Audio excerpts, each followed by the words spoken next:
Chapter 346 Ha, you came from far away.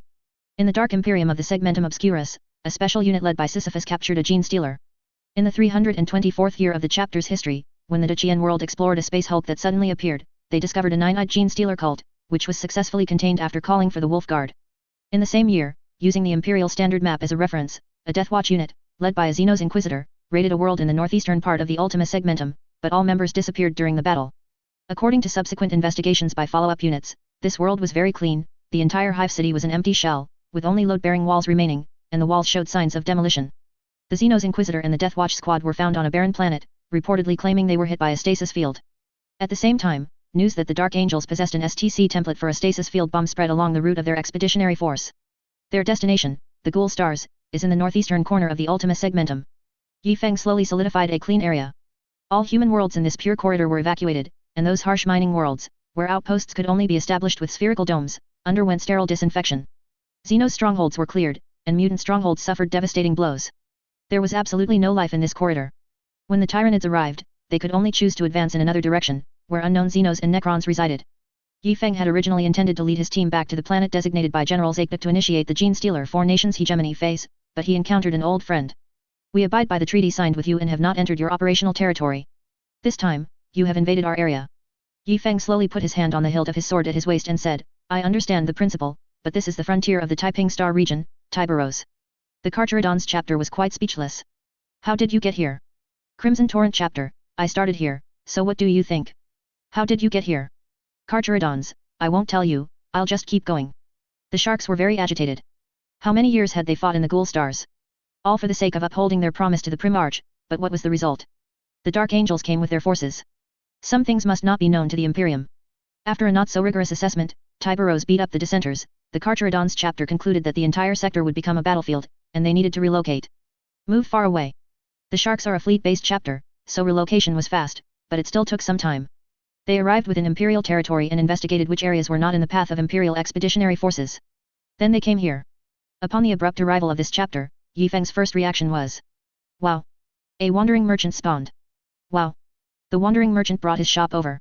It was very important to establish good relations with this wealthy and potentially trading chapter. Yifeng immediately ordered the Tech Marines aboard the People's Light to prepare and list some high-grade equipment that could be offered. The transaction level was even higher than that of the Regent. Brother Tiberos, since we've met here, I believe we can do some activities to promote our relationship. We are on a sacred mission, give us your sphere of influence, and we will abide by the agreement. The Carcharodon's chapter did not want to get too entangled with us.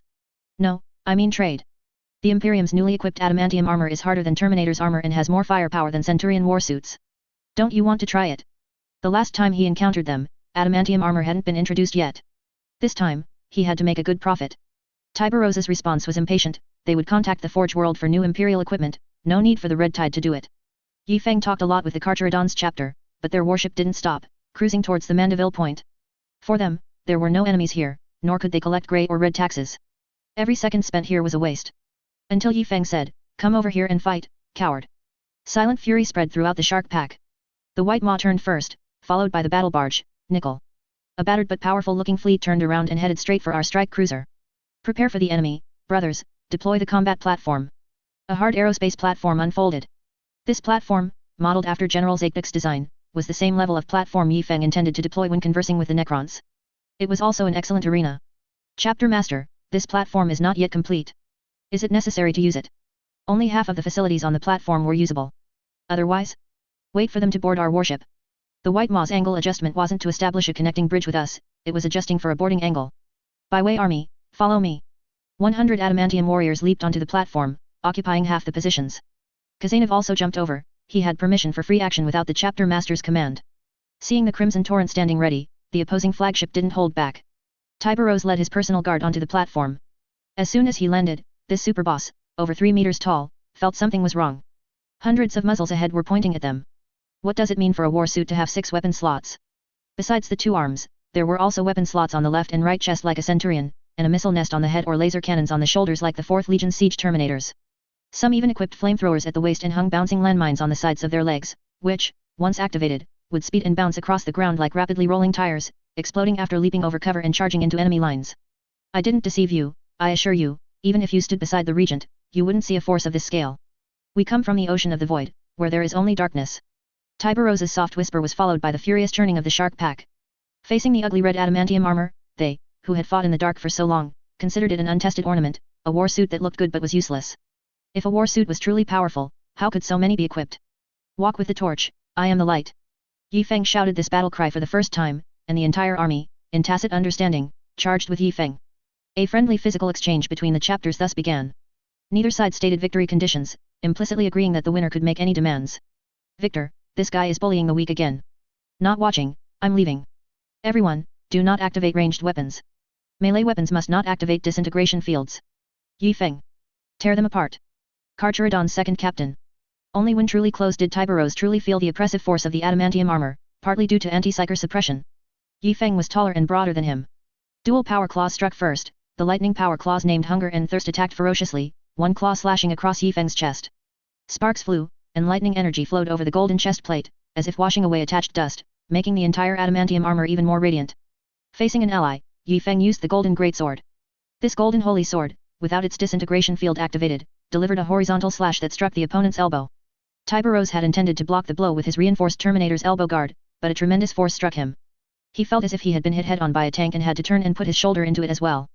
The magnetic locks on his feet creaked, unable to bear the strain. Fortunately, he wielded dual power claws, and the claw in his other hand slashed towards Yi Feng's face. I'll remind you, the raw material for this adamantium armor is pure adamantium, just like Primarch Rogaldorn's armor. Yi Feng parried Tiberose's attack with one hand and forcefully pushed him back. The surrounding battlefield was similar. Melee warriors swung large hammers, even without disintegration fields, the power hammers were as big as the opponent's shoulder plate. One hammer strike to the opponent's chest nearly shattered their power armor, the Mark 7 power armor Yi Feng had sold them seemed like paper. The Raven Guard utilized their strengths, constantly leaping across the battlefield with jetpacks. Their Mark the 5th Heresy pattern power armor jetpacks, mixed with parts from other models, were hidden among the charging masses. As they approached us, they leaped up, aiming to get behind us and launch a pincer attack. However, they saw the rocket army entering the field from the rear like violent meteors.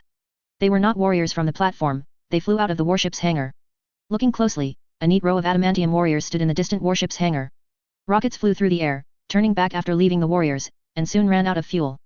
The tech marines began recovery operations. Some jetpack leaping warriors were careless and were caught in a bear hug midair by the adamantium warriors sent by rockets, then pulled down by the platform's gravity source, crashing into the Carcharodon's pack. Tiberose felt a surge of disbelief. Some Carcharodon's warriors, in their fury, even used plasma bolts and meltaguns, but they caused almost no damage to this adamantium armor. Adamantium itself is a supermolecular locked substance, and the flesh-like biomaterial's thermal insulation performance was extraordinarily good. The Carcharodon's warriors were terrified when they saw their opponent casually punch away the meltagun in their hand. They didn't know how to defeat these massive beasts, which resembled land raiders. Many warriors surrounded an adamantium warrior, hacking at him, especially the rocket army members who had leaped into the enemy ranks. They tried to destroy our weapons, even though the rocket army's arms were both melee weapons. It's not that we look down on you, Tiberose, but this battle is already a foregone conclusion. Yi Feng pushed Tiberose away with a burst of strength. The Carcharodon's chapter master watched the shark pack continuously leap, launching frantic attacks against the adamantium warriors, but it was all in vain. My recruit company instructor, we all called him Instructor Flo, scoffed at the phrase willpower is your last weapon. He often told me, your fist is your last weapon. At the time, I didn't understand what he meant. Yi Feng pointed into the distance. He and Tiberose were much taller than ordinary Carcharodon's warriors, clearly seeing the adamantium warriors fighting within the shark pack. Those warriors were hunted by the pack of sharks, their weapons and equipment were destroyed, their guns silenced, their siege hammers severed, and the connection between their demon-slaying broadswords and arms cut, falling to the ground.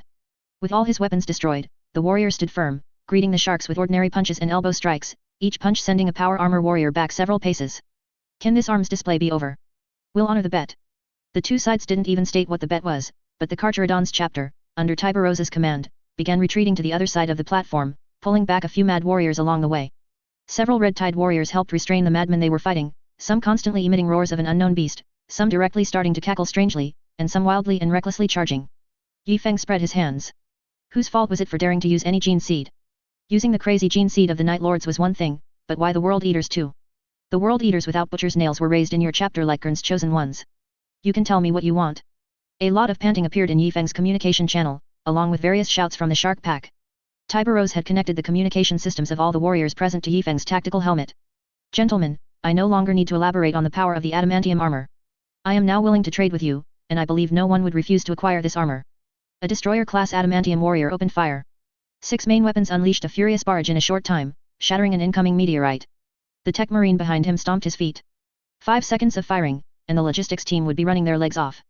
Tiberos had a similar feeling. The harsh environment of the Carcharodon's chapter could not support such terrifying ammunition consumption.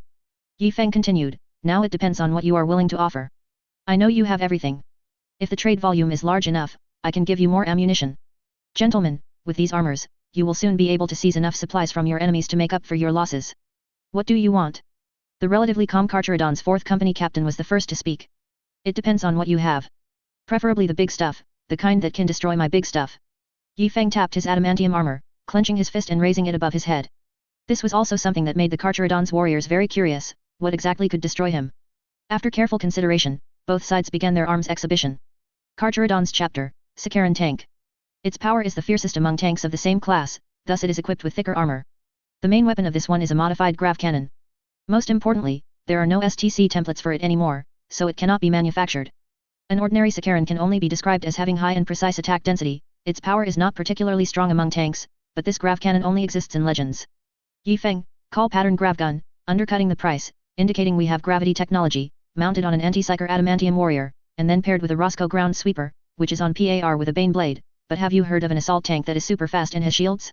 Carcharodon's tech marine looks puzzled. Carcharodon's Demios pattern whirlwind Scorpius missile launcher. No heavy infantry can withstand its attack. It has low recoil, fast reloading, and a high rate of fire. The STC has also been lost for many years, and there are no equivalent alternative vehicles. Most importantly, it is equipped with vortex missiles, lost technology, which tears warp rifts to inflict damage. Yi Feng was quite fond of this vehicle. Although it couldn't destroy adamantium, its energy was indeed enough to kill the warrior inside the armor. Yi Feng was unsure if he could defend against the warp rifts torn by the vortex missiles. Ordinary anti-psyker armor certainly couldn't suppress them. This tank cost Yi Feng quite a few armors. What was important was the vortex missile. The Empire still had whirlwind missile launchers, but the types of missiles that could be launched were becoming fewer and fewer, even worse than the Grand Librarian. Yi Feng hinted many times that we have super powerful heretical weapons, not Imperial certified, but we have used them for a long time without problems. The Carcharodon's chapter firmly refused, and the things they paid for in this transaction were truly painful. The trade was pleasant. Alright, now let's discuss the terms of your victory. First, put down your weapons. This will not consume any of your resources. The Carcharodons still held their weapons, retreating in an orderly fashion. They were ready to teleport their warriors away at any time and then bombard with ship cannons. I want some knowledge, Chapter Master Tiberos. We want to know how your weapons are made. The big shark remained silent, teleporting away from the location. Just as Yi Feng thought the Carcharodon's chapter had refused this knowledge transfer, Tiberos brought us a pair of semi-finished products and handed over the method for the latter half of their creation. The materials are very rare, he said. I only have these. He looked at the bored Mad Wolf in the distance, his meaning clear. Only 2 pairs of lightning power claws were allowed to exist in this world, one belonged to him, and one belonged to the man he favored. As for Yi Feng? Sorry. He admitted that Yi Feng was an outstanding chapter master, but he had not earned his approval. Both sides happily completed the transaction. The only one unhappy was Kazanov, who still wanted to fight Tiberos. After seeing off the god of wealth, the chapter set sail again. Yi Feng ordered a journey from Atres to Langjugshu, returning all the way to Stone City Forge World along the strongholds of the Dark Imperium. They first arrived at Atres. Here, Lian Lai Luo had to bid farewell to Yi Feng. Master. What is it, Lord Lian Lai Luo? Yi Feng looked at Atres with nostalgia. This planet was surrounded by more steel. From space, one could see the towering spires of hive cities breaking through the clouds. The entire planet was vibrant with life. My soldiers, Patton's company. What are you talking about, Lian Lai Luo? Patton is just a squad leader. I promised him that I would make him a captain, and he's also leading half a grand company. It's fine, I've already appointed him as a captain. If he does well, he might even become a grand company captain in the future. Thousands of words turned into a sigh. Isn't it enough to give you a grand company? Who are you? You're not the master. Lian Lai Luo looked at Yi Feng in surprise. Had he been infested by a gene stealer? Let's be clear, a grand company of recruits, you have to lead yourself. There are plenty of adamantium armors, but no Mark the 10th. You'll have to find those yourself. Lian Lai Luo calmed down a bit, thanked him, and immediately led his troops. March west. Expand territory, open up areas outside the Calixis sector. After giving this great gift, Yi Feng turned to notify Xiaolan, who complained daily. Xiaolan, assign 1,000 recruits to Lian Lai Luo. It will reduce some of your pressure. Xiaolan looked at the recruit roster, several meters thick, then at Yi Feng, putting on a sincere expression. Master, does my brother Lian Lai Luo still need people? Is 1,000 enough? I'll send more over, another 1,000. Their war intensity is high, so they need more recruits. No, I'm going to add more people to you. Xiaolan's entire warrior persona instantly deflated. It was only when he was with Yi Feng that he could relax so much. Master, you know the growth rate of our recruits. Situare is like a primarch, working tirelessly.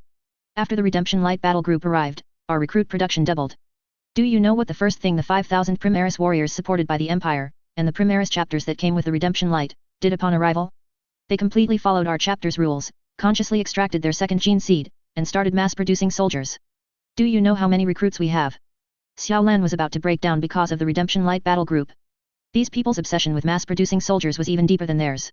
A chapter that, even under the constraints of the Codex Astartes, had hundreds of overstaffed apothecaries, became utterly insane after the restrictions were lifted. You'll get used to it, Xiao Lan. Hasn't our chapter always had more recruits than veterans? I'll add some instructors for you. Then, hundreds of people were assigned to the 10th Company. Yifeng's visit here was actually to tally military strength. Including recruits and veterans, the 10th chapter had approximately 9,000 people, Lian Lai Luo commanded about 3,000, the Qian world had 3,000 veterans and 8,000 recruits, 800 wolf brothers, and the two angel chapters combined had about 1,200 people. Now, it remained to be seen how many people Nian Xiaijin's first trade fleet and Sisyphus' Dark Imperium reconnaissance army had. It was estimated that combined, they would be less than 1,000 people. Oh dear, the promise of 100,000 troops in 50 years won't be fulfilled, how troublesome. Yifeng stretched, deciding to land on Astartes to check the situation. It had been a long time since he returned home. But he could only gaze from afar at the brightly lit cities in the Hive City. Yifeng stood outside the Hive City, looking up at the constantly growing and expanding giant Hive City, which symbolized the endless vitality of humanity. How he longed to join them, but the anti-psyker power enveloped him, causing unbearable pain and a high probability of death to any mortal who approached. He was like a cloud, high above, unable to fall into the human world. Yifeng stood there for a very, very long time, until the sky began to lighten, and a new day was about to begin. A sudden voice drifted from afar into Yifeng's ears. Brat, hurry up, it's time to go pay homage to Lord Yifeng. What for? He can't manifest and throw money in my face, and I'd have to pay for the travel expenses. Chapter 347, Astartes Hive, I. Yifeng whooshed and hid. As expected, just before dawn, one could see the real lives of the common people. At the same time, Yifeng was also very curious, did Astartes still have those truly common people? The sky was dark blue, the sun had not yet risen, and the path appeared dim and difficult to traverse. The grandfather and grandson walked slowly. The old man's clothes were very simple, woven from local grey plant fibers, which were not very comfortable but extremely durable. The child was dressed better. In the past, he might have been considered mid-hive level, with waterproof clothes and shoes. As the two walked, there were some trees around, and it was eerie under the leaves, as if a wronged spirit could float out at any moment. The child was not scared at all, clearly accustomed to this path. Ahead was a fork in the road. An old sign hung on a nearly rusted metal pole, the left led to a statue garden dedicated to the Emperor and Astartes heroes, while the right led to the main road. We could see a simple pilgrimage vehicle deployed at the intersection. By depositing a small amount of money, one could ride the vehicle through the sacred, sturdy, and completely walled-off statue garden with no doors left open. I'm not going there, there's nothing there, the child's voice was clear and crisp, clearer than the morning birdsong. There's nothing there because the holy statue of Lord Yifeng guards it. I'm telling you, if it weren't for Lord Yifeng, that place would be full of ferocious monsters and xenos, and you wouldn't even know how you died. That was before. Now there's nothing there, so why do we worship him? Can he even receive it? It's better to save the money for offerings and give it to him all at once when he comes back next time. Yifeng's stories had appeared thousands of times in the child's bedtime stories, he could recite them by heart. How can you speak like that? Can Lord Yifeng accept our old, dirty money? That would soil his hands. The old man made as if to hit him, but the child dodged behind him, running several steps along the small path leading to the main road. He even accepted a robe sewn from rags before, maybe he'll sew our money onto it too. How many times have I told you, it's called a 100-cloth robe, and it represents the heartfelt wishes of all the people on the planet. The old man was fuming, his two wisps of beard trembling. We are also the people, so why shouldn't he accept mine? These offerings, on the other hand, are heavy and useless, we might as well eat them ourselves. The old man was truly about to hit him. The child skillfully pulled out the Yifeng's Analects abridged edition from his chest pocket, flipped it open, and placed it on his head. His movements were so practiced that he was clearly a repeat offender. Wherever the old man's hand swung, he moved the book to block it. After a stalemate, the old man, muttering forgive me, walked towards the statues. As he walked, the waist tag hanging from his belt peeked out from the gap in his clothes. It seemed he was an employee of the reservoir fishery. It should be time to feed the fish now, feeding the fish at this hour makes them grow faster. The child whooshed up a tree, peering through the gaps in the leaves, watching the old man fumbling in his pocket for a few coins. He pulled out a food bar from his in my arms. Yifeng had seen this type of food, in his impression, it was considered a relatively good breakfast, at least it had the latter two of color, aroma, and taste. He was very satisfied, at least it proved that the Astartes people were living like human beings. Yifeng quietly changed his position, moving ahead under the cover of the rock to the vicinity of the fishery. He wanted to see the work intensity of ordinary people. Below was a huge fishery, the water utterly dark. The first ray of morning sun had not yet penetrated the deep lake bottom. The water surface rippled with 3,000 silver threads, white light swirling at the tips of the rising ripples, then leaping towards the endless space. The sky was being eroded, the sunlight churning in the distant clouds was encroaching upon the territory of the stars. Brilliant starlight firmly occupied half the sky, blocking the arrival of the scorching sun above the clouds. The sky was a battlefield of light. The thin water surface separated the eternal abyss from the clear sky and vast earth, just like the veil of reality. Light shone into the lake countless times. A large fish burst out of the lake, breaking the beautiful boundary. It struggled in the sky, trying to repel the obstruction of light. Gravity pulled it, and the laws of nature dragged it back into the abyss. Yi Feng, without joy or sorrow, stood on the cliff, waiting for the approaching footsteps in the distance. Everything was so natural, he was like the golden statue standing in the statue garden, standing on the cliff, gazing into the distance. The war of light continued. The great sun was about to break through the clouds and invade the realm of stars. The stars were retreating steadily, and the endless darkness that nurtured the constellations concealed itself. Even with Yi Feng's extraordinary vision, the specks of stars in the sky were gradually disappearing. Starlight has failed once again, Yi Feng murmured, but this time, he was wrong. A streak of white light tore through the night sky, and the sky erupted in brilliant light. In the clouds to the west, a pale sun appeared out of nowhere, its brilliance so intense that it overshadowed the nascent sun. The entire sky was illuminated in a pale white, and the light surged like lake water. The lake water churned like the sky, and the whole world was enveloped in pale light, making it impossible to distinguish up, down, left, or right. Yi Feng temporarily lost his vision. Relying on his memory, he immediately closed his adamantium eyelids and activated holographic simulation to run back. People's light, answer me. Is there an enemy invasion? There was only static in the communication channel. Seconds later, Yi Feng looked up and suddenly realized that the pale sun was the flagship. A streak of light plunged into the flagship, instantly breaking through conventional concealment and physical shields. The People's Light's powerful shield system overloaded in an instant, and at the moment of its collapse, it erupted in an extremely bright energy scatter. The final psychic shield blocked the unknown enemy's attack, but it did not restrict the enemy.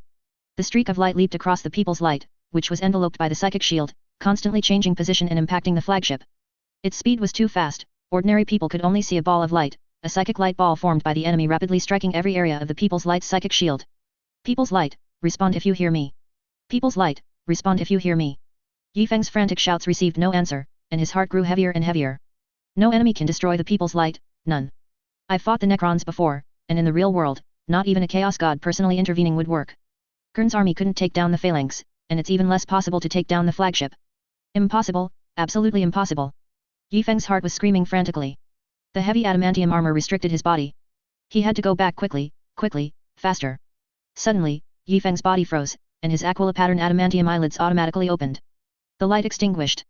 On the ground, in the sky, all light disappeared, and darkness reclaimed the sky. Looking up, the area where the People's Light was located was dark and pure. Yi Feng closed his eyes, hormones raging within him, repairing his damaged eyes. His vision was returning, and he saw it, specks of red light flickering in the sky. The People's Light was burning, huge gaping holes were shocking, and even from the planet, the flames erupting from it were clearly visible. The space station was falling, countless metal fragments were cutting through the thin atmosphere, returning to the embrace of the Atreides world. The spaceport was irregularly cut into several metal strips, not a single ship escaped the powerful assault. Doomsday had arrived. The flagship's psychic shield also shattered. The spherical area surrounding the massive hull, the barrier of the real world, seemed to have shattered into dust, and warp beams penetrated through. Yi Feng realized something, the People's Light had been breached from within. The entire ship sank into the warp.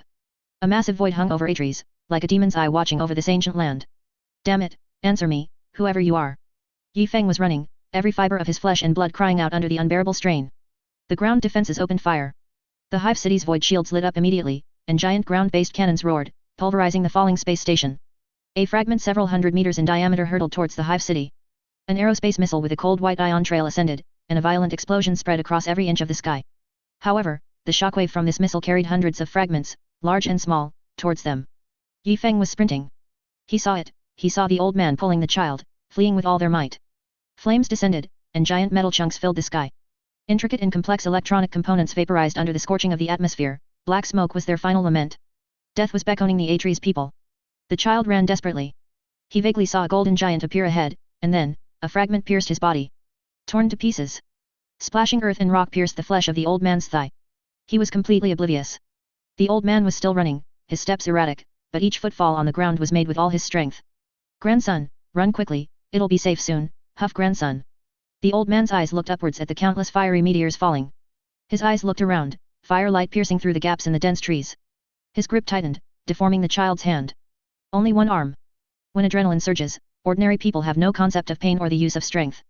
He saw the huge, golden giant rushing towards him. Get out of the way. Danger. The old man shouted. Before he finished speaking, Yi Feng tackled him to the ground. Various meteorites fell. Yi Feng, holding the old man, leaped into a meteorite crater. The ground was scorching hot, but Yi Feng had no other choice but to shield the old man on his left side, while his right hand wielded a Necron's longsword, cleaving apart a flying boulder. More earth and rocks flew from all directions. The shockwaves from the meteorites hitting the ground were utterly pulverizing the land. The old man passed away. A wave of sorrow rose in Yi Feng's heart. He was so much like the old man just now. His heart stopped. He couldn't last more than a few seconds by Yi Feng's side. He was too old, no longer able to withstand the pressure from the soul like a young man. Yi Feng laid him down, letting him rest eternally in this meteorite crater. The golden giant charged again, advancing towards the hive city, tearing through burning trees and stepping over shattered rocks. His adamantium armor repeatedly compacted the earth beneath his feet. The swirling winds obscured his vision, he couldn't see the path ahead, nor the sky, which was red from flames and artillery. The warp rift, torn open by the explosion of the psychic shield and emergency warp jump, was emitting an eerie glow. A vortex appeared, colorful and dazzling, then dark clouds obscured everything. It started to rain. Dark rain, the rain of the chaos gods, demon rain. Guardians, I need your help. There's a demon invasion, located 300 kilometers directly above the north of Atre's Hive City 1. A massive warp rift has appeared. The Atre's Lord Commissar, a Primaris space marine, put down his communicator and immediately instructed the astropath to send out a distress signal. He then went to don his Mark the 10th power armor. In the bunker beneath the Atre's ice plains, the three guardians in adamantium armor took one last look at the bioorgan production line before resolutely destroying the entire facility. We will not use bioorgans produced on a world invaded by demons. By the time they emerged from that world, the sky-darkening flying demons had already begun attacking human strongholds. The hive city was orderly, entering full combat readiness. Early morning workers, just preparing to start their shifts, arrived at the factories only to find the gates closed. The factory managers declared a state of war, and the first task for all workers was to reconfigure factory machine tools for weapon manufacturing. The remaining residents were ordered to stay home. The military security forces and self-armed units swiftly went door to door to evacuate civilians, leading them into sturdy shelters. The planetary defense forces began demolishing obstructing walls in the city, raising defensive structures, and establishing new lines of defense. The political commissar moved very quickly, assembling the standing army. The only fortunate thing was that the planetary defense forces had just completed this round of elite selection. These individuals were gathered, about to join the Atre's Imperial Guard and fight across the stars with Lian Lai Luo. These people hadn't left yet. Unlike the strict order of the Hive City's emergency state, the outer city strongholds were attacked almost without warning. Demons descended directly from the sky, landing on people's heads. Mortals screamed, "Xeno invasion!" as they were mercilessly slaughtered by the demons. Warriors, just waking up, could only grab whatever they could hold to face the grotesque, twisted forms and strange weapons of the demons. Xianch finally seized the opportunity, a once-in-a-millennium chance, and Xianch seized it. He never acted personally. From the massive warp rift, demons of all kinds poured forth, countless demons scrambling out of the hole, for a moment even forgetting to fight each other. Xianch's sorcery was divine. Demons endlessly wandering the warp learned of everything here through various accidents. The god's revenge came so swiftly, and the records, stroke by stroke, were so complete, that the first to act was not Kern, Xianch's usual adversary and vanguard. Vashtor's demon forces immediately joined the battle. The demigod took on the form of a soul forge, with soul flames and churning molten metal constantly erupting from his body. His dark form was covered in fire and swirling cables. In his hand, he held a set of scales, demons impaled and modified with metal onto this chaos relic.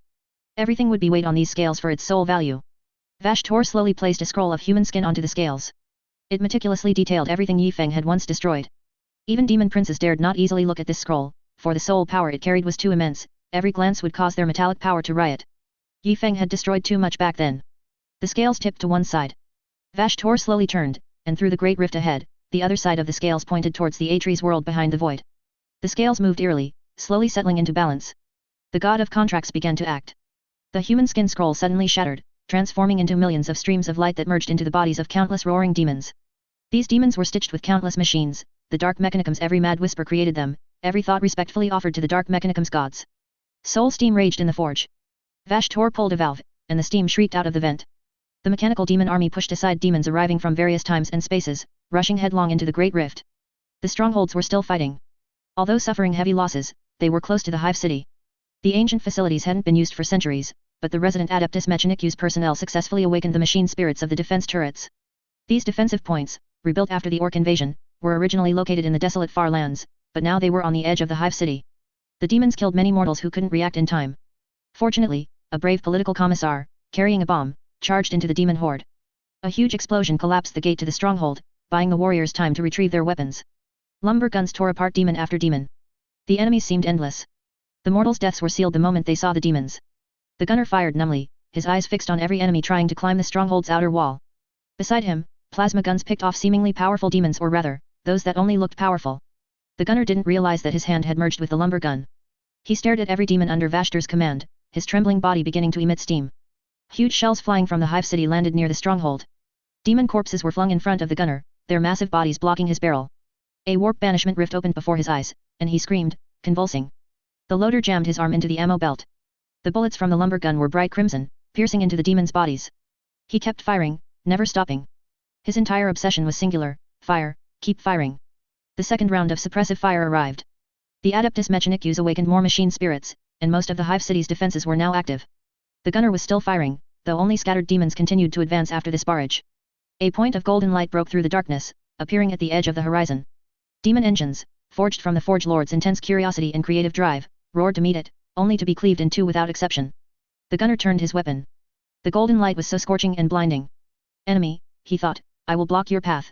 Yi Feng paid him no mind. The incoming bullets automatically lost their chaos corruption as they approached, turning into mere flesh and falling to the ground. The land of Atres, lush with green grass just an hour ago, was now black. Where the demons marched, the ground beneath their feet turned to fine sand, and soul flames burned. Every time the flying demons swooped down, they emitted the grating sound of mechanical axles shattering. Yi Feng continued to advance, an unstoppable progression. Qi of Helic had already banished hundreds of thousands of demons. The weak couldn't even withstand a stomp, while the strong were as massive as titans, forcing Yi Feng to bypass them. A burst of blue soul flame erupted.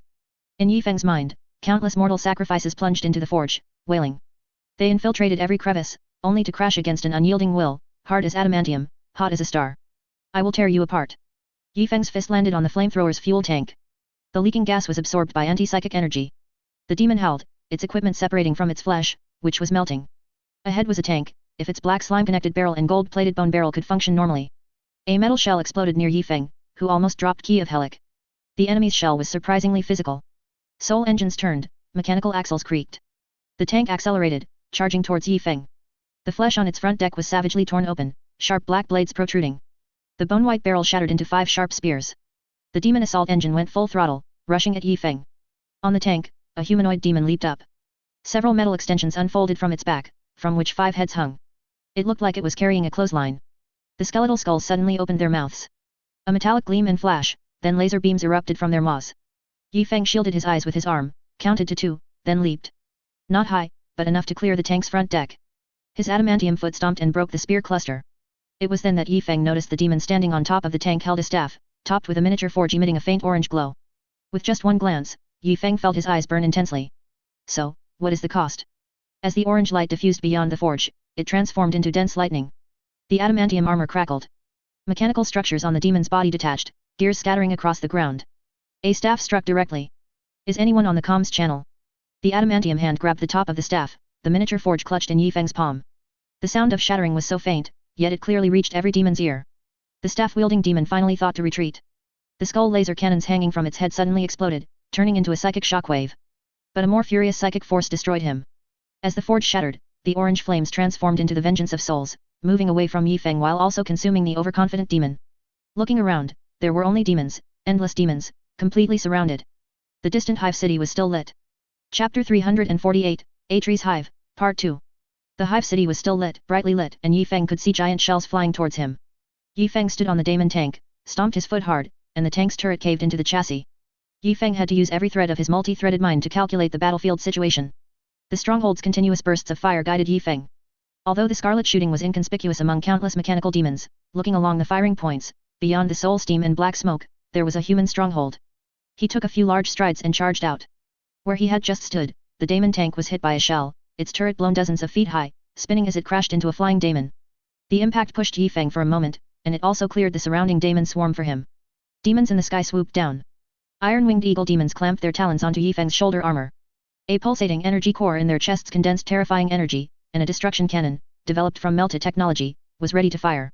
The daemon flapped its wings forcefully, trying to fly up. The cold exhaust from its flame vents caused the surface temperature of the adamantium armor to plummet.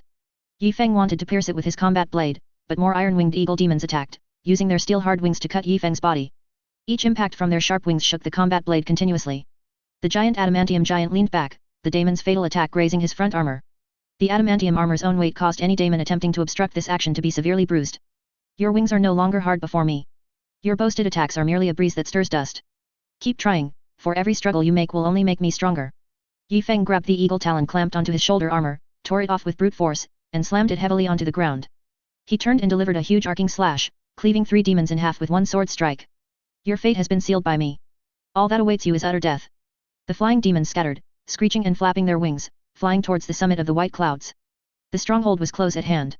Yi Feng lowered his head, and the hidden spikes on his backpack shot out. He charged like a wild bull, smashing through the daemon tide, and plunged into the stronghold. He crashed through the ruined stronghold gate, where countless daemon corpses had once been. Now, they had all returned to the warp. On the ramp, 2 heavy bolters were firing in bursts. They laughed maniacally, and Yi Feng could see their mouths split to their ears and their trembling bodies. This place has been corrupted, but it seems to have bought enough time. Yi Feng leaped over the ruins. The 2 gunmen no longer paid attention to Yi Feng, but continued to maintain the firing line, attempting to repel the daemon tide. The stronghold had a 4-story fortress. The anti-aircraft guns on the top had fallen silent, and demons could be seen feasting on the delicious souls of the anti-aircraft warriors. Broken rust had already climbed along the stronghold's outer wall to the 3rd level. The other levels were still firing. Yi Feng wanted to go up, but merely approaching made the people inside scream strangely. They have already been corrupted, Yi Feng thought. They cannot be saved. Let them fulfill their mission. Behind the stronghold was a main road that led to an entrance of the hive city. Looking out, ancient fortifications there were being reactivated. Anti-aircraft guns had already opened fire, and the Adeptus Mechanicus stood on the main gun platforms, their red robes faintly visible. The blessings were not yet complete, it was too slow. Shortly after Yi Feng entered, the stronghold was also surrounded. Demons swarmed the hard defensive walls from all directions. Some soldiers inside cheered and fired wildly. At the same time, a daemon burst out of the stronghold's dormitory area. It had originally been a mechanical sphere, but now countless bloody severed limbs were stitched onto it. The brave warriors who had been slaughtered were all sewn onto its body. No one paid attention to it, the half-corrupted gunmen continued to fire outside as if they hadn't seen it. Many demons from other factions work for Vashtor, causing his followers not to consider these demons as their own during combat, because the types of chaos energy are different, and when they are first corrupted, they will also treat these hired hands as enemies. Enemies both inside and outside the stronghold.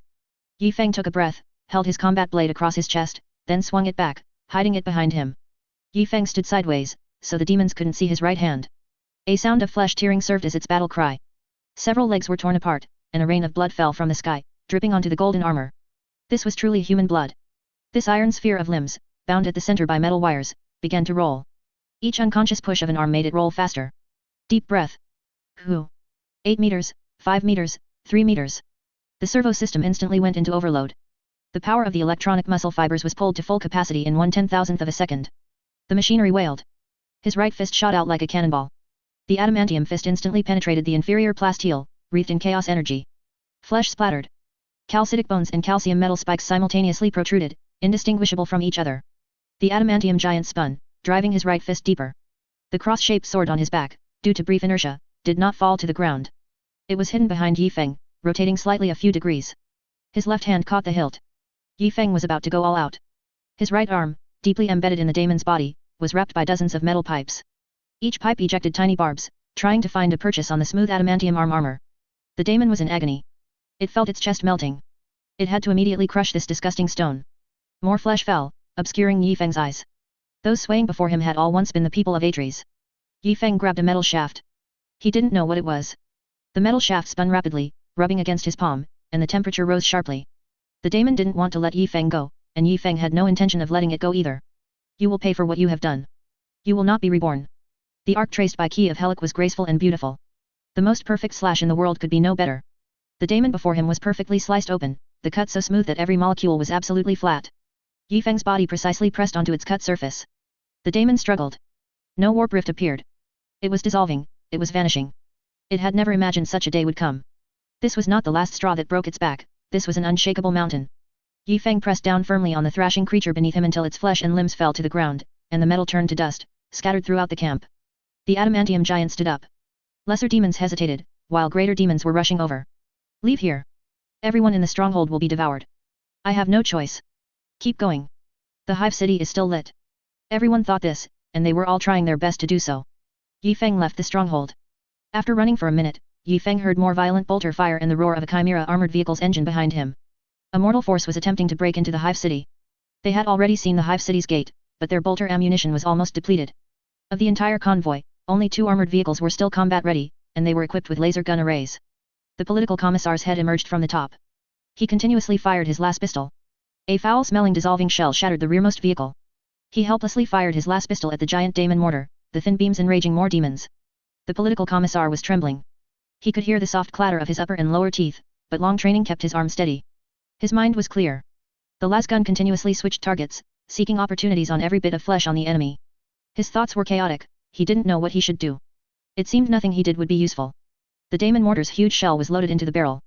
The political commissar could see the pulsating, faintly blue-white glowing biomass sphere flickering.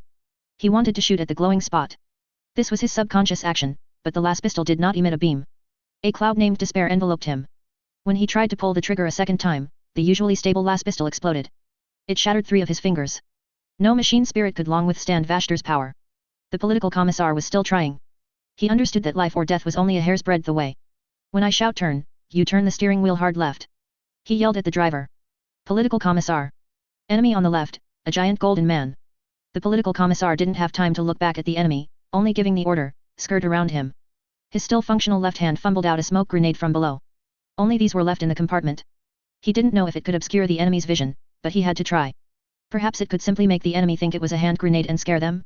The vehicle swerved past Yi Feng. The spikes added to the outside of the Chimera armored vehicle broke upon hitting Yi Feng. The political commissar abruptly leaned his body out of the vehicle and forcefully threw the smoke grenade at Yi Feng. Only when he threw the grey smoke grenade did he realize, damn the driver, this is an Emperor's angel. However, at this moment, his taut mind relaxed. He didn't know if it was an anti-psyker force dispelling the thick chaos energy, or simply the relief of seeing Yi Feng. The political commissar felt that hope still remained. The next moment, he wanted the trailing convoy to block that mortar shell for the angel, to cover the golden giant's retreat, but as the command reached his throat, he remembered that the trailing convoy was already gone. Yi Feng reached out and grabbed an iron daemon. It was half Yi Feng's size, like an angry ball of lava. Yi Feng had already killed several such demons. These were self-destructing demons. Every soul destroyed by its explosion would become its host, regenerating more lava balls from the splashing magma to leap towards more enemies. However, upon approaching Yi Feng, the untouchable skeleton rendered it unable to self-destruct. The surrounding demons could hear Yi Feng's laughter. Go. Turn. Yi Feng's voice was quicker. The lava ball daemon felt the surrounding scenery rapidly receding. That annoying force moved away from it. In a flash, it was surrounded by hard steel pipes. Hey, it fits quite well. Boom. The muzzle of the mortar was blocked the moment it fired, and the front half of this daemon mortar exploded completely. Yet, it didn't die. Thick, viscous fluids flowed from the huge gap, and strands pulled metal fragments back to its body, including metal from other demons and the remains of the Chimera armored vehicle. Those are the Emperor's angels, are you blind? Only political commissars personally trained by the Astartes knew of the existence of this adamantium armor.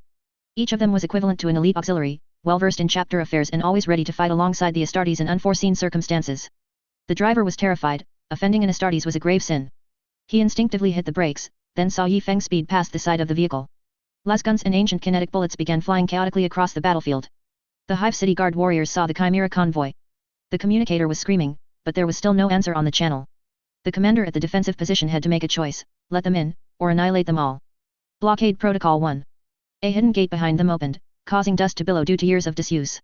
Both political commissars knew what this meant. These troops, who had barely escaped death, would still be concentrated on the most arduous battlefields until the war ended. Yi Feng was panting. A massive missile flew over his head. Yi Feng thought it was a misfire and didn't take cover, but it was actually an interceptor missile. 2 powerful attacks collided and exploded a few meters behind Yi Feng, the resulting fireworks consuming everything. Political commissar, we're safe, we're back, we did it. The driver was exhausted, collapsing onto the armored vehicle, gasping for air. Yi Feng also slowed down. With its high walls and narrow entrance, this place looked exactly like a barbican. Isn't this meant to trap enemies? Yi Feng still shouted into his helmet, is anyone on the comms channel? This time, there was finally a response. Report your designation, brother. 01. Damn it, call me division commander. Yi Feng's arrival was nothing short of a divine intervention for Lord Commissar Atres, instantly bolstering his confidence. Soon, a hovering weapon platform drifted towards them. From the aerial fire suppression platform, which used anti-gravity technology to carry numerous turrets, a warrior jumped down. With just a glance, they confirmed it was Yi Feng. Unless Christina started the Great Heresy, no one could fake this kind of armor. Yi Feng finally had time to review what had happened. The flagship was attacked. The attacking object was small, extremely fast, and incredibly powerful, breaking through several layers of shields until it was blocked by psychic energy, followed by an explosion. From the outside, all matter seemed to have been turned inside out, as if it had happened internally.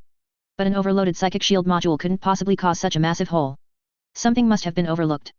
Then came the flagship's emergency warp jump, and demons began falling from that hole. But no matter how he thought about it, the 4 Chaos Gods didn't have this capability. Yi Feng thought about those outrageous metal demons. Was Vashtor stirring up trouble? He couldn't figure it out. First, secure the hive city. The iron-winged daemons' tail-fin rocket boosters continuously spewed flames.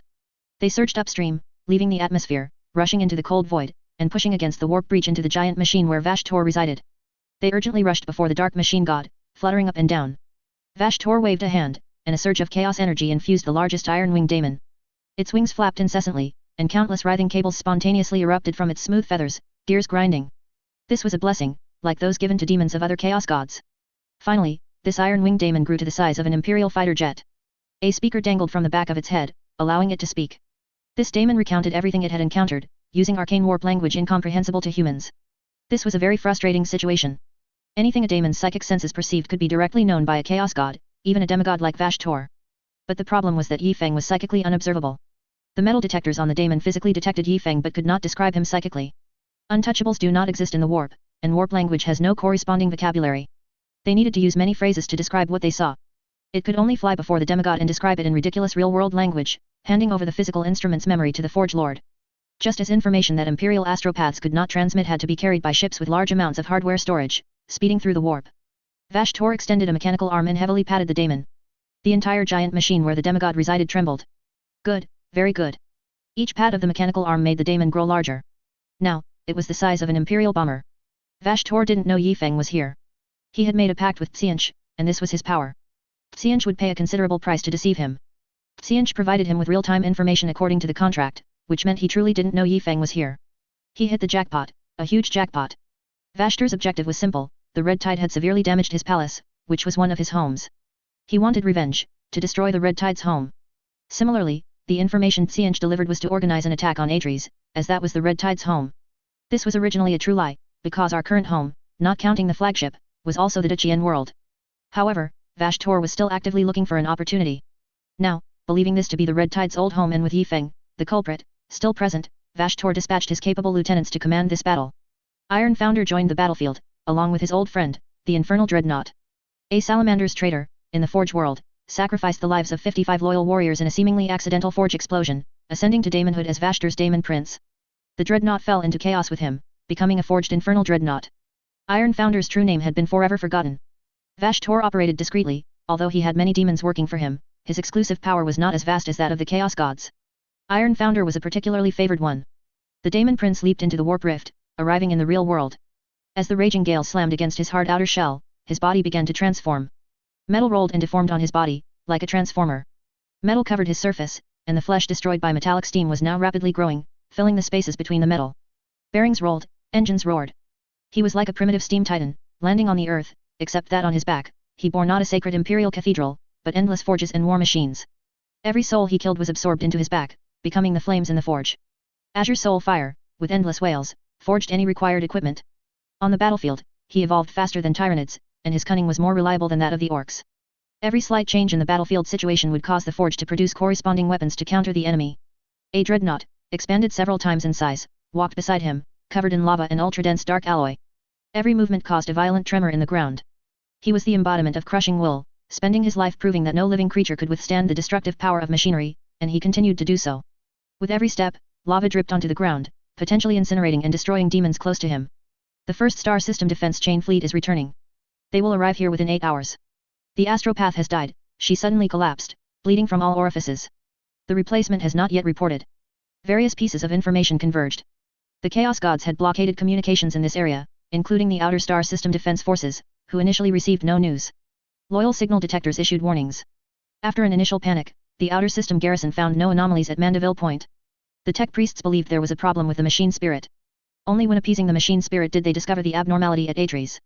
The fleet had already departed. This was Astartes, after all, and the defensive forces deployed by the Red Tide here were certainly sufficient. 2 lunar-class cruisers were patrolling the vicinity, they usually radiated defense to a dozen surrounding star systems. These 2 warships were on their way. Just as they were about to reach the planet, and the augur array had already warned of the warp breach, the enemy appeared. A heavily armed fleet, an army burning with the flames of vengeance. This Chaos Warband, composed of members who worshipped Vashtor, was very disorganized, but at least it was an Astartes warband. They jumped out from Mandeville Point and launched a fierce assault on the defensive positions in the outer star system. The star system's defenses were crumbling. This was a feint. Physical distress signals from 2 directions continuously bombarded the bridge's communication console. The two captains looked at each other in silence on the comms channel. Support the planet. Agreed. North Pole Base. Agreed. They didn't know how to close the warp breach. It was too late to reinforce the outer star system defense belt now. The enemy's warships would tear through our defenses, reach Astartes, and besiege the fleet. The fleet had only one choice. The fleet's only way to survive was to rely on the North Pole Base's ground-based anti-ship cannons to engage the enemy, but before that, the lunar-class cruiser's firepower delivery was ready. They were going to orbit the planet. Chapter 349, Astartes Hive, Part 3. The lunar-class cruisers began their attack. Facing the Astartes world, which was awash with a demonic tide, they held nothing back. Bombs rained down on the once beautiful planet, from the ice fields to the greenskin invasion memorial pits, from the edges of the Hive City to the warp rift. Our fleet attempted to close this massive opening once. A volley of lance fire had no effect. The two captains had no choice but to give up further attempts. Their time was running out. The fleet's path forward was filled with the smell of gunpowder, as densely populated demonic areas on the planet were bombed repeatedly. Then, they arrived above the northernmost military base. This was once where Yifeng landed. Now, his giant statue still stood, but behind him, massive cannon barrels extended, and a void shield also rose. The warships hovered above the base, turning their main cannons towards the stars. That direction was filled with chaotic gunfire. The Stellar Order Astartes had spent 300 years establishing collapsed within days. Far away, the outer star system defense perimeter was destroyed. Without the help of the fleet, the enemy's strike cruisers freely bombarded the star system defense stations. The Chaos Warriors paid little price, completely shattering this outer defense perimeter. The mortals resisted desperately, but the only useful information they gained was that the enemy warship's firepower was stronger than that of ordinary warships. Of course. The enemies were Astartes warbands who worshipped the Dark Mechanicum. Every warship they deployed was a meticulously crafted, firepower-enhanced warship from the Dark Mechanicum. Their firepower density was 1.5 times that of warships of the same class. Vashtor's fire of vengeance was burning. The Chaos Warriors had only one order: vengeance. My home is gone, so go and dismantle the enemy's home too. Now, the Chaos Fleet's morale was high, and they were rushing towards the Astartes star system at full speed. The lunar-class cruiser captain's expression was grim. His judgment was not wrong. His fleet alone could not withstand the enemy warships. Continuing to advance to the planet was the correct decision. Even if they turned back halfway to reinforce the star system defense ring, by the time they returned, the defense ring would be shattered, and they would face the enemy without support. Their firepower was too fierce. At the top of the Hive City, a magnificent grand cathedral stood. This was a place used to deceive the Ministry of Internal Affairs and the Sisters, but now it was packed with people. There were holy images of the Emperor here, but many people knelt before another small holy image. Yifeng's statue, though small, was of extremely high quality, adorned with an imitation 100-cloth robe, depicting a poor Astartes. The people below were dressed very luxuriously. Although they were somewhat restrained under the Lord Commissar's supervision, expensive fabrics and simple and elegant costly jewelry were still subtly visible. After the Lord Commissar's sudden departure, these high-ranking officials and nobles finally couldn't hold back, unleashing centuries of hidden emotions. Oh, great Yifeng, save Astartes. The wicked Xenos have once again descended upon this land. Please protect us once more. Mortals didn't know about demons, thinking they were Xenos. Respected leader of the people, please have sympathy for our insignificant suffering. The people are struggling in pain and a sea of blood. Please unleash your mighty power to help us drive out the ferocious enemy. Supreme glory belongs to you. Please guide our path forward with your radiance. Some even directly altered poems praising the Emperor. Love, Yifeng, he is the savior of the people. Obey his words, he will lead the people into a bright future. Most importantly, this group of people brazenly recited these words, and not a single person objected, they all wholeheartedly agreed. Without warning, the lower half of the cathedral's magnificent door was kicked in. A plasma bolt flew over the heads of the kneeling people, shattering the Yifeng holy image made of high-grade metal. No. The great Yifeng holy image, how could it shatter? Our savior, is he abandoning us? Those bowing their heads as plasma streaked through the incense-filled air thought their god was abandoning them. But those performing the Yifeng ritual, their eyes glowing with fervent devotion as they gazed at the statue, witnessed everything. Kill him. Which heretic dares to do such a thing? The crowd turned around angrily. Yifeng was even more furious. Yifeng was fuming. All right, now I know why so many demons are coming. A bunch of high-ranking officials are here worshipping a god, and even the old fishermen at the bottom believe in me. No need to look at others, the top sets the example for the bottom. There will only be more people worshipping me. Where the hell is this? This is Astartes, and its wealth and prosperity can rival any of the 500 worlds. With such a massive base, conservatively, if half the planet's population simultaneously worshipped one god, what an immense power that would provide. Do you think the Chaos Gods are blind? Even if everyone worshipped the Emperor, and all psychic energy flowed to the Emperor, this world would still be extremely bright in the warp. The Chaos Gods would see a dazzling light. It's just that the light wouldn't be their own color. Otherwise, why are holy worlds always invaded? Moreover, these guys believe in me. A person who is always under anti-psyker armor. Yifeng didn't know that the 100-cloth robe had a physical existence in the warp, but he was partly right. Astartes was very bright in the warp, especially surrounded by the darkness of the galactic edge, where intelligent life was scarce. And it was the worship of an unheard-of god, which was a fatal temptation for Qian's curiosity. You should know that in the Dark Age, the Chaos God's favorite way of gaining faith was to twist a place's people's belief in a god, secretly replacing themselves with the other party's god to gain followers. The Red Tide was originally very safe, no one believing in gods made each of their worlds unremarkable in the warp. Wherever there was intelligent life, there was warp energy, but different emotions had different colors, and most worlds were colorful. However, some people didn't listen. Atres was almost a planet emitting pure colored light. When Qian knew about this place, he only needed to casually listen to the mortals' ravings in their dreams, their unconscious responses, and the information revealed under intense emotions. He could easily deduce the situation of the Red Tide. Even if he couldn't see the Primaris warriors hiding under adamantium armor, couldn't see the humans inside the people's light, or even the mortals protected by the 100-cloth robe and the Emperor. But every preacher, every person who explained the Red Tide's ideology to newcomers, would become a breakthrough. In newly conquered worlds, while the people listened to the political commissar's ideology, Qian might also be listening. Qian is the Lord of Wisdom, he can deduce countless things. If he knew, the trouble would be immense.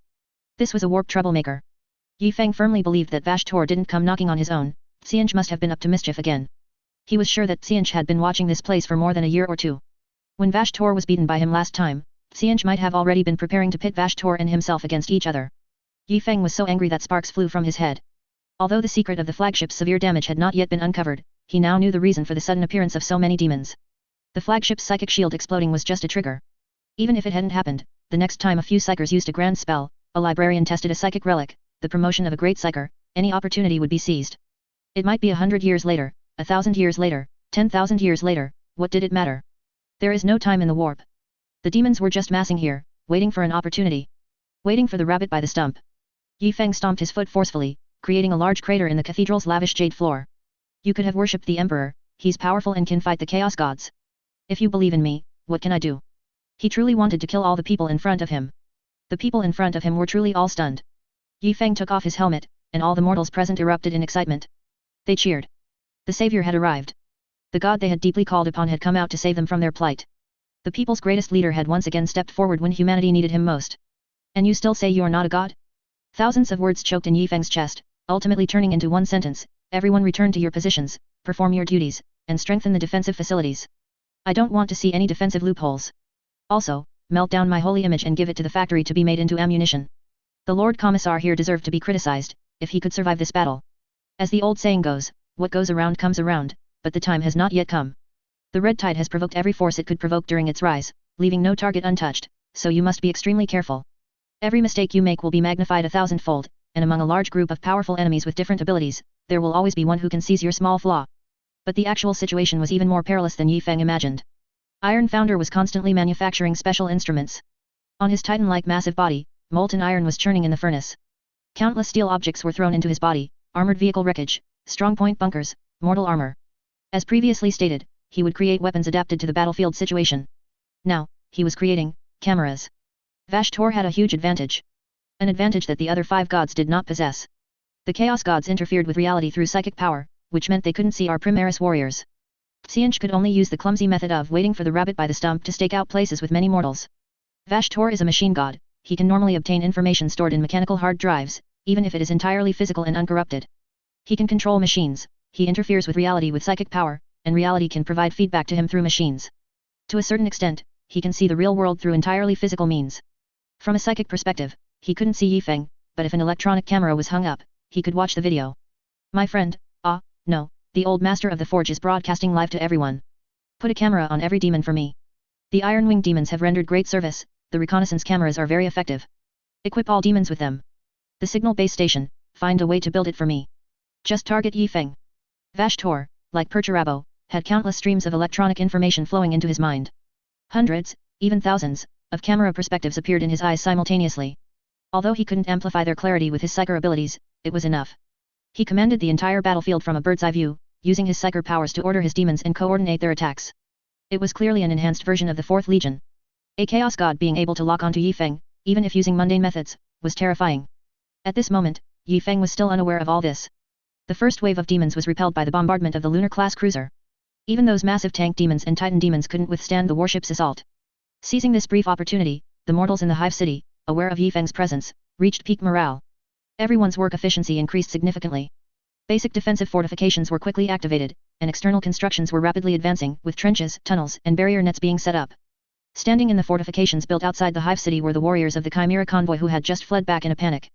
They were not allowed into the hive city and didn't know what was happening inside. The troops who had returned after traversing countless dangers were not trusted. Their armored vehicles were parked in large pits, with their vehicle-mounted weapons exposed, used as fixed turrets. The only support they received was Adeptus Mechanicus personnel performing emergency repairs on their armored vehicles and providing sufficient ammunition. They thought their lives would end this way, that they would die on the battlefield in the next second. Other troops were also allowed in, entering the Barbican, as even if they were enemies, they would be easier to deal with there. The moment the demons descended, the fate of the troops outside the hive city was sealed. The political commissar sat on a mound, taking a drag from his cigarette. The soldiers were toiling, tirelessly digging endless trenches. He wanted to help, the belief deeply ingrained in his heart told him he shouldn't be sitting here. But he had no choice, one leg had been blown off, and he found it difficult to control his new mechanical prosthetic leg for the first time. His left arm was fractured, bandaged, and in a cast. His right hand was still functional, though the previous bolter's detonation had taken 3 of his fingers, leaving 2.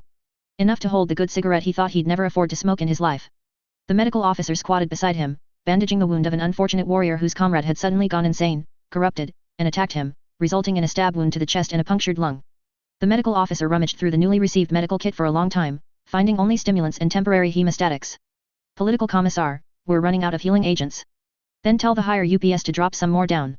They've already said no more supplies will come down unless new troops break through to blockade Gate 1.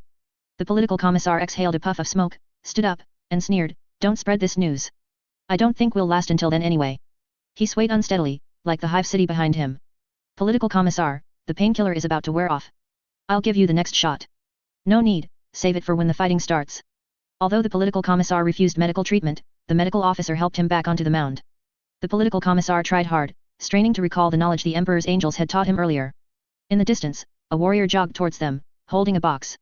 Slow down, are you carrying our urn? Political commissar, the higher UPS learned you lost your weapon and sent us a new one. The soldier ran, opening the box. Inside was a plasma pistol, the scent of the sacred oil still lingering. The political commissar laughed, shaking his 2 arms. Don't run, you take it. They must think the laser pistol was too weak, only blowing off 3 fingers, so they gave me a fiercer one. The political commissar felt like a mascot displayed on the battlefield. Besides his mouth, he couldn't move anything. Boom. A shockwave came from behind, making the political commissar's greatcoat flap wildly, nearly sending him tumbling headfirst into the trench. The medical officer quickly steadied him. What's happening back there? Did the enemy's artillery hit us? The political commissar tried to turn his head, pouting, gesturing to the warrior holding the plasma pistol box to check the situation. The warrior put down the box, stood up, and climbed out of the trench, his mouth agape in an O shape. I will fight alongside you. The Emperor's Angel's loudspeaker broadcast this vow across the entire position. Which brat is so arrogant, medical officer? Medical officer. Turn me around, I want to see which Grand General is shouting into a megaphone. Seeing the medical officer unmoving, the political commissar tapped his head with the back of his hand, then struggled to twist his backside, turning his upper body sideways. Yi Feng stood in the dust, outside the hive city, behind these cannon fodder troops, who were as humble as ants. His left hand gripped his helmet, his right hand held his combat blade, and a plasma pistol from Atres was suspended at his waist. This was not a commonly used relic pistol, but merely garrison grade, not particularly powerful, but better than nothing. He merely stood there, and it was as if all the previous defeats and deaths no longer existed. That face, they would never forget it in their lives. Some mortals looked at their wrists, some pulled out necklaces from their chests. They raised every statue and painting to be level with the giant. Their brains compared every detail, disbelieving, searching for any evidence that he was not Yi Feng, they found none. With every step Yi Feng took, a huge cheer erupted, the sound wave attracting more people to look. The next step brought an even grander sound wave. The adamantium armor walked step by step, the golden armor like light tearing through the dark sky, shining into everyone's hearts. The medical officer's legs gave out, and he knelt on the ground, weeping bitterly. The first cry appeared, and then the weeping could no longer be suppressed. More and more cries mingled with the sound waves, and more sobs joined this apocalyptic indulgence. Everyone was releasing the suppressed emotions of the war so far, in front of Yi Feng, they couldn't control themselves. Yi Feng kicked down the tall, upright banner. It was no longer needed here. I stand here, I am the morale of the army. Yi Feng's voice once again echoed across the position, the enemy has once again invaded Atres, this world we rely on for survival, more suddenly, more deadly, and more brutal than last time. However, we are no longer the Atres people of the past, we have risen. We are more united, stronger, and more invincible than before. From the moment humanity stepped into the stars, every pull of the trigger makes us more unstoppable. The Emperor has said, we are the race most suited to rule the entire galaxy, because any Xenos will kneel before a united humanity. We are the chosen, and the only ones. Yi Feng raised his combat blade high, forcefully pounding his chest with his fist, his first heart.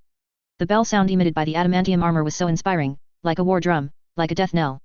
Morale returned, and everyone was reunited. Yi Feng began to issue orders. No one was allowed within 20 meters of him. This was not the limit of the affected area, but the starting point where the death rate soared.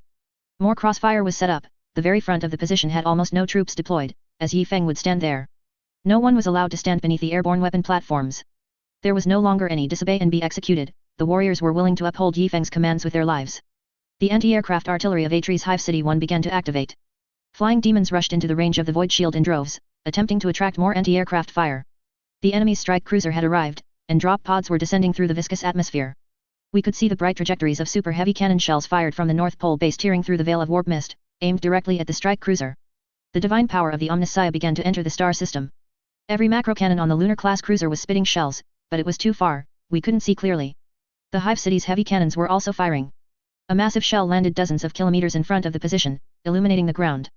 Dense swarms of demons were surging towards the Hive City. Daemon engines carved black scars across the once beautiful land, scarring the ground of Atres. Hundreds of light points lit up, the enemy's movements were exposed, no need to hide. Artillery fire descended upon us in an instant. The Hive City's void shield rippled slightly. These alone could not shake our defenses. An Adeptus Mechanicus priest jumped down with Yi Feng, loudly chanting hymns to the Omnissiah, and the surrounding machine spirits stirred. The machine spirit rejoiced. The turrets began to send heavy bolter shells into the sky. The first round of the demon army's artillery fire ended with almost no pause, and the second, slower attack arrived instantly. Slow-flying missiles were detonated mid-air by anti-aircraft bolter fire. Those powerful shells propelled by mortars flew slowly, and laser arrays sliced them in half. We could see clear internal organs and mechanized brains in the falling mortar shells. The first engagement of firepower from both sides was particularly bloody. A bomb that slipped through the anti-aircraft net obliterated a soldier's body, while a shell that landed in the enemy's position, its machine spirit corrupted, didn't explode but still crushed a daemon engine by sheer impact. Yi Feng put on his helmet and stood at the very front of the position. The enemy's offensive was absorbed by the void shield directly above him. He saw the demons, and the demons saw him. Hundreds of cameras here were aimed at him. The demon hordes around Atre's Hive City 2 began to turn back. The demon hordes at the extreme northern base began to turn around. The demons standing on the ruins of the small city turned and left. The demons beneath the strongholds about to be overrun instantly vanished. Countless demon armies converged on Gate 1 of Hive City 1 at the same time. Chapter 350, Atre's Hive, 4. The Daemon army began its assault, their assault tanks adorned with oversized searchlights that illuminated the entire Hive City outer wall. The planetary defense forces were blinded by the light and quickly donned their refractive visors. Everyone, listen up, close one eye, Yi Feng swiftly ordered. Artillery, take out their lights. The Hive City's artillery responded to the command, concentrating fire to destroy the enemy's forward lights. Each light acted like a shell's target indicator. They were merely sacrificial demons, sent to cover the Daemon army behind them. The dark demons that followed were covered in various metal blades and spikes, with chain swords appearing in unexpected places like teeth, armpits, and even inside their bodies. Do demons need to eat? Do they eat with their mouths? Teeth are just another means of slaughter. As the artillery blasted huge craters into the ground, the tough searchlight tanks uniformly switched off their lights. The mortal warriors, wearing their sunglasses, were plunged into darkness. They immediately opened their other eye, which they had kept closed, and removed their sunglasses. Black smoke swirled over the battlefield, reducing mortal visibility to a certain extent. It caused momentary confusion, had their vision truly recovered or not. Yi Feng heard a familiar sound, an engine roar that no white scars would ever forget. Target, straight ahead, direct fire, open fire. The motorcycle demons charged forward under the cover of black smoke, but a barrage of laser fire pierced their chests, blew out their wheels, and spilled oil across the ground. Continuous explosions erupted as enemies stepped on the minefield laid out in front of the position. However, they were too fast, the speed of the motorcycle demons was comparable to that of the white scars, and their wheels had already traveled 10 meters before the mines detonated. The corruption of the dark mechanicum was interfering with the mines. Yi Feng leaped with all his might. Before the enemy could emerge from the thick smoke, hundreds of yards of speeding demons seemed to voluntarily place their heads onto Key of Helic. Demons swept past Yi Feng, one came, two halves went. The mortals, relying on their absolute trust in Yi Feng, fended off this sudden attack. The dense array of laser guns and turrets inflicted heavy casualties on these demons, whose defenses were not particularly strong. The political commissar's training had proven effective. The combat readiness of the planetary defense forces allowed them to hide in the trenches. The war blades swung by the motorcycle demons failed to find their targets, and only a few enemies wielding long whips lashed out, shattering mortal warriors with a single strike. The undulating terrain of the position blocked the motorcycle frenzy. This position was exquisitely constructed, with hidden firing points opening up, trapping and eliminating enemies caught in the depressions. The anti-charge netting played a role, blocking many demons. Metal netting became entangled in their wheels, and ion barriers stopped the motorcycle demons. Vashtor gave the warriors no chance to breathe. The next wave of assault emerged almost immediately after the last motorcycle's exhaust fumes. Cavalry, all sorts of cavalry. Not just horses, but other powerful beasts from across the galaxy, covered in metal connections. Mounts and riders were welded together, forever charging. The front of the metal cavalry was covered in various brutal spikes, and some particularly massive entities had weapons that glowed with disassembler fields. Vashtor's creativity seemed endless. These metal cavalry pushed aside the ion barriers, advanced to the tall walls, and then leaped onto the position. An ion blast came head-on, exploding on the face of the largest daemon at the forefront, obliterating its entire upper body. Yet, the mount continued to charge, its power spikes flashing as it collided with Yifeng's blade. A direct thrust, an upward slash. The daemon's massive body crashed into Yifeng. His adamantium hand swept across its cold, barbed, and bladed body, shattering it with a single slap. The warp prepared to drag it back to its chaotic, disordered world, but beside its shattered remains, more demons surged forward. The line held precariously. The mortal's fear would completely subside with just a glance at the golden giant striding openly across the position. The metal cavalry charged into the position. Some warriors, crouching in trenches, could see black mounts flying overhead. The crossfire from the heavy bolter turrets continuously destroyed the enemy, but they were too fast, rushing deep into the position in the blink of an eye. While chanting, a tech priest pulled out a metal card from beneath his robe and inserted it into a nearby Skitarii's body. Several giant elite Skitarii began to unleash intense firepower. Their normally Ogryn-sized bodies suddenly shattered, artificial skin tearing open as more gun barrels extended from within. Thick steel plates on their backs detached, and deployed stabilizing rods plunged into the earth. Four-legged and fixed, their firepower reached the heavens. For a moment, it was hard to tell which side belonged to Vashtor's demons. The Skitarii and turrets formed a second strong defensive line. Metal cavalry fell before them, and each time an enemy fell, its surging energy core overloaded, causing a considerable explosion. Demons do not fear death, especially when Vashtor will restore them afterward.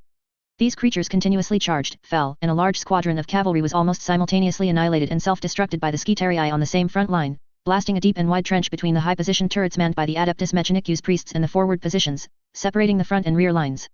Engineers immediately began work. Several high-ranking servitors swept with guns, while lower-ranking ones, armed with shovels, jumped into the trench. Several areas had not been breached. Yifeng's rear was a secure lifeline. Yifeng continuously swung his blade, sending oddly shaped demons back to the warp. Air-based platform support was sparse and scattered across the fan-shaped battlefield. The impact of these cavalry charges caused Yifeng's blood and chi to churn. One or two were manageable, but this horde of metal cavalry was a true iron charge, their clustered assault keeping Yifeng constantly on the verge of collapse.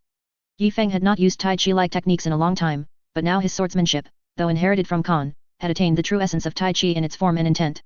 In Yifeng's eyes, the dense demons were not a black tsunami, but individual, incredibly rigid entities.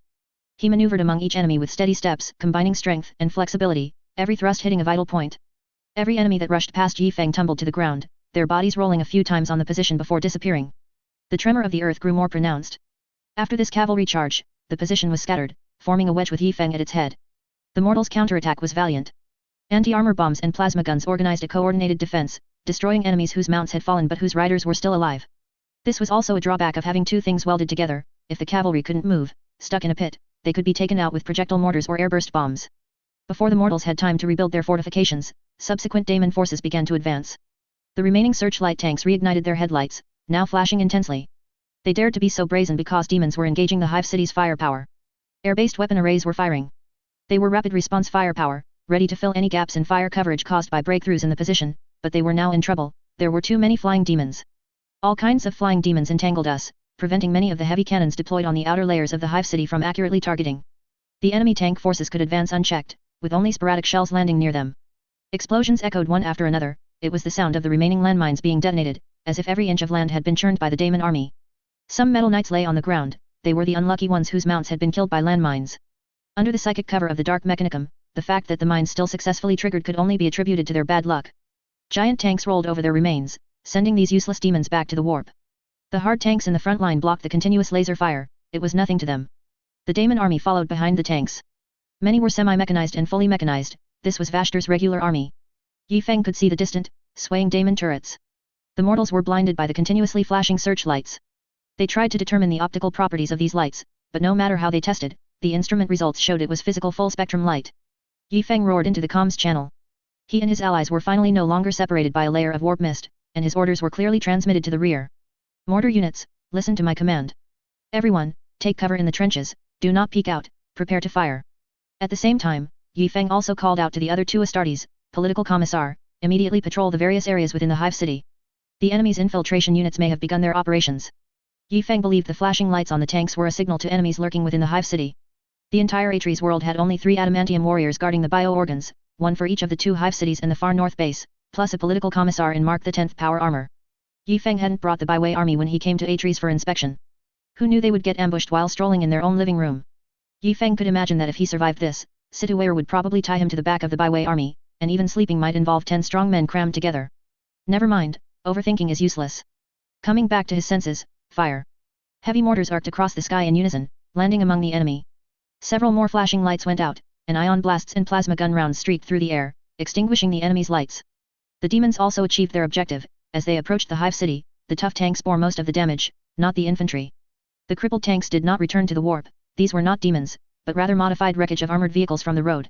Fire support demons crouched behind the wreckage, using these metal covers to launch missiles. Behind the blazing tanks, missile pods quietly rose, and then silver-gray warheads, trailing cold exhaust, came streaking in. Heavy siege units began to advance. These demons were the elite under Vashtor, colossal in size, heavily armored, with flesh seemingly just for show, their every movement powered by electronic muscle fibers. Mortar shells were a mere tickle to them, only plasma guns could inflict substantial damage.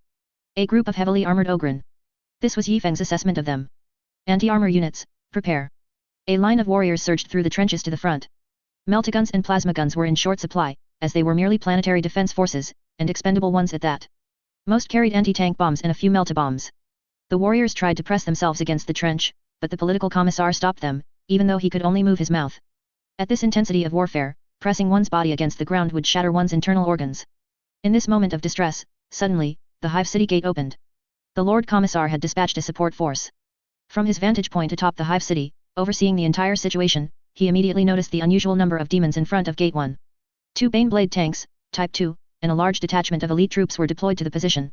Upon entering the position, the terrifying firepower of the Baneblade tanks was unleashed. Main and secondary cannons fired in unison, and the heavily armored Daemon infantry were slain amidst the alternating light and shadow of the Omniscia's divine might. Demons that barely managed to rush within the Void Shield's range leaped into the trenches, their massive size causing their heads to still protrude.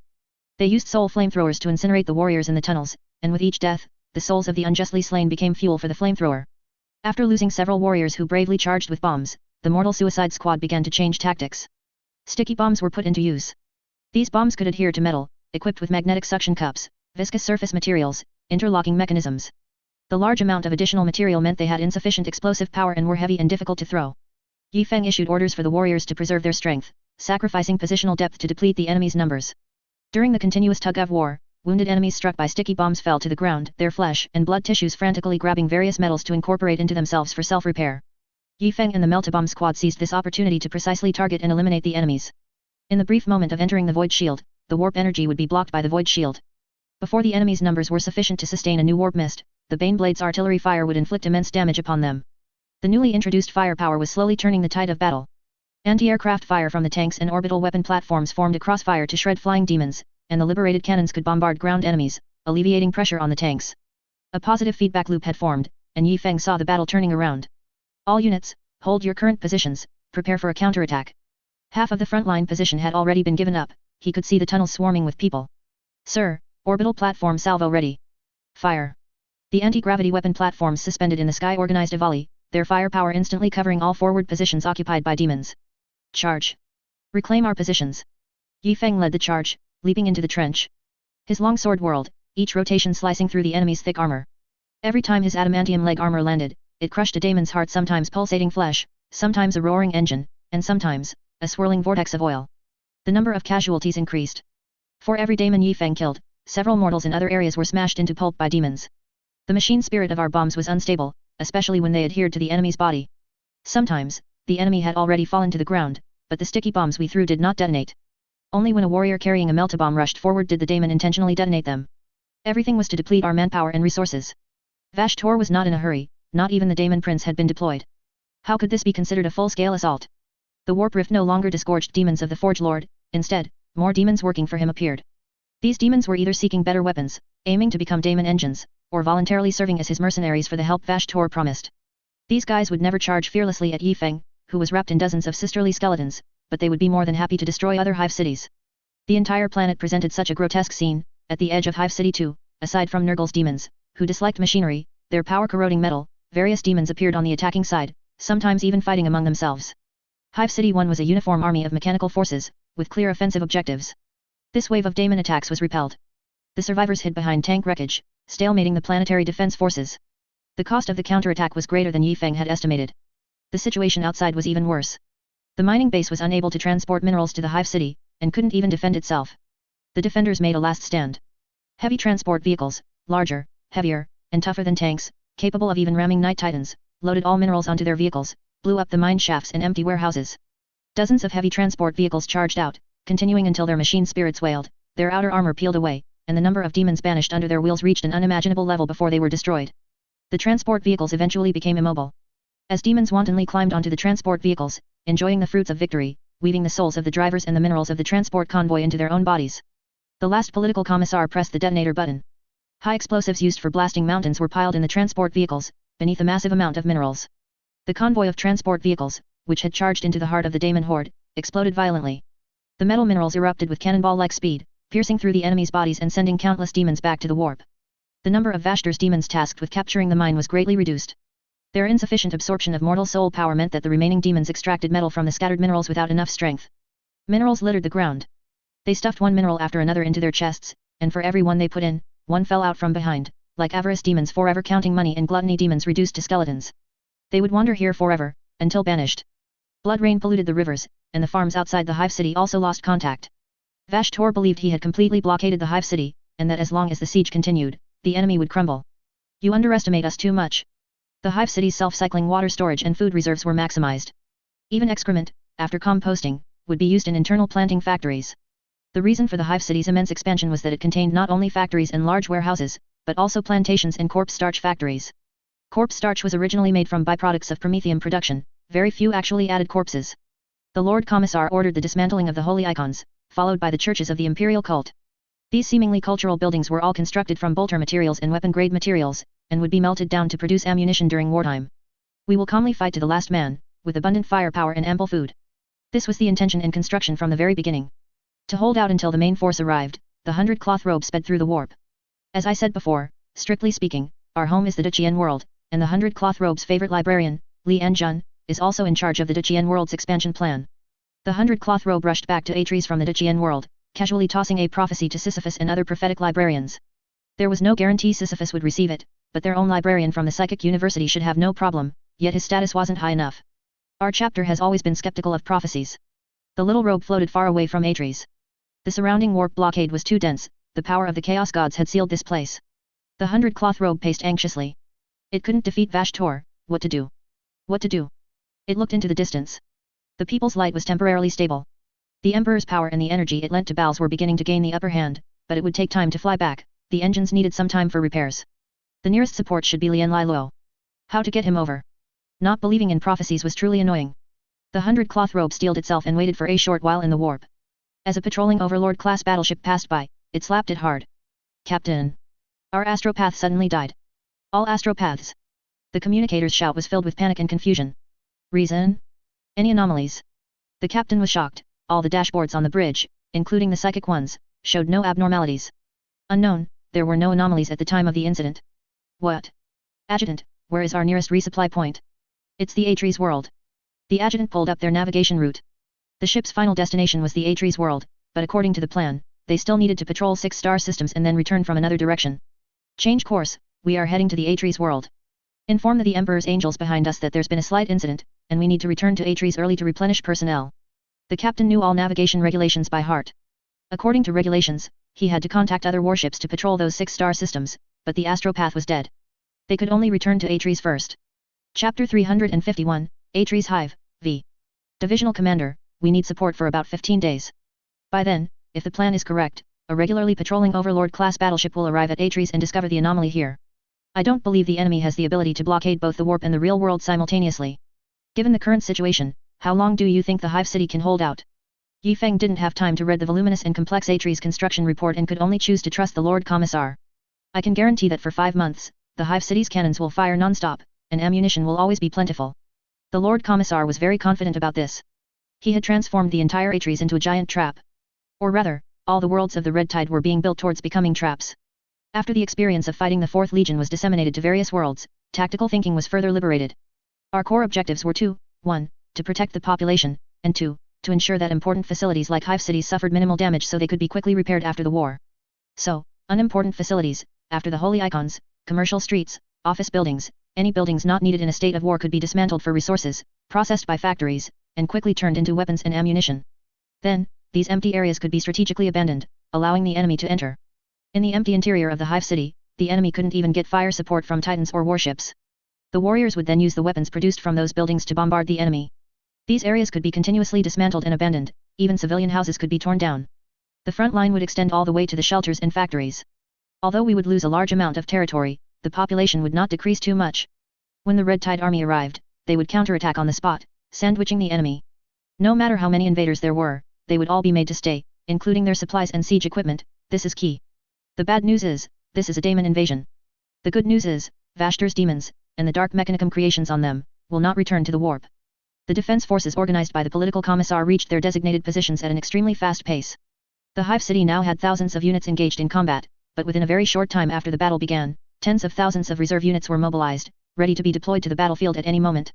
Regarding the matter of faith, the Lord Commissar admitted it was his mistake.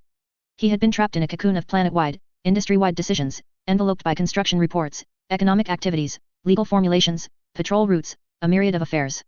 He had no time to go into the hive city to observe the true state of the people, merely mechanically issuing orders that no temples dedicated to Yifeng should be built, and that Yifeng should not be worshipped as a god, with political commissars monitoring this. But Astartes was one of the chapter's important recruitment grounds. The Lord Commissar was a scion of Guillemon, and had been trained by a warrior of the Emperor's scythes. His thinking was extremely similar to the Ultramarines, establishing military academies, selecting high-quality talents as Astartes recruit pre-selections, and emphasizing honor and responsibility.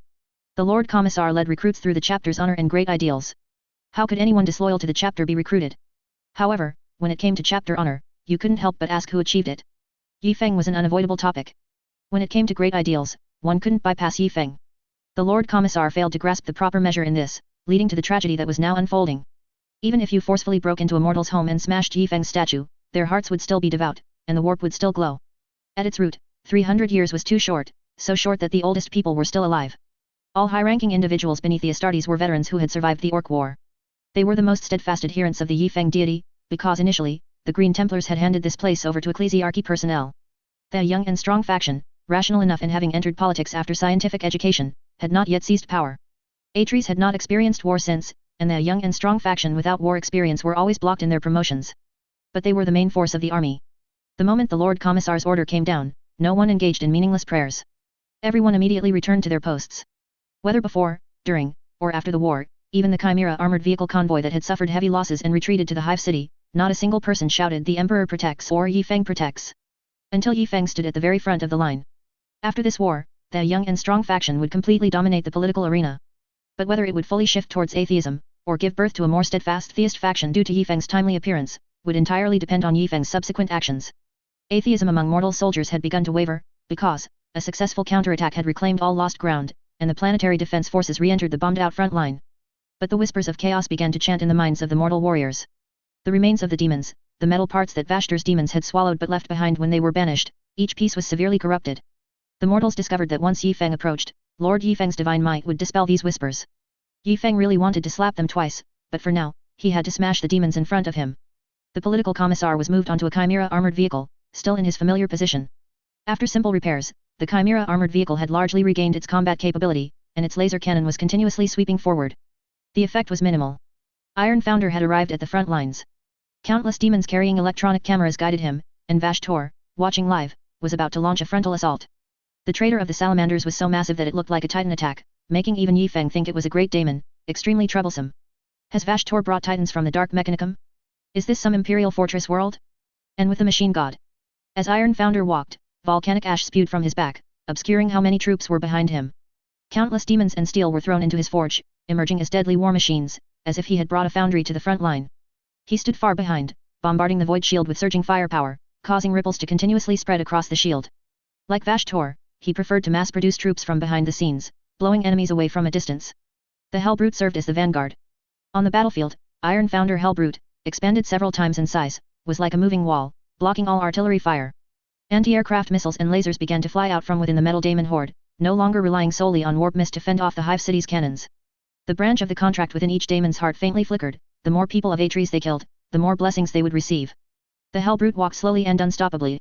The weapon in his left hand was a lava warmer, several times larger than a conventional siege power hammer. The flowing lava dripped onto the ground, forming a hard surface. The tanks that followed steadily behind him, revealing a turret pointed at the sky, continuously fired shells. Those were slow-flying incendiary projectiles. The turrets deployed inside the hive city struck the huge shells flying erratically in the sky, and the sky seemed to catch fire. Incendiary shells, burning tens of meters above the ground, instantly filled the sky. The mortals only felt heaven and earth invert, as if they looked up from the human world and fell into a fiery hell. The position instantly became a sea of fire, and the enemy attacked opportunistically. Retreat, all who can move, retreat to the rear position. The political commissar roared. However, a scene no one expected occurred. A tide of people surged on the position. People whose entire bodies were engulfed in raging flames crawled out of the trenches. The lingering daemon flames burned from their clothes to their flesh. After the pain came an icy coldness. Their brains completely lost nerve feedback from the fleshy parts, and the mortals moved distortedly, stumbling as they ran. But they were charging towards the enemy. It was a shocking sight. Dozens of mortals, their entire bodies ablaze, rushed out of the sea of fire, charging resolutely towards the attacking demons. At this moment, Yi Feng wished he were a great psyker. Behind these fire people, who faced death as if going home, the emperor's scythes, wreathed in vengeful flames, should have followed closely. The emperor's wrath should have burned towards these damned enemies. But there was only him. Flames also burned on him. The timid flames of raw fuel could not obscure his eyes. He watched with open eyes as the warriors, like meteors, tore through the darkness, illuminating the seemingly endless daemon horde. Burning, fallen bodies were everywhere, and the explosions of anti-vehicle bombs battled with the laughter of demons. Ultimately, they lost. It seemed only the demons' sneers remained between heaven and earth. The golden giant stood there, motionless. The gem of key of Helix shone, and the great sword was plunged into the ground. Before him were endless demons, behind him were rampant soul flames. All the demons stared at Yi Feng alone. The distance between the two sides grew shorter and shorter. The moment the Hellbrute stepped into the void shield, Yi Feng greeted him. Welcome to my world. Countless flares shot into the sky, towering above the azure flame wall. All the weapons visible since the battle began left the embrace of Mother Earth. Primitive and violent machine spirits, filled with endless rage, assailed the vile traitors. The sea of soul fire simultaneously blocked the mortals and the electronic camera's view. The omniscient sea of fire ignited, directly opposite the soul flames. The scorching flames burned higher and more fiercely than the azure ghostly fire. Yi Feng stood between the two flames, precisely at the boundary of two realms. Yin. Yang. The enemy's figures were obscured by black smoke. Suddenly, the massive lava hammer broke through the dense mist, emerging from the side of the thick smoke. The erupting magma did not cool in the strong wind, which now carried absolute heat. The scorching lava pointed directly at Yi Feng, but the golden giant merely took a step back. One step, and the azure flames collectively retreated a step.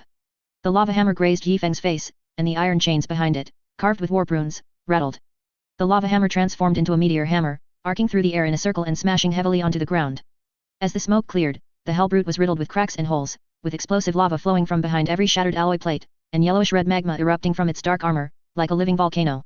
The enemy responded to the Omniscia's provocation with its main weapon, the lava gatling, long blocked by the void shield, finally found its use. The six-barreled alloy gun spat flames, its fiery stream continuous like a laser, and any creature hit by a meltabomb would be instantly incinerated by the explosive lava within, as if 6 meltaguns were firing at them simultaneously for a mortal. Yi Feng lunged forward several steps, charging in front of the Hellbrute, dodging its heavy blow, and with a horizontal slash of his blade, a fissure appeared on the lower part of the Hellbrute. Lava gushed out, its intense heat surging and splashing onto Yi Feng. The temperature of this lava was unusually high, not ordinary magma at all. At such high temperatures, it should have all vaporized, but now it flowed at Yi Feng's feet. Even clad in adamantium armor, Yi Feng could distinctly feel the temperature rising inside his armor. Yi Feng had intended to launch a quick attack, to destroy this Hellbrute before his armor overheated, but then its front armor split open. What should have been an incredibly sturdy iron coffin, a perfectly sealed alloy armor, the most crucial barrier protecting the veteran's body, was now split open with irregular cracks, protrusions, and spikes. It opened wide. Red and yellow lava flowed around it, and within its gaping mouth was an eternal soul flame, azure blue fire erupted, and bone-chilling coldness and the wails of vengeful spirits flowed over the scorching magma. Yi Feng quickly leaped, springing out of the magma. The azure blue fire stream cooled the lava into a solid state, and its hardness was so extreme that even the stomping impact of an adamantium warrior's body failed to cause any damage. As his toes touched the ground, Yi Feng, disregarding any sense of posture, bent down and rolled to the side. A lava flail descended from the sky, smashing into the spot he had just occupied. A chill shot from Yi Feng's soles straight to the top of his head. Had his feet still been in the lava, he would have been a meat patty by now. At this moment, his choice was crucial. Advance or retreat. The volcano erupted, and the lava seemed endless, spewing from every broken hole on the Hellbrute. Yi Feng gritted his teeth and ran to the side, where lava still flowed. He stomped heavily into the yellowish-red substance, even splashing water. The enemy slowly and steadily rotated its body, and the dense fire from the lava gatling hammered Yi Feng, with specks of lava shattering, splashing, and falling on his adamantium armor. The gaping maw opened once more, and soul flames began to spew. Yi Feng suddenly charged forward. His body left the lava flow, but the magma clinging to his adamantium armor cooled, forming clumps of black stones attached to his armor. The lava flail swung from the side. Yi Feng seized the opportunity, leaning down into the side. The runic chain flew over Yi Feng's head, and the lava flail missed its mark. But it wasn't that simple. Yi Feng reached out and grabbed the chain. The entire chain vibrated, like the wailing of the warp. Get over here. Turning, shouldering, the chain was brought up onto his shoulder. The power pack overloaded in an instant. Full power, pull. The trajectory of the lava flail changed. Yi Feng became the center, and the huge, scalding lava hammer sharply changed direction, heading straight for the Hellbrute's face. A strange warp language burst out urgently. Yi Feng's presence nullified the warp sorcery. He could feel the Hellbrute tremble. At this critical moment, the chain snapped. Deprived of warp blessings, the chain simply couldn't hold such a large lava sphere. The ball of lava instantly disappeared into the black mist. Yi Feng heard the sound of tank tracks rumbling over the scorched earth. The demonic reinforcements from the flank had arrived. Key of Helix slid along the chain, plunging into large swathes of soul flames. Yi Feng's proximity completely extinguished the flames. The Hellbrute angrily closed its maw, but Yi Feng forcibly hacked open a gap. Yi Feng could see the traitor's demon-possessed, mutilated flesh. It was screaming wildly, and this special Hellbrute tilted backward. This one is for the valiant warriors. The plasma gun's attack, following the gap carved by the blade, struck directly into the enemy's rotten flesh. The demon-possessed body vanished back to the warp. The entire Hellbrute began to crumble, its alloy shattering into fist-sized fragments, mixed with lava, pressing down. Yi Feng pushed off with both feet, sliding several meters across the ground, and plunged into the sea of fire, narrowly avoiding being buried alive. Before he could stand up, a massive behemoth appeared beside him. Yi Feng was sent flying with a solid impact, soaring over the sea of fire and crashing into his own lines.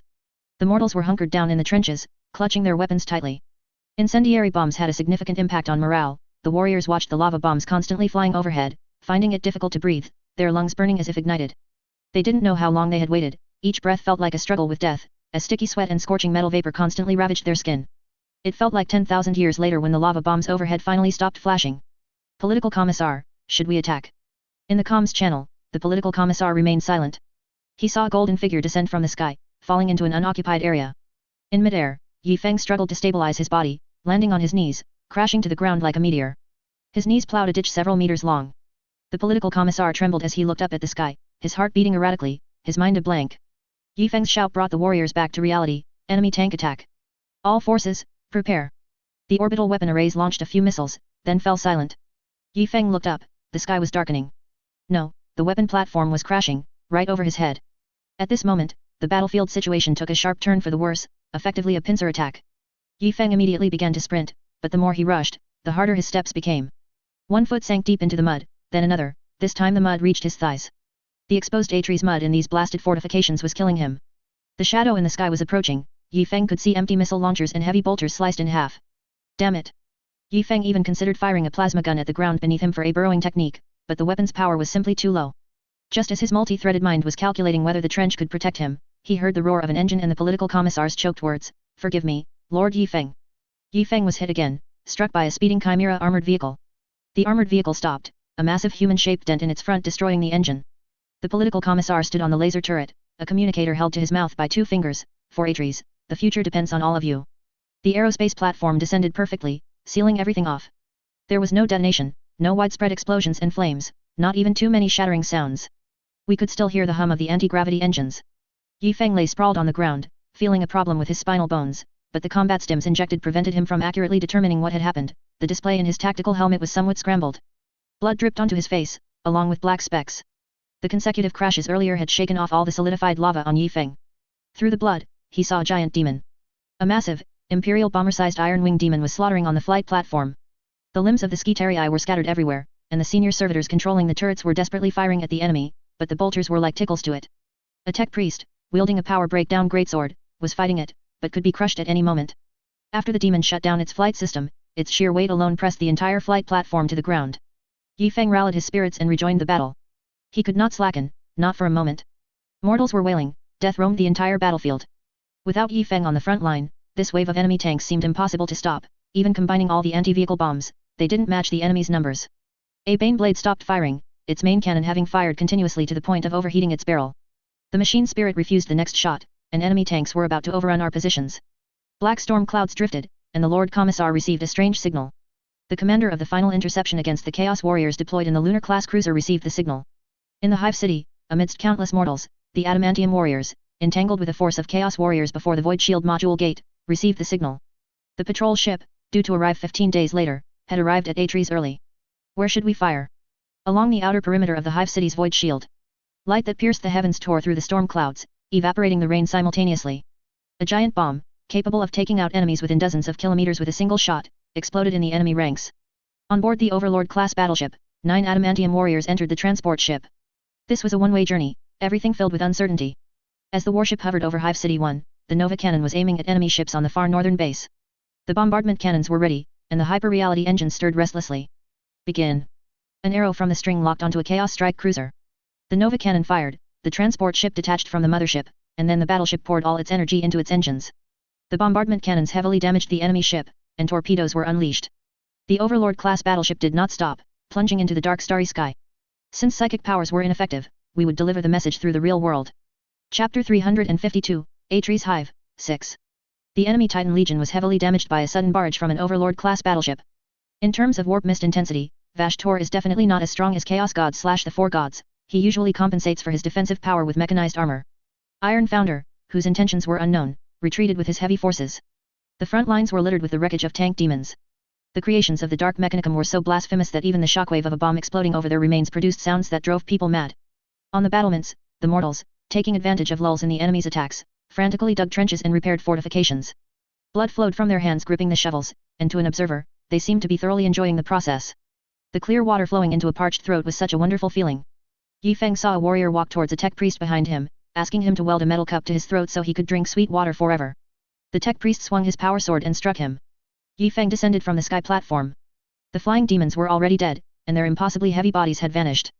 Adeptus Mechanicus personnel, with expressions of distaste, ordered servitors to sweep the remaining blasphemous metal off the sky platform. The disoriented servitor was cut down after completing its work and piled with the Dark Mechanicum's creations. Yi Feng stood by the pile of wreckage, which was stacked as high as a small hill, looking down at the tech priest.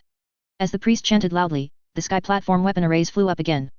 Adeptus Mechanicus transport platforms floated out from the high Hive City defense walls, bringing a new batch of Skitarii and servitors to the weapon arrays. Watching the platform slowly ascend, Yi Feng's gaze also gradually rose, his eyes slightly narrowed. There seemed to be something above the priest's head. No, it was further away. Reinforcements had arrived. Piercing through the thick clouds, all instruments on the transport ship failed. The pilot could only rely on the flight parameters from before entering the planet to make judgments, and an unexpected incident inevitably occurred. The transport ship plunged headfirst into the upper hive. Workers who were dismantling the upper hive's cathedral suffered heavy casualties. No one expected a ship to suddenly crash into the cathedral upside down. When the garrison quickly secured the scene, preparing for a fight to the death with the aliens that would emerge from the ship, the adamantium warriors landed on the ground, disoriented. Before the battle even began, the Belisarius call of 3 warriors had been triggered. The Emperor's angels saw so many mortal forces and thought, excellent. Hurry and help, my battle brother is stuck. It is hard to imagine how the mortal forces at the time managed to dismantle the warship while enduring 3/10 of anti-psyker power to extract the Primaris warriors. Yi Feng finally received reinforcements, 2 adamantium warriors. There were too many places to defend. The void shield modules had been hit by chaos warriors many times. 6 mortal forces were wiped out just to prevent the water source from being contaminated.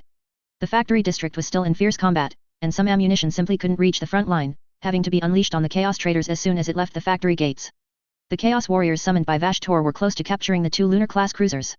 Once their battle ended, more Chaos Warriors would descend upon Astartes, and the Hive City would be in grave danger. The Void Shield modules, Geller Field, engines, and ammunition depots of these 2 lunar-class cruisers had fallen. Regardless of how the mortals resisted, the Chaos Warriors and demons advanced unstoppably.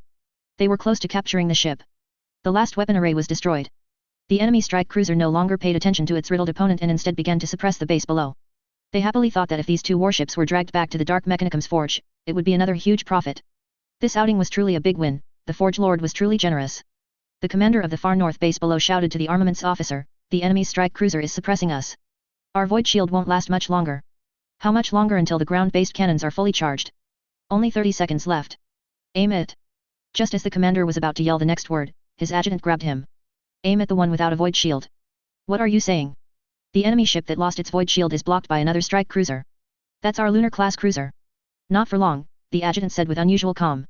The enemy turning to suppress us indicates that their progress in capturing our ship is nearing its end. If we don't act, these 2 cruisers will become enemy ships. While those damned enemies are all inside the ships, now is the best time. Commander, 20 seconds left. Turn, aim at the lunar-class cruiser. The commander's voice was still as irritable. The 4 sky platforms at the 4 corners of the far north base aimed at the largely battered lunar-class cruiser. Both captains were holding the last bridge, one directing the reinforcement of the last door, and the other considering whether the last shot should be for himself or the enemy. When the dazzling beam filled the command room, the high-energy reaction detector's dashboard, which had long since crashed, exploded strangely. The reactions of the two captains were not very different. One gave a thumbs up in the direction of the light. "It's just like you, thinking the same thing, old classmate." The other straightened his uniform one last time. The captain died with his ship, a worthy death, for Atres. The enraged leader of the Chaos Warriors disregarded his mission. He was furious, he would destroy the far north base at all costs. The two lunar-class cruisers, burning, plunged into Atres's ancient ice plains. The three strike cruisers seemed to descend even faster, reaching the lower part of the planetary orbit at maximum speed and beginning to bombard the sturdy void shield. The base commander patted the adjutant's shoulder. "You take over command, I'm going to rest." Though he hadn't slept for 2 days, the commander still appeared full of dignity as he slowly walked out of the command hall. As his last shred of neat clothing disappeared from sight, the sound of heavy objects falling followed. Yi Feng looked up to the north. Our fleet had been destroyed. This was the worst news. The only good news might be that the enemy was also unable to send more Chaos Warriors. "Commander, the enemy is retreating. Consolidate the position." Yi Feng opened his mouth but couldn't utter the next sentence. Few mortals remained, and the position was in shambles. It would likely fall in the next attack. A squad of planetary defense forces was entering the position from the trenches behind. The squad was light in front and heavy in the back, with firepower heavy in front and light in the back. This was a cruel tactic of attrition, using the lives of squad after squad of mortals to buy time. Until the void shield disappeared, and the enemy's large-scale artillery bombardment could no longer be resisted. What followed would be brutal street fighting, with every inch of land inside the hive city filled with the smell of gunpowder. "Commander." Yi Feng's thoughts were pulled back to reality. "How should we deal with that breach? That's a problem for after reinforcements arrive." The warp rift was healing. Vashtor's power was preventing the return of the reality barrier, and most of the chaos energy was expended on this.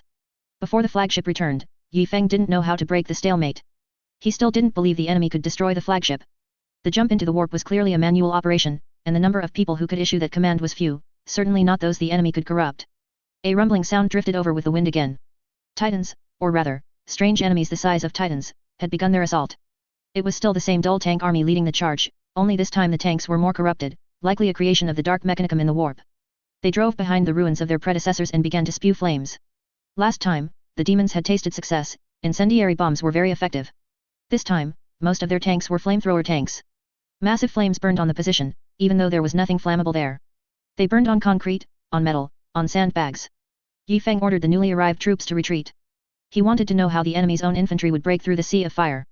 The enemy tanks began to advance. The flamethrowers' range was ultimately limited, and they began to enter our position.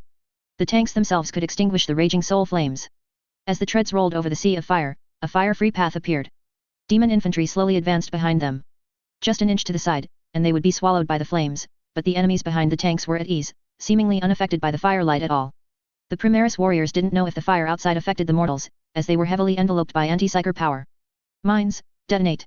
About half of the mines just buried in the forward position successfully detonated, blowing up half of the enemy tanks. Vashtor's army reacted quickly. The tanks maintained a dense formation to push the wall of fire forward, and soon the wall of flame began to advance towards our position again. The hard front armor of the tanks endured the bombardment from the gun emplacements, as if nothing could stop them. Under his helmet, Yi Feng's face twitched, revealing an ugly smile. Channels 1, 4, 9, assault commence. The enemy made a mistake. In the places where the anti-tank bombs exploded, no tanks turned back to replenish the flames there. It's meaningless. I've captured this position. All the troops coming up behind are mine. Why would I spray fire again? Tunnels, that's the core, tunnels. Our anti-tank bombs weren't buried in shallow holes dug on the position, they were buried by digging tunnels. The bombs were at the end of the tunnels. They just had to clear away the collapsed loose earth to find the tunnel entrance. But they didn't. The assault team succeeded. In the next wave of attack, the enemy led with earth-shattering artillery fire, creating irregular ripples all over the void shield. The assault troops used a large amount of noise to interfere with the mortals, and many warriors present suffered permanent hearing damage. The ground trembled. The enemy titans were still bombarding the void shield, refusing to rush into close combat, but their constant, meaningless stomping of the ground raised Yi Feng's alert. The enemy's drilling machines, under the cover of noise and ground tremors, plunged into the hard outer wall of the hive city, emerging from behind the position, carrying a large number of demon troops to assault our rear. We attacked with tunnels, and they began to attack with tunnels too. The aerial weapons platform, which had promptly noticed the situation behind them, immediately dispatched Iron-Wing Dragon Skitarii. These flying flamethrower troops inflicted significant damage on the sneaking demons on the ground. In the next wave, we would see the enemy's flying flamethrower troops riding Iron-Wing Hawk demons into the battlefield. Iron Founder was constantly forging demons suitable for the current battlefield, and the mortal armies could only continuously change tactics, never stopping for a moment. In response, it seemed we only had decapitation tactics available, but any non-pure artillery barrages in the hive city were intercepted. Time passed bit by bit, and the demon army used various methods to rush in, attempting to kill Yi Feng. Finally, they couldn't hold back any longer. The Titans began their assault. Even for Iron Founder, re-equipping such massive machines, the same size as himself, with close combat weapons required considerable time. Now, there was enough time. Covered in spikes, rotating blades, Vashtor had completely unleashed his imagination, becoming an outstanding representative of making anything a power weapon. You, holding that power bench, put it down. You, with the power boxers, if you have the guts, put them on yourself. Yi Feng personally witnessed a giant machine resembling a rhinoceros deliver a power headbutt, piercing our advanced blast-proof plating. The most absurd was the power bulldozer, which deeply inserted strange power plates into the ground, overturning our positions and causing all buried landmines to explode upon contact with its power bulldozer blade. Its specialized blast-proof design made it the behemoth charging at the forefront. The Titans followed closely behind it, step by step. A Bane blade was destroyed. The might of a Titan was not something a super heavy tank could withstand. The aerial weapons platform also lacked weapons capable of destroying a Titan. In close combat, these super machines, as large as Titans, were no less formidable than a Gorkanaut or Mao-Ge King Kong. A mere war stomp could instantly kill any mortals who got too close. The corrupted void shields were incredibly tough, shrugging off the bombardment of the hive city's cannons. Their sole tactical objective, now fully equipped with close combat weapons, was to smash down the hive city's gates. Yi Feng ordered a retreat. All troops first withdrew to the Barbican. Almost no mortals remained by Yi Feng's side, they had all died. They were all dead. Up to this point in the battle, all the mortals Yi Feng had seen were constantly dying. Shall we begin Plan 2? Construction is complete. A Death Strike missile served as the final echo of the formerly held Gate 1 position, destroying several of the enemy's fake Titans. Gate 1 was declared lost. At the entrance to the hive city, that narrow space, Titans could not enter. When the hive city was built, it wasn't so insane. During its initial design, supergiants of over 20 meters could still enter. But after the war began, everything changed. This place underwent drastic transformations. Upon entering, the commercial streets that once traded with the material grounds outside the hive city were completely dismantled. The added metal layers stretched endlessly. The second layer, already prepared, only needed alloy beams to be erected, then iron plates and fixtures laid down to become a solid floor. Titans could not enter this hive city unless the entire newly added floor was completely destroyed. The defensive turrets below and the numerous ground bunkers were already in position. This would become a new meat grinder position. The astropath was still trying. Lord Commissar, I have failed again. No one has responded to my plea for aid, and I cannot guarantee that the plea truly went out. Rest well. I hope you recover to your best state as soon as possible, then try again. After the Overlord-class battleship arrived, the entire hive city was filled with hope, because everyone knew that reinforcements were coming, and in large numbers. Did the astropathic plea really not get sent out? Didn't that depend on Xianche's manipulation? Stirring up trouble between various factions was a common scheme of Xianche. Vashtor and the Red Tide were locked in battle, but he was not satisfied. Destroying this planet didn't necessarily require demons, Imperial forces could also do it. The Doom Warriors chapter received the news. An entire company of warriors, with a little help from Xianche, was swept towards Atres by warp tides. The characteristic of this chapter was that their gene seed had mutated, causing problems with the nerve ganglia that control sleep. These warriors suffered from insomnia, permanent insomnia. The doomed warriors, from the moment they joined the chapter, were eternally sleepless, which led to the entire chapter suffering from depression and making abnormally emotional decisions. The older the warrior, the more deranged he became. Due to their instability, the High Lord previously would not deploy the Doom Warriors chapter into complex battle situations. The battles they participated in were always Exterminatus-level engagements. For example, fighting orcs. Once this chapter judged you to be a heretic, their combat would be frenzied and cruel. What's more, they were adept at using Exterminatus. Specialists in Exterminatus operations. This company of Doom Warriors was thrown into the Atres star system's orbit. The star charts they possessed were so ancient that they believed this was not Imperial territory. At least, it wasn't when this map was drawn. They quickly observed a large-scale demon invasion and 3 Chaos Warriors strike cruisers in the sky. Some reconnaissance teams quickly spread across the planet. These scouts discovered demons pouring into the Hive City. When their squad attempted to enter the Hive City, they found no Emperor's statues, but they could hear some people shouting, "For all humanity and to repay the Emperor's grace." Facing such a strange place, the Hive City's void shield still standing seemed to be the only reason the doomed warriors didn't deploy Exterminatus. They contacted Atres, but communication below was cut off, making it difficult to ascertain the true situation. The captain of the Doom Warriors almost without thinking gave the order to begin the ritual to awaken the whirlwind torpedo machine spirit. They would charge in, drop an Exterminatus, and then flee, taking advantage of the enemy ships attacking the North Pole base not having their gun barrels turned, making a clean getaway. The priest of the company considered it for a moment, then stopped the captain. The Emperor's statue in his hand shone brightly. The sacred domain of the great Emperor will not tolerate the wantonness of demons, but we must confirm that this place is beyond salvation. Every Exterminatus is a loss to the Emperor. The doomed warriors quickly split into 2 factions.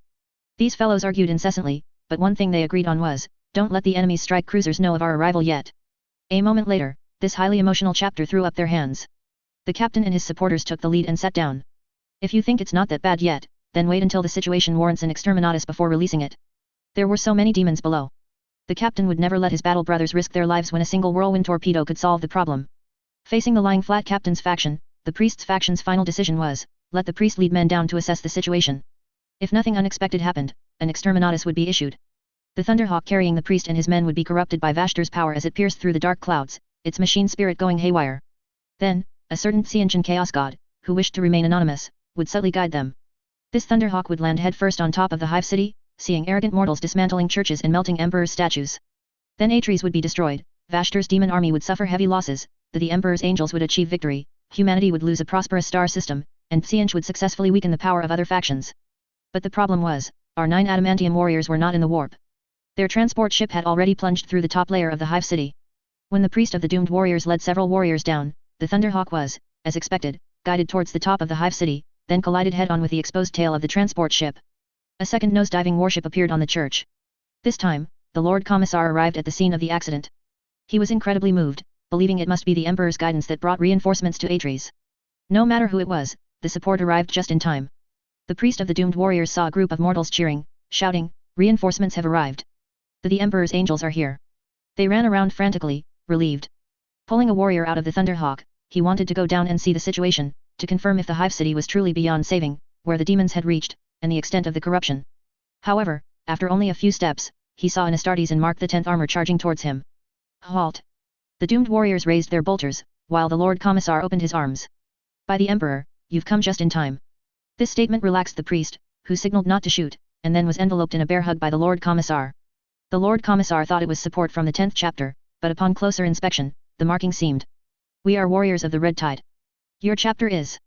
We are the Doom Warriors chapter, the Emperor's Angels of Destruction. Then, the priest was inundated with a barrage of questions. What is your military strength?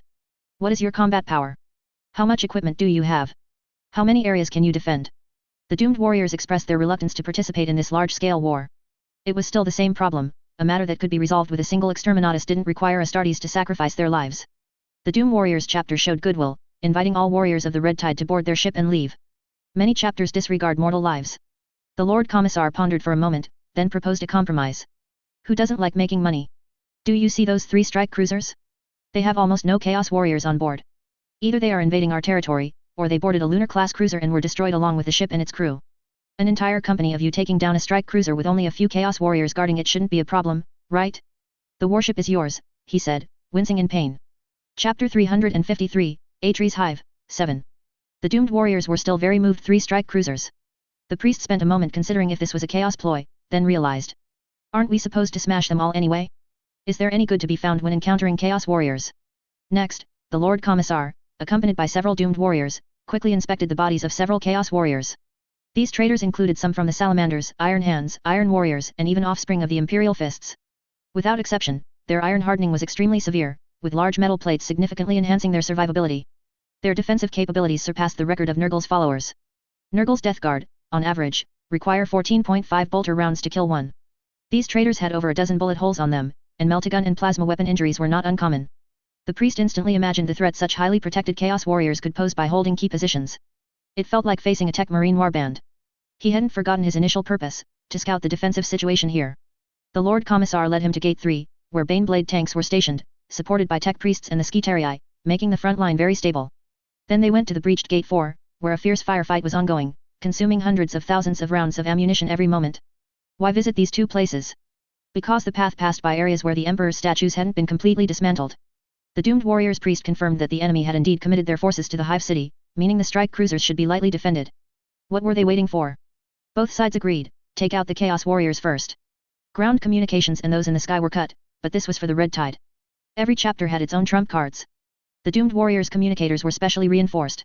Having participated in exterminatus operations for years, their communication equipment was specially enhanced to send short-coded messages even in areas hit by macro-scale strikes and under severe psychic interference. This chapter originally didn't have such preparations who would wander around a world hit by an exterminatus. However, their chapter developed an obsessive-compulsive disorder. In the early 42nd millennium, their chapter master, after a century of insomnia, finally transitioned from prone to emotional outbursts to obsessive-compulsive. He insisted on confirming that all enemies were exterminated after an exterminatus operation. Coincidentally, he did, on several occasions during these confirmations, discover a few survivors. Some were high-ranking enemies hiding in star system-level bunkers, enduring the explosion, while others escaped the exterminatus-level orbital bombardment by hiding underground. This made the doomed warriors unstoppable. They would always monitor a planet under exterminatus for a long time before leaving. Moreover, it spread by word of mouth.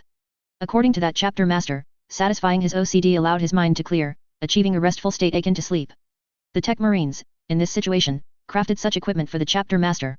Primarily, because of the chapter master's OCD, the honor guard were completely forced to follow.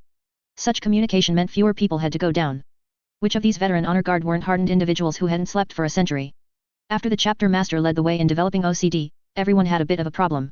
The priest was better off. Aside from liking to recite the imperial anthem to everyone he met, he had no psychological terminal illnesses. At the priest's call, the doomed warriors very quickly added a head-first seating position in the top Hive City chapel.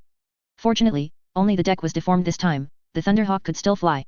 The Lord Commissar and the priest conversed for a long time. The doomed warriors, as a chapter closely tied to the Imperium and skilled in extermination, should possess a suit of adamantium armor. Theoretically, there were 2 suits. Although there might be over 1,000 Imperial chapters, Guilliman could only contact about half of them. According to the number of adamantium armor suits we gave him, those with good relations could get 3, while those with poor relations would get at most 1. Guilliman was still generous, but the political situation was a bit chaotic. The adamantium armor from the Departmentum Unitorum quickly reached the doomed warriors, but the one from the Departmentum Unitorum, let's just say the origin of the Doom Warriors chapter was not a cursed founding, but it might as well have been. The Lord Commissar heard this and exclaimed, "Oh, look. Traversing such clouds, you're naturally unstable without anti-psyker armor. Come on, brother, you're going up with us." The doomed warriors were stunned. An adamantium warrior walked out from around the corner.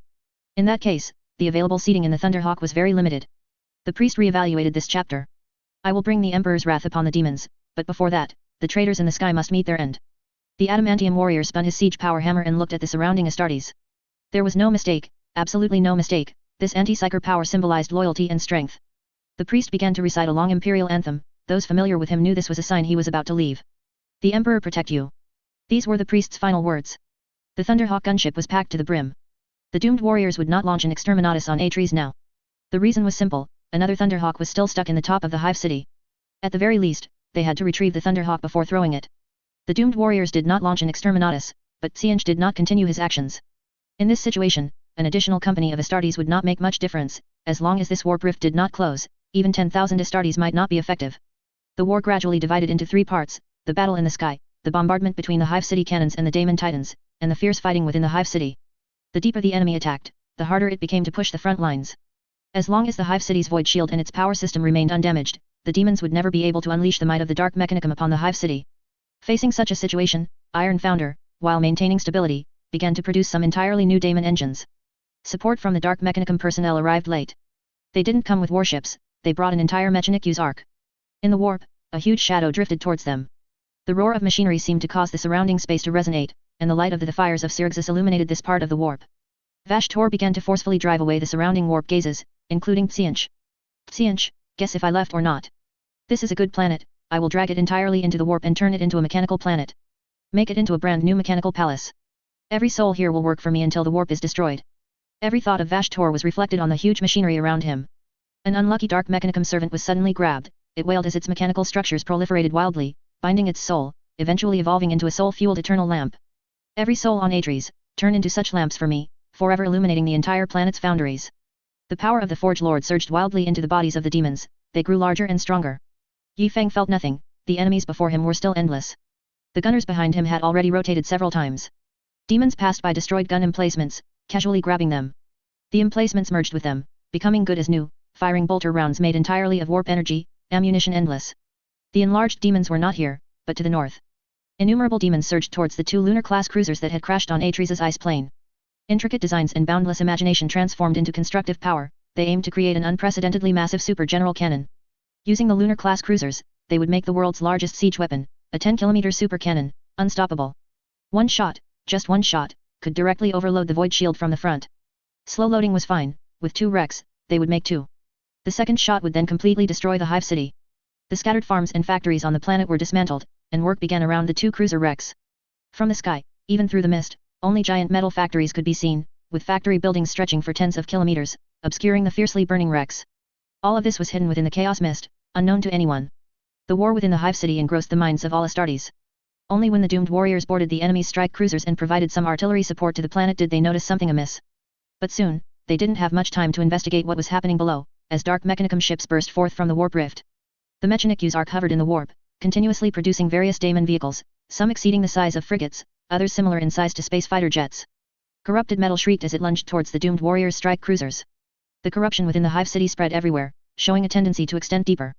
Warriors often heard whispers, some were ecstatic, believing they could hear the machine spirit of their guns speaking, while others thought they had developed war-related psychological illnesses. More severe were the wounded. Those who retreated from the battlefield, sleeping in hospital beds that day, woke up the next, believing in their consciousness that their injuries were healed and they should return to the front line. But what those around them saw was perfect fusion of bed legs to his already broken leg, or an entire arm transforming into the hospital's metal bed frame, flailing wildly. Recently, tragedies have occurred in the deeper factories where people willingly thrust their arms into machine tools. Tens of thousands of reserves were continuously thrown into the battlefield. The shadow of death hung over everyone. Any normal Hive City world would have completely collapsed by now. But Atres had not. We had no distinction between upper and lower Hive City. When you saw people you once envied appear on the casualty list, and people you once despised carrying ammunition to the front, you would unconsciously want to do something. In the shelters, only immobile elders and young children remained. The elders were teaching, and the children were listening. The entire Hive City showed a tendency to fight the enemy for generations. Yi Feng finally couldn't hold on any longer. No one knew how many injuries his flesh had sustained. 2 weeks of sleepless combat had brought his body to the brink of collapse, he desperately needed food and sleep. 2 adamantium warriors relieved him, but when he awoke again, only 1 warrior remained, and more than half of the position was lost. The wreckage of tanks began to become common, and the warriors desperately threw incendiary bombs, because only the supply of incendiary weapons had not been affected. Every Primaris warrior held back a question, "Chapter Master, you should retreat with the doomed warriors." But none of them spoke it, they all knew the answer. Many commanders wanted to break out. The Chimera assault teams and motorcycle quick response units they formed never returned after rushing out of the Hive City. Machine spirit malfunction was the main reason for their slaughter. Communication between Hive Cities was cut off. The demons advanced deeper and deeper, passing through commercial areas and schools, all the way to the employee dormitories outside the factory. There were not many people there, because the workers almost slept in the factory. The speed of demolition was almost unable to keep up with the enemy's advance. That day arrived. Vashtor's power materialized. 2 lunar-class cruisers converted into super cannons were turning. These super cannons, built on adamantium dragon keel as a base, had a range covering the entire planet and were all aimed at Hive City 1. However, I am the destiny god of unparalleled wisdom, ever-changing, insightful into the demonic heart, ingenious, resourceful, and strategic. The great Qing god made his move. He successfully subverted, or rather, awakened the Qing followers hidden in the dark Mechanicum. These individuals privately fired the super cannons without notifying Vashtor's siege demons. Qing's goal was pure: I want both sides to suffer heavy losses. Would this shell's power diminish if there were more living beings within its blast radius? The damage it could inflict depended entirely on how many units were within that blast radius. So why not blow both warring parties to kingdom come? The light of the first shot extinguished the overloaded void shield, and the second shot, a 400-meter diameter shell, accelerated by gravity turbines, flew towards the Hive City at near light speed. This was an indescribable destruction. The Hive City's outer armor was so easily torn apart by the explosion. The giant Hive City cluster, hundreds of kilometers in diameter, emitted a dazzling light no weaker than a star the moment it made contact with this little one. We could see a spherical crater with a diameter of 30 kilometers, with nothing inside. Iron Founder was teleported back to the Mechanic Ark by Vashtor the moment the cannon fired. Other demons were not so lucky, they perished under the gunfire. The shockwave passed through the empty interior of the Hive City without any obstruction, reaching the front line of the battle. Yi Feng was fighting a huge demon. It was so massive that a Baneblade tank paled in comparison to it. Yi Feng attracted the enemy's attention, and the assault team was about to get within meltagun range. The assault team became a blur. The demon and Yi Feng slammed together in an instant. Yi Feng was sent reeling, spitting blood, as the demon and he spun. There was no impact that smashed through layers of walls, the shockwave of the explosion had already destroyed the heavy factory before them. They flew deeper, and Belisarius Call frantically kept his tired eyes open, everything around him blurry. Yi Feng fell heavily to the ground, he didn't know where he was. In the very center of 2 destructive storms lay the heavily wounded Lord of the Crimson Tide. The ion storm from the overloaded void shield and the destructive assault of the super shell ultimately did not converge. In the hundreds of meters between them, they transformed into a raging wind, then each disappeared. This attack destroyed thousands of mortal defenders and 10 gates of the Hive City. It destroyed 3 of them and the subsequent defenses. The demons would push deep within hours, heading straight for the void shield module, which was still emitting an ion storm. Yi Feng couldn't move, his body seemed to have lost contact with his brain, and the light before his eyes was fading. The flashing red alarm light inside his adamantium armor did not bring back his consciousness. The Astartes' final slumber had begun, this was the last protective mechanism, a state that could only last for several years, after which would be complete death. In a daze, Yi Feng opened his eyes. The white light was too dazzling, he couldn't see clearly. Sichuan's voice pierced his mind. Enk, I'll write the report, you provide the machinery, and I'll sign it. Let's put Yifeng into a dreadnought. Yifeng instantly cleared his head and tried to sit up with a whoosh. Then, a mortal's hand pressed down on his head, hands crossed, pressing hard, forcing him back down. Ina. Chief Apothecary, he heard your conspiracy. Yifeng let out a long breath. Was this a dream? Enk's voice then came, Primaris warriors don't dream.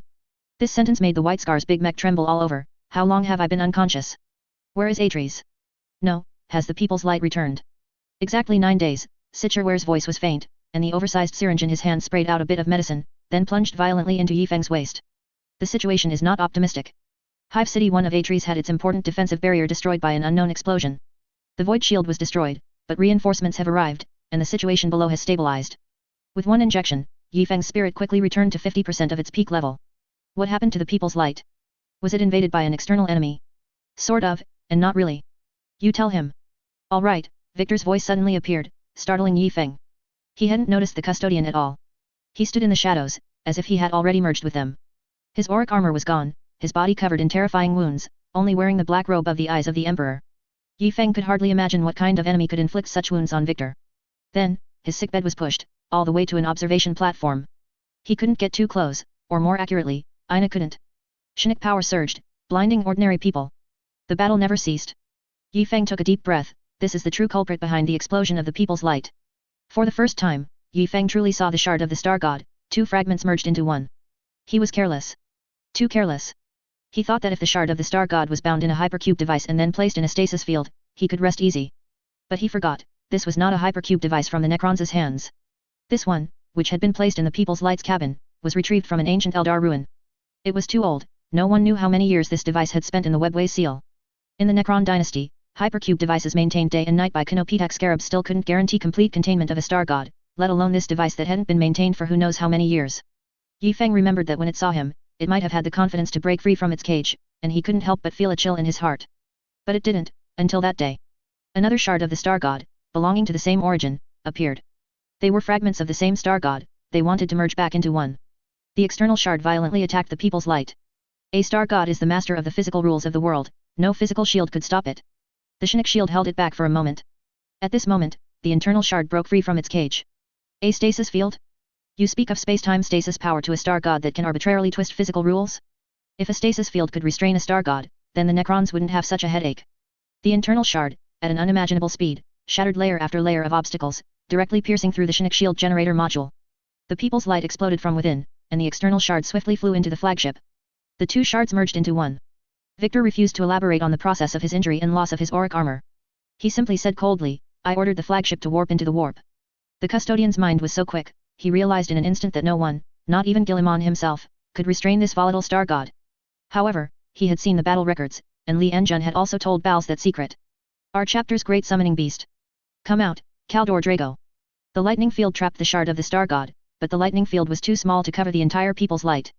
The flagship, having lost its shields, began to fight the demons. Another custodian brother made his move. The 2 custodians Victor brought were naturally not chosen randomly. One of them was a mechanical technology expert, specifically to study the various secrets of the people's light. This custodian, in a moment of desperation, connected the Drukari/Dark Yildari slaughter production line that had already been built for the people's light's main cannon. Thus, the Drukari/Dark Yildari in the cultivation pods below were constantly dying. The Chinook energy unleashed by the deaths of these powerful psychic talents was fighting the shard of the star god, and the 2 sides temporarily formed a new balance. A Chinook cage at a huge cost. It all made sense now, everything made sense. The star god's attack caused the Chinook shield module to explode, and the torn opening gave the demons, who were waiting for an opportunity, their chance. Hearing this, Yifeng couldn't help but gasp, his newly healed lungs faintly aching. I was negligent. I had already overestimated the shard of the star god as much as possible, but I still didn't anticipate its power. At this moment, Yifeng finally saw the weapon Victor was holding. The flames of the fires of Sirixus spread to the Bloodchild battleaxe. Kaldor had purified this battleaxe before he left. The Grey Knight's Grand Master was initially furious. He had never seen this warship, and to him, it was entirely an alien creation. But when he saw the 3 custodians, he didn't say much more. He was just very angry and purified the creations our chapter had seized from chaos, such as some blasphemous artifacts on the Omegagon, some equipment on the Nightfall, including this Bloodchild battleaxe. Kaldor said something before he left, but none of us heard clearly. Yifeng touched Ina's head. Was this matter serious? But put that aside for now, Astartes had to be saved first. So, Can our main cannon still be used? Chapter 354, Atre's Hive, 8. Yi Feng's voice was filled with weakness, anger, sadness, and hope. Yes. Yi Feng let out a long sigh. Damn it, I thought Xianch had been plotting for hundreds of years to get my flagship. It turned out to be a shard of the Star God. The invasion of Atre's world was entirely a trap laid by it, waiting for an opportunity to burst out from the warp rift torn open by the flagship. As a counterattack, the main cannon should at least fire 1,000 times. The main cannon can be used, but there aren't many reserve shells left. All the production capacity of the Drukari/Dark Yildari slaughter line was being used to maintain the shard of the Star God's psychic cage, and the main cannon's energy supply was redirected back to the Savage Eldar. However, the flagship was severely damaged, one side of the octagonal warship was largely destroyed. The hole was too large, encompassing the psychic shield module, the Savage Eldar's cells, the Space Mantis warehouse, a shipyard, and so on. Yi Feng's heart skipped a beat. Which shipyard was blown up? It couldn't be Gloriana. Those two ships are fine, and Eternal Mountain is also fine.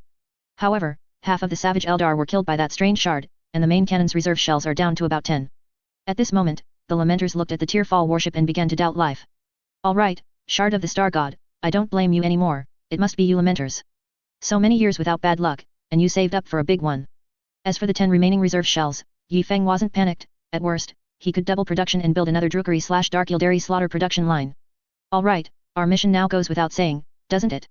Yi Feng struggled to sit up from the sickbed, and the people around him also became serious. First, deal with the Atre's world incident, then go seal these two things. I don't want any hidden dangers left in my warship. The 2 shards of Star God were still floating in the psychic cage, with the custodian below adjusting, repairing, and improving the production line at an astonishing speed. Yi Feng took a final look at the area, then was pushed into the command position. The battle outside was exceptionally fierce. Vashtor had discovered the people's light and his eyes lit up. He quickly adjusted all aerial forces, attempting to capture this precious hive city-sized ship. With the weakening of Atre's world's offensive and the support of the Adamantium warriors, the battle zone had been pushed beyond the hive city. Dazzling battlefield intelligence poured into the Primaris warrior's brain. After a brief thought, Yi Feng spoke, "Where are the friendly forces? Mark them for me." Friendly forces? What friendly forces? What about the Doom Warriors chapter? Before I fainted, their warriors were attacking the Chaos Warriors strike cruiser. When the People's Light arrived, only 4 Chaos warships were found. No, it should be 3 Chaos warships and 1 Doom Warriors strike cruiser. Don't tell me you blew them all up. Bowles looked puzzled. The 4 warships were currently inside Anos's belly, and each one clearly showed chaos corruption. Yi Feng glanced at the shipyard records and was also stunned. Indeed, all 4 ships showed severe chaos corruption. What had happened? What about the enemies on board? They must have all been annihilated. Aren't you reassured by our intervention? Are there statistics on enemy numbers? All current combat records show a total of 11 Chaos Warriors across the 4 warships. Chapter Master, if Ina wasn't standing next to you, I would seriously suspect you've been corrupted. Combat records were under the highest security protocol. Videos of Chaos Warriors appearing would only be recorded and stored by a separate instrument in an anti-psychic chamber. According to Bowles' description, they couldn't determine which faction the warriors in front of them belonged to. To be precise, it was extremely difficult to even classify them as Astartes. Each one looked like a massive creation of plasteel mixed with flesh, far exceeding the size of a dreadnought, appearing as a large iron ball from a distance. What about the Lord Commissar of Atre's world?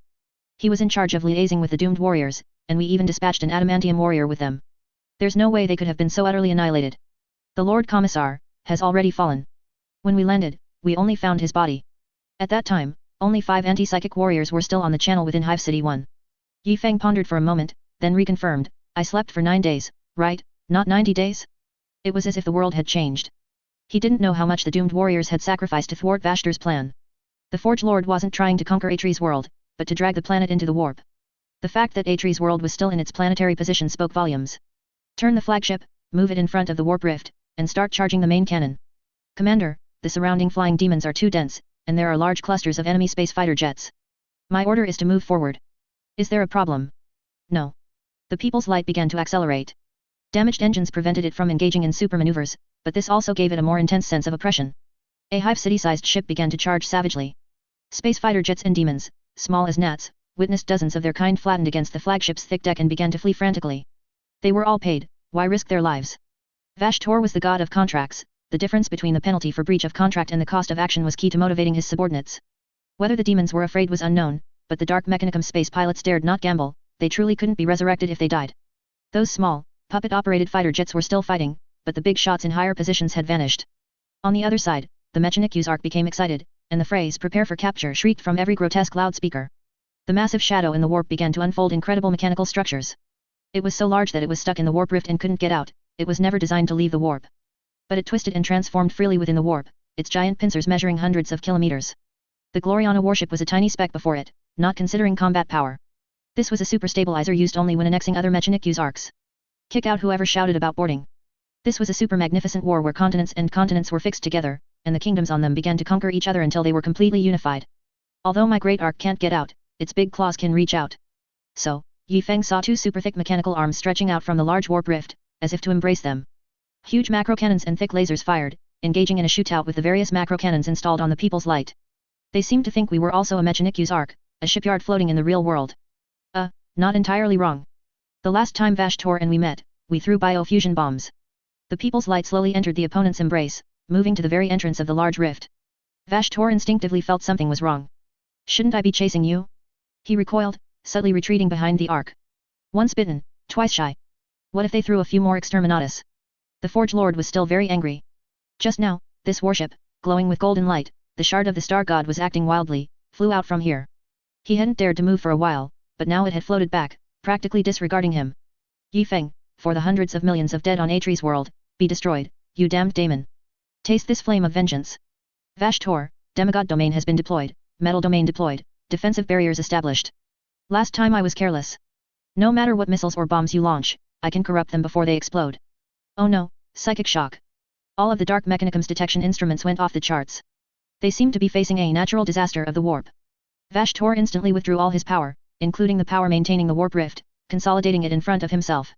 A massive shield system instantly condensed, from storm shields to the super shields of all psychic races throughout vast history, all condensed before Vashtor. What? You ask about his followers? They were also part of the shield. The Dark Mechanicum's arc was shattered by the psychic tide. This terrifying maelstrom would be enough to destroy a star system in the real world, but in the warp, its power was even more horrific. The entire Mechanic-U's arc completely vanished, not a gram of metal left. The giant machinery beneath the Forge Lord's feet constantly changed, filling the shield system, but upon contact with the psychic attack, it all vanished into thin air. Metal. He needed more metal. The Forge Lord's power came from machinery and knowledge, without existing metal, it wasn't enough. He gritted his teeth, generating a massive amount of metal out of thin air. This was his domain, and invading psychic energy would be repelled. With a wave of his hand, a steel canopy condensed and shattered. With a stomp, mechanical walls rose from the ground and shattered. Cables flew, energy cannons fired, but he was defeated. Vashtor retreated through the warp, everything in his domain restructuring and collapsing countless times. When he finally regained his footing, the warp breach was too far to see. His essence limited his abilities, the source of Vashtor's power became his constraint.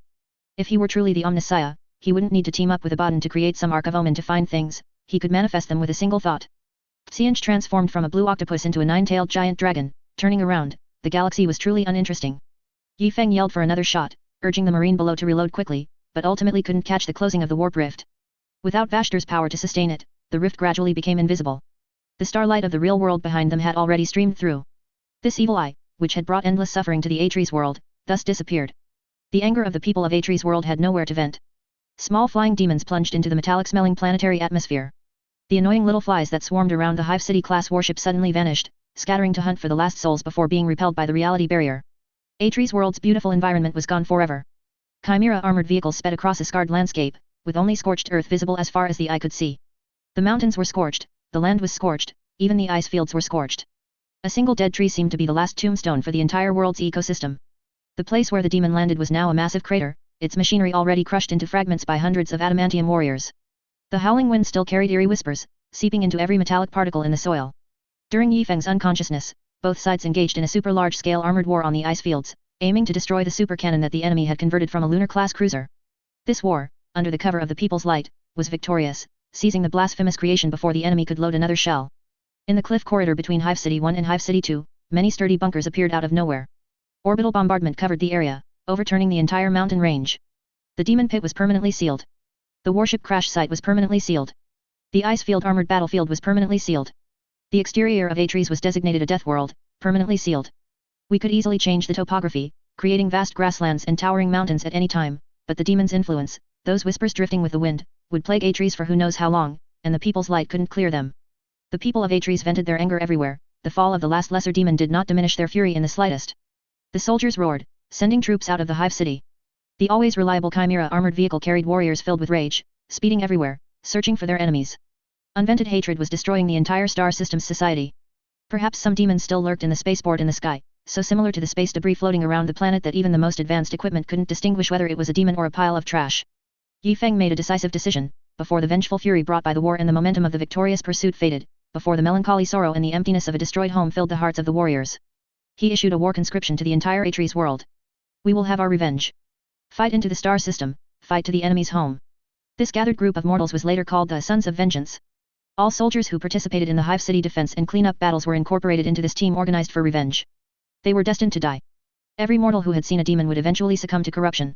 We couldn't gamble that the Emperor would favor everyone, and Yi Feng wouldn't either. They would next participate in battles against various enemies of the Emperor. Even Yi Feng, who was forming this army's designation at the time, never imagined that this unit could exist for so long, with both corrupt rebellions and loyal military achievements exceeding anyone's expectations.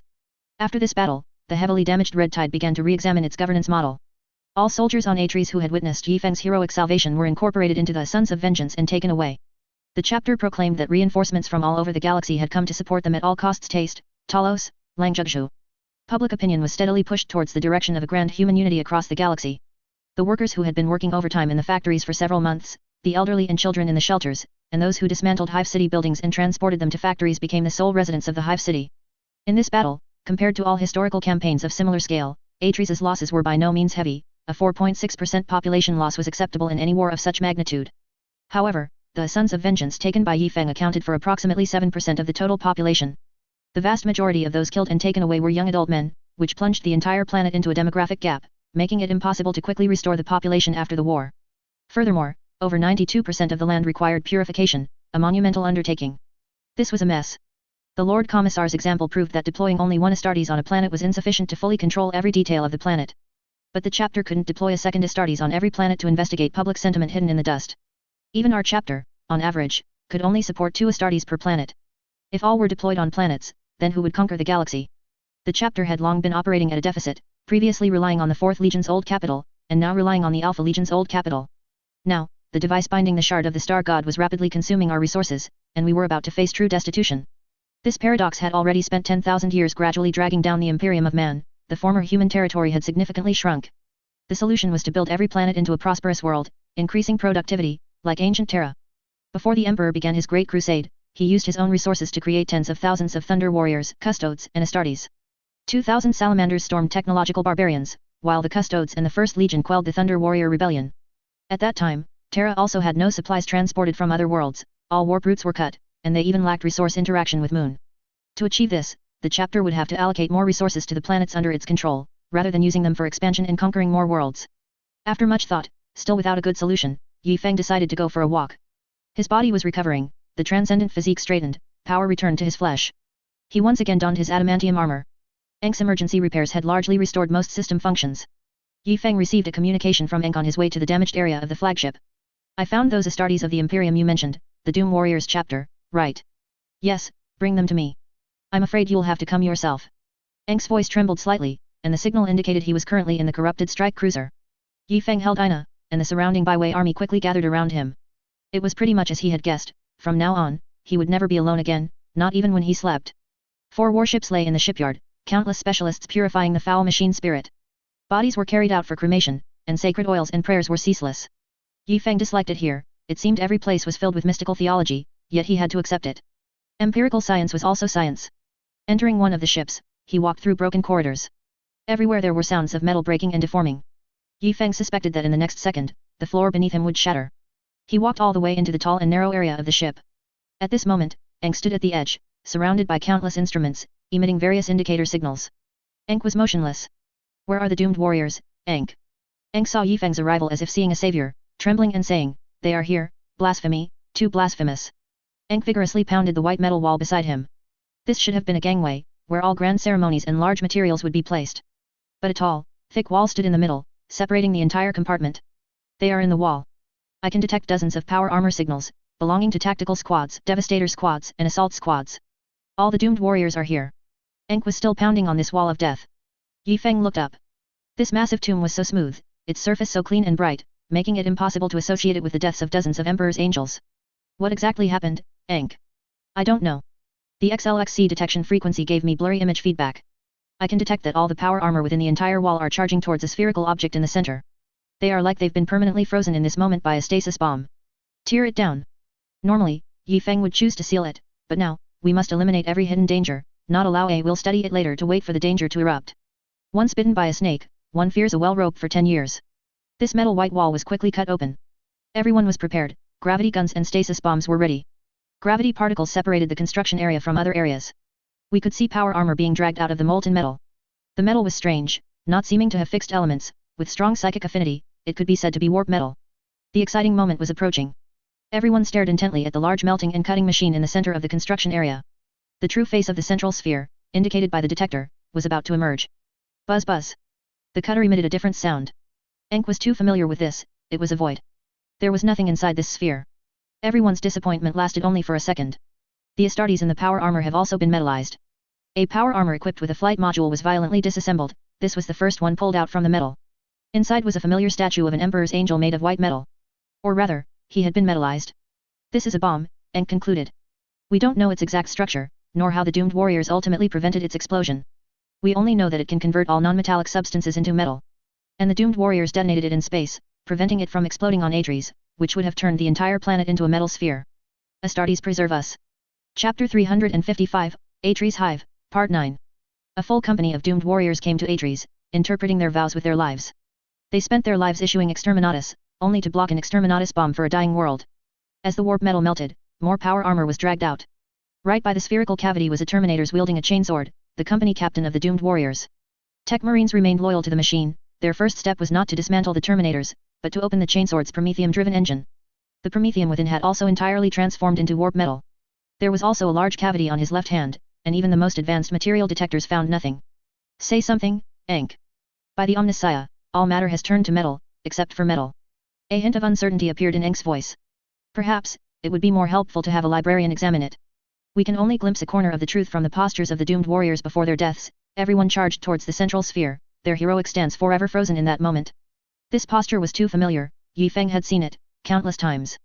On the land of Astartes, countless mortals chose to bid farewell to their lives in this manner. We could have avoided this, if we were his opponents. Blood games.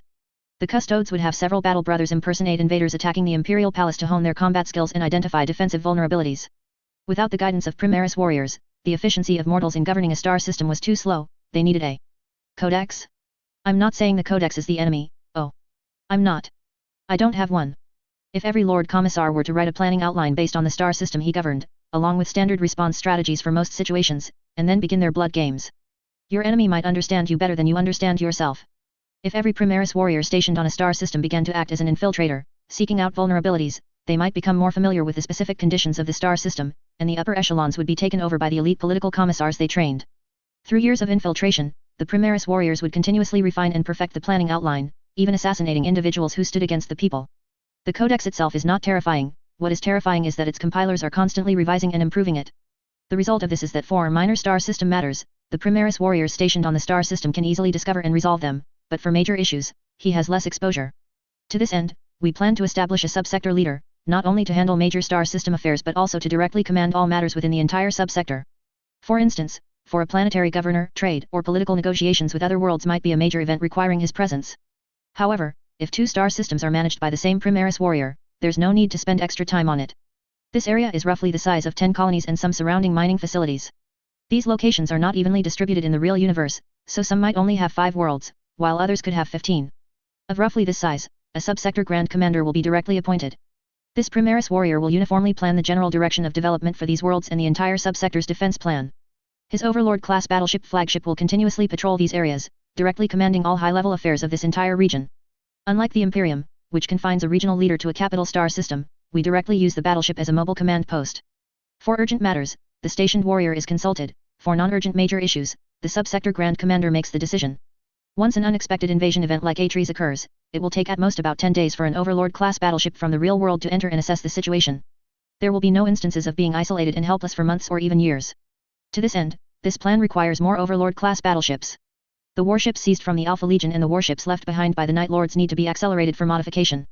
Lien Lai Luo's forces arrived late, appearing somewhat sluggish. They were not inactive, Xianj merely played a small trick, making the war Lien Lai Luo was originally involved in even harder to extricate himself from.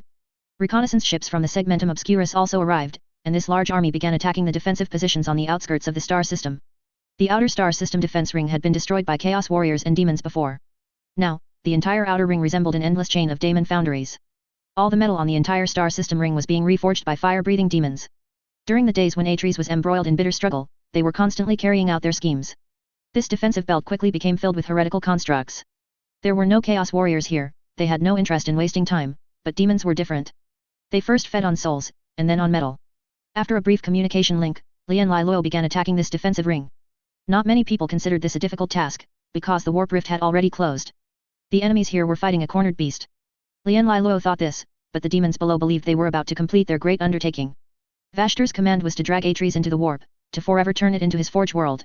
The metallic transformation plot had already failed, but these demons, who were about to drag the star system into the warp, didn't know that. They were building a gigantic traction device and a warp gate. So, when Lian Luo's warriors began to assault this area, they resisted with unusual determination. The firepower of the defensive belt was so dense that the fleet initially couldn't deploy Astartes. It seemed that drop pods would be shattered the moment they left the battleship's void shield range. Nova cannons began bombarding the facilities from extreme range, but the warp in this area was so dense that the massive shells flashed once and then vanished. Led by a battle barge, Lian Luo ordered a forceful penetration into a breach in the defensive ring. Utilizing the battle barge's thick defenses and macro cannons, they would fire at very close range to blast open a gap and directly use boarding torpedoes to land. This was a relatively risky plan, but as the People's Light slowly approached, the local firepower density between the two sides was no longer on the same level, and the battle barge advanced to the target position. After a strong tremor, the battle of the adamantium warriors began. Flashing alarm lights were followed by more flashing alarm lights. Behind black mechanical walls were more mechanical walls. The moment the boarding torpedo hatch opened, the scenes inside and out seemed to merge, difficult to distinguish. However, the moment the anti-psyker warriors stepped into this blasphemous place, the surrounding machinery went haywire, cables ruptured, spewing electrical sparks, the displays were filled with garbled text, the black walls swayed precariously, lights extinguished, and the corridor grew dim. Unidentified sounds came from all directions. The leading warrior felt as if he was surrounded by massive speakers, constantly playing footsteps, making it impossible to distinguish where the enemy was attacking from. Do not trust the flesh, it is merely various organs deceiving the brain, emitting pheromones that are so chaotic and uncontrollable. Only machines will not deceive you. These voices, mixed with footsteps, rumbled through the corridor. The adamantium warriors began to advance. Their auger arrays were completely disoriented, with erratic and constantly changing readings. Suddenly, a wall beside them completely vanished, as if it were a mere illusion created by a holographic projection, used to conceal the true passage. An adamantium warrior wanted to investigate, taking a step towards it. Then, the floor beneath him cracked open. The self-weight of the adamantium armor crushed the surface of this trap, and the warrior fell straight into a forge. Then, the forge exploded. Scorching liquid surged out from within, and the creatures outside shrieked. Small demons, like the Gretchen of a tech marine, shrieked and fled, waving small wrenches. Those too slow were directly incinerated by the flowing liquid. The adamantium warriors were momentarily unable to distinguish whether these were demons or servitors of the dark mechanicum. What did it matter? The enemy had been found. They've broken in, broken in. The forge area has fallen. A mechanical mina bird chirped, its voice like a grinding wheel rubbing against the hardest metal in the world. An empty mechanical throne stood on a tangle of metal cables. Hundreds of displays hung from the ceiling, but none captured the adamantium warriors. As those anti-psyker individuals approached, the chaos cameras broke down. Or rather, they rotted. An adamantium warrior glanced at a human eyeball that suddenly dropped beside him, and crushed it with his foot. A sliver of light emanated from a crevice in the throne, and then the mechanical throne began to transform. The backrest ultimately became a hard shield, and the shining gem in the center of the throne hung in the middle of a daemon engine. It was its eye. The powerful daemon stirred slightly, and the writhing cables below, like snakes injected with a stimulant, began to dance wildly. The vipers pierced through the upper deck in a flash of lightning, and the adamantium warriors, who were shooting at the enemy, were suddenly bound by cables flying out from under their feet. The adamantium armor roared, its movements barely slowed, the enemy's restraints seeming so weak. At first, everyone just casually slashed with their chainswords, thinking it was another fragile trap, but soon, they found that these cables were becoming more numerous and thicker, and every contact with the armor produced a large amount of sparks. Electronic viruses were hidden within, and every contact could potentially inject corrupted electronic code into the enemy's weapons through armor-piercing microspikes. Some missile pods failed, their firing levers couldn't activate them. However, our weapons are so simple, cheap, and durable, they were never meant to be permanently paired with adamantium armor. The mechanical backpack was torn from the adamantium armor, and our warrior ripped open the missile pod. Each of these missiles was the size of a warrior's forearm. The warrior didn't hesitate for a moment, pulling a missile from the missile rack, yanking the manual lever, and throwing it towards the enemy. Have you ever heard of missiles and grenades being interchangeable? As long as I'm backward enough, your corruption will have no effect. After several grenades were thrown, a large number of demons fell, and the ground was shattered. The pipes below were exposed, spewing a thin white gas that drifted towards the spreading flames. Boom! A massive explosion swept through the space star system ring. Flames gushed out of the corridor, and the sealed door fell, only to be shattered by the adamantium warriors. From space, Only large bursts of fire could be seen.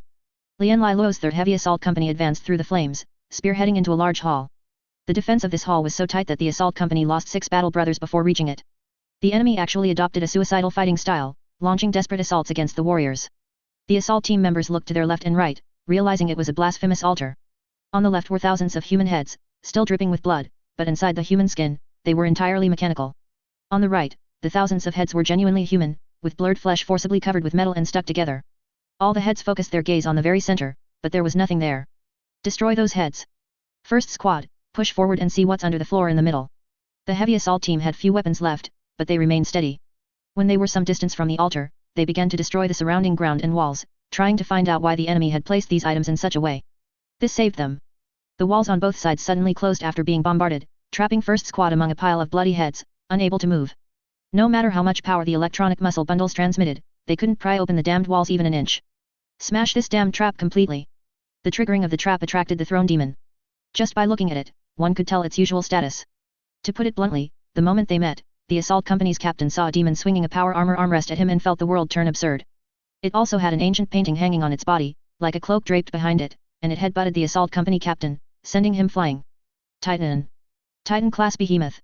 By the Emperor, find a way to blast it to death. Damn it, who still has a plasma cannon? The scene was utterly chaotic. Artillery fire flying everywhere was easily blocked by the shield formed from the throne's backrest, and the demon stood up furiously. Titan, in terms of size, it could indeed be called that. The first heavy assault company immediately called for backup. But the location from which their signal was transmitted. Lord Lian Lai Luo, the third heavy assault company requests assistance. Their position is there. Looking from the observation window, the corridor there was tumbling non-stop like a washing machine. Forget about transport ships docking, even if adamantium warriors were magnetically attached to it, they would feel their brains congested due to the acceleration in no time. Low-intensity bombardment cover, first stop that thing. Several macro cannons flew over, entirely useless. More defense station wreckage and metal fragments joined in, rotating with it. Has some device been activated? Whatever it is, find a way to stop it. Where are the connection points? The connection points between the rotating and stationary parts, bombard them fiercely. 2 torpedoes flew towards the massive pipe-like interface, and moments later, towering flames erupted. Lord, it won't stop. It's rotating in a vacuum. The metal band spun faster and faster, and inside, after the throne demon and the adamantium warriors began fighting, it also slowly started to rotate. The leader of first squad was burning with anxiety. His squad was stuck in the trap and couldn't get out. What were these heads made of, to be so incredibly hard? His warrior's visor peered through the dim obstruction, and suddenly, he saw one of the heads open its eyes. The second, the third. In areas further away from the adamantium warriors, the heads began to emit psychic light, and the heads on both sides connected through psychic energy. The throne demon's mechanical noise was so grating.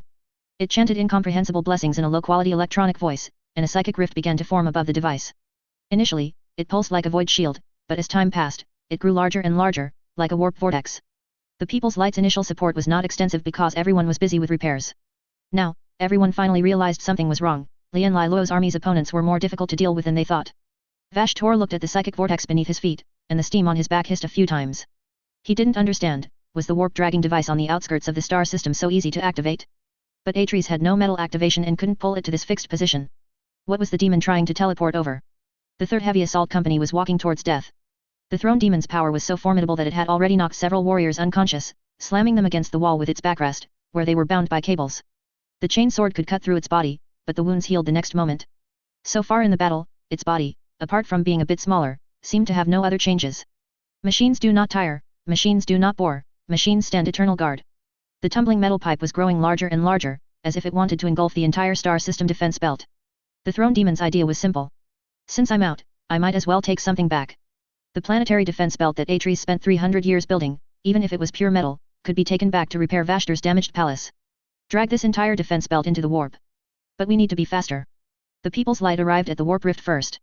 Divisional commander, another rift. Main guns, one more shot. I'm telling you now, no matter who tries to attack me, for every warp anomaly they open, I'll fire a main gun. Vashtor squatted by the gradually enlarging warp hole, curiously looking down. Curiosity was one of his inherent traits, and he was very much looking forward to what his subordinates would bring him, especially when he saw that large rolling mass of metal. This was as delicious as a beef roll. Then, that giant hive city treasure appeared again. Anos, I'll ask again, who said he was the machine god? Vashtor, go to hell. The Forge Lord suddenly leaped up from the edge of the warp hole and ran away, directly removing the hole from his domain. Is this something you can just discard? The Psychic Tide's offensive was so powerful, stirring up a wave in the unowned warp area. The energy rotating in the warp vortex was swept by the psychic tide towards Vashtor's domain. The Forge Lord almost swore. Curiosity killed Vashtor, indeed. Retreat another 3,000 years, 3,000 zhang, who cares, the warp has no time and space. In short, he completely left that spatio-temporal region. In the real world, this forced removal directly caused all the blasphemous heads holding First Assault Squad captive to explode. With a sudden release, the adamantium warriors seized the opportunity, withdrew from the trap, and together faced the Throne Demon. The Throne Demon, however, was somewhat at a loss. Like a robot that hadn't received orders, it didn't know what to do. Where was the warp vortex? Seeing this situation, the 3rd Heavy Assault Company captain immediately ordered, retreat. Several warriors pried their comrades off the wall, hoisted them onto their heads, and ran with them. The Throne Demon didn't pursue. A large number of cables were flying everywhere. It preferred to believe that its own device had malfunctioned rather than believe that the Forge Lord had refused to bless it. Impossible, I didn't do anything wrong. The chapter has received a target point for concentrated firepower strike. Warship turning, is macro cannon reloading complete? Have personnel in the area completed evacuation? Transport ships are expected to complete all personnel evacuation in 1 minute. The warriors rushed out from the center, leaping forward with all their might. With so many adamantium warriors linked together, a single rocket army thrust sent them flying towards the distant transport ships. 2 minutes later, this time, it was utter destruction. The People's Light could finally rest and begin proper repair work. Coincidentally, almost all factions from all directions in the chapter were present. Lian Liluo strode into the forward command room and immediately knelt as he opened the door. Divisional Commander. I made a mistake. He turned his head, and a squad of byway army warriors stared at him, their hands already on their sword hilts. The atmosphere froze. Get up, Lian Liluo, this is not your fault. Divisional Commander, Atres was my defensive sector. I led the army too far, it was my strategic error. I arrived too late. I request atonement. The divisional commander was attacked in his homeland, on a defense planet he had built for 200 years. He was undeniably to blame. Yi Feng walked very slowly. The adamantium armor was heavy, and his body hadn't recovered yet. Lian Liluo was so nervous that with every slow step Yi Feng took, his heart pounded fiercely. He felt a true sense of oppression for the first time. Get up, Lian Liluo, I told you, this is not your fault. Go call Sisyphus' troops and the messengers. I have new missions to assign. The entire chapter began to investigate security issues in their controlled worlds. A sector leader was to be elected as soon as possible, and the development strategy of organizing wars with large warships as a means of expansion was temporarily halted. The entire chapter began self-examination.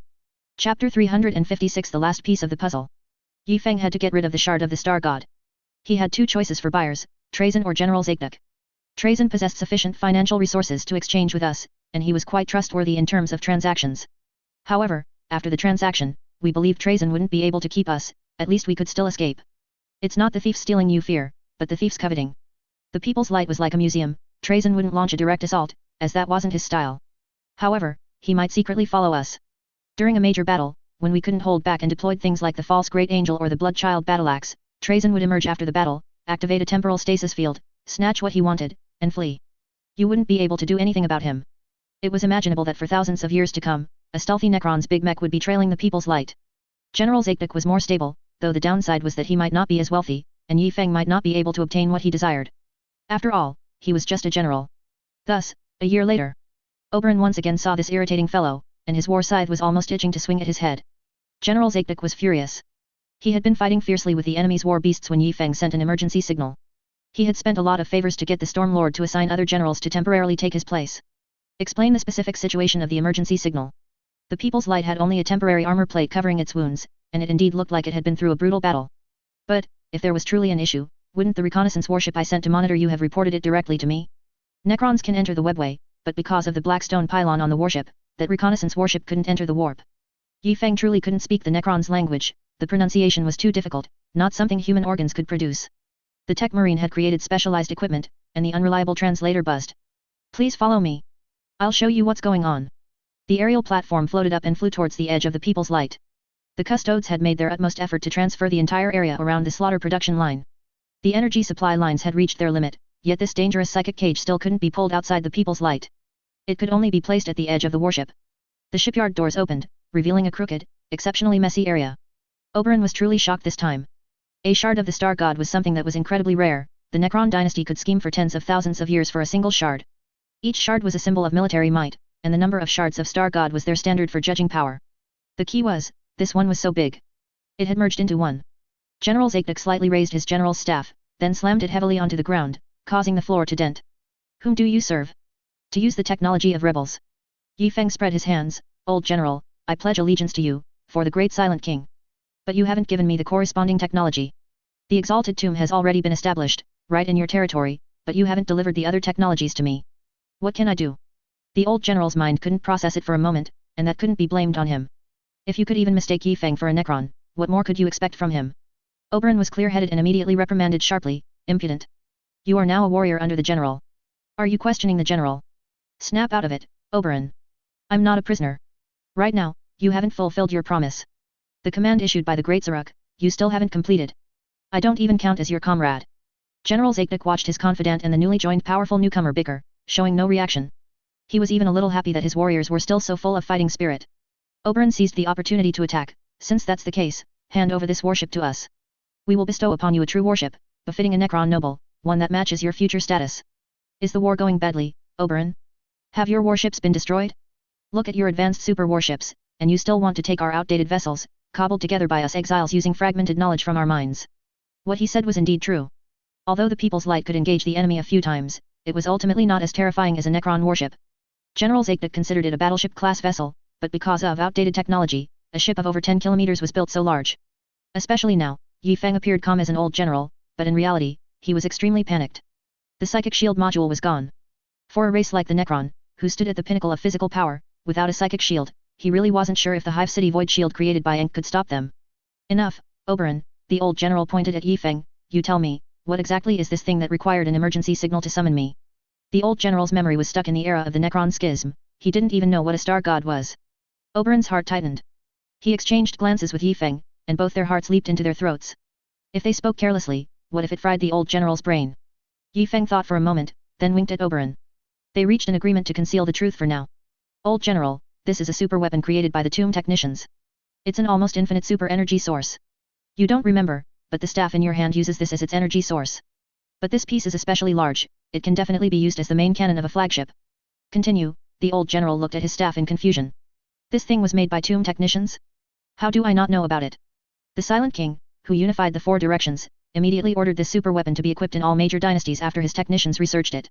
But what? But despicable traitors learned of this news through some unknown means. They were determined not to let the major dynasties obtain these super weapons, otherwise, the traitors would be easily annihilated. These traitors realized their power was insufficient. The greatest Silent King in the entire the Galaxy/Milky Way deployed a large number of forces to guard that area. The traitors' firepower could not seize it through direct assault, so they decided to destroy it. Yi Feng silently pulled out the script for the Emperor's Great Crusade. I didn't say the Gene Sire was a star god, I didn't. Their agents successfully infiltrated the tomb technicians and launched a hyperdimensional explosion. Yi Feng secretly glanced at the old general, unable to discern any expression from his metallic face. No way, I just made up a word, and you can really trigger a hyperdimensional explosion? These super weapons were shattered into fragments, embedded in dimensional space. After many years of drifting, they returned to various parts of the Galaxy/Milky Way. Every faction is frantically fighting over it, absolutely unwilling to let it fall into the hands of the rebels. Respected General Zayknik, I believe your tomb technicians have the ability to use it. Yi Feng rubbed his hands. Those familiar with him knew this meant he was about to start conning things. We experienced a bloody battle, fighting the rebels all the way into an unknown dimension, finally annihilating the traitors and seizing this fragment. Therefore, our warship has this gash. Old General, I hope to exchange it for some of this. Yi Feng pulled out a piece of black stone. This was a fragment of the wreckage from Cadia. Yi Feng also took out a map of the Galaxy/Milky Way and pointed to where Cadia used to be. We want to obtain the manufacturing method for the Blackstone pylon device that once existed on this planet. This is very significant for protecting our people. At the same time, I also hope to obtain Blackstone and its usage methods. For the Necron dynasty, Blackstone was also an important strategic material. The reserves were definitely not abundant, poorer dynasties couldn't even afford to use it. Your demand is excessive. The amount of resources to build a planetary hypercubical field is simply insatiable. Yi Feng chuckled. I actually want the technology for gauze flares and living metal. I'm afraid if I said those words, your brain would instantly collapse. I have another proposal, Old General. Do you have location information for Blackstone veins? Dangerous ones are fine too. Give us the mining methods, and we'll mine it. Then, we'll split it 80/20ths, with you getting the larger share. Before the Old General could respond, Yi Feng delivered a killing blow. You'll definitely earn more from this. If you don't believe me, ask your most loyal servant, Oberon. He would never lie to you. The Old General slightly rotated his general's staff. Although he had no concept of Necron's control protocols, the moment his stern thoughts rotated, the protocol was forcibly activated. No subordinate could deceive a superior.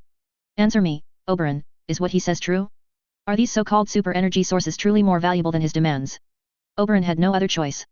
A superior's questioning of a subordinate was absolutely mandatory. Yes, General, the value of these fragments far exceeds his proposal. General Zayduk still had no concept of this answer. Technology given was given. If they joined his command, home defense technologies given were given. It wasn't some defensive shield. His own main cannons were already aimed at the enemy planet's face, and a black stone pylon couldn't block cannon fire anyway. But what was the use of this super energy source? He needed some military comparisons for reference. Oberon's communication with him immediately became private. This loyal servant compared the size of the fragment and then told the old general what kind of weapon could roughly be built with it. He spoke of his old rival's most prized equipment. General Zayduk was very happy.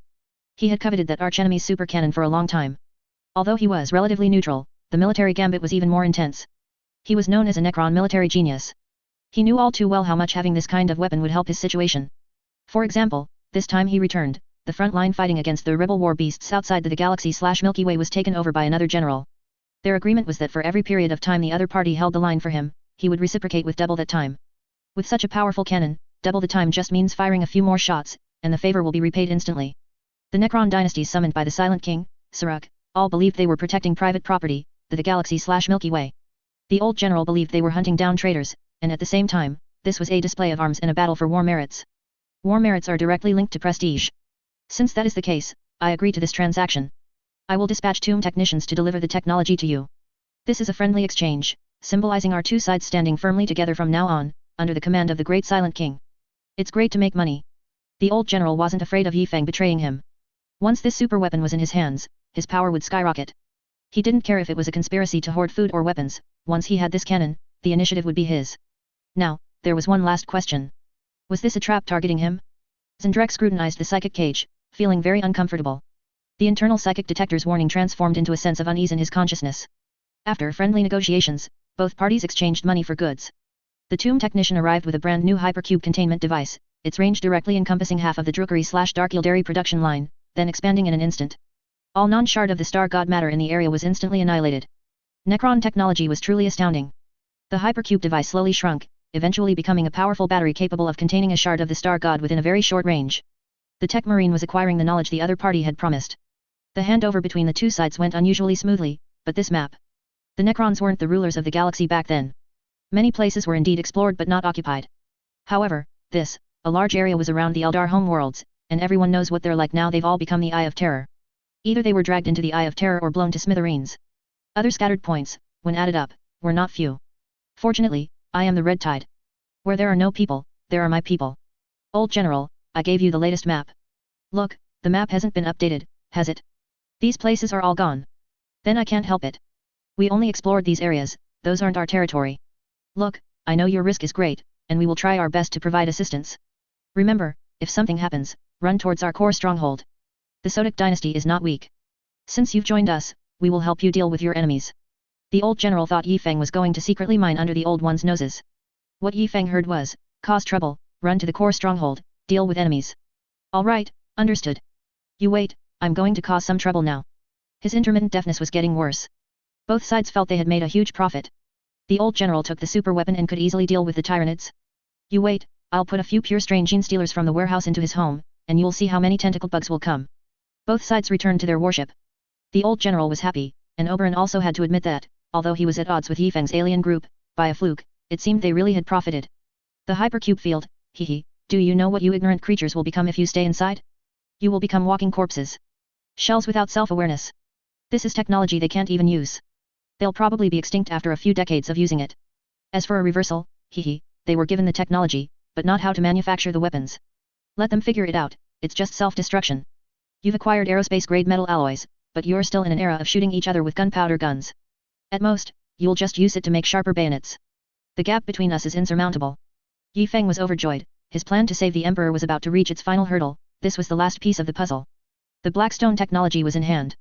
This thing, by default, started in the positive direction, which was an anti-psyker existence. Started in the reverse direction, it would be a super psychic conduit. The specific plan is as follows.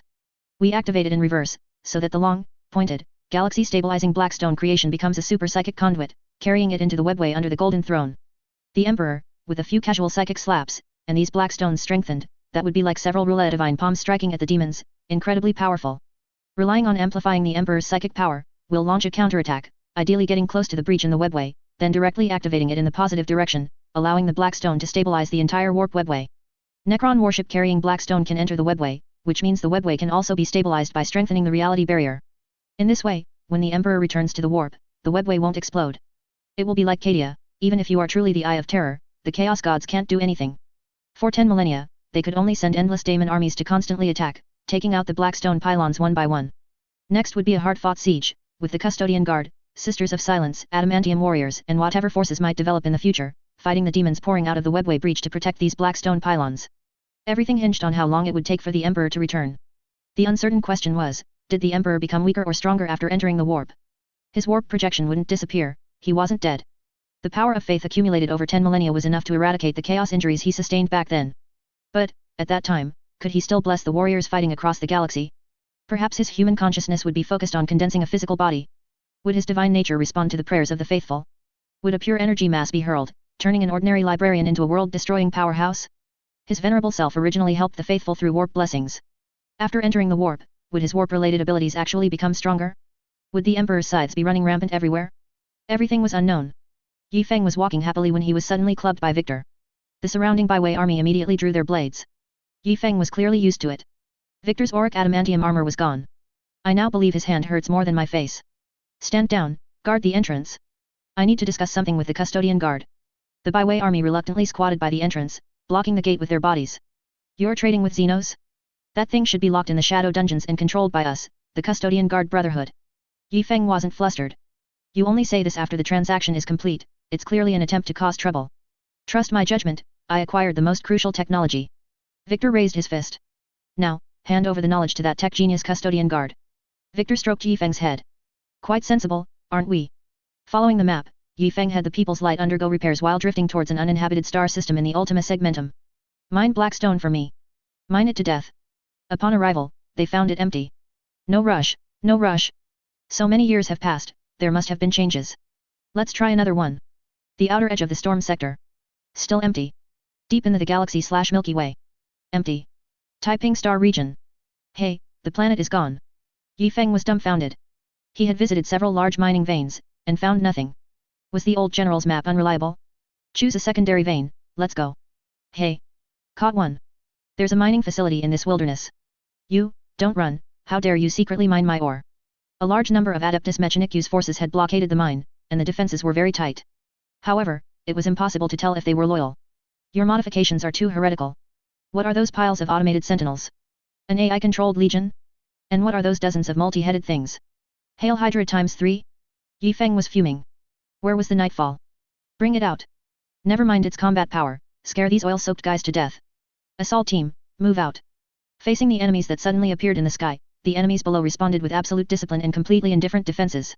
Void shield went up immediately. The working servitors dropped their cargo, stalling for time with their bodies, while the sentinels quickly moved into position and opened fire automatically. Both sides clashed fiercely, clang, clang, clang. Simply put, neither could break the other's defenses. The sentinel's meltagun couldn't melt through adamantium, and our meltabombs couldn't directly destroy their defenses head-on. Both sides suddenly got a headache. The nightfall and adamantium armor, what a strange combination. Compared to the servitors' composure, the Sons of Vengeance attack was frantic. These clearly weren't proper Adeptus Mechanicus, they were those mechanic Xenos. The battlefield suddenly became brutal. The enemy was equipped with many gravity weapons, with a density several times ours. We were also quite frenzied, covering an entire area with continuous ion storms. The enemy was urgently destroying data and sending out the highest level distress signal. Hours later, the balance of the battlefield was broken. Their speed was so great that our cameras didn't even detect traces of the enemy before the Adamantium Warriors squad was wiped out. Frontline casualties were unusually high, with many three-person teams that had pushed into the narrow paths completely annihilated. But massing forces would mean facing bombardment from the enemy's defensive cannons. As both sides were at a stalemate, a golden airship shot upwards, rushing towards the Nightfall with a speed that even the auger array struggled to track. Nightfall, beware of missiles. Yi Feng's words were cut short as Victor slapped him to the ground. He snatched the microphone and shouted, "Everyone, cease fire. Communicate on XTXLG channel, send encoded message, encrypted, dot." Yi Feng was about to speak, but seeing Victor's expression, he felt something was amiss. Victor, used to being a pirate? Trying to rob the Custodian Guard now? Chapter 357, The Flood floods the Mechanicus.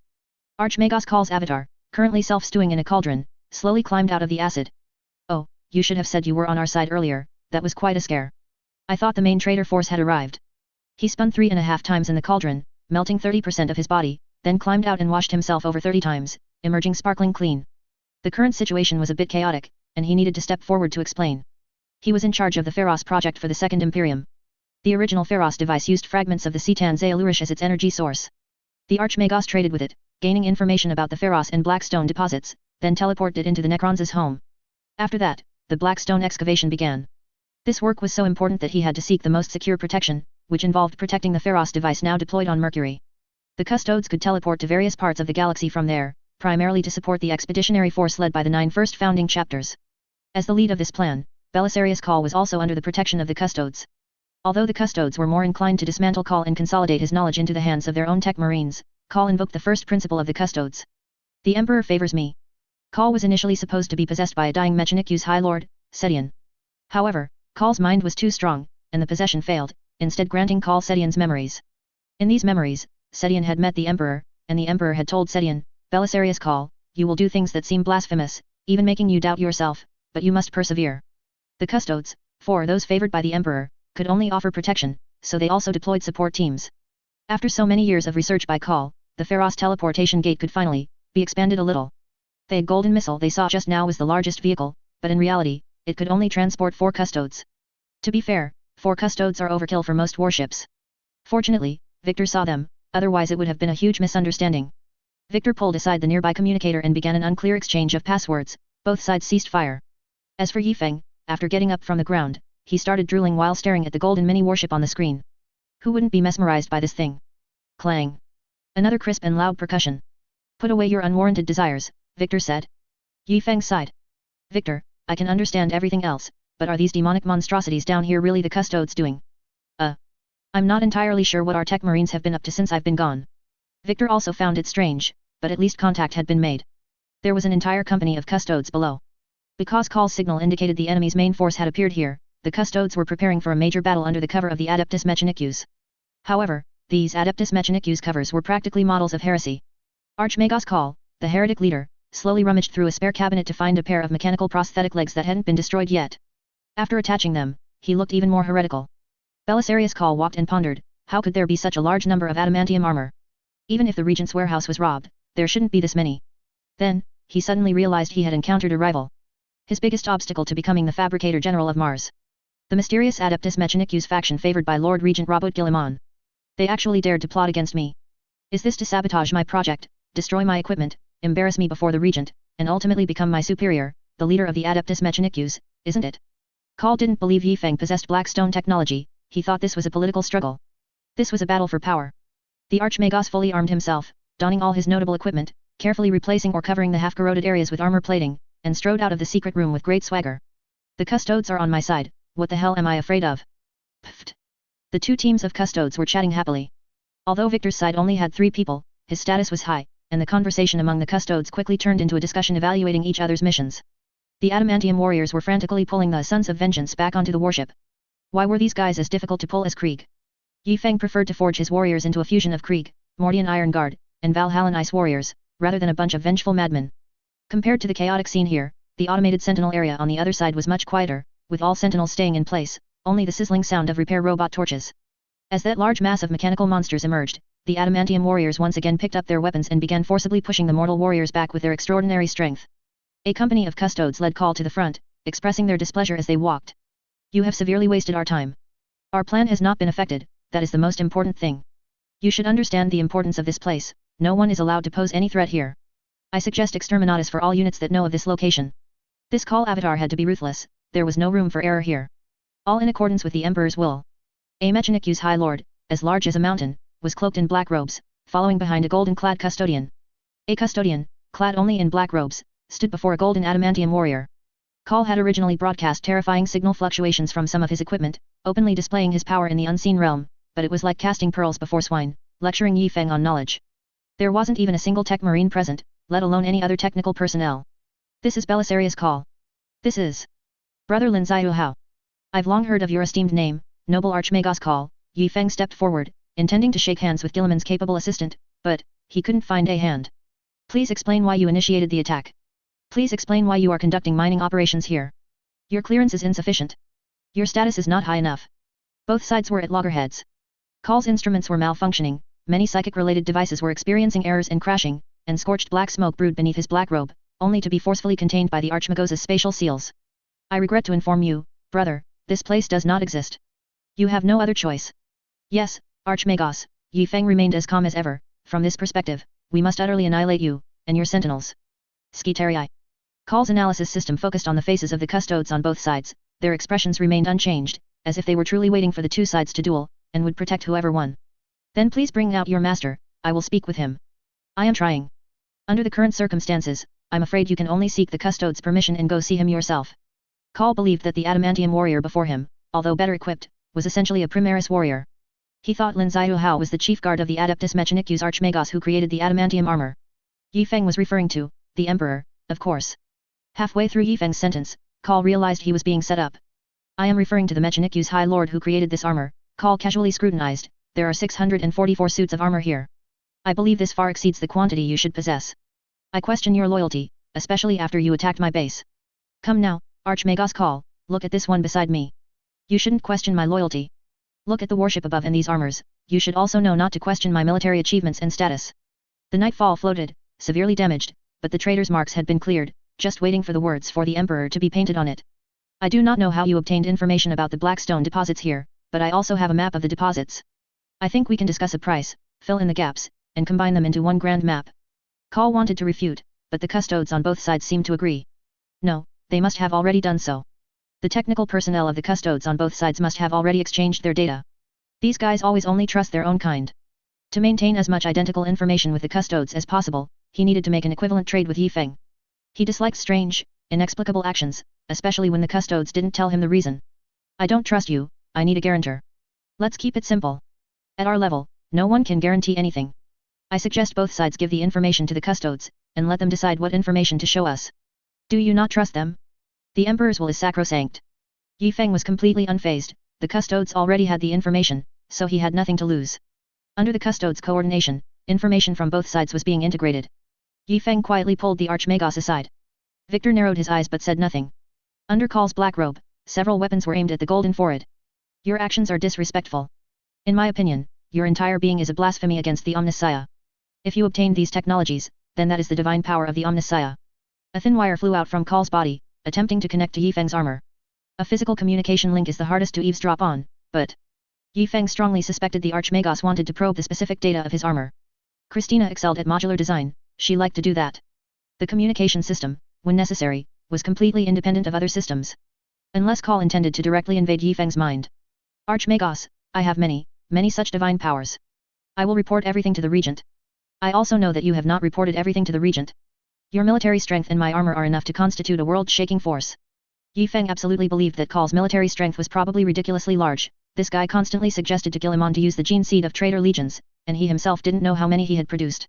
The fact that he could hide these terrifying forces for 10,000 years under the Imperium's nose meant he could hide them for another 10,000 years. According to this guy's habits, one transport ship could carry 5,000 Primaris warriors. Even if there was only one ship per gene seed type, with 11 Forbidden Legion gene seeds, it would probably start at over 50,000, with no upper limit. If these forces could be swayed, donning adamantium armor would mean killing any number of Chaos Astartes that appeared. Especially the Iron Warriors and the Luna Wolves, trick them over to sow confusion. Next, Call's avatar began to deny any disloyal behavior, as he was merely an avatar and might not have been loaded with relevant memories. He then proposed a series of compensations, requesting the chapter to work for him, at the very least to protect their mining bases without charge, and to provide no less than 10,000 sets of adamantium armor, payable in installments, even over 1,000 years. Yi Feng's smile grew more unrestrained. According to the Centurion's equipping ratio, your reserve warriors wouldn't exceed an entire legion, would they? The unified information from the custodes quickly emerged. The areas already explored by both sides were deleted, leaving some scattered small mines, most of which were either in places where Tyrannid/Tyrannid didn't frequent or in areas where Call's mining operations were already established. Blackstone mining technology was handed over to Call to better enable him to complete his mission, and Yi Feng also received some information about Pharos. Adamantium warriors could be deployed to any corner of the galaxy using Pharos, to compensate for the inability of anti-psyker armor to warp travel. Victor intended for Yi Feng to make peace with Call. The problem was that Call was still sharpening his knife, intending to swallow the tech guru behind Yi Feng. Cooperate? I am the strongest in the world, I don't need others to drag me down.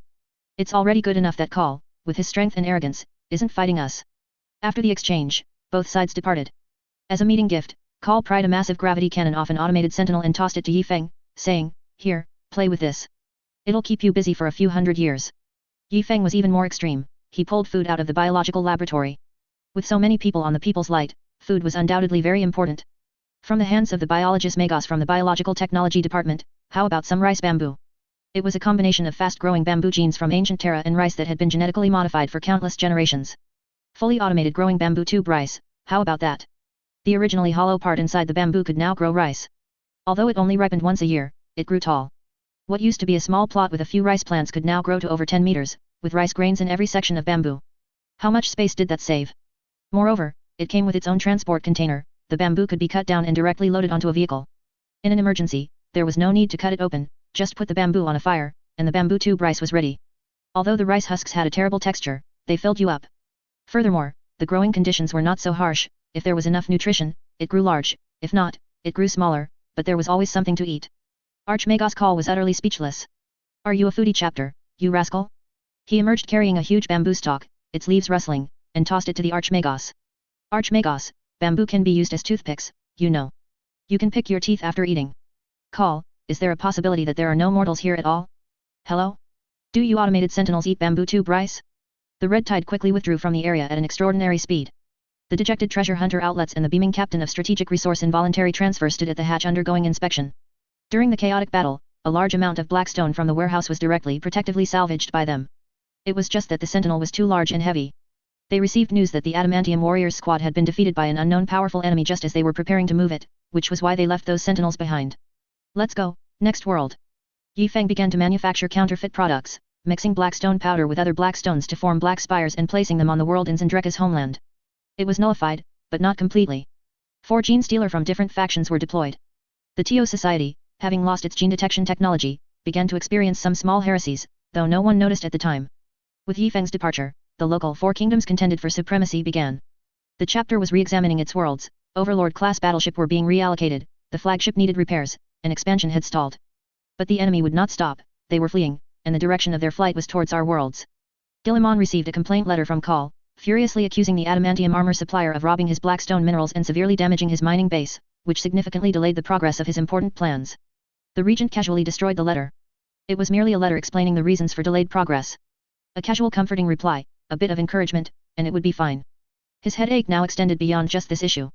The progress of the Great Crusade was a mess. The Imperial Fist's advance could only be described as cautious. It was characterized by widespread mechanization and urbanized blockades. Step by step wasn't even accurate, he was pushing forward with entire fortified camps. They built a walking fortress and moved it right onto the enemy's defensive positions. What kind of situation was that? Completely different from the Imperial Fists of the Great Crusade era, who excelled at close quarters assaults, their tactical style was heavily influenced by fortress construction. Their advance was very stable, but slow. The fastest were still the Dark Angels and the Space Wolves. These 2 expeditionary forces were completely racing, competing to see who could achieve greater military glory. The difference was that most of the worlds the Space Wolves swept through were devastated. They were not skilled at governance, but at least the loyal mortals began to rebuild their homes. The Dark Angels were outrageous, either they achieved complete liberation, with planets almost perfectly intact, or it was exterminatus, with not a single living soul left on the entire planet, and no one knew exactly what had happened. These 2 expeditionary forces were like 2 sharp daggers, thrust towards the Eye of Terror and the Ghoul Stars, becoming completely salient and prone to encirclement. The Raven Guard and White Scar's advance was completely disordered. Basically, a bunch of chapters fought independently. After the first founding chapter provided reconnaissance information, they would attack. When no information was provided, they acted freely. The territories they conquered were difficult to restore with a consistent strategy due to the differing styles of each chapter. The Iron Hands Expeditionary Force maintained the most unified world restoration strategy, complete scorched earth. 10 clan attacked in 10 different directions, leaving destruction and death everywhere. The Salamander's progress was the slowest. The madmen of the Silver Skulls constantly urged them on, but progress still couldn't be sped up. The most reliable were the Blood Angels and his own Ultramarines. Now they were also attacking desperately to prevent the Dark Angels and Space Wolves from being isolated and unsupported. The violent upheaval across the entire galaxy caused all the Orc clan in a wide area to become excited.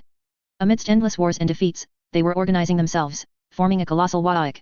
According to intelligence, a supermassive hulk was traversing the warp. It could barely be called a ship, it was a group of scavengers forming a Death Skull clan. The Death Skull clan felt they couldn't part with anything, because every piece of scrap, even a stone, could spark a Wadaik idea in an Orc's mind. These guys built a battle planet and drove it into the warp. Every inch of the planet was packed with lads, their desire for battle so high that, without a Geller field, they were engaged in endless conflict with the demons of the warp. During this time, their strength was growing stronger and stronger, their innate war genes gradually awakening, and the Wadaik Psychic fields spread terrifyingly across the entire planet. Even in the warp, the demons that surged forward felt extremely uncomfortable. Gork and Mork protected them. Imperial fleets immediately retreated upon discovering these enemies in the warp. It was speculated that they were heading towards the largest orc clan in the storm sector. In addition, a cunning and wealthy Bad Moon clan completely abandoned its resource-depleted territory. That wild region of the Ultima Segmentum was completely forsaken, and all their forces boarded warship to begin an expedition, also heading towards the storm sector. More and more orcs were moving in that direction, as if they had received direct orders from Gork and Mork. The affected area reached the entire galaxy. An unprecedented Wa'aik was brewing, and the bosses of the various clan were very likely to duel there, ultimately vying for the true king of the orcs. The Ultramarines had already intercepted a group of orcs whose combat power was already quite formidable. The expeditionary force was engaged in a large-scale fleet battle with them, and after countless reconnaissance and infiltration attempts, they still hadn't found the enemy's boss. The Makrachzahner had lost count of how many times it had engaged the enemy. If the fighting continued like this, the human fleet would not be able to outlast them. Robert had organized assault teams multiple times, successfully beheading many invincible Big Iron Chew class super battleship. Each one looked so massive, like a warship an orc boss would ride, but each one turned out not to be. The battle between the two sides stretched across several star systems, and the enemy even began cutting off the expeditionary forces' supply lines, attempting to segment the battlefield and ambush Guilliman. The regent stood up, the precious table trembling slightly. Artillery fire sounded again. The enemy learned quickly, their assault tactics so refined that they were already within the Makrachzahner's range. The weathered Primarch sighed. War, endless war. Where was humanity's way out? Chapter 358, Big. Stupid Guilliman, stupid shrimp, you'll never guess where I am. The coolest, flashiest, wildest, craziest, toughest, most explosive Poja is right in front of you. Who said a boss has to be on a warship? Why can't a boss be a warship? I am just a big mech orc, it's pretty normal for me to be a bit big, innit? Poja's armor-on-armor technique was becoming increasingly refined. After layering on armor many times, it found that it was too clumsy, too slow to move, and not Wa'aik enough at all. A normal meat boy's thinking would be, I'll just make it super strong with a few extra big engines. But Poja was a big mech boss, how could his thinking be compared to these runts? Too much gravity? Then just get rid of gravity. I'll go to space where there's no gravity. Poja flew into space and began to grow wildly. Those super big cannons that couldn't be installed on land could finally be mounted on its body. Between each layer of Poja's armor, there were numerous Gretchen and Meat Boys performing repairs, and sometimes even Psyker big mechs and mushroom growers. Layer after layer, it grew bigger and bigger. The outer armor was so thick it could directly withstand a warship's bombardment. I think I am the strongest boss in the world. Now, it floated in the air, its size somewhere between a light cruiser and a heavy cruiser, looking like a giant orc head.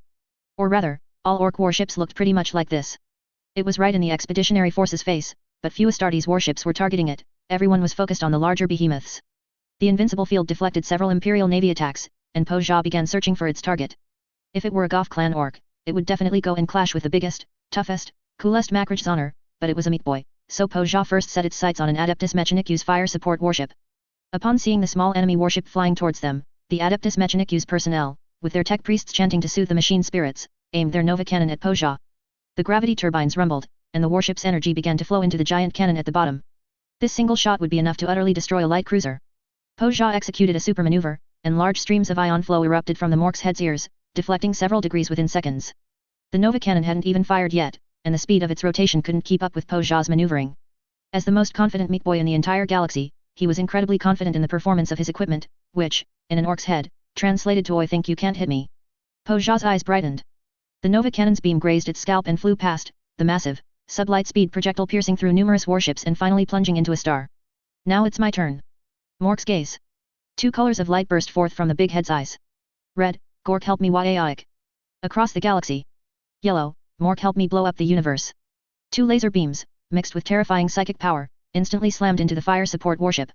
The continuous light instantly blinded all observers, mechanical instruments went haywire and crashed, and the high-energy reaction display shattered.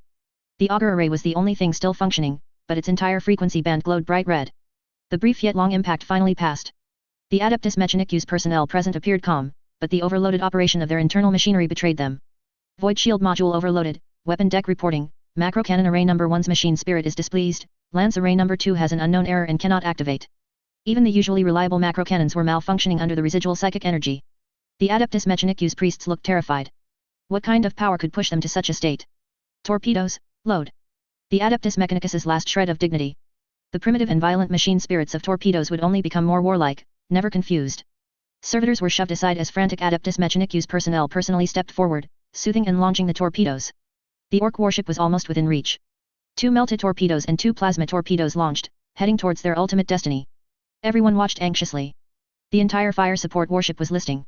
The captain believed the enemy would dodge these torpedoes, allowing their warship to seize the opportunity to change position and engage them with the remaining portside weapons before the enemy turned around. But that wasn't Waiaic. Enough. Po Jia was cackling, its voice scrambling through the comms channels. All orcs who heard it became frenzied, the entire clan was boiling. The orc big head warship opened its massive mouth. What emerged from it wasn't giant cannon barrels, nor countless laser muzzles, nor hard-ramming prows. Po Jia made a mocking sound. Hetui. Countless frenzied orc boarding pods slammed into the enemy. The meteoroid-made pods were packed with screaming orc boys. The most glorious Gretchen would stand outside the meteoroid boarding pods, becoming a glorious guide, undertaking the last and most ferocious Waiaic of their orc lives. The 4 torpedoes were engulfed by the meteoroid breath.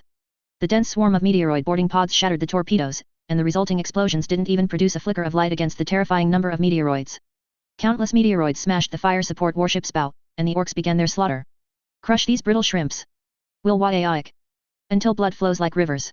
The 2 fire support warships on the flank, engaged in battle with the orc mighty Big Champa warship, suddenly realized their own warship had been defeated. In their haste to rescue it, they exposed their weaknesses. The mighty Big Champa warship opened its massive mouth. Its teeth were actual ramming prows, power claws. This large orc warship seized the opportunity, biting into a third of the fire support warship, then yanked hard. Inside the thick big mouth, there was the sound of gunfire. The forward section of the fire support warship was shattered. The orc warship was unexpectedly sturdy, several bombardments failed to break open the big mouth, and the orcs charged even more fiercely. When the Imperial Navy's rescue arrived, they could only see a crippled warship with exposed engines. The entire bow was reduced to an adamantium keel, covered in countless meat boys who were orcifying the warship. The dense, clinging green tide sent shivers down one's spine. The Imperial warships fired a few shots before turning around to guard Makraj's honor. Several large orc warships were charging towards the flagship. Guilliman decided to take a desperate gamble. How could the firepower of a Gloriana-class battleship be something your kind could match? He ordered the battle barges in the 4 directions above, below, left, and right to form an offensive line, using the flagship as a pivot point, like a claw of fear, to seize the enemy fleet and firmly hold their main force. The enemy could not possibly break through the flagship. This was the Imperium of man's confidence in its greatest technological might. Dense volleys of macro cannons instantly tore apart the enemy's largest warships. Guilliman stood personally on the bridge. He wanted to see a sky filled with flames and explosions, but alas, there was none. All light was obscured by the overwhelming mass of enemy warships. Continue, fire at will. Most of the enemy's gigantic warships are within the encirclement. Destroy them at all costs. Guilliman was fully armored, and the armor of hope lived up to its name. The Imperial warships' morale soared, and even their firing frequency increased. Isn't it just an annihilation battle? OIVE fought them, thousands upon thousands of times during the Great Crusade. The flagship's location became the brightest focal point of the entire battlefield. Ancient forbidden weapons reappeared in the world, warp-folding weapons crushed vast swathes of enemies.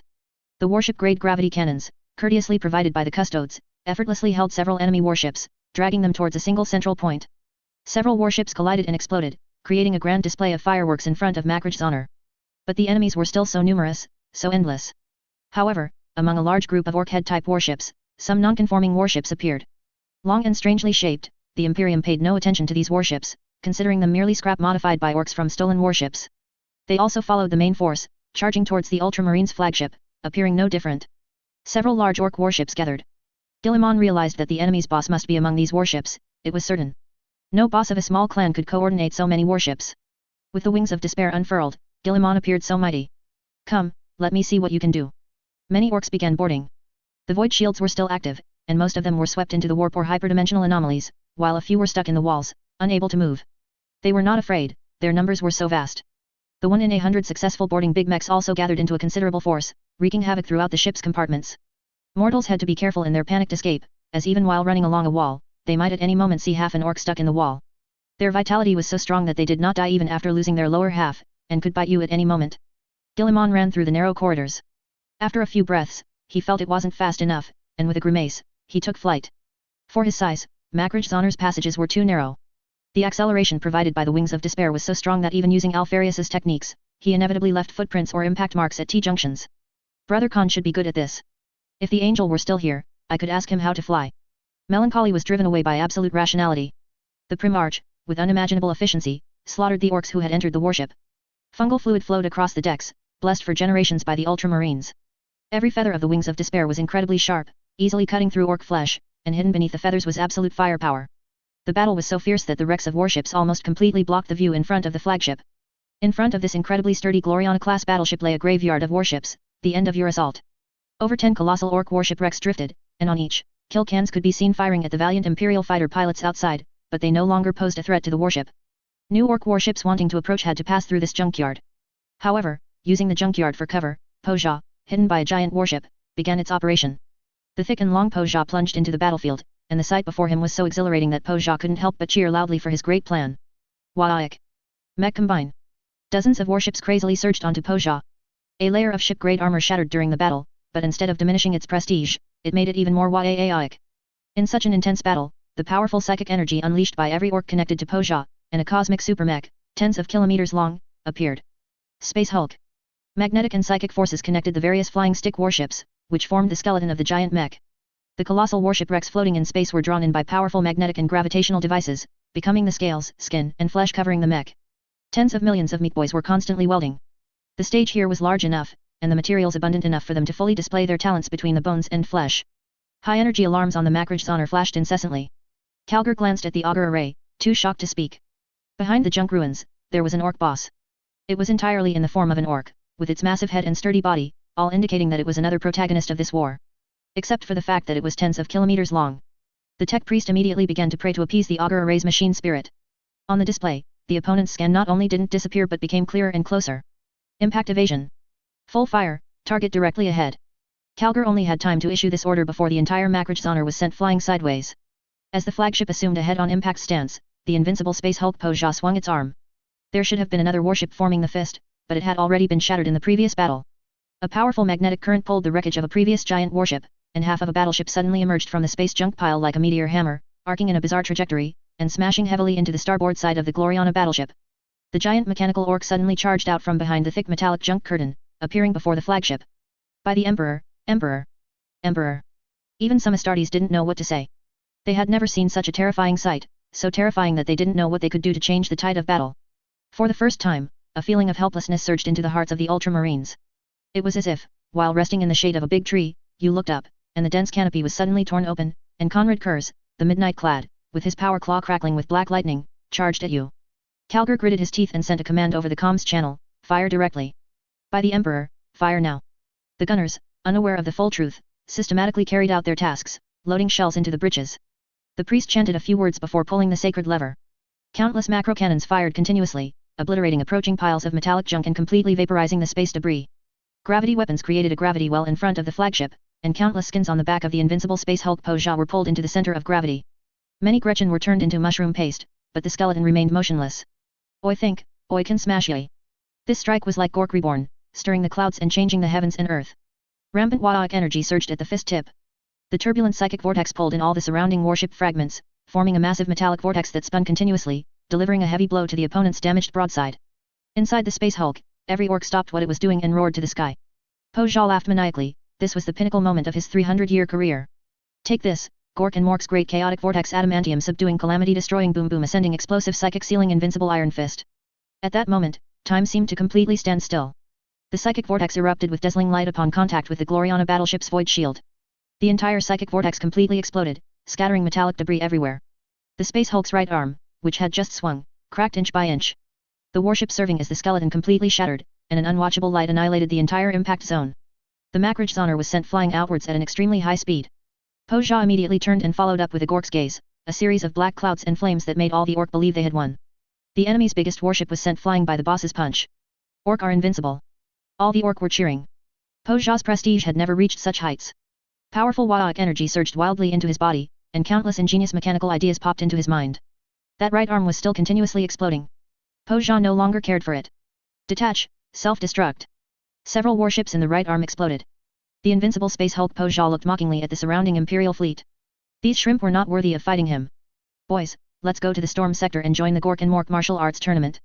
Several notable orc big ships tore open the warp barrier and, following their boss, plunged into the warp, leaving behind tens of thousands of wrecks and tens of thousands of smaller warships. And that continuously shattering right arm. Sacred light shone there. An angel stood in the center of the exploding warships.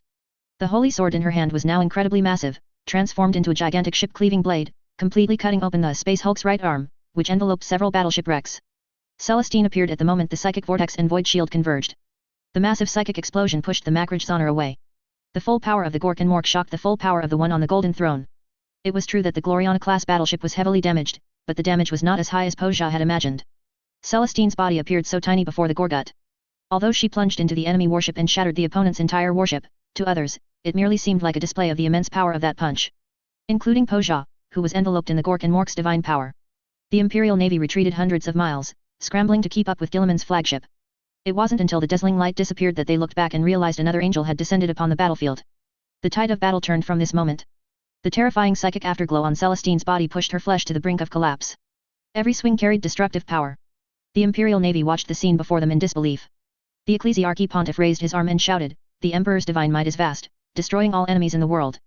With a single sentence, all the disappeared Orc large warships were attributed to being completely annihilated by the Emperor's divine might. At this moment, the angel inside the warship also charged out. Robot Guilliman's perfect body reappeared in the fleet cluster's holographic communication. The Primarch wanted to know what had happened, but everyone in the holographic channel was kneeling, loudly chanting the Imperial anthem. The Primarch had an even bigger headache.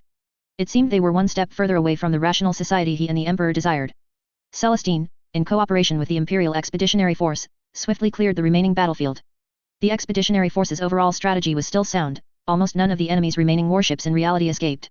This area of space was filled with metallic junk, and the Imperium still had to meticulously clear every inch of this area. There was always a possibility of encountering Orc in the wrecked warships, who, after some think, could easily convert surrounding fragments into usable engines, and drive their newly assembled warship to launch the next Wadaik. Celestine's body seemed to be in another dimension, passing directly through the Makrajzaner's viewport and appearing on the bridge, floating beside Guilliman. She slightly parted her lips, and only the Primarch could hear her words. "The Orc are heading towards Baeka." Having said that, her wings drooped, and her body gradually became transparent, dissipating on the bridge. It was like a fleeting dream. Alpharius's mood was heavy. Their expeditionary force's direction was not the storm sector. Should they change course? Besides me, who else can withstand that terrifying Orc? All fleet units, change course. Target, Baeka Forge World. Any Forge World along the way must provide fleet maintenance support at all costs. At the same time, a secret order was sent to Yifeng, who was researching 100 ways to eat rice and bamboo. The lost lands in the northern 500 worlds, you will reclaim them. Yifeng, who was eating at the moment, was full of questions. Had the main quest given him a task? Damn it, even if I reclaim it, I wouldn't dare to claim it for myself. I can still snatch it and run. Don't worry, my great regent, I will help you reclaim every single lost area of those 500 worlds. It's war, after all. A lot of supplies and people were destroyed in the fighting. You can understand that, right? This made Yifeng excited. He was very serious about working under imperial decree, immediately gathering a large number of troops, even mobilizing many units from the 10th chapter in the Segmentum Obscurus. Yifeng's calculation was as follows. In the northern 500 worlds, about 100 worlds were in a state of constant back and forth, repeatedly oscillating between the Imperium and Rebellion. Originally, the Ultramarines lacked military strength, and after the Primarch returned, the Ultramarines had to support the entire galaxy, making their forces even more insufficient. If you, Guilliman, can raise 200,000 troops from the 500 worlds, then from those 100 worlds, which represent the wealth for 40,000 troops, it wouldn't be too much to extract them all at once and squeeze out resources for 60,000 troops, would it? To receive the resources for 60,000 Astartes, calling for 10,000 adamantium warriors as escort wouldn't be too much, would it? All units, march. Chapter 359 Above and Underground. What a beautiful world. This is the rarest treasure in the entire galaxy, Yifeng said. The People's Light, having tucked an Imperial warship into the shipyard, flew from the real world to the area designated by the Regent, expected to arrive at its destination in a month. After traversing what was once Orc territory, an area cleared by General Zakduk, the fleet discovered a hidden paradise world. High-speed navigation in the real world always yielded unexpected gains. An Overlord-class battleship might skip between reality and the warp, making clear observation difficult, but the People's Light's detection and escape mobility was so powerful that it easily detected that beautiful planet. Yifeng looked at the ancient world, his memories a bit hazy. It greatly resembled the Earth of old. With its azure oceans and verdant forests, golden deserts and snowy ice fields, vast grasslands and towering mountains, this was a paradise of natural enjoyment. Divisional Commander, I checked the Imperial Territory Guidance Map received in 42K691, and this world is not on the map. It's on our map now. Call Xiaolan, let the recruits try their hand. I don't want to see large-scale combat, try to protect this world's ecology as much as possible. As the People's Light approached this world, it discovered a base hidden inside a rocky planet in the outer ring of the star system. Yifeng was very curious about which faction's territory this truly was. Xiaolan dispatched a small team there, a small team, for us, that is. 100 recruits, with the friendly sponsorship of several veterans, landed on this dark, rocky planet. It was too far from the star, the planet's temperature reached -220 degrees Celsius. The surface was mostly solid methane and nitrogen, a realm of absolute death where no life could exist. Probes indicated a colossal base deep within the planet, maintaining its temperature with the planet's internal heat and abundant methane resources. The warriors needed to search for a path to the underground. The recruits arrived on the surface via several thunderhawks. The ice field below was so dangerous that every step risked falling into an endless abyss. Several veterans each led a team of recruits. The precious Mark the 10th power armor could not be lost again. The recruits were almost out of suits to wear. The 15-year-old recruits were decent enough, carefully detecting every ice crevice while carrying auger arrays. The veteran found it strange. Few people would build a base underground, especially without a space station.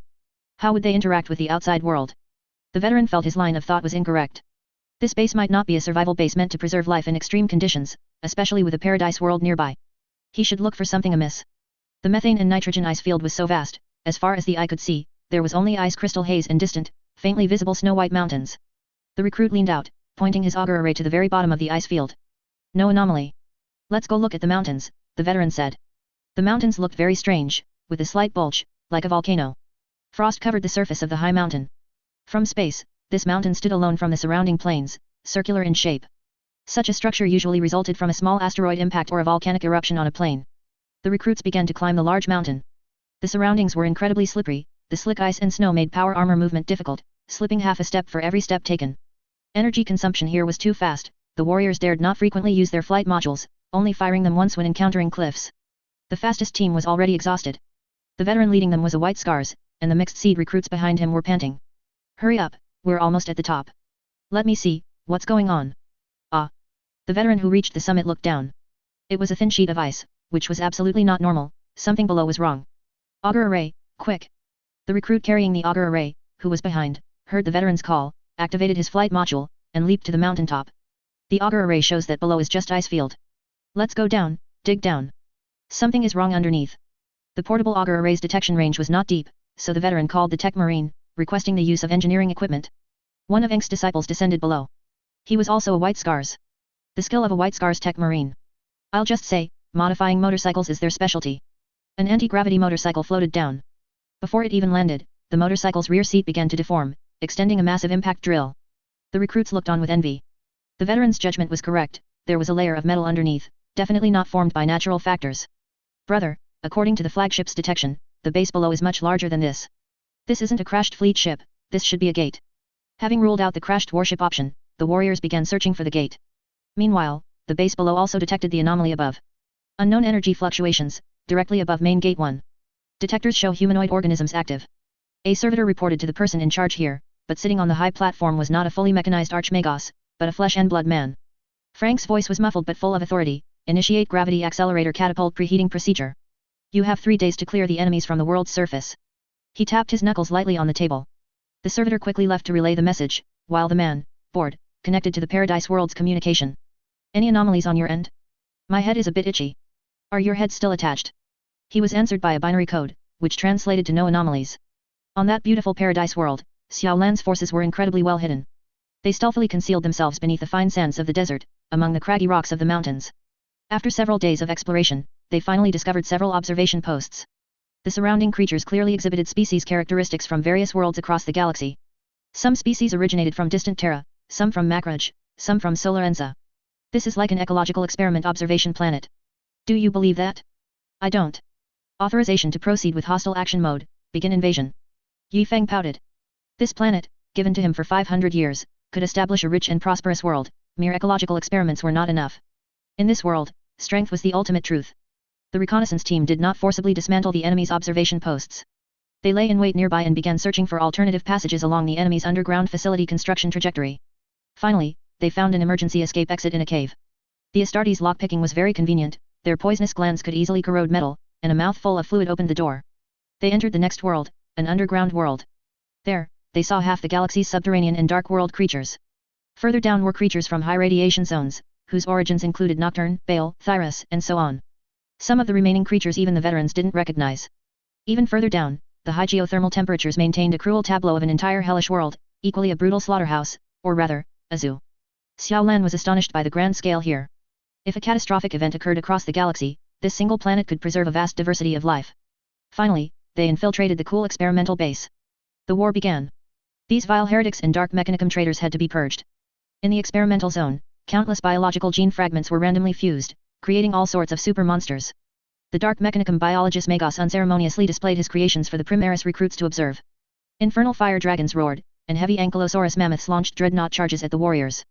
Each of these creatures, once mass-produced, could cause terrifying destruction.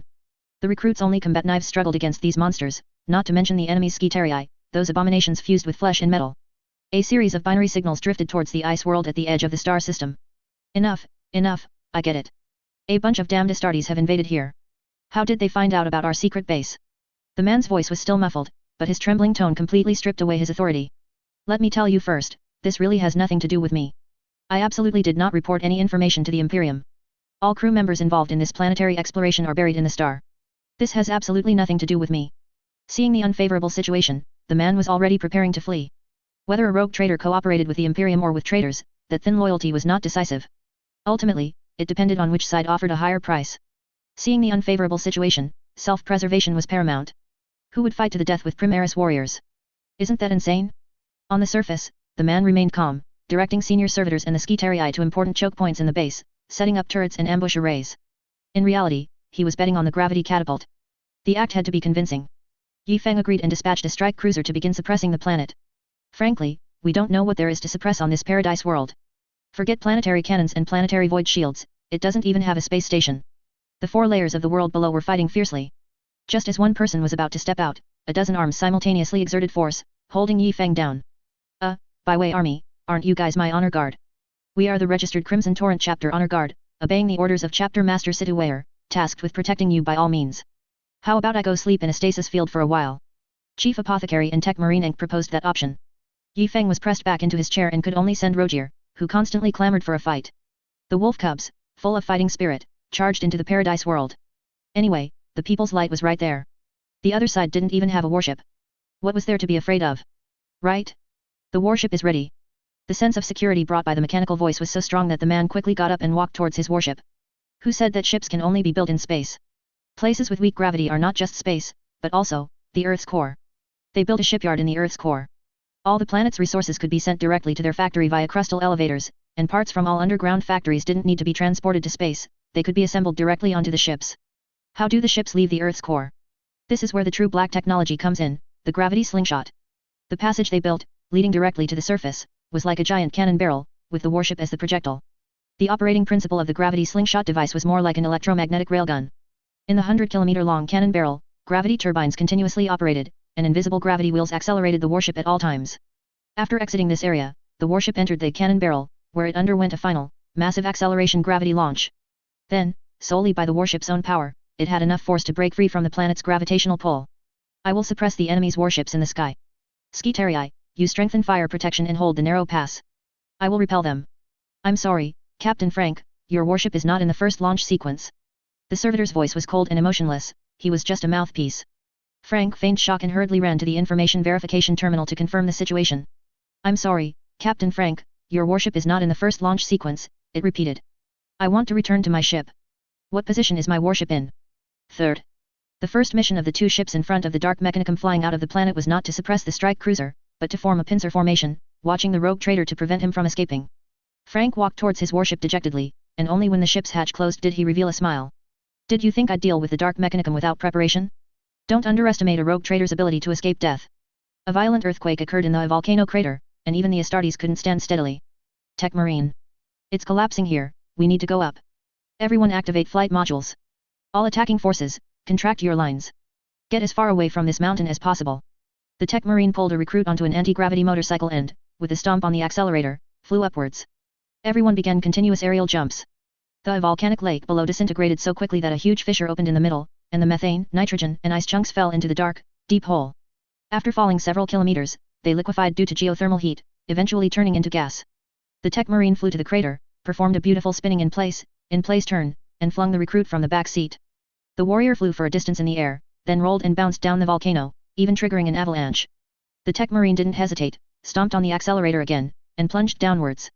The recruit carrying the auger array was at the very bottom. His flight module's energy was almost depleted, and he was struggling to maneuver through the rolling rocks and ice. Number 116. The recruit shouted. A warrior above looked back and saw the auger array flying towards his head. Take it, I'm out of energy. Rookie number 116 steadily caught the auger array. He wanted to say something, but as he looked at his brother, he also saw a bright light point behind him. The light point was rapidly growing larger at a visible speed. Enemy missile incoming. Evade quickly. Before he could finish speaking, the tech marine swept past him, kicking him towards the mountaintop in the process. By the Primarch, do not disgrace my father's might. The tech marine pushed his speed to the limit and grabbed the recruit clinging to the rock face. His eagle-like eyes could see an Ambition-class cruiser becoming clearer and clearer in his vision. Damn it, you owe me a motorcycle. The impact drill slammed into the rock face, blasting a hole. The tech marine pulled the recruit and leaped into the hole. The out-of-control motorcycle crashed into the rock face under the impact of the nitrogen turbulence, splitting in half, and then was utterly crushed by the cruiser that rose into the air. By the Omnissiah, this is too much for a Grand Librarian. Frank saw no obstacles before him. He could unhinderedly rush into the galaxy, taking the resources obtained from his dealings with the Dark Mechanicum, and restart his conquest of the galaxy. For wealth. For the world. For the damned Golden Throne. Space, I'm back. The air blast caused by the warship shell rushing out of the cannon couldn't be called an avalanche. The violent gale blew everything around hundreds of meters into the sky. At this moment, the People's Light's evasion alarm was almost smoking. What the hell? A warship suddenly shot out of the planet at full speed, heading directly for the flagship like a missile. The flagship's stealth veil definitely wasn't malfunctioning. Yi Feng immediately judged that the opponent was sailing unconsciously, ordered an emergency evasion, and commanded, "Open the shipyard. Overlord-class battleship, catch it and take it down." Frank cheered happily, and then saw a mountain-sized wandering port suddenly appear between the beautiful paradise world and the small satellite.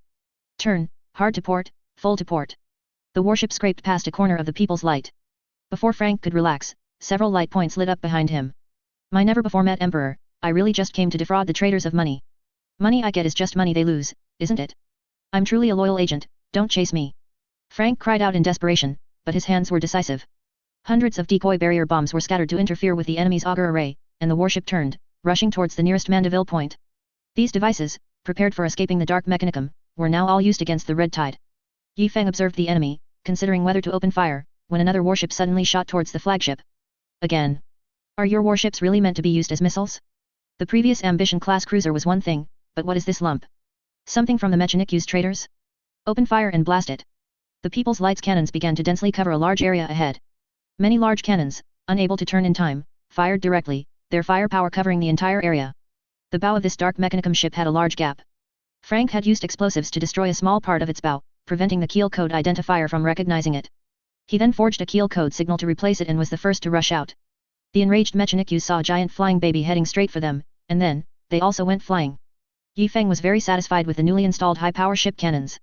Within the damaged area, the large ground-based cannon, constructed under Eng's supervision, was immensely powerful. It was too large to be mounted on a warship, but was now successfully installed in the flagship's gap, serving as a firepower replenishment unit. A single volley crippled the enemy warship, and the detectors immediately began to warn again. More warships were emerging from the large hole in the planet below. Damn it, reconnaissance forces below. Investigate for me. Is there a large warp rift inside? How are enemy ships continuously pouring out? The forces on the ice planet probably had no choice now. Everyone looked at the fire meteor in the sky, gritted their teeth, and continued to assault the enemy's underground base. The accuracy of the People's Light salvo was truly terrible. After sweeping past the enemy ship, it directly blasted the planet below, terrifying the recruits who had just narrowly escaped death. Because of this, dozens of Primaris warriors in Mark X power armor swarmed forward, breaking through multiple enemy blockades with extreme efficiency and killing their way into the enemy's shipbuilding base. The tech marine and the recruit were pressed tightly together, filling the entire cave in a strange posture. Go, see if there are any more enemy ships. The tech marine struggled to turn around, his large face pressed against the innermost part of the cave, with shattered rock from the impact drill plastered on his face. Half of the recruit's head was exposed, with the tech marine's large, smelly foot on the back of his head. It seems no more warships are coming out. Alright then, listen to me. You extend your hand first to make room, I'll move my foot to the left, then you roll over. The recruit pushed his arm almost to the maximum angle allowed by his shoulder armor before he could barely extend it. Suddenly, he heard an ominous sound. No more warships were coming out from below, but fireballs were starting to fall from above. The recruit abruptly pulled his arm back, and a macro cannon shell fell right past their faces. This retraction perfectly jammed the tech marine's moving foot, trapping them both in an even more bizarre position. The battle on the ice planet was chaotic, and the paradise world was no better. We agreed I'd provide the warriors and you'd provide the warships. Why did your ships run away? What descended from the strike cruiser were true adamantium warriors. This time, there was no need to worry about being discovered.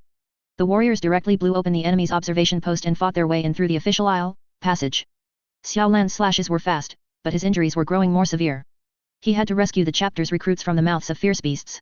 There was no need to worry about the smaller tiger leopard beasts, but with the larger beasts, no one could guarantee that a single blow from them wouldn't send your tactical helmet, along with your head, flying off. Get back. Xiao Lan pulled a recruit back, parrying the enemy's charge with one hand. The immense impact shattered his tiger's mouth, leaving his entire palm powerless. Go up, the way to survival is up. A bat beast swooped towards Xiaolan, so fast that only an afterimage could be seen. Bang! A dazzling blood flower bloomed in the air. Chapter 360 Captain Frank. You can always trust me. Ironclad Terminator. We generally don't respond to distress beacons carried by recruits, unless Xiaolan is leading the team. The bolter precisely headshot the night bat beast, its body exploding in mid-air. The arrival of the Terminators has greatly enhanced the front line's combat capability. Xiaolan calmly pulled the recruits back behind several Terminators, their mission was complete, and they could now retreat. Instructor Xiaolan, I will stand before you. A rough voice boomed from the Terminator armor's voxcaster. How many times had it been? Xiaolan's figure had stood before him for 30 years. Now, it was his turn. The ironclad Terminator brutally snapped the beast's spine. Scales that could endure promethium flames like a gentle breeze were no match for the power sword's cleaving. Smooth fur was stained with blood. Giving wings to tigers would only make them die faster. The bolter precisely pierced the eye of the savage beast. Carrying a turtle's shell wouldn't hide your weaknesses, giant beasts. Death calls, your struggles are futile. The Dark Mechanicum's bioengineered products vanished like snowflakes. The Terminators taught them with perfect violence, that the Emperor's angels are unstoppable. Suddenly, a massive explosion shattered the battlefield's balance. The enemy had blown up their own high wall. The next moment, lava flowed, and ferocious beasts, adapted to extreme heat, charged at the warriors. Their bodies were so immense, a single stomp seemed capable of crushing a tank, and their skin was so tough it ignored scorching magma. Bolter fire was useless. A single charge from the beasts scattered the warriors' formation. The recruits ran quickly. Wearing scout armor, they easily dodged the enemy's attacks. These clumsy giants, due to the lava, had not evolved for speed. The immense resistance of the dense lava forced them to develop heavy defenses and attacks capable of destroying heavily armored opponents. The Terminators were in trouble. The size difference between the two sides meant the enemy had absolute suppressive power. Only a power sword could cut through their thick skin, but the sword wasn't even as long as their skin was thick. The Terminators protected Xiaolan during the retreat. They were failures, their lives weren't so precious, at least that's what they thought. The entire Terminators squad collectively threw Xiaolan up onto the iron wall, ignoring her protests. They began to disperse, seeking the enemy's weaknesses. The flowing lava was closing in. Each angry stomp of the giant beast stirred up larger magma tides, continuously compressing the warriors' operational space. Moments later, everyone was forced into a corner. They clambered up the rocks until all below them was magma, and behind them was the Dark Mechanicum's metal high wall. Keep firing, don't stop probing. We still have one more chance. The Terminator's warriors gathered at several points, each point guarding a warrior armed with a meltagun. Focus, brother, you must focus. The warriors could hear their heartbeats like thunder, and their breathing echoed in their skulls like a tsunami. Relax, we are the strongest. The beast charging at the forefront raised its claw, a crimson, magma-dripping giant claw suspended above their heads. Calm down, it's not that hot in here. The giant beast froze in place. The lava completely solidified after a gentle breeze swept through, firmly trapping the beast's body. The surrounding air, which could incinerate a mortal's lungs, vanished, and even snowflakes drifted by. Snowflakes? A Terminator raised his hand, and a snowflake rested quietly in his palm. A wolf howl echoed throughout the entire underground world. We found you, prey. Baal spread his arms, embracing the entire beautiful world, summoning an ice storm.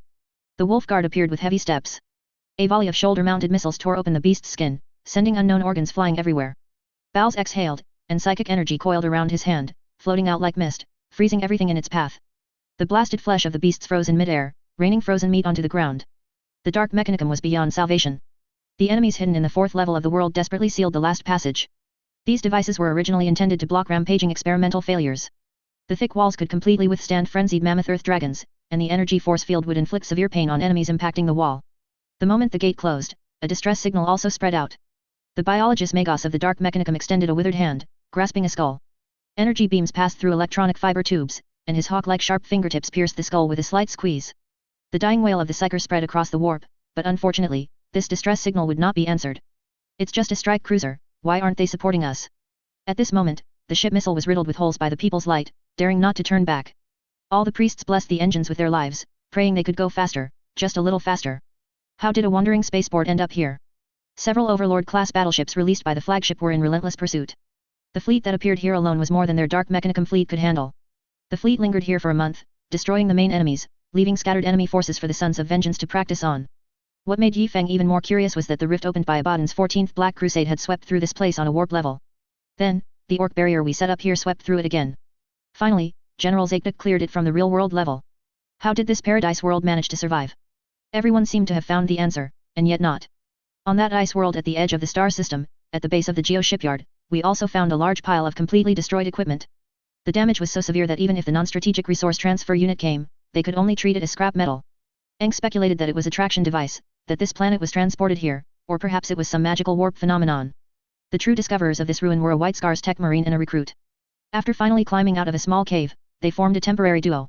Transport equipment was too scarce, so the two chose to explore on their own. After emerging from the gun barrel, they looked at the nitrogen ice field collapse caused by the violent movement of the crust, with a bumpy road ahead. Blessings and misfortunes are intertwined. They stood on high ground, surveying their surroundings. The recruit didn't notice anything, but the tech marine's reinforced bionic eye saw something unusual. In the face of a global catastrophe, some areas could remain largely intact. He suspected there were reinforcement devices there. Only alloys of the same specification as the base beneath their feet could withstand the current disaster and keep that area stable. He called the flagship, guiding support to that area, and then discovered the device. Subsequent investigations revealed 76 such devices, scattered across the entire planet. The dark mechanicum had transformed this place into something like a battle moon, or even more insane. This is a Mechanicu's ark, but with a planetary shell. I strongly suspect that Paradise World was also dragged here, Aang finally concluded. Having captured this star system, Yi Feng was at a loss as to how to deal with these two bases. Below the Paradise World was an absolute inferno. The giant beasts living in the magma regions were quite ferocious, the environment was classified as a death world. Building a hive city on top of this would be no different from dancing on a Necron's tomb world. Just as Yi Feng was pondering, William sent an inquiry.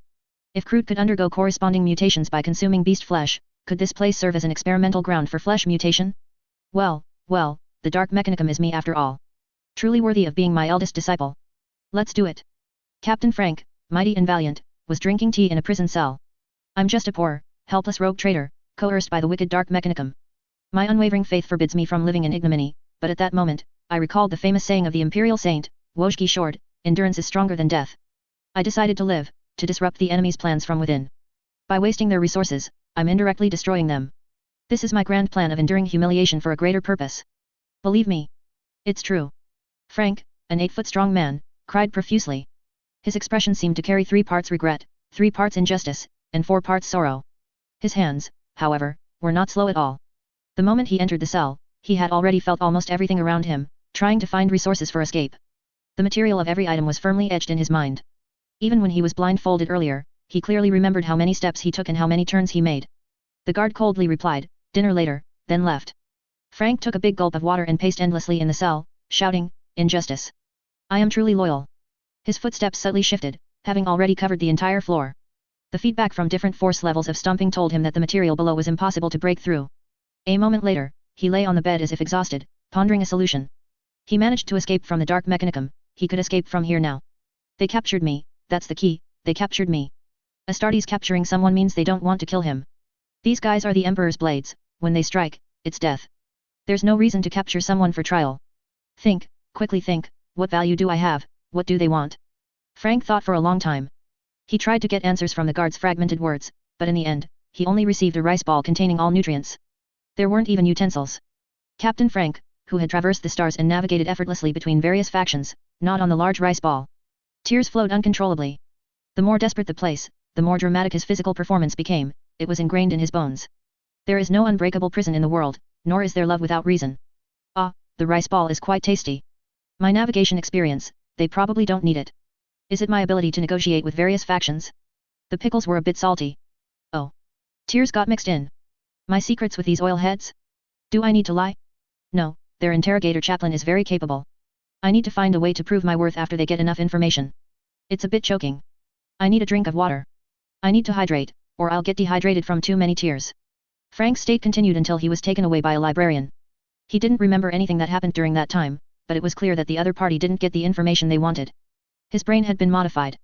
He was only relatively less wealthy than other rogue traders, not truly poor. Finally, he was able to meet a golden warrior. Custodes. You've seen the custodes. Yi Feng sat far above, for if he got any closer, the mortal would surely perish. No, but I've heard colleagues talk about them.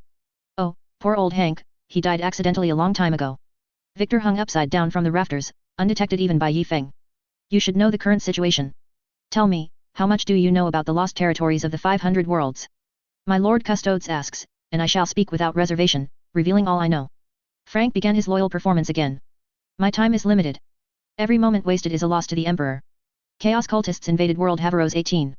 The people there are very warlike. I went there once to transport weapons, and they almost swarmed me to take the weapons, throwing me gold skulls in return. I wasn't selling arms to the Emperor's enemies, those were just ordinary knives and swords, not power weapons. At the time, I truly didn't know they were traders. I was just trading ancient ceremonial replicas. It seems like Cambaha has everything. I was walking down the street there and personally saw a greenskin, wearing huge armor, walk by. I immediately pulled out my holy world blessed necklace, closed my eyes and recited the Emperor's anthem, and when I opened my eyes, it was gone. Frank rattled off all the information he knew like pouring beans from a jar. As a rogue trader who frequented the surrounding areas, he didn't know the most detailed information, but he did understand the general power dynamics. When Yi Feng asked about his dealings with the Dark Mechanicum, Frank immediately burst into tears and choked with sobs, annoying Yi Feng so much that he wanted to draw his sword and cut someone. The Baiwei army placed a blade to his neck, and only then did he compose himself. According to him, he was eating hot pot, singing songs and happily sailing through the sea of stars when suddenly several warship appeared and hijacked him. He couldn't fight them, and he couldn't outrun them. These Dark Mechanicum captured him and demanded that he provide coordinates to a hidden, desolate star system. The requirement was a place where absolutely no one would go. So he provided the coordinates of a desolate world he had scouted a few days prior. When he arrived there, he found that the star system had 2 more planets, and then he, by virtue of his excellent abilities and abundant knowledge, gained their trust. Anyway, not a single word of that part should be believed. Ultimately, he decided to appear more compliant, wanting to see what their conspiracy truly was, and thus began his infiltration plan. Just as he had risen to a high position, the great Emperor's angels arrived. Oh, Yi Feng's head ached listening to this. The Dark Mechanicum wouldn't easily trust others, unless you had a bomb they manufactured strapped to your head, or they had a request for you. You're not telling the truth, Yi Feng waved his hand. Lock him in the dark room. Enjoy the educational videos I painstakingly recorded for so long. The video hadn't finished playing, and Frank hadn't emerged yet when the warship had already reached the Cambaha subsector. It was chaos here. The Cambaha world was more prosperous than ever, wealthier than it had been under the Ultramarines. Under the Imperium, they constantly produced resources and paid taxes. Although the governance was clever, the cost was also high. Now, forces from all over the galaxy came here to trade. On the Cambaha world, you could buy rare items from across the galaxy. What helped build Cambaha was no longer resources coordinated by heroes, but vast amounts of looted goods from pirates. This was a place where various factions intersected and mingled, no one dared to claim ownership. Recently, the mercenary greenskins had decreased, they would only buy weapons and then leave. Many Drukari/Dark Yildari, however, had arrived, with many settling here and becoming popular headliners in the arenas. Everything was bustling. A star system with 8 planets, fortresses everywhere, and abundant energy, once held off a frontal assault by the Imperial Navy. The local magnates of Cambaha lay in underground pleasure worlds, converted from dried-up mining pits. Here, luxury was extreme, everywhere showcasing astonishing wealth and absolute military might, yet not a single big shot indulged in these base desires. The military deterrence here had risen to a new level. Military strength meant security, pirates selling their loot here brought economy, and economy could ensure military strength increased, so the stronger the military, the stronger the military. Every bit of profit they earned was madly poured into military strength, making it so that if this place were to be invaded by an external enemy, the power unleashed would be no less than that of a forge world. The scout vessels dispatched by the People's Light were detected by several augur arrays almost immediately upon entering the world. Several surrounding factions, believing it to be an arrogant reconnaissance by a rival, unceremoniously launched missiles to bombard them.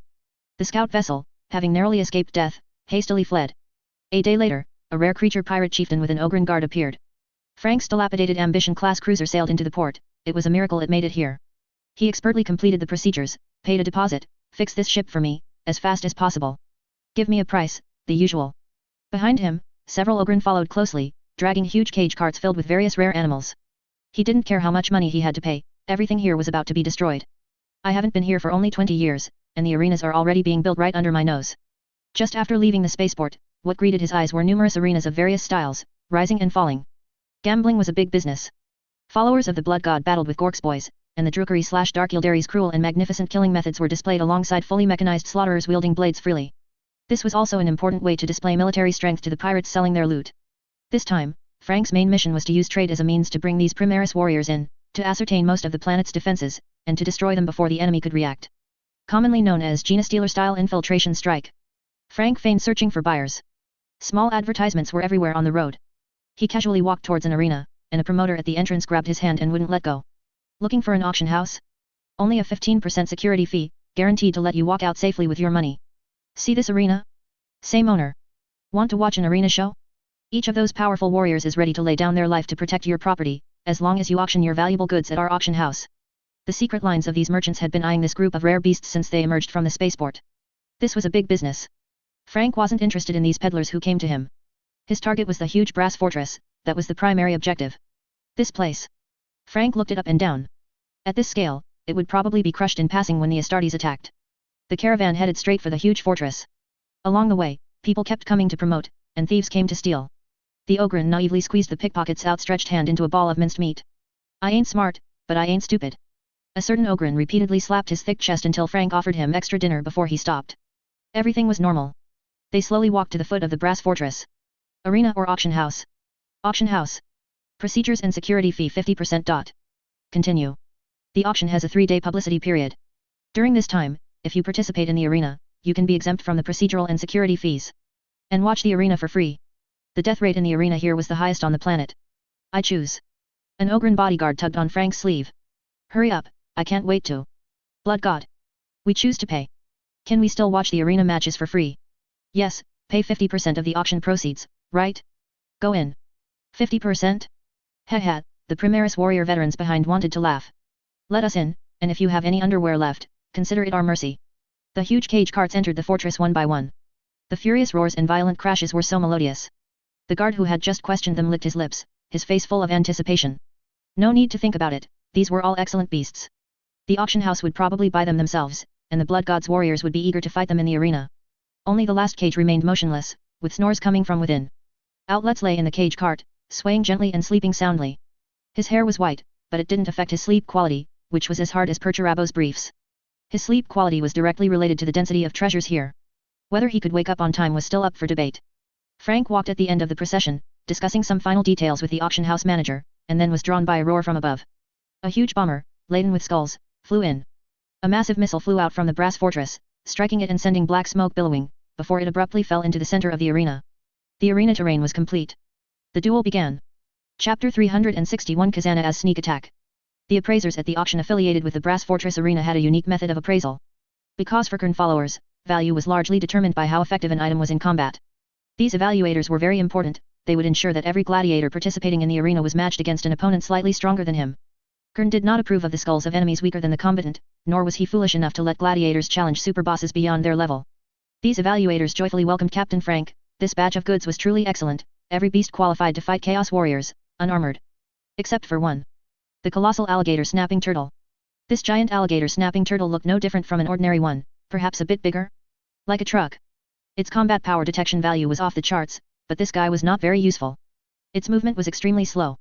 The alligator snapping turtle generally didn't move, its attack range was only a few meters in front of it, depending on the length of its neck. Its bite could pierce ceramite power armor, but the limited attack range meant it couldn't be used as a war beast. Like all turtles, this guy was slow, had a thick, highly defensive shell, and strong survival capabilities. The auction house liked this creature, but not for the arena, rather, for the treasury. It was an excellent trap. Bound firmly underground, the alligator snapping turtle wouldn't make any movement, even an Astartes would find it difficult to detect it. On an auger array, it would appear as a large rock. But once you walked into its attack range, it would snap its head out and bite, capable of crushing even standard power armor. Moreover, even if it missed, its head was covered with horns and spikes, a collision would leave you severely injured. This type of trap was specifically designed to counter a certain chapter with sticky fingers. The appraiser immediately reported this alligator snapping turtle to the higher UPS, its combat power value was probably enough to bite through a Terminator's. Should they have the Blood God ritual examine this alligator snapping turtle? What if it gained the Blood God's approval, then they? Clang the higher UPS reacted quickly, are you crazy? How could the Blood God be interested in a turtle? People shout, blood for the Blood God, skulls for the Skull Throne and charge forward, then return with enemy skulls. This turtle probably wouldn't even have crawled 2 meters. How strong is its bite? Try biting a piece of ceramite, that's enough. Do you really want it to bite a precious Terminator's? This giant alligator snapping turtle was bought directly by the auction house and placed around the treasury. The flesh of the defeated gladiators in the arena, after their heads were chopped off, hearts dug out, and blood offered by the victors, could then be thrown to it to eat. A large group of Ogryn guards passed by with these war beasts, emitting a foul stench. The arena master wanted Frank to sell some of these guards to him, assuring him that the brass fortress would guarantee his safety, but Captain Frank politely declined. No one would willingly disarm their own forces. By the Skull Throne, then these precious beasts are entrusted to us. Ogryn cultist waved his hand, and a dozen elite strongmen came out, ready to drag away the cages of the precious beasts. No sooner said than done, the Ogryns swung their great clubs, and over 10 Ogryns acted together, striking continuously with their big clubs. The Chaos strongmen who stepped forward were instantly smashed into meat paste. The Ogryns kept muttering, big guys. Big guys must protect the cargo. The Chaos cultists urgently cried out, stop, and some cultists more heavily corrupted by the Blood God drew knives and joined the fray. However, these elite heavy-armored Ogryns swung their massive clubs with brutal unreasonableness, exploding the heads of the charging guards with a single blow. Frank was also shouting, but in the opposite direction. He was yelling at the back of the group, clever head, come over, make the Ogrins stop. Cleverhead took some time to understand Frank's meaning before acting, just in time before the enemy's heavy armored guards arrived, barely stopping the riot.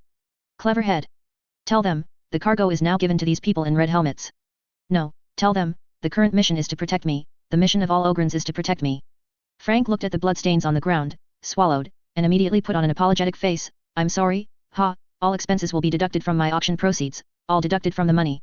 The more Frank apologized, the more the Blood God's cultists looked down on him, while the Ogrins gained respect. It was a pity that these powerful bodyguards were following such a spineless coward. Above, the roar of the crowd was deafening. The bomber destroyed by missiles accurately landed in the center of the arena, forming the combat terrain. Gladiators from both sides entered, fighting fiercely, with occasional sounds of the bomber detonating, and the cheers from the crowd rising in waves. The Primaris warriors' choral pituitary throbbed slightly, the corruption here was severe. Frank probably wouldn't last, and they would take him out too later. Frank recounted what he saw and heard to the Ogrins, and the warriors had an idea, asking Frank to negotiate with the Blood God's cultists again. Is there anything special about that bomber used for the performance? Performance? No, that was just an attack launched against us by the arena of those dark, evil, wicked succubi. They timed it precisely for when our duel was about to begin, wanting to bomb the stands and destroy our reputation, but they won't succeed, the Blood God's flames protect us. The cultist had no qualms about sharing this inside information with Frank, a VIP client. For powerful figures, hiding dangers was a crude method, showcasing military strength was the best approach. We have been attacked 982 times, and not once successfully. The cultist's pride was evident. Please convey my thanks to your leader. Frank ended the conversation, and at the same time, the Primaris warriors began to plot. Since that's the case, we will also fly a warship and launch an attack during the next arena event. We'll fly it right into the center of the arena. The aircraft won't carry bombs, but rather guided signal instruments. For orbital bombardment guidance. But before that, two things need to be done. The first is to blow up their void shields, although it's unknown whether the void shields protected by these Blood God cultists are more destroyed or more mutated and powerful. The second thing is, to salvage treasures under orbital bombardment. This task will be entrusted to, the only man in the entire chapter with free movement. Cripple on a brass toilet. Have you heard of the Trojan horse's siege? That behemoth captured from a paradise world, personally operated by a dark mechanicum biologist Magos, a behemoth we meticulously selected from the laboratory. How could it be a normal behemoth?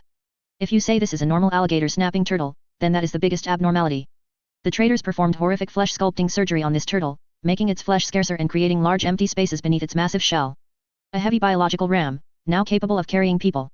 We discovered a dark mechanicum archmagos within it, who had severed all his mechanical equipment. Now, it carries Kazanov. Otherwise, how could the Blood God cultists' combat power test have gone off the charts? On the other side, operations against the so-called vile succubus arena were also underway. The chapter's warrior count was sufficient to simultaneously infiltrate almost all large factions. This area was originally established by Qing cultists disguised as rebels. They specialized in operations and planning, and originally absorbed many greenskin mercenaries. Later, a large number of Drukari/Dark Yildari poured in. Their deployment of forces to provoke the Blood God was merely a ruse. These guys' main target was the Flesh Palace, which is the Slaanesh faction. Xian's schemes and the Drukari/Dark Yildari's cunning aligned perfectly. The warriors of the vile succubus arena decided to create the illusion of war with the Blood God to attract the Slaanesh forces. They would surely want to stab them in the back. At that time, they would first ambush the Slaanesh vanguard, and when they reinforced, they would use some minor tricks to make Kern and Slaanesh collide. However, the brass fortress's reaction was almost non-existent, as if they completely disdained their attacks. At this point, no one was willing to go to the front lines to provoke. The Drukari/Dark Yildari didn't know that these were Xian's cultists who had built the fortress. They thought it was composed of planetary independent human separatists. They were unwilling to contact chaos, but fighting greenskins was fine. Xian's cultists were even less likely to, as they never stepped into the limelight. So, recruitment notices for mercenaries were posted. Such information was everywhere. Everyone recruited some mercenaries and bounty hunters. The warriors of the Red Tide immediately took a liking to these contracts. Fighting chaos and getting paid? Or chaos paying? Isn't that essentially robbing two chaos factions? Do it. A dark mechanicum archmagos arrived with a large number of oversized skitarii. This doesn't need to be disguised. Tell me, is our technology considered orthodox? Even if the Grand Librarian came, no one would suspect him of being an Astartes. A large group of thugs marched into the vile succubus arena, while another group of more flamboyant Mechanic-use imposters headed towards the once bustling greenskin gathering place. All their main forces had gone to participate in the all-galaxy most YAAI martial arts tournament, leaving only the small ones, whose living space was greatly squeezed, and even the best-selling Bang Bang Bombs grenades were almost out of stock. The Drukari/Dark Yildari instinctively felt disgust towards the mechanical monsters approaching, while the Xianch cultists were happy. The more powerful factions, the better, the more chaotic the situation, the better, as they excelled at this. A large block of binary code briefly introduced them. These guys had a grudge against Kern, wanted to blow up the brass fortress at first sight, and came here to earn some money for explosives. The vile succubus arena helped them repaint all their equipment with the arena's insignia, with one requirement, to be ostentatious, to create a grand spectacle, and to attract as many enemies as possible. Furthermore, they dispatched several supervisors. As it was uncertain whether the Mechanicues would keep their promise, the Mechanicues provided collateral, some important equipment, and the advance payment was also delivered to the Mechanicues. Things useless to the Mechanicues and things useless to the Qing cultists served as mutual hostages. After receiving the mission, the Dark Mechanicum set off, a large group of them marching grandly towards the spaceport. The Drukari/Dark Yildari representative, riding a raider grav bike, looked down with disdain at the heavy, slow metal giants below. This was a boring journey. These Adeptus Mechanicues members would probably just throw some bombs, fire a few shots, and then rely on their thick defenses to escape. Do the souls burned to death count as my soul sacrament? It seems not.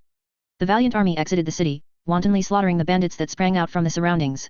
The sniper skitarii killed their enemies from several kilometers away.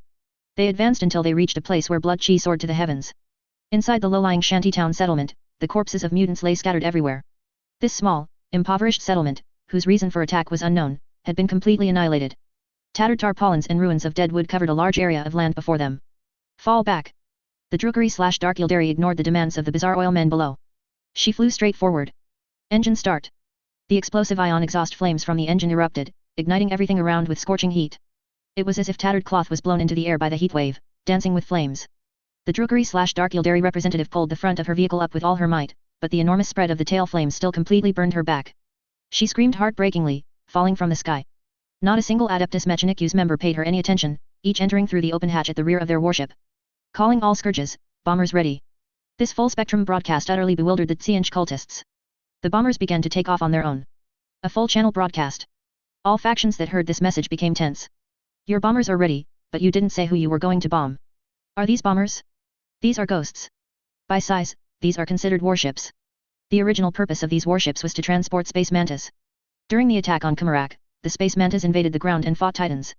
The chapter found their speed too slow, and the signal relay also had issues. These ships were modified large transport vessels, equipped with a space mantis signal enhancer, to deploy mantas to the battlefield faster. Now, they carried actual bombers. We will bomb all capable factions on the planet. Never mind if the bombs will be intercepted, the attitude must be clear, I am going to bomb you. This stirred up a hornet's nest. There were interceptor missiles and fighter jets everywhere, planes being shot down was commonplace. All fortresses went on high alert, except for the Brass Fortress. A bomber launched a suicide attack, with both bombs and bomber plummeting downwards. The pilot was a White Scar's brother. Seeing that it was almost at ground level, he climbed out of the cockpit. The last position for a missile was occupied by a grav bike. He rode off on the small motorcycle. The bomber took several anti-aircraft missiles, and as usual, accurately crashed into the center of the arena in a blaze of fire. The problem was, a flamboyant, giant banner drifted down from the sky, emblazoned with the symbol of the Scourge Arena. Could this be tolerated? The matches in the arena were still ongoing, but a large number of Blood God cultists gathered at the gate of the Brass Fortress and charged towards the Scourge Arena. The Qing cultists, cursing, activated their second plan, suicidal defense. The main goal was to delay the enemy's advance at the cost of self-destructing their positions, waiting for several factions to arrive and start fighting. Under Qing's incitement, more allies would be bombed, and these guys would start fighting among themselves. The second full-channel broadcast came, we have completed the bombing of the Scourge Arena. Please pay us our commission according to the contract. However, when the Adeptus Mechanicues ships arrived, anti-aircraft missiles were still fired from the arena. They still had to keep up appearances.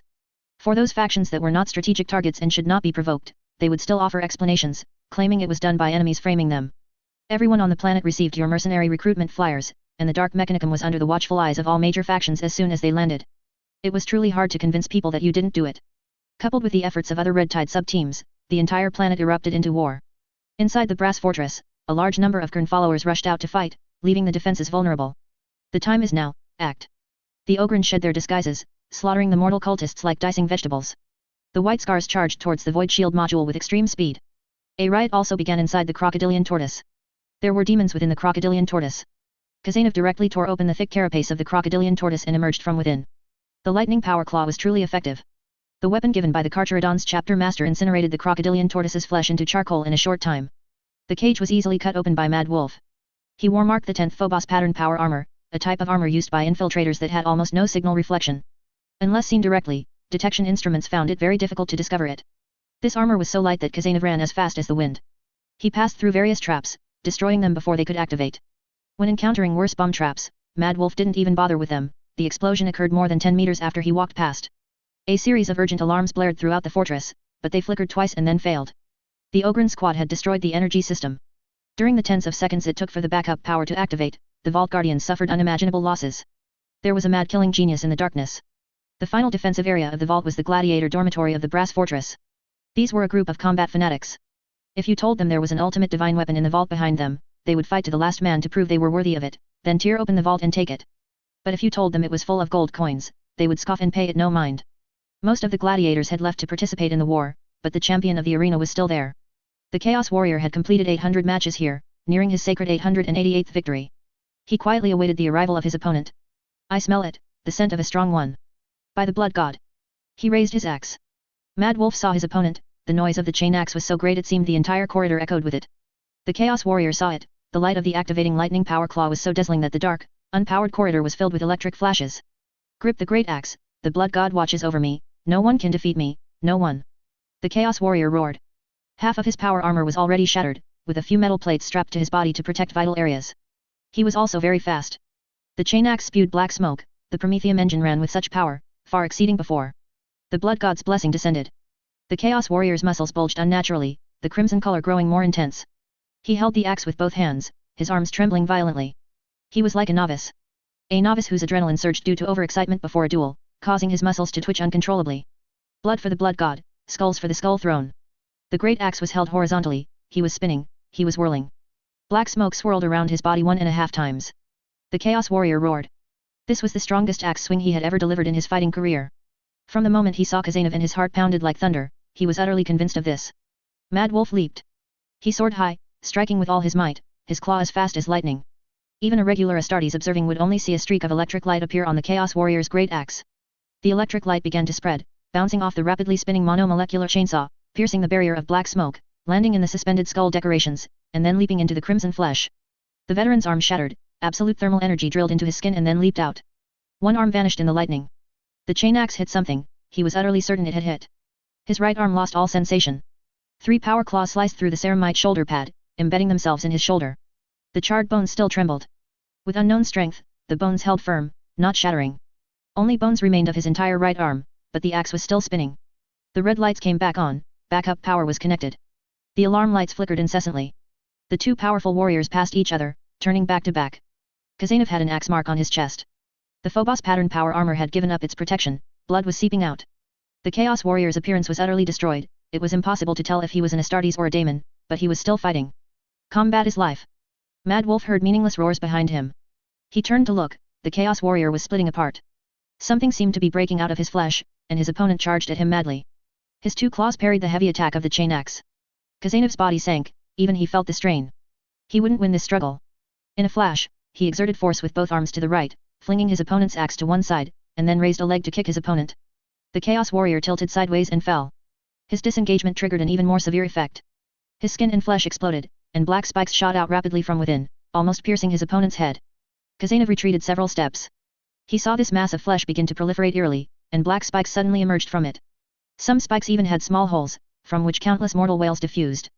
This powerful blessing was too much for this Chaos Warrior, he transformed into a chaos spawn. Khazanov repeatedly plunged his lightning power claw into the opponent's flesh, and at every moment, large amounts of flesh turned into black char. The Emperor's will, illuminating and dispelling evil. Mad Wolf's speed increased, the Phobos pattern armor was pushed to its limits. Not a single black spike hit this powerful Primaris warrior, the champion of the Red Tide. Wielding his weapon, he slowly and meticulously tortured the chaos spawn to death. Chapter 362 Thought Seal. Khazanov cut his way out of a chaotic pile of flesh. The wild-growing spikes were so numerous that every time Mad Wolf moved, his power armor screeched with an ear-splitting scrape. This was a monster formed by the aggregation and condensation of rampaging kern energy. As long as the energy persisted, it would never disappear. Large numbers of guards were rushing towards them, chaos cultists carrying various weapons, making no attempt to conceal their charging footsteps. The sounds were so chaotic, and every echo from the corridor urged Khazanov onward. We're out of time.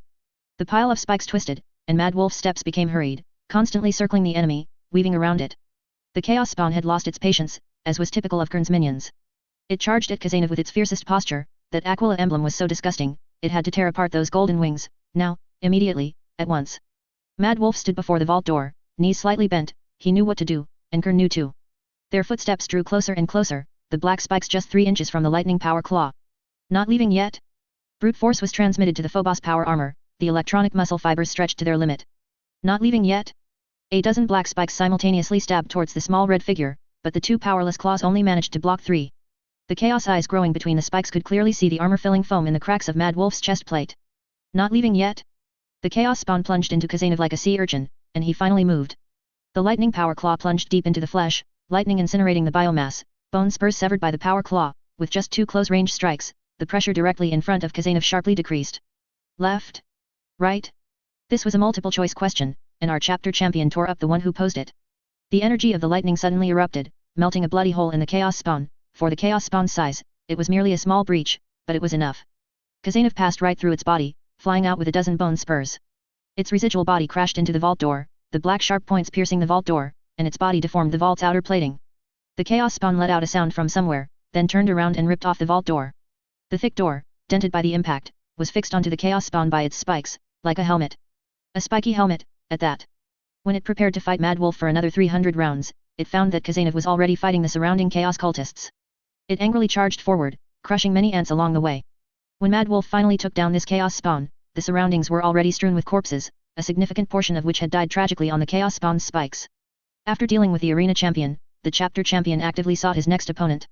The entire interior of the brass fortress was enveloped by Astartes. In front were large numbers of Primaris veterans, behind was the chapter champion, and outside the fortress were strategic resource involuntary transfer units that had rapidly arrived at the start of the war.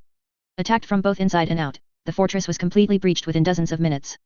Outlets easily located a Qing relic, a vessel made from the skulls of powerful warriors, used to hold the blood of strong individuals sacrificed to the blood god. This old veteran of psychic treasure hunting was over 200 years old, his body still robust, except, he still hadn't learned Smite, Psychic Lightning. After the Ogren destroyed this relic, the blessings on the entire brass fortress began to fade. The intuition for treasure was etched into Outlet's bones. As he walked, he could sense the direction of treasures, and in the direction he pointed, there were often several soldiers with breaching charges ready to assault, and secret chambers were found, some being hidden sacrificial sites, others containing psychic treasures. He even found Drukari/Dark Yildari artifacts, even though they hadn't been imbued with psychic energy for tens of thousands of years. The fortress was looted, and then an orbital bombardment bomb fell. What about those who went out to fight? Have you heard of Istvan? Bomb it for me. The People's Light appeared in geosynchronous orbit, dozens of warships instantly shattering the spaceport. Not only that, the Angels of Dawn also went out to stretch their muscles, launching an assault on a high-temperature mining world closer to the star. Dark Mechanicum, no, our warriors then shed their outer layers, the black robes and deck plating falling off the Skitarii big mechs. Warships roamed the near-space domain, constantly searching for battlefields where enemies were in disarray, guiding orbital bombardment positions.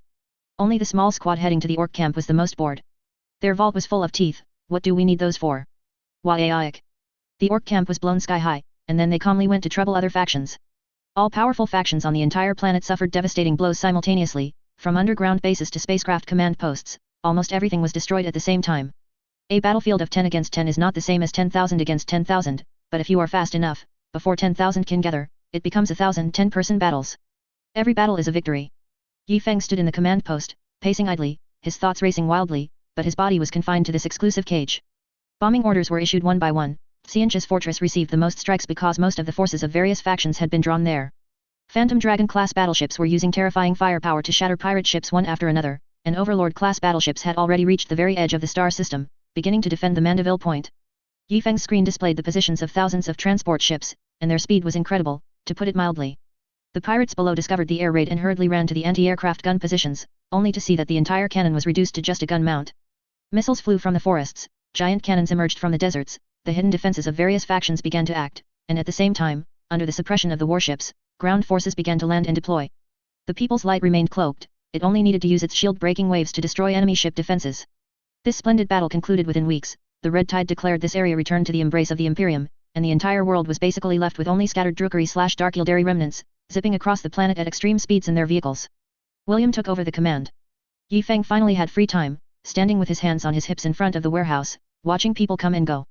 The empty warehouse was finally much fuller, looking more pleasing by the minute. Division Commander, we have informed the Imperium to take over this area. The Ecclesiarchy and the Ultramarines have both responded to us. According to the Codex Astartes, chapters in a crusade state have an unlimited number of recruit transformations. I remember that correctly, don't I? Gilliman's crusade started some time ago, so the Ultramarines' forces should be quite ample. The Ultramarines, by establishing numerous military academies on planets, selected many reservists, making it very convenient to increase their numbers. Unlike us, we just convert everyone and get it over with. What do we care about the Codex Astartes? What's with these half-converted recruits, it's just trying to cover up a mistake. Issue my order, the reconnaissance fleet is to set sail immediately and pinpoint the location of the Ecclesiarchy fleet. Division Commander? Are we going to rob the Ecclesiarchy? Yifeng nodded silently, a little sadly. These veterans were also very new, the warriors who had gone to great lengths to destroy the Ecclesiarchy forces of the 12 worlds in the temporary Second Taiping Star region were no longer by his side. Destroy them, by any means necessary, to ensure the Astartes arrive at this world first. The 500 worlds must be directly under the Ultramarines, no other faction can insert itself. Guillemon was too lenient with the Ecclesiarchy, causing those guys to remain lawless, almost killing the Emperor's humanity. An interception fleet set sail.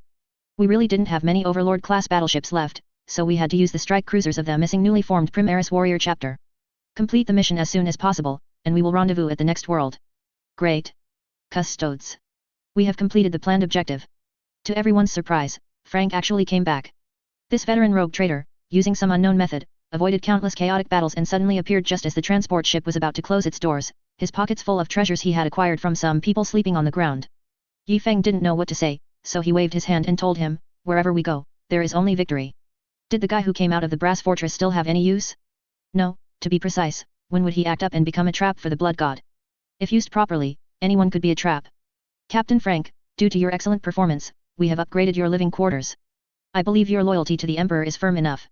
Come, shout with me, for the Emperor. For the Emperor. Frank happily went to his new residence, at least he looked very happy. The Byway army found it strange why Yifeng would make such an arrangement. Yifeng's answer was also absurd, I find it strange, so I need to observe him. Victor wiped his knife on the ceiling. Should he go down and stretch his legs on the next planet? The next world wasn't so fortunate. It was a world occupied by heretics, and the entire world was under a slave system, they only obeyed one supreme planetary master. The power of life and death was concentrated in one person, he was the entire world. A rebellion was taking place on this world, with slaves from the farms riding groks and charging at the security forces' tank formations. Death was occurring every moment. This planet was ancient, its history could be traced back before the Great Crusade. For over a dozen millennia, the mineral resources of the star system where this colony was located had been depleted. There were no mining workers here, the slaves usually had no access to noble weapons. All weapons were in the hands of the security forces, the slaves only had livestock from farming and old metal from scrapyards. The only source of weapons was trade, which was monopolized by the slave owners. 99% of the ammunition for the excellent weapons were for the rioting slaves. The planet was so vast that it happened a few times a year, and the planet's owners had grown accustomed to it. When the power gap between the ruling class and the lower class was too great, it was almost impossible to break through from the bottom up. This rebellion was the closest they had ever come to success. The leader of the slaves seized the opportunity to steal a warehouse full of weapons from the guards. This was the first time the dirt-covered slaves had touched such exquisite metal. The cold touch and smooth curves made them unable to put them down. But being unable to put them down could not bring success to the suffering the people. They were still heading for failure. Only one gun could be distributed among 100 people. Even if they advanced wave after wave, charging on the fastest beasts, with the living picking up the weapons of the fallen and moving forward, they were still overwhelmed by 10,000 times the cannon fire. The garrison did not consider them human at all, these fellows were wealth, to be killed and butchered at will. Now, these scattered slaves were cornered in a mountain range, making their last stand by relying on the collapsed mine tunnels within it. Number 96 was huddled at the entrance of the mine tunnel, the last standing passage they had found. His heart was filled with confusion. Why? Why did no one help us? Those people, those slaves in the factories, we clearly killed the factory owner and hung his body on the gate. All the food blocks from the food fields were distributed to the slaves. Why?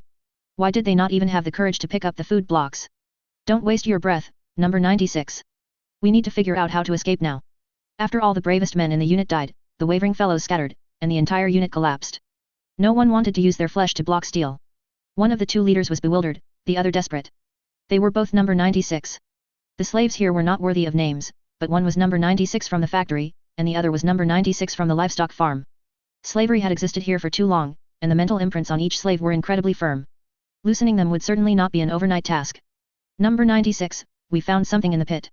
A young man in tattered clothes ran from behind. Although his hands were covered in scars and his face was covered in dust, his eyes were very bright. What did you find, number 10? I didn't dare to move it. It looks like a letter, but I can't read it. How could slaves be qualified to read and write? They only needed to know how to work. Basic literacy was passed down from old slave to old slave. But number 96 was different. Both of them were educated, having studied for a few days. Their father was responsible for transporting goods in the trade warehouse and had once been fortunate enough to come into contact with some outside ideas. The two followed number 10, bending over and moving through the dilapidated mine tunnel. As they walked, what appeared to be a straight path ahead, number 10 suddenly pointed upwards, where there was a gap. He had discovered it while looking for a place to sleep. Climbing up the gap, the two saw several skeletons. On the tattered cloths covering them, there were traces of writing. Fortunately, number 10 had good eyesight, He had worked in underground factories for many years, otherwise, he might have burned these cloths as kindling. What does it say? We are pioneers. We failed. The planet's master is too powerful, blurred. We captured the factory, but the slaves were unwilling to come with us. I deceived them, saying the future was beautiful, and everyone would have. I can't imagine what that fellow's life was like, missing. The literate number 96 read, and the illiterate number 96 listened. They had no memory of this disturbance. History was not something slaves were meant to learn. But undoubtedly, this was the failed experience of the previous pioneer. He tried to pass down the experience, allowing future generations to explore new methods. Number 96 finished reading. It proves that their fear of it is etched into their bones. Well, that's all the information. It's such a pity, number 10 said, hiding it here is useless. If we weren't pushed to the brink, we wouldn't have found these things. Those who are about to fail cannot reverse their defeat with these failed experiences. Wait, under the bones, there's more below. Beneath that skeleton were carved words. Number 96 pushed aside the bones, and the words beneath were already blurred and indistinct.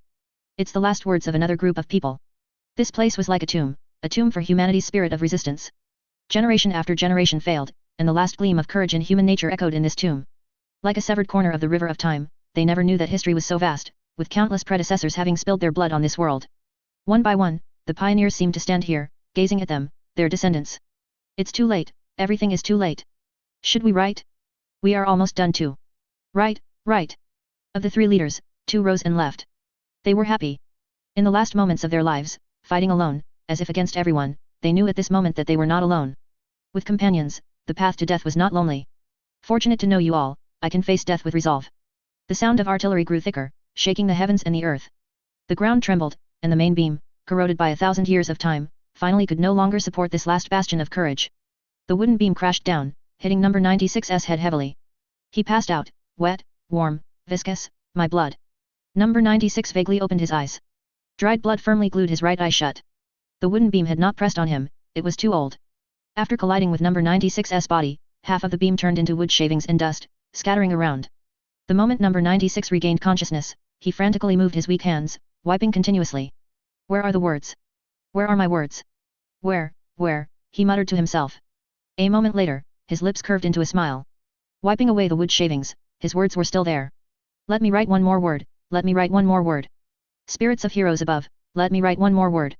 He was delirious, writing down the words etched in his mind had become the obsession of his life. Keep writing, I must keep writing. This is a glorious and sacred task. Inheritance. The progress of humanity lies in inheritance, an inheritance that must be left behind even at the cost of one's life. The pen of his predecessor broke, and his blood completed the last word. He gradually fell asleep, content, as if in a deep slumber.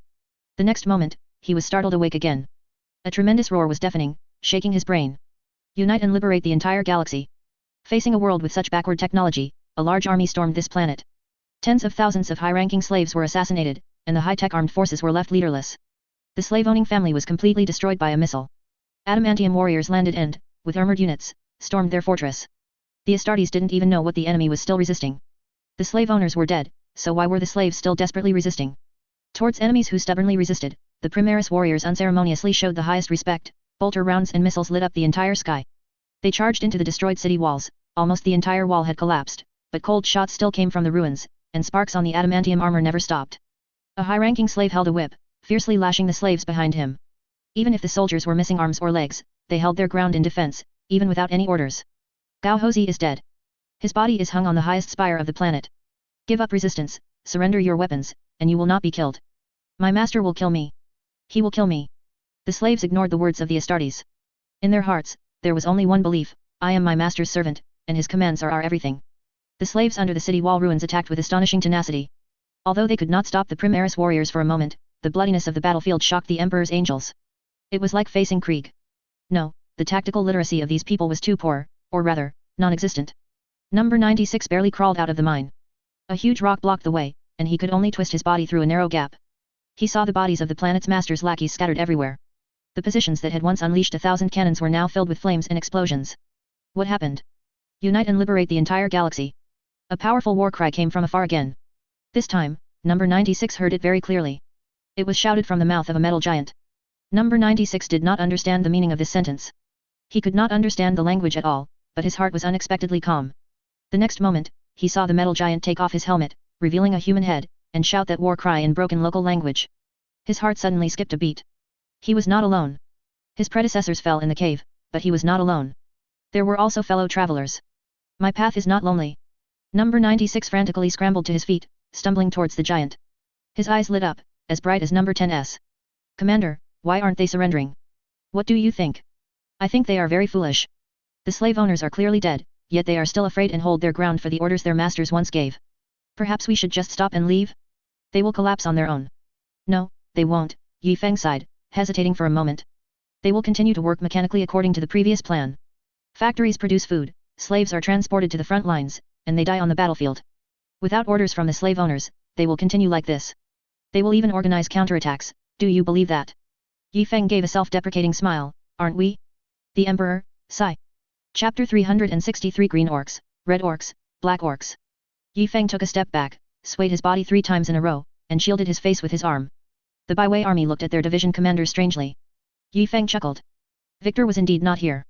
At this moment, Victor had thoroughly explored the palace of a certain slave owner.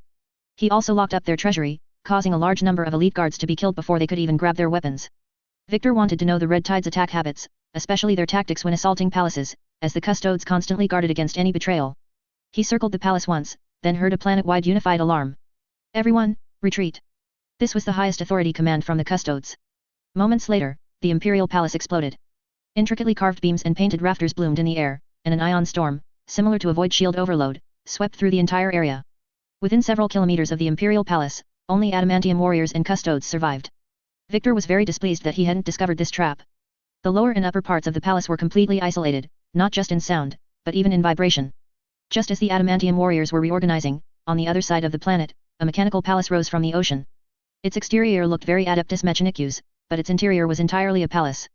On the throne sat the slave owner who had been assassinated and killed.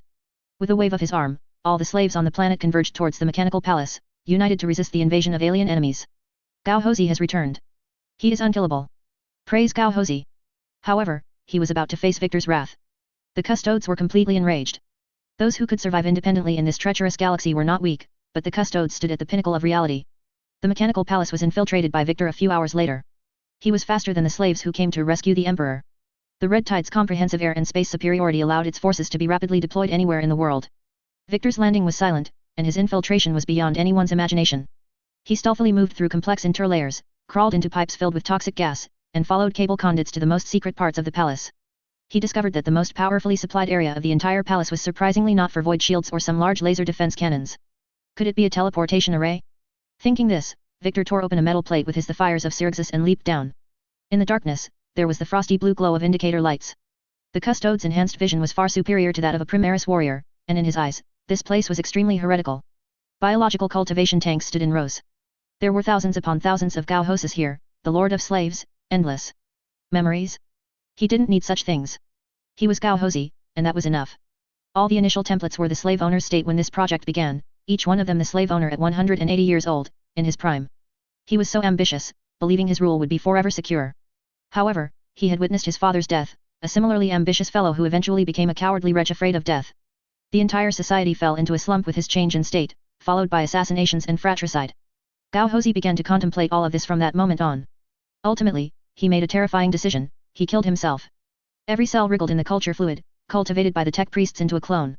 Memories flowed through crude mechanical equipment, their world's technological degradation was passable enough to barely implant identical memories into the copies.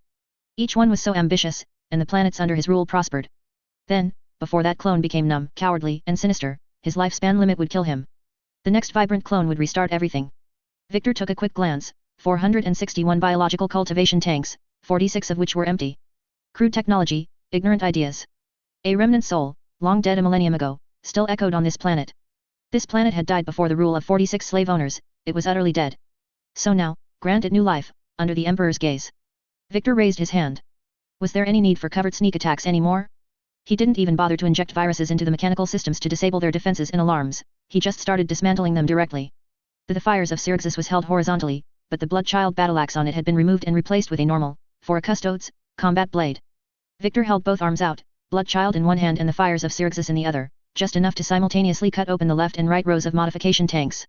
He sprinted wildly, the fire control system could only detect a blurry black shadow, and the turning speed of the defensive turrets couldn't keep up with Victor. An hour later, adamantium warriors descended from the sky, piercing through the palace ceiling, engaging medium tactical tanks and the palace guard within, completely slaying the last remaining lord of slaves. Beneath the throne, they discovered hundreds of slave owner corpses. Victor sat on a pile of corpses, fiddling with a strange object. No one asked questions, the custodes did as they pleased. This slave planet was completely ownerless. Their minds were not yet liberated. If the Red Tide were to occupy this world, it would definitely start with the next generation. These slaves, who couldn't afford life-extending surgery, would be lucky to live to 60. The moment they lost their production capacity was the day they died. It would be much simpler to directly cultivate the next generation of successors with scientific and cultural ideology. However, this is not our territory, the Ultramarines will handle everything. Over hundreds of years, the wealth accumulated by the slave owners was plundered. Although this world could still maintain efficient production and high output, in terms of ideology and material, all previous history was completely severed. Yi Feng and the Baiwei army whispered some things that the custodes shouldn't hear, then happily ran to the kitchen by the warehouse. There are two great joys in life, seeing the warehouse filled and one's cooking skills steadily improving. Don't ask, we White Scars are all very artistic. Those who cook are chefs, culinary artists of food. Victor's figure appeared beside Yi Feng like a ghost. Oh, you scared me. Victor is back. Come try my stir-fried Langjugzhu ibex meat. Victor glanced at the large pot, said nothing, and casually tossed a delicate small alloy sphere to Yi Feng. Hey, don't hit the face when you hit someone. The custode's speed was so fast that Yi Feng thought Victor was going to punch him, because his face was indeed hit hard by a round object. The White Scar's big mech, who used his face to catch a gift, jumped up on the spot. Shield. A few teeth and the small sphere fell together, caught steadily by Yi Feng's wide palm. Then, a mysterious force unfolded, and a barrier appeared within 2 meters of Yi Feng. A physical barrier.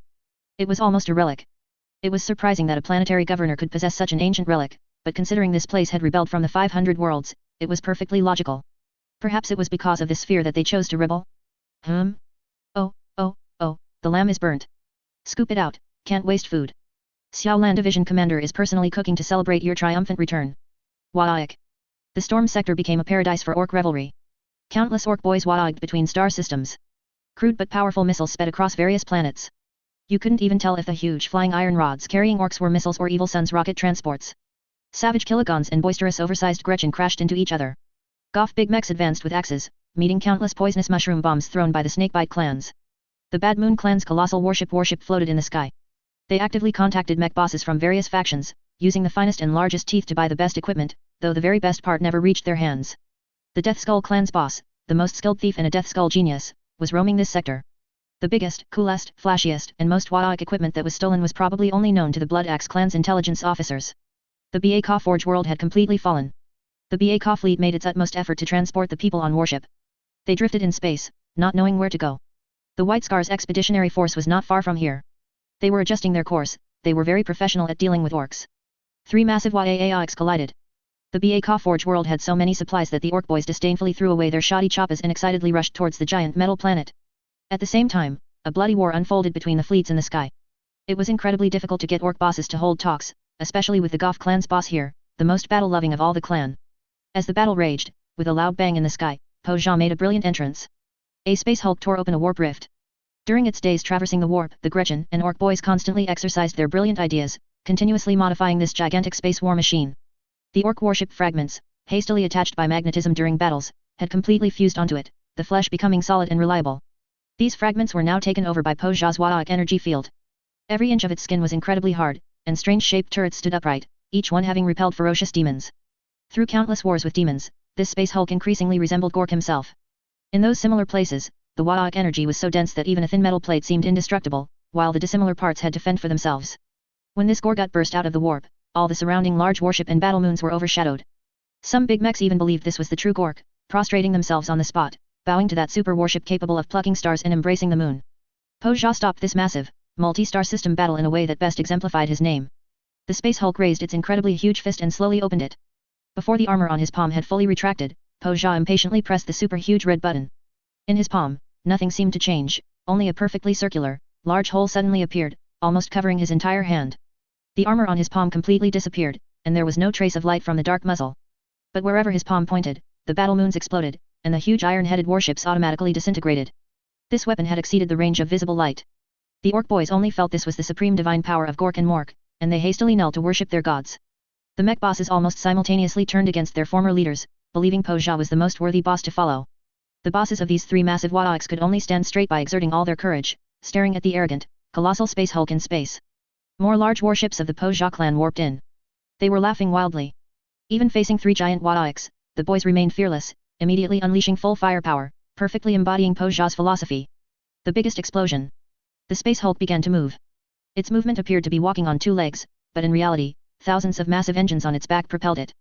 The engine's exhaust flames were multicolored, like the super explosive holy light when Gork descended. To its opponents, it was like Gork stepping on colorful auspicious clouds and walking towards them. The battlefield was ablaze with fire, but no orc had the guts to shoot at the Space Hulk. The intense firefight with the large warships behind Po Jia continued until Po Jia approached a gigantic warship. It extended its fist. The last words of an orc boss. This time, the colossal fist did not open. Every joint was laden with ramming prows salvaged from various warships. You could see various Imperial living saints, Nemesis, ancient myths, Aquila, Gork heads, Ildari spikes. These ramming prows glowed with a disintegrating field. A gigantic warship was instantly punched clean through, the explosion's light shining on the Gork head. Then, this fist completely detached from the Space Hulk, and hundreds of massive rocket thrusters ignited behind it. This was the true flying great Iron Fist. Countless missiles assailed it, but the entire surface of the Iron Fist seemed to be covered by a disintegrating field. The Psyker Big Mech mused that his ride was indestructible. After punching through the Super Death Gork Big Underpants and the invincible Iron Tooth, the Great Fist flew into the middle of three gigantic warships that were currently boarding each other. A second sun appeared in the star system. Every Gretchen, Orc Boy, and even Big Mech felt their orc life had reached its peak. They had participated in the most Wadaok-tastic explosion in the world. Have you ever heard of a shockwave in space? The explosion of the flying Great Iron Fist instantly vaporized countless orcs. The vaporized orc gas, smelling of roasted mushrooms, spread outwards, a translucent wave visible spreading through space. Three warships, shaped like orc heads, were each bitten by the superheated blast, and half their hulls dissipated. A Wadaok on the psychic level echoed across the entire battlefield, Po Jia's roar stirring up psychic tsunamis in the warp. The Space Hulk, having lost its Great Iron Fist, extended its bare arm. A magnetic and gravitational mixed chain dragged the wrecks of the three gigantic warships over. The Meat Boys yelled, carrying welding torches, and jumped out, welding the junk together. From a distance, this colossal Gork-shaped mechanical construct looked as if it had donned a power claw.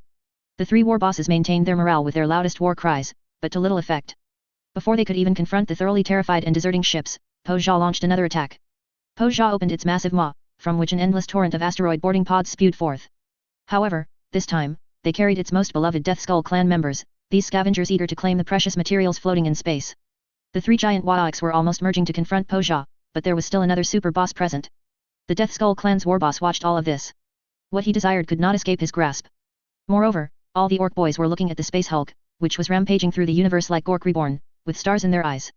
He will win, I can see it, a Psyker Big Mech beside him spoke up. He was already the most prestigious orc beneath the warboss. If I can take his place, the world will be mine. The warboss chuckled sinisterly. Raiding and scavenging were what the Death Skull clan excelled at, but stealing was what this boss was most proficient in. Stealing that colossal Space Hulk, stealing authority, stealing their Wadaok energy circles. The moment Po Jia ascended to the position of leader, alliance leader, in this orc martial arts convention, that would be his time to act. Retreat, and go inform that madman of the Snakebite clan. The Death Skull warboss took off his monocle, wiped it, and put it back on. The advance of the Red Tide was finally obstructed, not by rebellious, demon-infested, or Xenos-enslaved worlds, but by our empire's most fanatical Adeptus Astartes chapter, the Black Templars. These guys' expeditionary forces were everywhere, and completely opposite to the Red Tide. We are happy to use librarians, believe the Emperor is a great figure, and wholeheartedly wish to help him return to the world, eliminate the ecclesiarchy, save humanity as much as possible, and manage our own territories. The Black Templars strictly adhere to the Emperor's command, forbidding the use of any psychers and support detachments and librarians. Even navigators and astropaths undergo strict scrutiny. However, they are completely supporters of the Emperor as God theory, even fanatics. Therefore, they obey every command the Emperor once issued, launching an unceasing crusade against all enemies of humanity throughout the galaxy. These fanatical believers have no territory of their own, they are truly fleet-based chapters, wandering through the stars. Anyone can ask them for help, but there is no guarantee of support. They must undergo a series of complex judgments to confirm whether you are corrupted, how much value you have. But because of their fanaticism, they respond quickly to calls for help from the ecclesiarchy and are willing to die on holy worlds. Their first chapter master was Sigismund, the Emperor's champion, the first Astartes. Later, the title of Emperor's champion fell upon the Chosen Ones. A Chosen One, inspired by the Emperor, would participate in a ritual to don the armor left by Sigismund. Once worn, this sacred armor of faith and the black sword would transform him into a true blade of the Emperor. The terrifying aspect of this chapter lies in its exceptionally close connection to the Emperor. Chosen Ones emerge endlessly. Imagine Kazanov dying in the most intense battlefield, only for another Chosen One to appear a few years later, donning the sacred armor to continue fighting, dying, fighting, dying. It's quite absurd. They possess a Gloriana-class battleship, the Imperial Fist's Eternal Crusader. Yi Feng was unwilling to provoke these fanatics, but the Regent's order was to reclaim the 500 worlds. Currently, a Black Templars company, in conjunction with the Astra Militarum, was attacking one of those 500 worlds, now a daemon world. The warriors of the Red Tide needed to make an appearance, proving their participation in this reclamation battle. Yi Feng looked at the Eternal Mountain with a complex expression. Old friend, it's not that I truly don't want you repaired, but circumstances dictate it. You'll have to bear the burden and go out with Khazanov. The first company's numbers had fallen to 800 after multiple battles, not due to insufficient personnel, but because the repair time for damaged Terminator armor was too long. The Black Templar's chaplain was presiding over this campaign. We don't know what their chaplain's organizational structure is, and we wouldn't dare ask. They were wielding blades of death against the demons with the highest fervor. A squad of battle sisters provided flank cover. The sorcery of chaos demons blotted out the sky, and the metal beneath their feet flowed eerily, vortices twisting everything into an unpredictable metallic storm environment. The chaplain's communion with the Emperor was flawless. The closer they pushed forward, the more bizarre everything became. The direction guided by the Emperor was precisely where the culprit of this planet's corruption resided. The Black Templars did not know what kind of chaos artifact had transformed this planet, but every warrior possessed absolute confidence. I see it, and I know I can destroy it. The entire planet was like a Parkinsonian cheese ball, seemingly soft, with tremors below creating smooth lines of undulation. In reality, this planet was incredibly hard. For example, the vortices beneath the warriors' feet had no intention of sweeping away the Astartes. Instead, surging waves would constantly knock the Black Templars' warriors away, sending them into enemy hordes. The chaplain chanted loudly, "Only the Emperor. He is our strong shield and guardian. Dedicate ourselves, we are the Emperor's sharp blade and dagger. Only the Emperor, he is our shield, he is our refuge. Failure is blasphemy against the Emperor." Sacred beams of light descended from the heavens, so powerful that they heralded the extraordinary nature of all this. "We shall not fail the Emperor's grace." Khazanov leaped out first, the light of his lightning power claw shining on the battlefield. 10 Terminators charged out, risking their lives, following the chapter champion. This was the supreme honor for these recruits. Beam after beam of light ignited. The influence of chaos was so dense, and there were no teleportation beacons set up below, but it didn't matter, we had strength in numbers. With each descending beam of light came 10 Terminators. Over 80 beams scattered across the entire battlefield. "The Emperor above," said the Black Templar's chaplain. Chapter 364 Double Claws. The situation on the battlefield became increasingly bizarre. Seeing the arrival of reinforcements, and so many Terminators at that, the Black Templars' warriors in power armor charged towards the demons and chaos cultists without a second thought. If they could engage in melee, they would never open fire.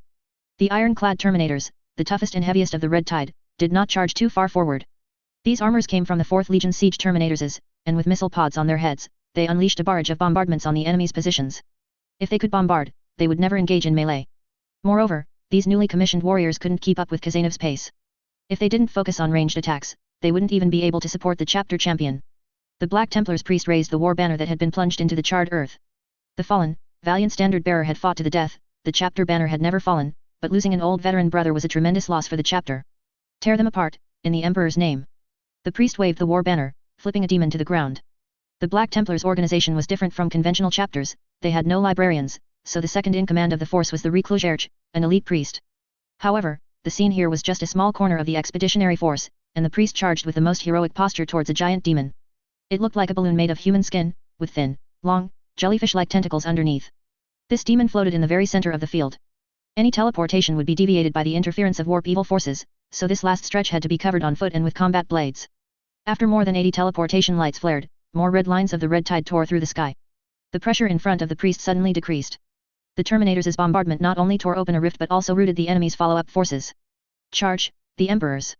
The priest's words caught in his throat as a golden figure flashed past him from the side, startling him.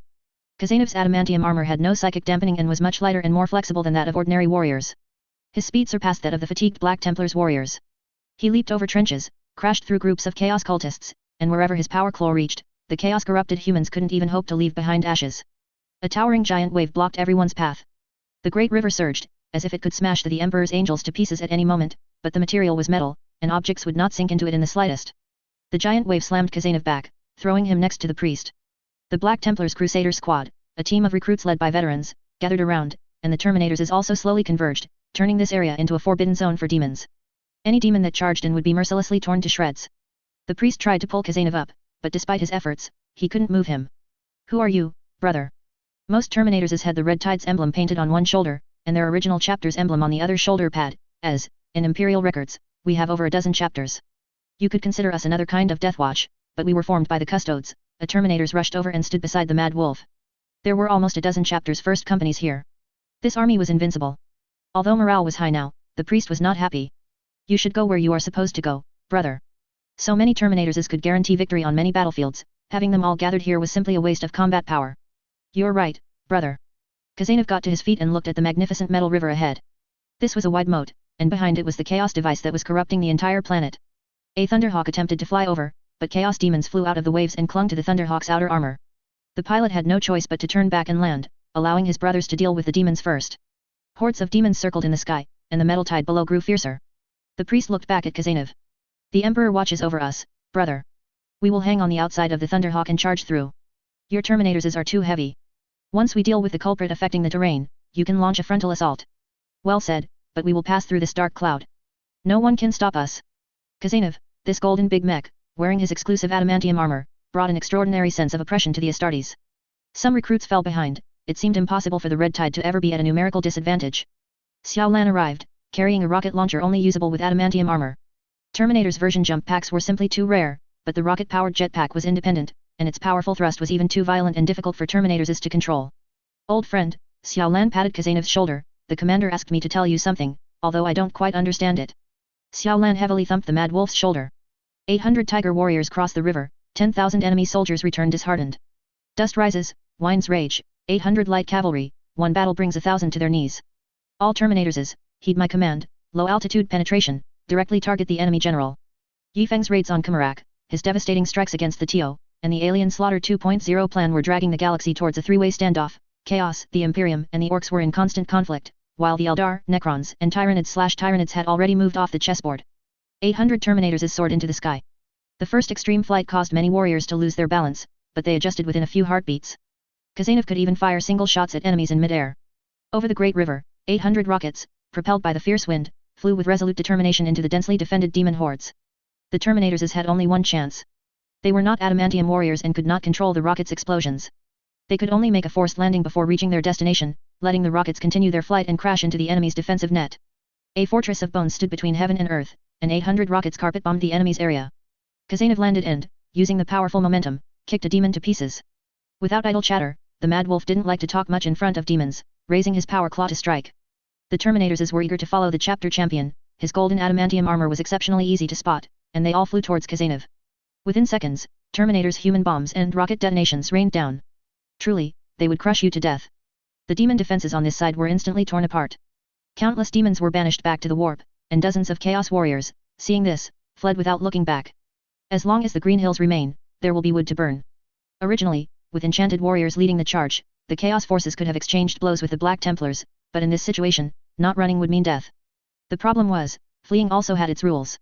How many people could be teleported away from the altar?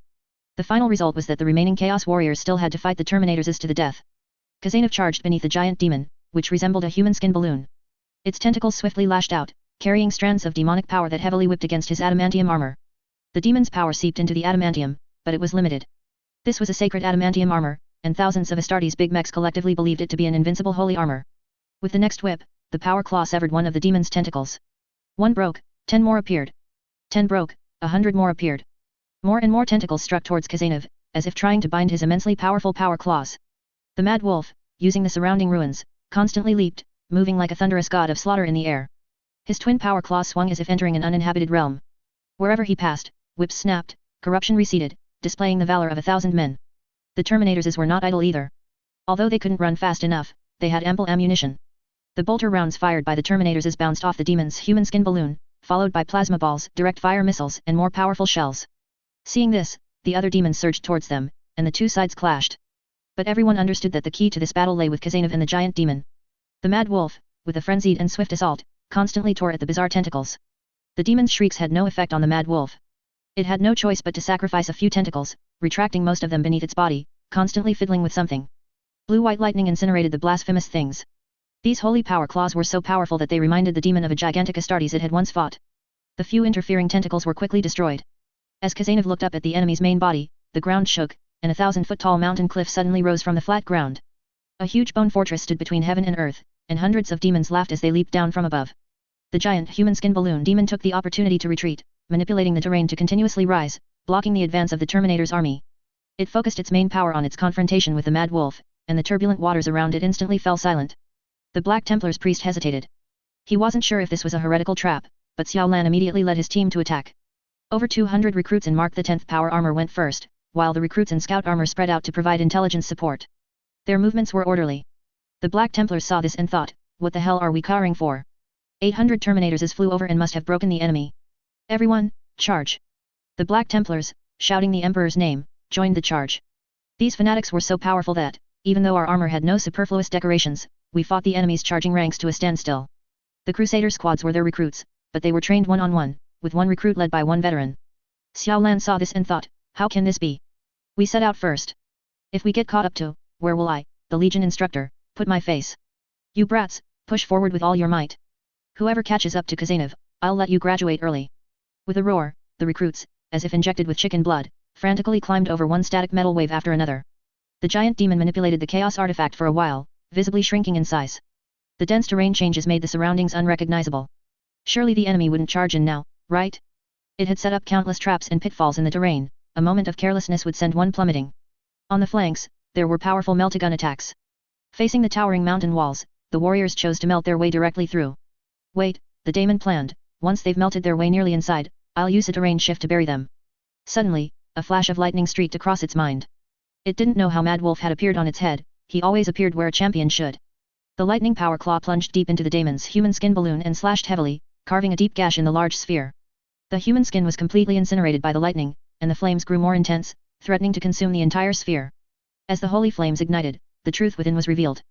Khazanov had seen these things before, in his struggles against various daemon forces, the opponent's modified soul containers. Inside the huge, transparent spherical container was a tangible, substantial soul fuel. With each terrain shift, the soul power within would be sacrificed to maintain the warp's energy. The terrain changes themselves were an influence of the warp's evil power, but to allow the warp's power to penetrate the real world, it needed to sacrifice souls. The wails of countless souls traveled along the lightning power claw into Khazanov's heart. It was unimaginable how much soul impact he endured at that moment. Mad Wolf's heart was as firm as a rock. I fight in the Emperor's name. Get back to the warp, you filthy abomination. This was the champion's first sentence, and the last the daemon ever heard. The mountain rocks shook, and its body rapidly shrank. Hundreds of spikes shot out from the rock face, aiming directly at Mad Wolf's body, but he was faster. At the connection point between the soul container and the tentacles, that tiny spot, a pure darkness with a captivating power, a world-shaking psychic explosion erupted as the lightning power claw pierced it. The daemon was banished in the most resentful way, those delicious souls hadn't even been fully enjoyed yet. Colloquially, the person died, but the money wasn't spent. At this moment, the Terminators finally broke through the mountain wall and rushed out, only to see a pitch-black sphere in the middle. The first one out didn't even think, unleashing a volley from his bolter at the black sphere. Then, he saw the chapter champion's golden foot kick him into the melt-gun hole, colliding with his brothers behind him. Khazanov's body thumped as it blocked the gap, and then an earth-shattering explosion occurred. In just the blink of an eye, the surrounding mountain walls vanished. The Terminators were lined up in a long queue along the tunnel. Now, the surroundings were empty, Khazanov had shielded them from all the psychic impact. Afterward, Yi Feng attributed this to the Emperor having a bit of favoritism. Malkador, you are the foremost psychic under the Emperor, as your chosen one, why do I get no benefits? After the giant daemon was banished, the remaining abominations were simply to be annihilated by the Astartes allied forces. The Battle Sisters squad moved through the battlefield. We were deeply surprised by the Black Templars' fervent desire for battle, they were also impressed by our firepower and absolute military discipline. One daemon after another was banished, the Emperor's wrath burned upon this land. The battle concluded when a follower daemon was impaled by a Black Templar's battle standard, and the banner flew high over the land. Khazanov walked slowly. His internal injuries were severe, and the after-effects of the combat stims were beginning to show, he was now very weak. The Black Templar's chaplain gripped Khazanov's hand very seriously. No one can directly face warp corruption. With such psychic intensity, I strongly suspect you are corrupted. I've heard of your chapter. To introduce myself using your tradition, I am the Red Tide's Emperor's champion, blessed by the Emperor's divine descent. The chaplain was very displeased by his comparison of himself to an Emperor's champion. What are you to compare yourself to an Emperor's champion? I need to report back to the custodes, brother. Please don't stop me. The chaplain then thought, let's go see the custodes together. In the eyes of the Black Templars, the custodes were messengers of God. That depends on whether he is willing to see you. Yi Feng looked up at the ceiling. Victor, what do you say? You should trust the Black Templars, right? Aren't you afraid they'll fight you? Victor gave a meaningful smile. Gilliman's Great Crusade, was it 9 expeditionary forces? No, it was 12. The Red Tide, the Black Templars, and the Alpha Legion that Alfarius could control were also 3 expeditionary forces, at least they had that scale. The Black Templars and the Red Tide were completely opposite and were not supposed to meet in the plan. But there are some things I still want to discuss with them. I'm not interested. Call my other brother. Victor disappeared from Yi Feng's side again, and another less noticeable custodian stood behind Yi Feng, silent. Sigh, change clothes. Call Ina. I'll go personally.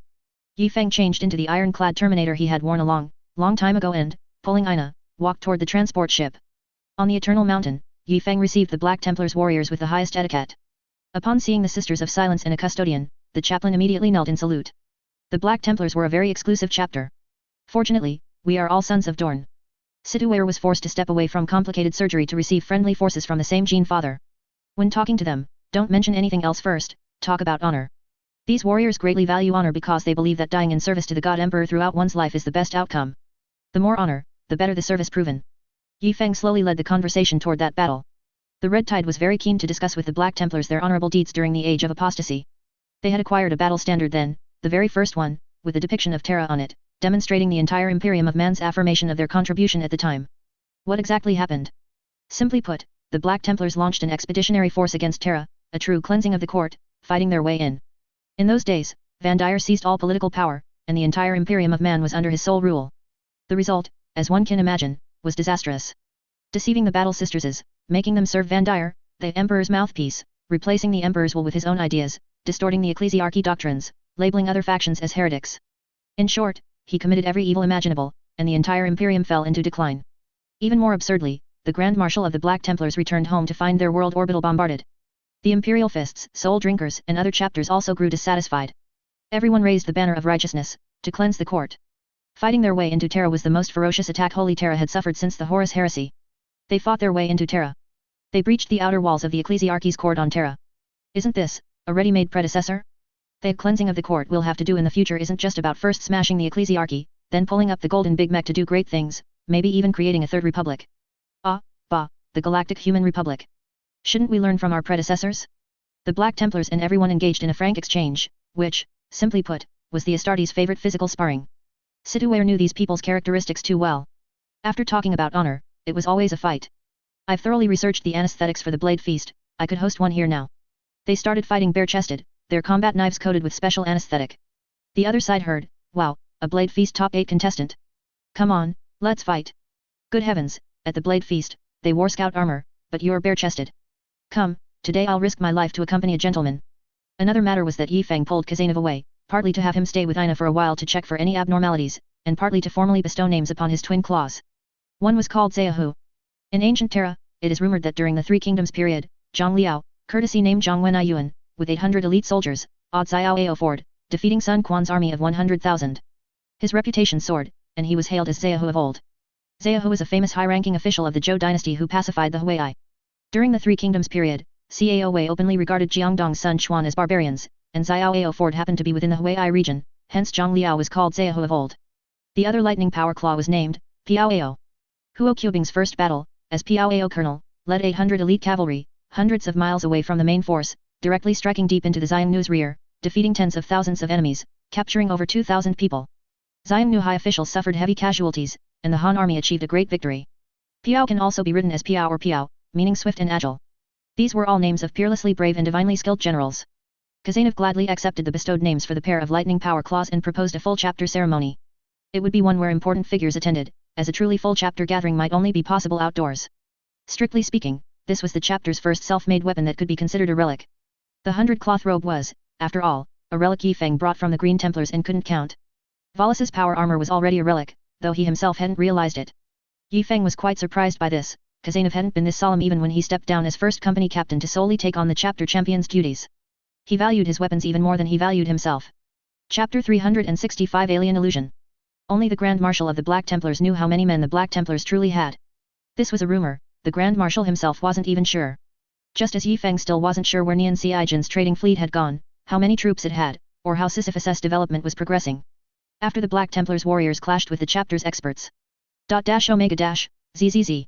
A large number of them lay scattered and asleep. Both sides' anesthetic blades were coated with a combined, enhanced drug gifted by Colin and the Imperial Fists, unless the Wolf brothers were present, whose resistance might be higher, the battle would end very quickly.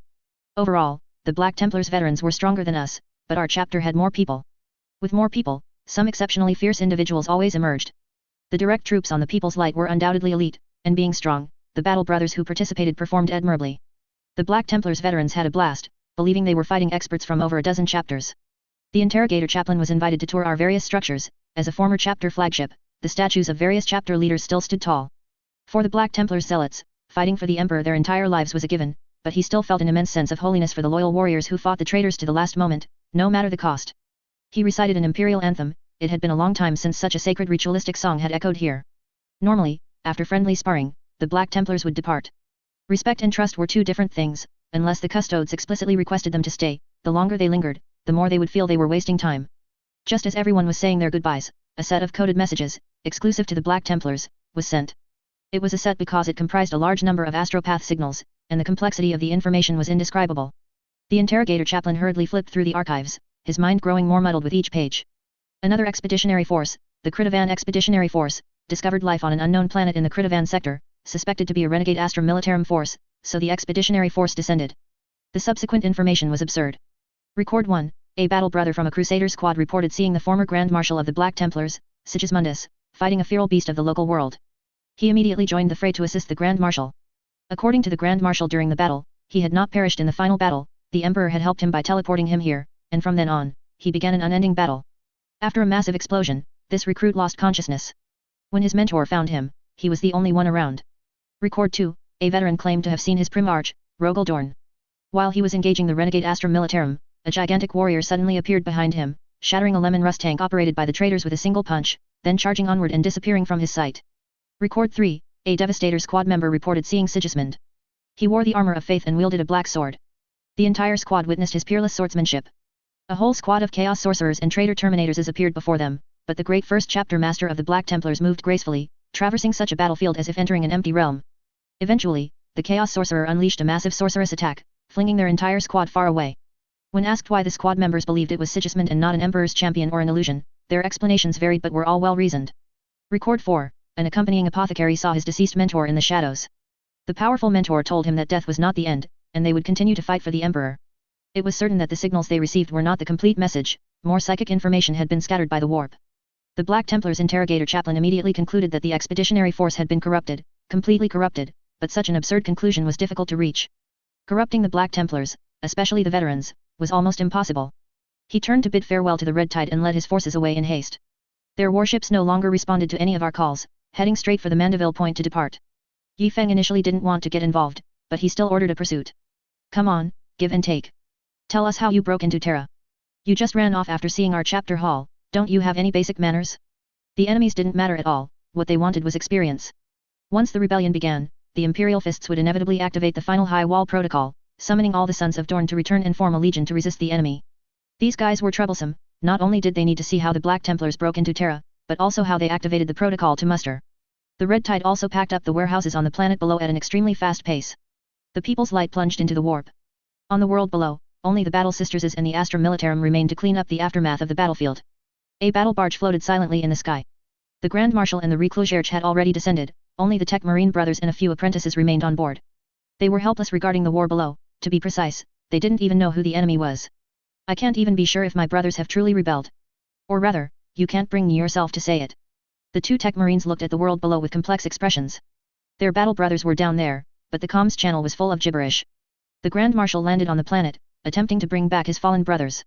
One moment, his shouts to adjust his targeting reticle mode could be heard on the comms channel. This was likely the only useful information. The next moment, he was yelling, "What is this? Damn it, he flowed in." Not long after, he could be heard praising the Emperor, as if the Emperor had descended to Earth, followed by alternating shouts of "This is fake" and "For the Emperor," which continued to this day. The Tech Marine patted his apprentice's shoulder. "Calm down, our battle brothers will arrive. I want to do something. Reintegrate the communication data, analyze everything again."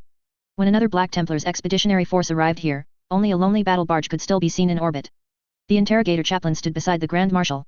He had returned to the main fleet, a combat formation consisting of 3 strike cruisers and several Nova-class frigates. Generally, a Black Templars expeditionary force numbered around 50 to 300, and they would avoid having 1,000 battle brothers on the same battlefield. Establish communication. Flamethrowers, we need more flamethrowers. Brother, what are you talking about? Brothers with flamethrowers remain lucid longer. Adjust tactical optics to EXE mode, remember this. The Tech Marine, with absolute calm, stated the most crucial information first. The People's Light wobbled out of the warp and released the Eternal Mountain. Yi Feng was still shouting on the comms channel, "Brothers, you forgot your chain swords. Do you want chain swords? Just say the word, and I'll bring them right over." The Black Templars interrogator chaplain was stunned on the spot. How did they catch up to us? The 3 strike cruisers immediately turned their cannons. One warship moved forward to intercept us, while the remaining ones immediately took action to retrieve their brothers, or, if irrecoverable, launch an exterminatus. Such a disgrace could not be seen by other Adeptus Astartes chapters, especially with the Custodes and Sisters of Silences on board, and with their current military strength, they weren't confident in defeating them. The interrogator chaplain angrily questioned Yi Feng, stating that tracking their warships was a very serious act of provocation, which could almost be deemed. Oh, it's the Sisters of Silences, never mind then. Yi Feng turned the tables. Our astropaths are shouting until their brains are smoking, and you didn't hear a single word, really? At such close range, both sides could communicate through physical means. Excellent, brothers, is your main force here? I've recovered your lost supplies, and I was just about to talk to you about the glorious history of the Black Templars. As fellow sons of Dorn, we're also not quite clear about a certain protocol. The Black Templars, being such an exclusive chapter, really didn't want to interact with this chapter, which acted like a little fanboy. However, the interrogator chaplain had to stall Yi Feng, so he could only allow the sons of Dorn among them to stay, dismiss the brothers of other gene seeds, and begin recounting past events. Hurry up, brothers. Although the history of the Templars is long and glorious, these guys might not listen indefinitely. In the rear, the Battle Brothers and the surviving Tech Marines had linked up. Led by the sole survivor, a 30-man heavy flamer team was dispatched to the planet. The signal is a bit erratic, but I can confirm the position of our brothers within a 3-kilometer radius. Visibility is very high, brother, you probably won't need your instruments within a 3-kilometer radius, said an apothecary wearing white power armor, with 3 auxiliary eyes mounted on his own eyes. Also, we're not sure if they are our brothers. 2 ahead, let's go. The squad climbed a hill and could clearly see 2 recruits from a Crusader squad dancing as if possessed. They don't have bolters. Approach slowly, stay alert. The Tech Marine wanted to capture these 2 brothers, while the accompanying Recluserge believed they should be executed. Their actions betray the Emperor. Failure means betrayal, they should be purified. The interrogator chaplain's purification usually meant smashing your head with a sacred Crozius. There was already dissatisfaction within the chapter regarding the Tech Marine's actions, because the Black Templar's logic was very strange. One part believed that the Tech Marine was too cowardly, he should have gone down and fought alongside his battle brothers until he sacrificed himself for the Emperor. Another part was more convoluted, they felt the Tech Marine was not wrong, but the reason was that failure was unacceptable and a betrayal of the Emperor. However, since the Tech Marine had not fallen, it proved that the war continued, their crusade had not failed, and they had not yet betrayed the Emperor. To this, the Tech Marine could only say, I need to study them and find out why.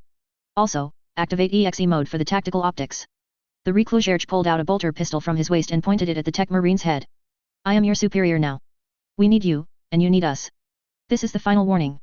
I was wrong. Please forgive me, Battle Brothers. I forgive you.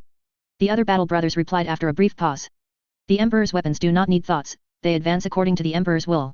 The Recluserge still accepted some of the Tech Marine's suggestions. Half of the Battle Brothers will advance in EXE mode, and the other half will maintain visual vigilance. EXE mode receives specific wavelengths, so distant targets cannot be seen clearly. The 30-man task force spread out, forming groups of a few individuals, to surround the 2 Crusader squad members.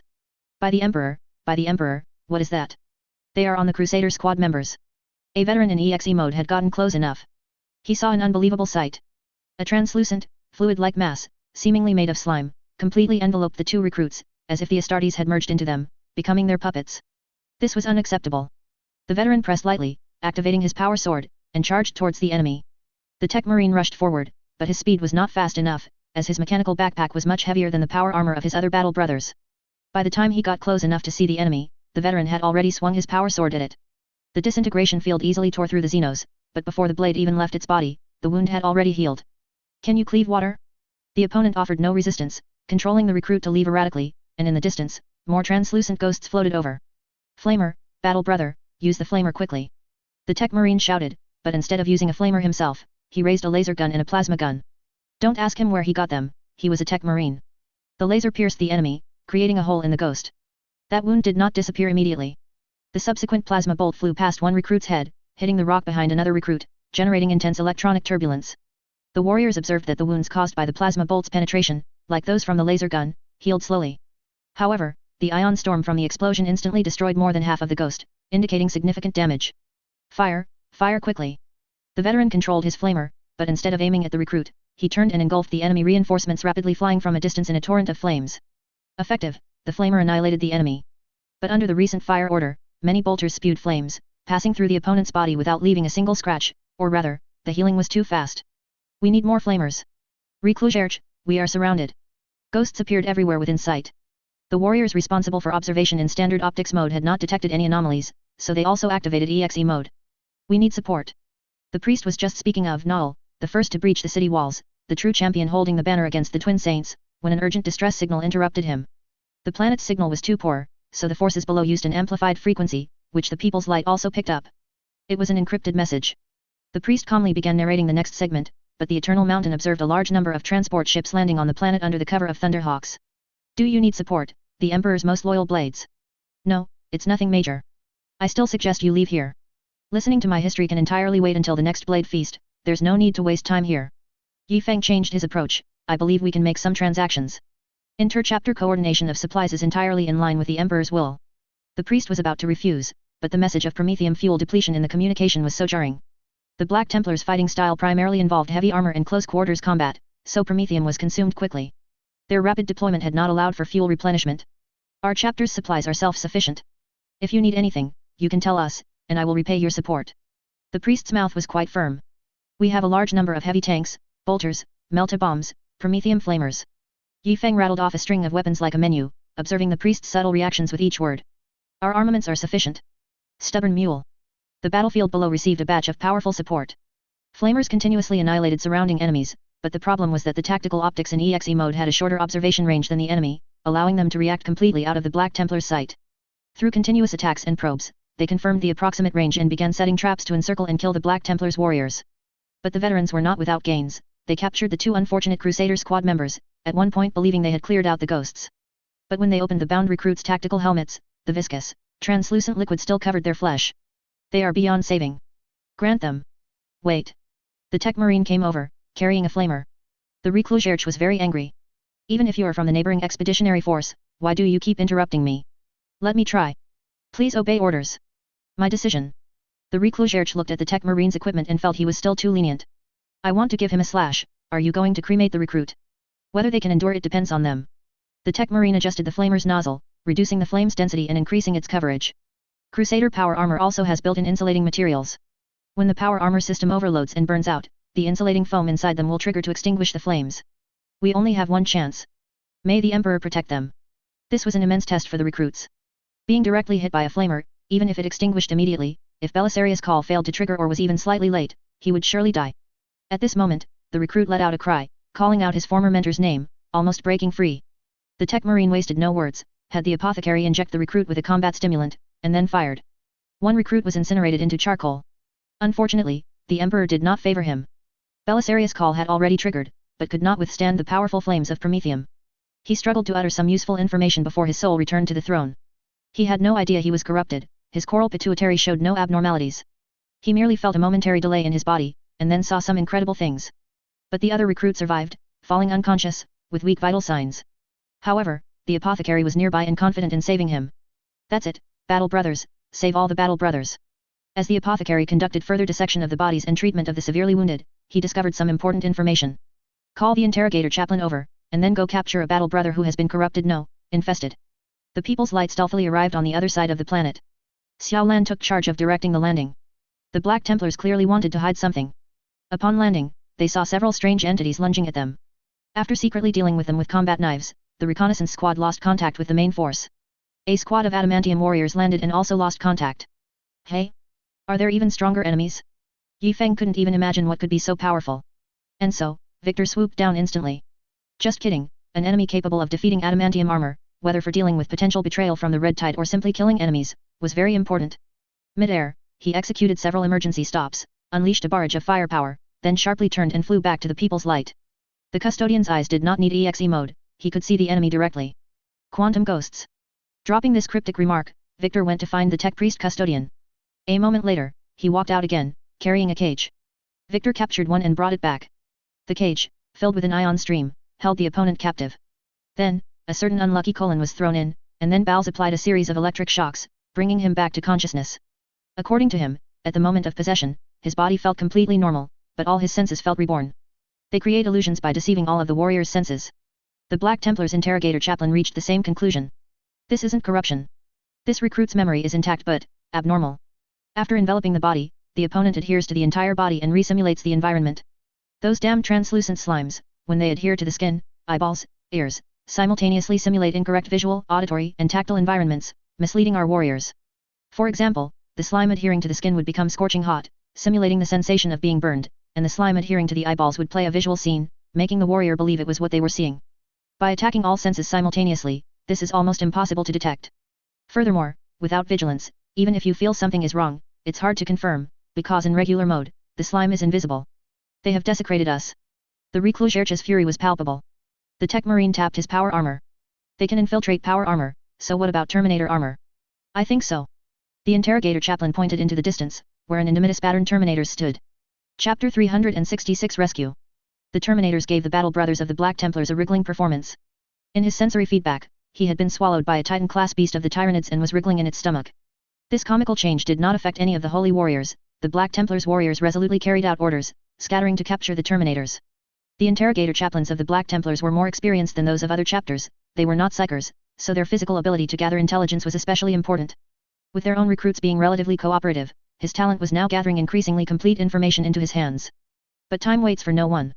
Before they could act, the Quantum Phantoms also discovered the current war situation and began to gather forces to eliminate the invaders.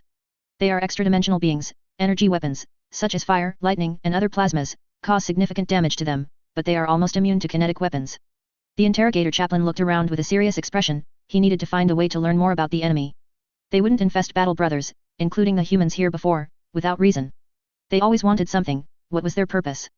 Was this their nest, or were these guys also outsiders? Promethium was being rapidly depleted, and the Astra Militarum and Battle Brothers were being clumsily manipulated to walk over, but they had little combat effectiveness, like bait in a trap. When your attention is drawn to these abnormally acting physical beings, the Quantum Phantoms, invisible to normal sight, will seize the opportunity and grab you. The Black Templars were trying to figure out what exactly the enemy was. Victor had already made a conclusive decision. They are not psychic beings. Agreed, more like extra-dimensional beings, similar to the mandrakes that emerge from extra-dimensional rifts in the world of Kamarak. Yifeng's main evidence was that the anti-psyker adamantium armor had no effect. Are there dimensional rifts around then? The Crimson Torrent chapter was also searching for their purpose. Victor, can you rescue our squad? I need the help of a psyker. The Black Templars had no psykers, which made things particularly difficult. They had no choice but to use diluted promethium flamethrowers to scorch the surface of their warriors, thereby driving away the enemy. But we don't need that. Psykers can just fly over. Balza's electric exorcism earlier was purely his personal idea. As long as that ice storm blew, at most there would be some frostbite on the skin, and the psyker energy would also drive away the enemy. Now, the anti-psyker adamantium armor has become our hindrance. While Balza's psyker energy can flow on the surface of the adamantium armor, it's very difficult for it to completely invade the interior and fully cover the body. Balz spoke, I need a squad, not wearing anti-psyker adamantium armor, but mark the 10th power armor, to form a rescue squad with me that can ensure its own safety. We will go deep into the enemy lines and first rescue the recruits of the 10th company. Victor left on his own, and Yifeng didn't know what he was going to do. I agree. Bring along a librarian as well, it's always good to be careful. Everyone ended their communication. He, along with the byway army and Ina, remained seated before the Black Templars chaplain, continuing to listen to his story. This was more like a silent game between two sides. Balz landed on the ground, and a storm enveloped them. This was no longer a conventional ice storm, but a storm of low-temperature energy. The surrounding signal was very poor, and our not-so-blessed auger array struggled to detect enemies beyond visual range. EXE vision mode activated, and the tactical optics displayed a large number of quantum phantoms colliding with the storm, completely dissipating. After a brief impact, they immediately dispersed. Advance. Can you detect the signal from the reconnaissance company? Difficult to detect. The surrounding signal is intermittent, and the interference is too strong. Then head in the direction with the weakest signal. I refuse to believe they wouldn't protect captured beings. There must be heavy guards there. Balz did the opposite, leading everyone towards a canyon. After a few steps, another wave of phantom impact appeared, much denser this time, looking as if the enemies who fled last time had called for reinforcements. Accelerate. Psyker energy is depleting faster than I expected. Balz led the charge, and the enemy's offensive grew fiercer. Translucent mucus crashed against the storm, and from a distance, it looked like a moving, sticky column. There was no support, all actions relied solely on the power of the two librarians. They plunged headfirst into the enemy's camp. During this time, another librarian used psyker power to discover a recruit, lying on the ground, his body twisted into various motorcycle riding poses, except he was lying on his side, making his body posture very unusual. After rescuing him, he said that in his memory, he had explored the surroundings, seen nothing, and then entered an ancient transport vessel, returning to the warship. He immediately realized something was wrong, that wasn't their warship. He thought he had ended up on a Black Templar ship, but the Astartes on board all wore white adamantium armor, from the ancient White Scars Legion. From afar, he even saw Jagatai Khan sitting in the center of the hall, eating and discussing battle plans with several other unfamiliar White Scars warriors. Eating and discussing matters, an old tradition. This recruit immediately realized something was wrong. He felt he was caught in an illusion and immediately tried every possible verification. Finally, he decided to try to return to this explored planet. When he looked down, he found it was a completely different planet. Finally, following the White Scars tradition, he got on a motorcycle, attempting to quickly escape to a transport vessel. This recruit had taken a massive psyker beating and was now dazed, being dragged along. The librarians were trying hard to discern the enemy's intentions, so they kept a close eye on the recruit. Is anything missing? How is his brain's processing speed? Soul strength? The recruit was unnerved by the librarian's gaze, running and doing math problems at the same time, which was sheer torture. The recruit lacked nothing, so why were the enemies capturing them? Normally, when facing invaders, if they found them useless, they would just kill them. Why would they capture them and let them run around? Are they crazy? Balz's psyker tornado was shrinking, and the surrounding enemy strength was increasing. The quantum phantoms were helpless against Balz's appearance and began to retreat. They weren't running fast enough, carrying their prey, not fast enough. We didn't send many people down, only 2 landing points, one for scouts and one for adamantium warriors. After a quick search, we found the infested individuals slowly wandering around. The actions of the recruits and adamantium warriors whose senses had been taken were very strange, especially the adamantium warriors. Their movements were clearly problematic. Balz played a trick, deliberately slowing his pace and contracting the storm, as if he was about to collapse. Then he quietly followed the adamantium warriors. Both adamantium warriors were running in one direction. That was the main combat area of the Black Templars. Compress the storm size a bit more, we should try not to attract the attention of the Black Templars. Balz's idea failed because a Black Templars warrior appeared ahead. And he was a conscious, fiercely resisting warrior. He immediately spotted the 2 adamantium warriors, and then the psyker storm following behind. Damn it! There were too many enemies around him, so much so that the signal interference was incredibly strong, and there was only static in the communication channel. He was one of the warriors who heard the marshal adjust the tactical optics mode. He quickly spotted the enemy, unlike those warriors whose promethium fuel had run out and chose melee combat, leading to their infestation. He was a veteran. His weapon was a power hammer, crackling with energy lightning, radiating a considerable area, barely deflecting some of the attacks for him. The phantoms could never completely cover his senses. In the most dangerous moments, with only a small part of his touch still normal, he resolutely used the power hammer to strike his leg armor. The lightning coursed through his adamantium armor, cleansing his entire body. Now, he had sacrificed one of his legs, he couldn't manage the area of that leg. Since it was already ruined by a hammer blow, he simply abandoned protection there. When he saw the adamantium armor, he briefly suspected it was the enemy's main force, but then he saw the viscous liquid on it and dismissed the evil thought. His main task now was to rejoin his comrades, he had to survive. Balz, behind him, didn't think that way. Holy power hammer. As a disciple of Sisyphus, the old librarian, he had more or less an ulterior motive for hammers. The librarian standing next to Balz was already asking if they should rescue that warrior. Rescue him? Why not? Is everyone ready? Balz raised his right hand high, and a thick fog appeared in the storm. The psyker fog instantly enveloped all the warriors, and then Balz performed a miraculous feat of strength, pushing a team of people directly away with psyker power. The Black Templars veteran saw a large mass of thick fog flying towards him rapidly. He thought it was a tyrannid of these phantoms. Astartes always think that way, bigger means stronger, right? Due to his leg injury, this veteran had no intention of running. He faced the thick fog directly, gathering his last strength to charge his power hammer. Aiming at the approaching fog, he swung a mighty hammer blow. This swing hit nothing, he spun in place, and the great hammer slammed heavily onto the ground. A powerful shockwave erupted. The power hammer, similar to the thunder hammer, created a very strong shockwave when it hit the ground, also carrying a small amount of scattered lightning. As the warriors in Mark the 10th power armor just landed, they heard a bang, and 4 or 5 warriors were sent flying backward, thrown out of the thick fog by the shockwave. The auxiliary librarian suddenly increased his power, raising beams of green psyker energy towards the fallen warriors around them. Who are you people? The Black Templars veteran held his great hammer, cautiously eyeing the people around him. Their sudden appearance, even more mysterious than teleportation, had to be chaos sorcery. A librarian of the Crimson Torrent chapter. Just call me Balz. Balz turned and left, going to help the fallen warriors. How are you here? Is this your psyker spell? The Black Templars warrior stood motionless, about to leave the vicinity. Didn't you notice? Psykers can destroy enemies. We were ordered to rescue my brothers, and you can see them over there. Those golden giants. The Black Templars knew nothing of adamantium armor. It served them right. Guilliman must have prioritized distributing the armor to chapters willing to respond to him. The Black Templars, not only completely independent, even dared to kill the custodians who delivered Primaris resources to them, and they did not respond to Guilliman's call for an expeditionary force. Why indulge them? They wouldn't get any. This veteran knew nothing of adamantium armor. Do you need help? We can save your comrades while we're at it. No need. My holy warhammer can break thousands of enemies. They are no match for me. They cannot defeat me. No offense meant. The librarian nodded repeatedly at the veteran's words, especially the line, my holy warhammer can break thousands of enemies.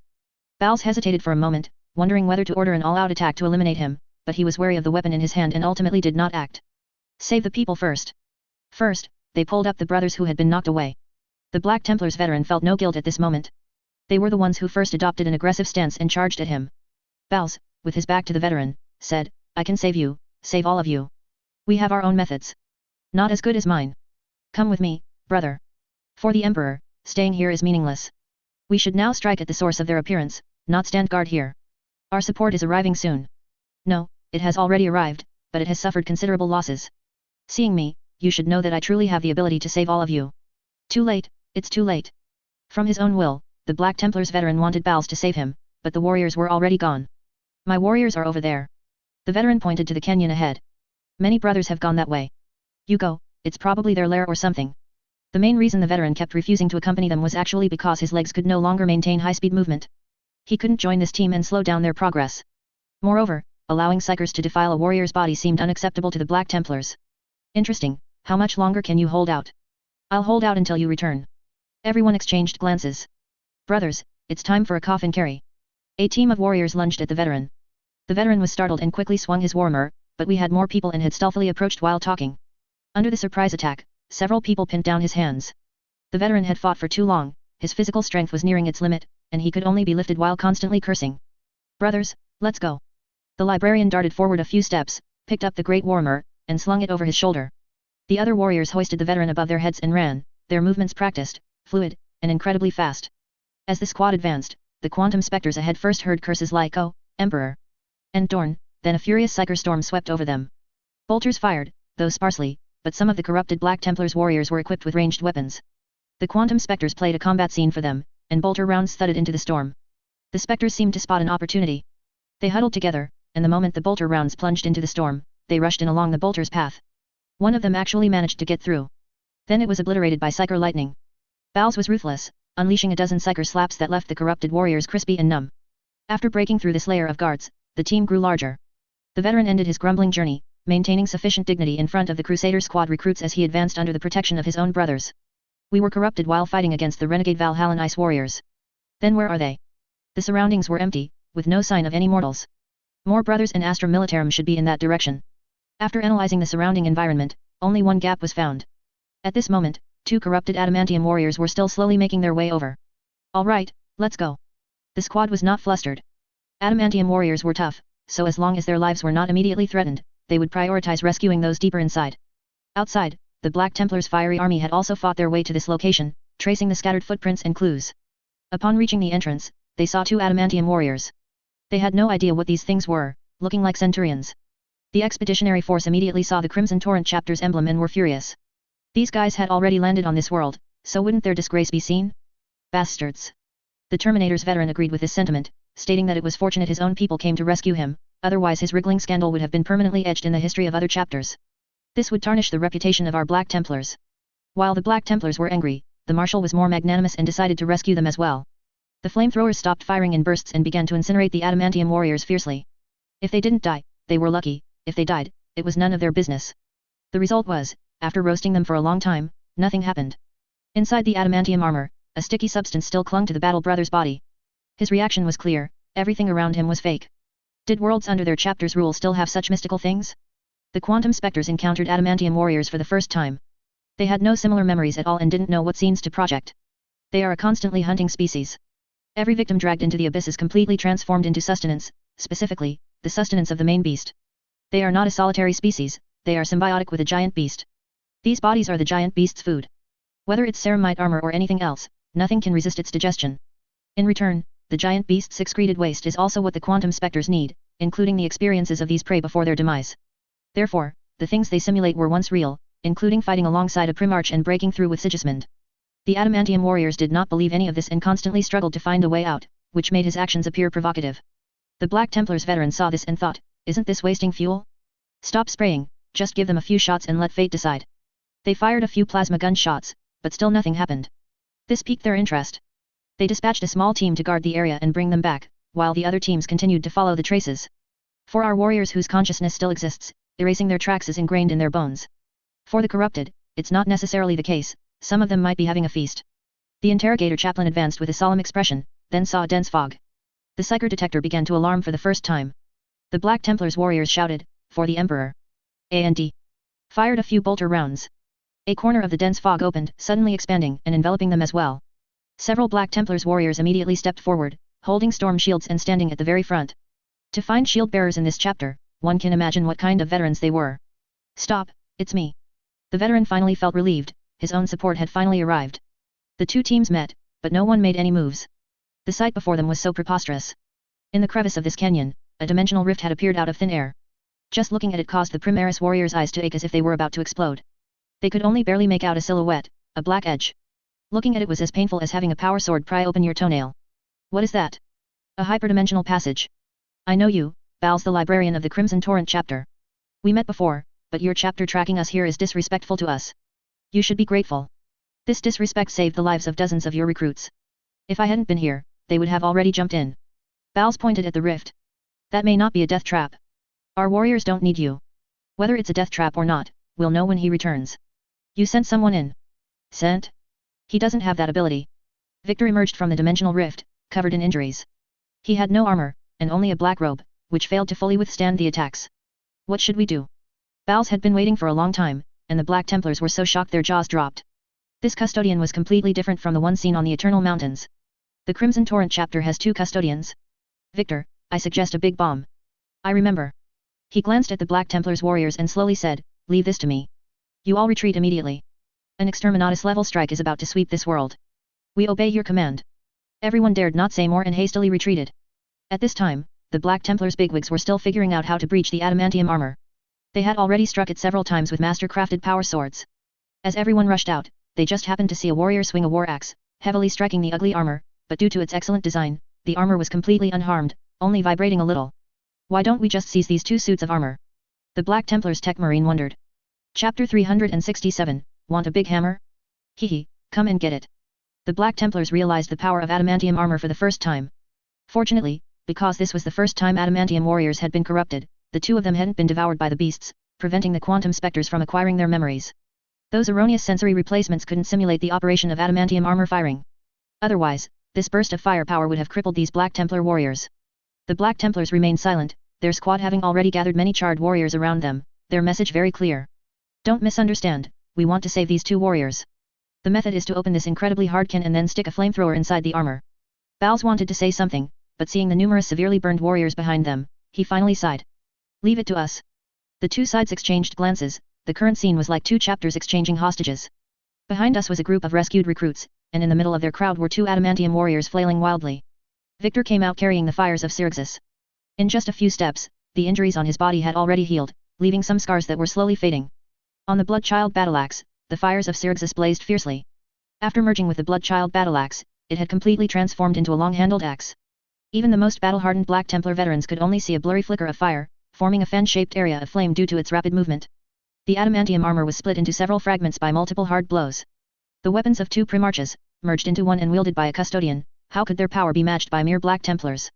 The warriors who had just been swinging their great axes to chop adamantium armor were stunned, looking suspiciously at the axes in their hands. The 2 veterans inside the armor were pulled out by Victor, thrown high, and slammed into Bal's psychic storm, regaining consciousness. Then they fell face first. My psychic power is almost exhausted, everyone. Let's leave this place first, and we'll discuss the aftermath later. The chaplain finally finished recounting the shocking apostasy. Ina clapped softly, and the Astartes responded with the highest salute of the Emperor's angels. The chaplain's story naturally included many unique characteristics of their chapter, such as the God Emperor issuing decrees, the holy light of the Emperor shining on the battlefield, the Battle Sisters' sudden enlightenment. From this, slowly stripping away these characteristic elements, and reassembling the entire story's outline in the simplest plain language.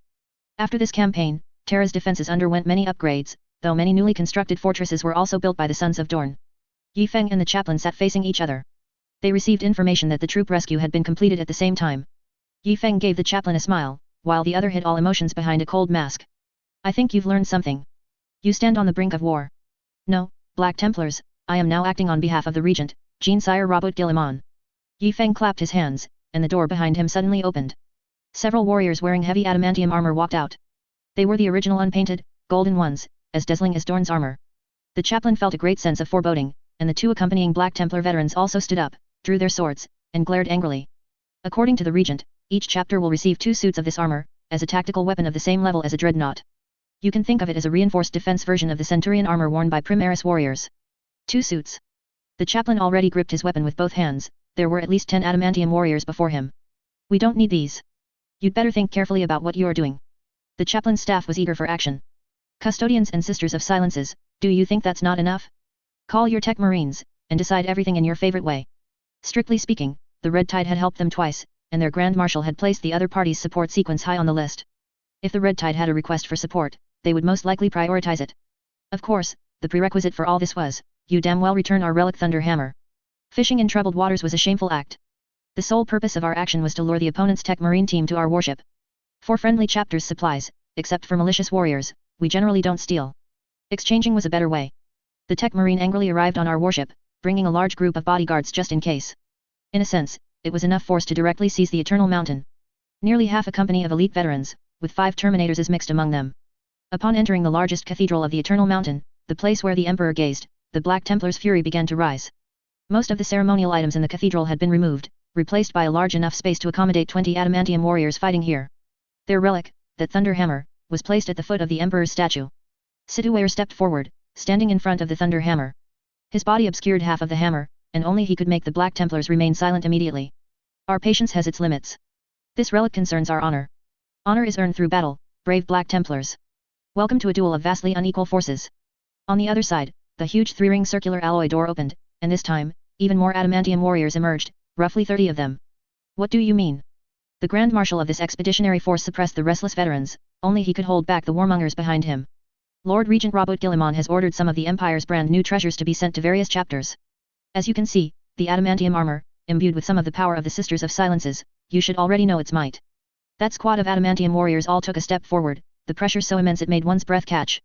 This sense of oppression actually came from the anti-psychic effect of the teocerebral fluid. Every single Black Templar was a fanatic, with a very close connection to the Emperor, and thus was more greatly affected at this time.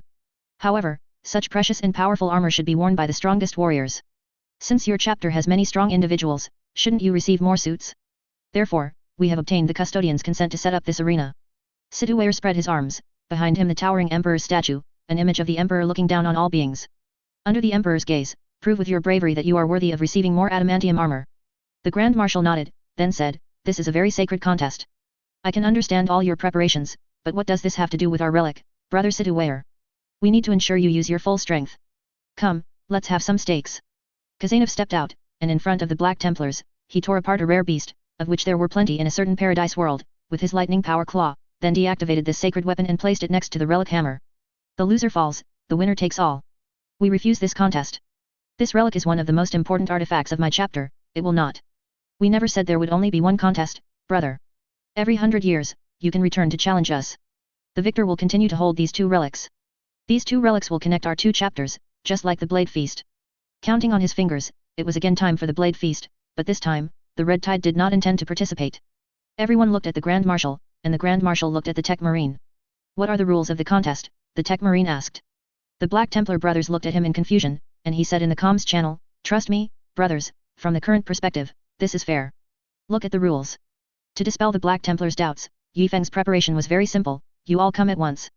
For every adamantium warrior you defeat, you can take 1 suit of armor. This wager will continue until all our adamantium warriors fall, or all your warriors fall. The 2 Black Templar expeditionary forces consisted of approximately 500 warriors, about 200 of whom were severely burned. The squads that had witnessed the strength of the adamantium armor were desperately trying to spread awareness of its power, while the remaining warriors even had trouble believing their brothers. To ensure you have room to fight, only 5 adamantium warriors will stand in this arena. When one falls, another will step up. You can send any number of warriors to the stage, it doesn't matter. You can even activate power weapons. Then, Situere looked around and said in the most arrogant tone, only this many people? Are you looking down on us? All Black Templar warriors who can move, come forth. Defeat all these adamantium warriors, and not only will the armor be yours, but these 2 sacred artifacts will also belong to you. This utterly enraged the Black Templar warriors. In the comms channel, the squad members were explaining that only the mysterious weapons held by the custodians could cut through adamantium armor. For others, this meant that certain sacred blades in the armory could also defeat the opponent. That's what they thought. The Grand Marshal was calm. He looked at the terrifying weapons on the adamantium armor, 6 weapon slots, enough to support an entire battlefield. Then, he saw those golden giants take off their weapon backpacks and take up giant power swords, some of which were locked with siege power hammers and stepped onto the stage without activating their decomposition fields. Don't ask why this happened, these were the types of adamantium armor favored by the Archangel's offspring, and the Black Templars would not refuse them. This led to a cycle. If you didn't plan to participate in the contest and intended to grab and run, then you had to defeat the adamantium warriors in front of you. Since you had to win, wouldn't it be better to compete openly? After all, these contest rules were already very favorable to the Black Templars. There were only 5 adamantium warriors on stage, the Black Templars had more people, and their specialty was heavy armor close quarters combat. What weapons can be used? Everything depends on your honor. Activate your power swords, activate your meltabombs, awaken some relics. It all depends on your heart of honor. Behind them were 30 suits of adamantium armor, clearly indicating that these were not extremely rare relics. Throwing an exterminatus bomb here would clearly be considered dishonorable. At most, they would activate some sealed holy adamantium armor, holy war mirrors, and the like. Furthermore, if you win, our chapter will not record the battle below in its annals. All participants will swear an oath to the Emperor to keep it a secret forever. The Emperor watches over us. When these words were spoken, the Grand Marshal agreed to the battle. Warriors in the warships behind began awakening ancient artifacts, and Terminator's squad started donning their armor. But that was for later. Currently, on the Eternal Mountain, there were over 50 the Emperor's angels. They performed some mystical rituals, the priests chanted chapter tenets, and the warriors recited them, calming their minds. Fanatics were adept at such things. In contrast, our warriors were inspecting their weapons, ensuring that the massive power swords were deactivated, so as not to actually cleave their opponents in half. Most warriors carried 2 weapons, one in hand, one on their back. Melee? In a confined space? The Sons of Dorn were indeed good at this, but we were also Sons of Dorn. 5 Terminators stepped onto the stage, facing 5 adamantium warriors. This was the Grand Marshal's last shred of dignity. 5 against 5, the Black Templar's bottom line. Yi Feng, I suggest you lower your bottom line. Among the Terminator's warriors, the strongest one charged forward first. His speed was incredibly fast. Yi Feng found it absurd. 8 Terminators running so fast it created a whoosh of wind? Was he an elder brother of the Salamanders? He used a chainsword because, in the last experiment, the power sword's disintegrating field couldn't penetrate the opponent's defense. Now, he intended to use skill to control an adamantium warrior and try to break through a single point with the chainsword over a prolonged period. The first strike, the Terminators, using the momentum of his charge, launched a heavy slash that crashed against the adamantium armor's blade. The expected stalemate didn't occur. The power output from the tank-grade energy core directly pushed the Terminators back. The veteran took a step back, forcefully stopping his retreat. Before he could stabilize his stance, the adamantium warrior delivered a direct punch. Having witnessed the opponent's strength, the Terminators dared not be negligent. He found his movements faster than the opponent's, but bending over was too difficult for a Terminator's. He tried to parry the opponent's arm with one arm, but even with all his might, he only managed to deflect the punch by half an inch, barely dodging it. Then, the opponent's combat blade arrived. The continuous onslaught made it difficult for him to parry. He struggled to gain the upper hand in the strength contest, and couldn't create a significant speed difference. The Terminators decided to launch a powerful attack. He gripped his chainsword with both hands, seized the opening when the adamantium warrior's combat blade extended forward, shifted his body to exploit the central weakness, and delivered a vertical strike aimed directly at the adamantium helmet. In terms of close quarters combat, the Black Templars veterans were indeed superior to us. However, every type of armor has its own fighting style. We have used adamantium armor for nearly 200 years, and our understanding of its fighting style is unparalleled by any other chapter. The adamantium warrior merely shielded his chest with his free arm, palm facing the incoming chainsword, reacting later but moving faster, completing his tactical maneuver first. It was as if he was waiting for the opponent's strike to land. The adamantium gauntlet pressed tightly against his bulging chest plate. Amidst continuous and grating sounds, sparks constantly flew from his palm. The massive adamantium hand gripped the chainsword. The monomolecular chainsword blade continuously rubbed against the adamantium, leaving shallow marks. If sustained, there was a chance to tear through the adamantium, provided your monomolecular blades were replaced dozens of times. 8 Terminators' two-handed vertical slash could not be stopped by a single hand. The impact force traveled from the palm to the chest plate, then flowed down the thighs to the adamantium boots, and the ground beneath his feet suddenly sank. The adamantium warrior used his entire body's strength to block this attack. The counterattack was already underway, with the combat blade's edge striking the Terminator's sword-wielding left arm from the side. He symbolically struck the opponent's sword-wielding left arm with the flat of his blade, causing him to lose balance. Although the opponent reacted quickly, the chainsword was firmly gripped by the massive adamantium hand, making it difficult to break free. The two sides engaged in several rounds of close combat without their main weapons. The veteran consistently kept one hand on the chainsword, wrestling with his opponent. This was his only hope of victory. He was unwilling to abandon his weapon and was eventually disarmed, with the broad combat blade held to his head. We could parry a chainsword with one hand, but it was a bit more difficult for the Terminators. Although the unactivated greatsword bounced off his shoulder and armor many times, it didn't affect the final outcome. As this battle concluded, the surrounding fights were also largely decided. It wasn't that the other adamantium warrior veterans were weaker, but that those Terminators hadn't charged as quickly as this one.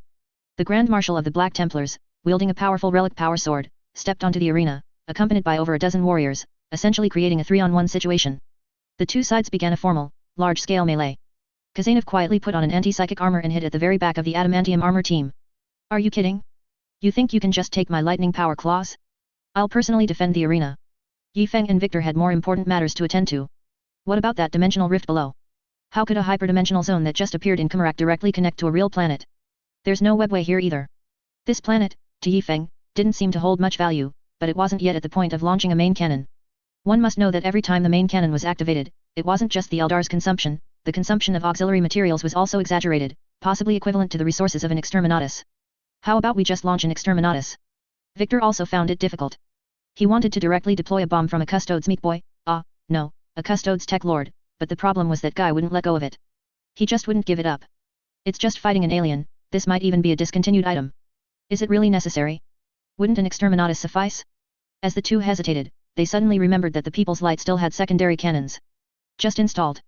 Ever since the shard of the Star God blew a large hole in the flagship, the repaired area had been completely let loose by the tech marines. Ground-based cannons, installed on the ground or on the space air defense systems of super important fortress worlds, their power could destroy a lunar-class cruiser. Multiple barrels mounted together. How terrifying. One shot from this thing could destroy a capital warship's void shield, and 2 shots could take it out. Although loading was extremely slow, and it was long enough for the enemy warship to leave our range at full speed, the People's Light could accommodate several of them. Humans had the technology to build hive city-sized large aircraft, but because the recoil of such super cannons was enough to shake apart an entire flying hive city, the project was ultimately abandoned. The technological origin of these cannons harked back to a certain aggrieved forge world.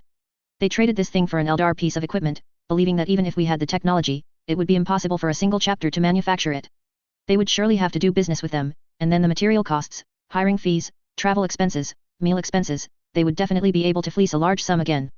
The result, did our flagship need to consider such things? 4 cannons were already in place. In fact, more were planned. If an enemy fleet came over, a single volley could instantly destroy several ships. The only ones capable of such a feat were probably the Adeptus Mechanicus mysterious floating Mechanicus Arc. The 4 shells were so massive that even calling them missiles or torpedoes couldn't convey their majesty. Awakening the machine spirit of these 4 cannons would take some time.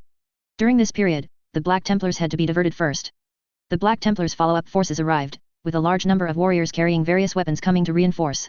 The Grand Marshal and the Reclusiarch each took down an adamantium warrior. They pierced the tactical visors with their blades, but because the blades were too wide, they couldn't penetrate the narrow eye slits. One adamantium warrior surrendered because the opponent held a plasma gun to his shattered visor. Another, having closed his adamantium eyelids, fell into a disadvantage before the Black Templars' superb melee skills, was trapped by a mechanical trap set by a tech marine who personally entered the fray, and was declared eliminated.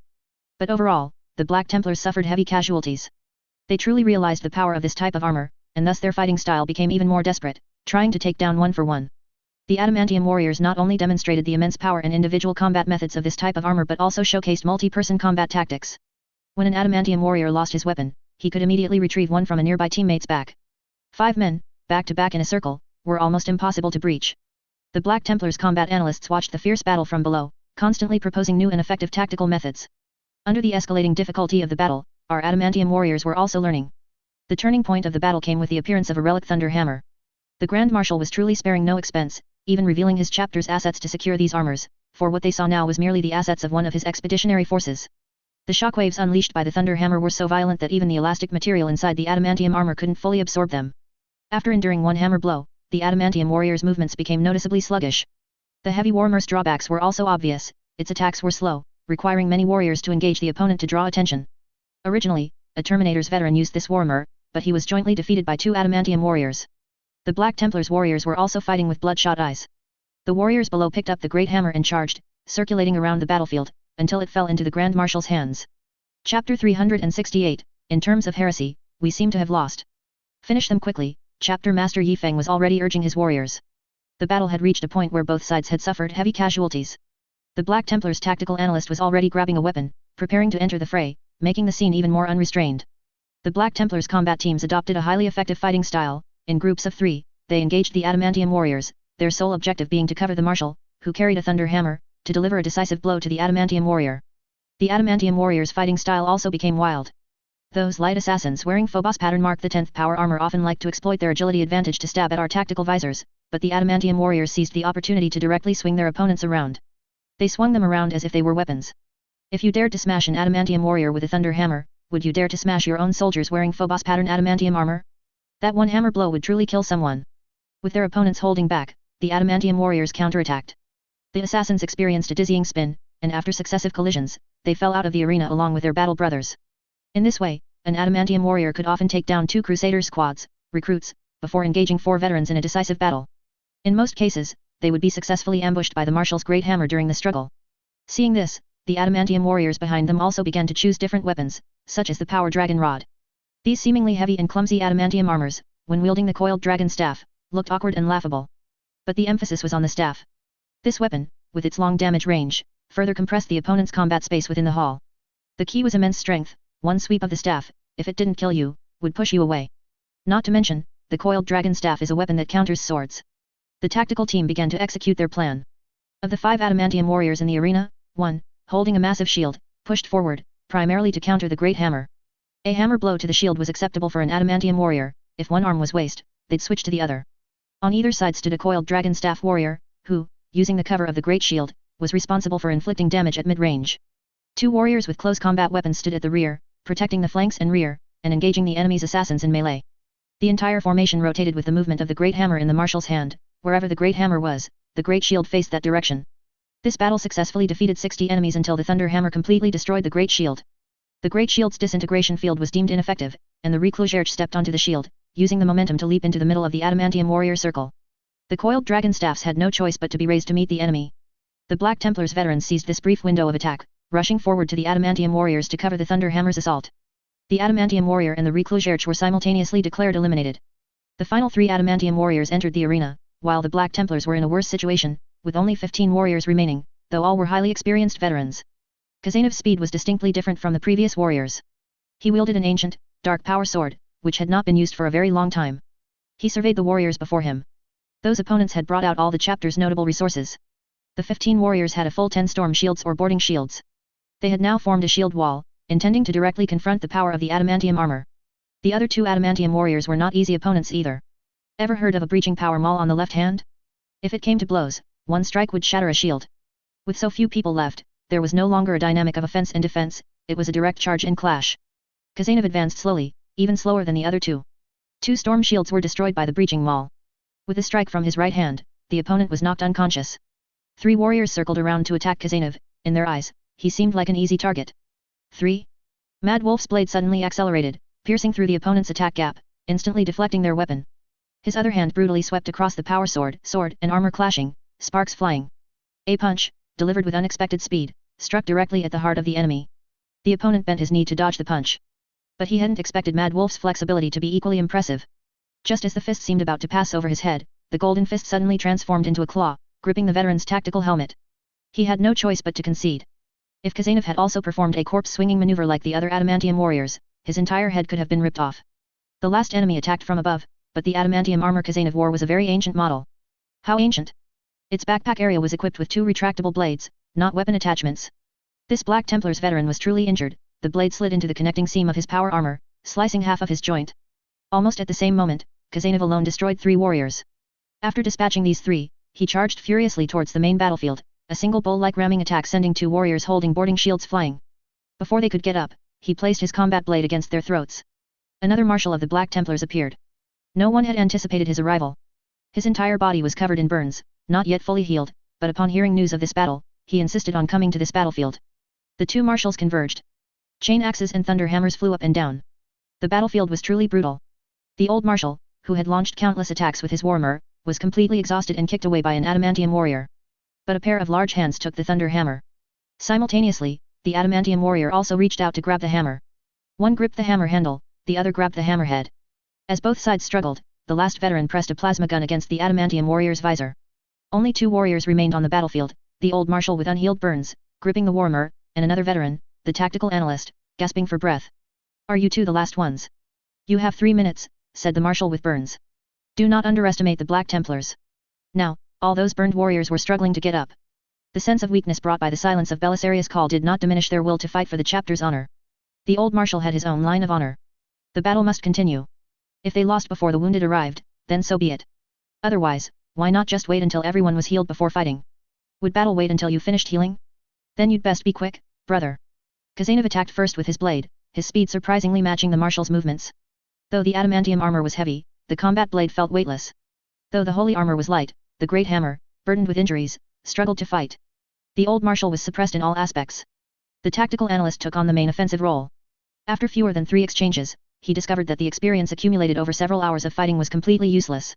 Before he could react, Khazanev twisted his arm and threw him off the arena. "The gap between you and me is even greater than attacking a Terminator's while wearing scout armor." The old marshal was giving his all. Before Mad Wolf's attention could return, the old marshal's wounds all tore open, his strength-drained muscles making a final effort. It was as if he was facing a Baden. The Warhammer was seized, one hand firmly gripping the hammer handle. The old marshal's vision went black as the dark power sword was held horizontally across his eyes. The blade heavily struck his tactical helmet, and his head flew backward. However, his hand desperately clung to the thunder hammer, refusing to let go, almost causing his upper and lower body to be torn apart. The last Black Templar's warrior was knocked off the arena. In this battle, they acquired 29 suits of adamantium armor and lost a lightning hammer. In terms of cost, the adamantium armor was more expensive, but exchanging manufacturable goods for irreplaceable relics is a matter of subjective value. The Black Templar's combat prowess was evident. In regular combat, we could achieve a 1-to-15 exchange. In prolonged battles, the Black Templars managed to reduce this ratio to 1-to-10. The Black Templars marshal even carried a great hammer, stealing kills, achieving the inverse operation of one person taking down 10 adamantium warriors. The Eternal Mountain continuously drifted out of the star system during the duel. The Black Templars' warships had no choice but to follow, pulling far out to the edge of the star system. The observer continuously locked onto that cursed planet. The Great Emperor's angels did not immediately counterattack, which puzzled him. A frozen planet at the farthest end of the star system passed through his field of vision. The entire warship was obscured by the planet, unable to see the target planet. What a beautiful planet, a dark blue world, noble yet harboring death, and within death, endless energy. This thought flashed through the observer's eyes. The warship passed the planet. Let me see. Am I blind? That cursed star had a large chunk missing, the explosion so intense that he couldn't even determine if it was the same planet. He blinked hard, confirming the readings on the dashboard. The Black Templars were shocked. In response, the Red Tide shrugged, saying, I don't know, I'm not sure, the Custodes' retaliation has nothing to do with us. After this battle, the Black Templars' warriors concluded that the Red Tide was an Adeptus Astartes chapter with an unfathomable moral bottom line, unimaginable wealth, and a fondness for close combat.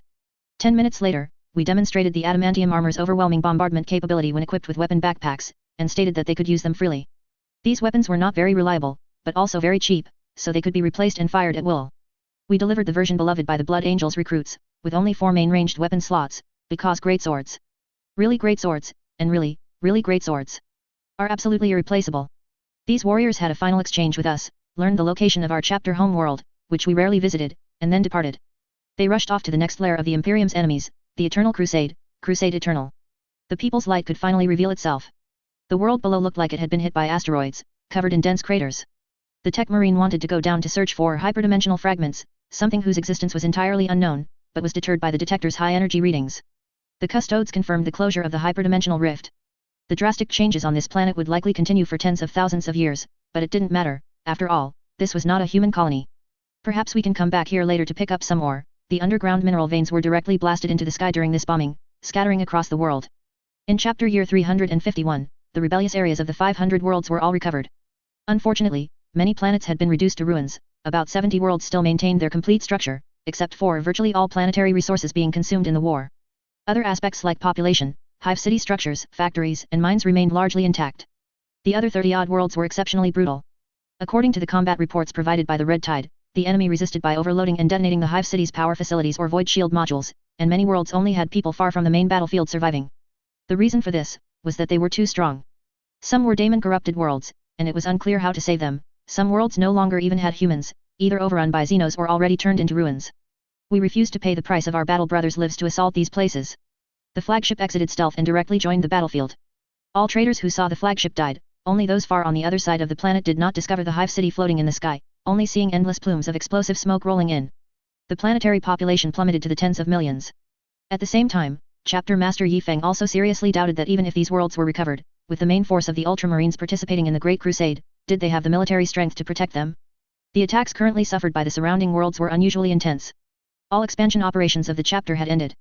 Truly, thanks to Xianch, the sacrifice of all Atries warned the chapter, and only after the reforms did their territory barely manage to withstand the enemy's offensive.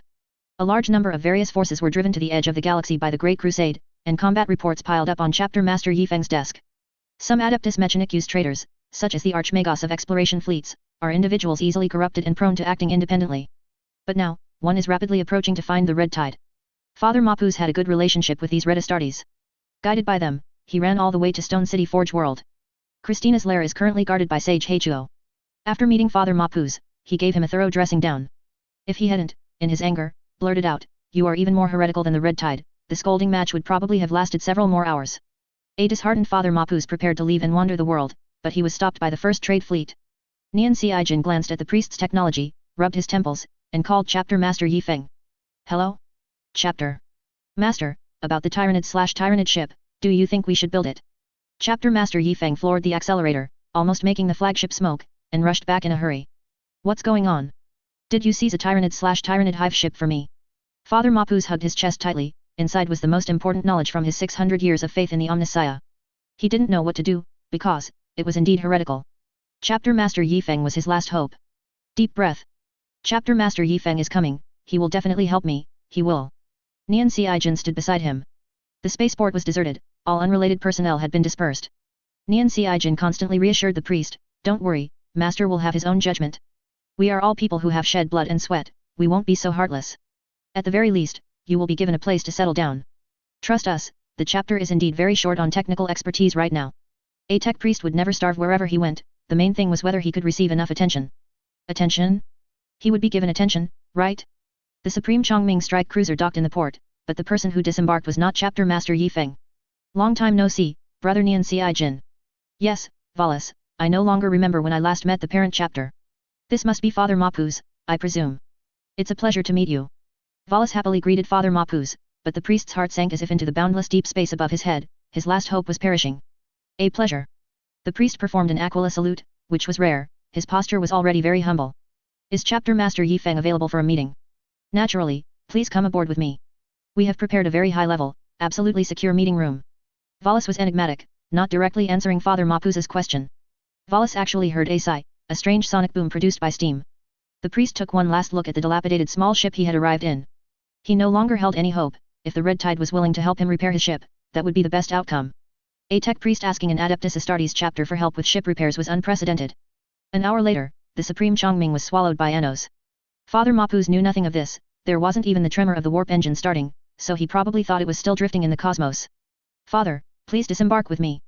Father Mapuz? When did I get to a shipyard? Beside him was a Phantom Dragon-class battleship, which Father Mapuz did not recognize at all, and he was urged to leave. He walked all the way to the bow of the ship and froze. He could finally look to the other side of the Supreme Chongming, that warship occupied several shipbuilding berths. Is that Gloriana? He suddenly turned to look at Nian Sijin. Nian Sijin looked at Valis, and Valis looked at the ceiling, whistling.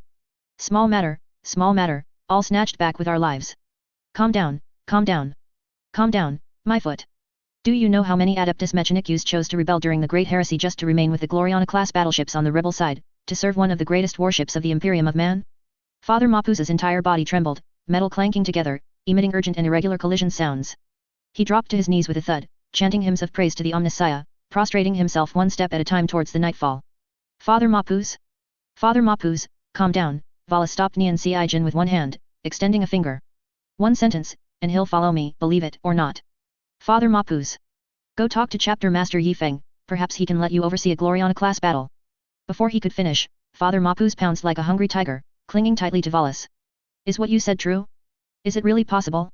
No, overseeing one, you wouldn't have a second one, would you? Take me to see Chapter Master Yifeng, quickly. Father Mapuz himself inflated, the miscellaneous equipment hidden beneath his black robes uselessly unfolding, making him look like one of those strange automated sentinels of the Dark Mechanicum. Father Mapuz's expression was extremely ferocious, the remaining flesh on his face had not been maintained with biological fluid for years, and it was now twisted into an expression impossible for a mortal. Chapter Master Yifeng stood across the conference table, feeling as if the priest was about to devour the entire conference table in one gulp, then bite his face. Father Mapuz, long time no see. My apologies for not greeting you properly due to special circumstances. Please forgive me. I want to join you, Chapter Master Yifeng. We are old acquaintances. I am willing to give everything to you, as long as I can serve the great Gloriana battleship, I will sacrifice everything.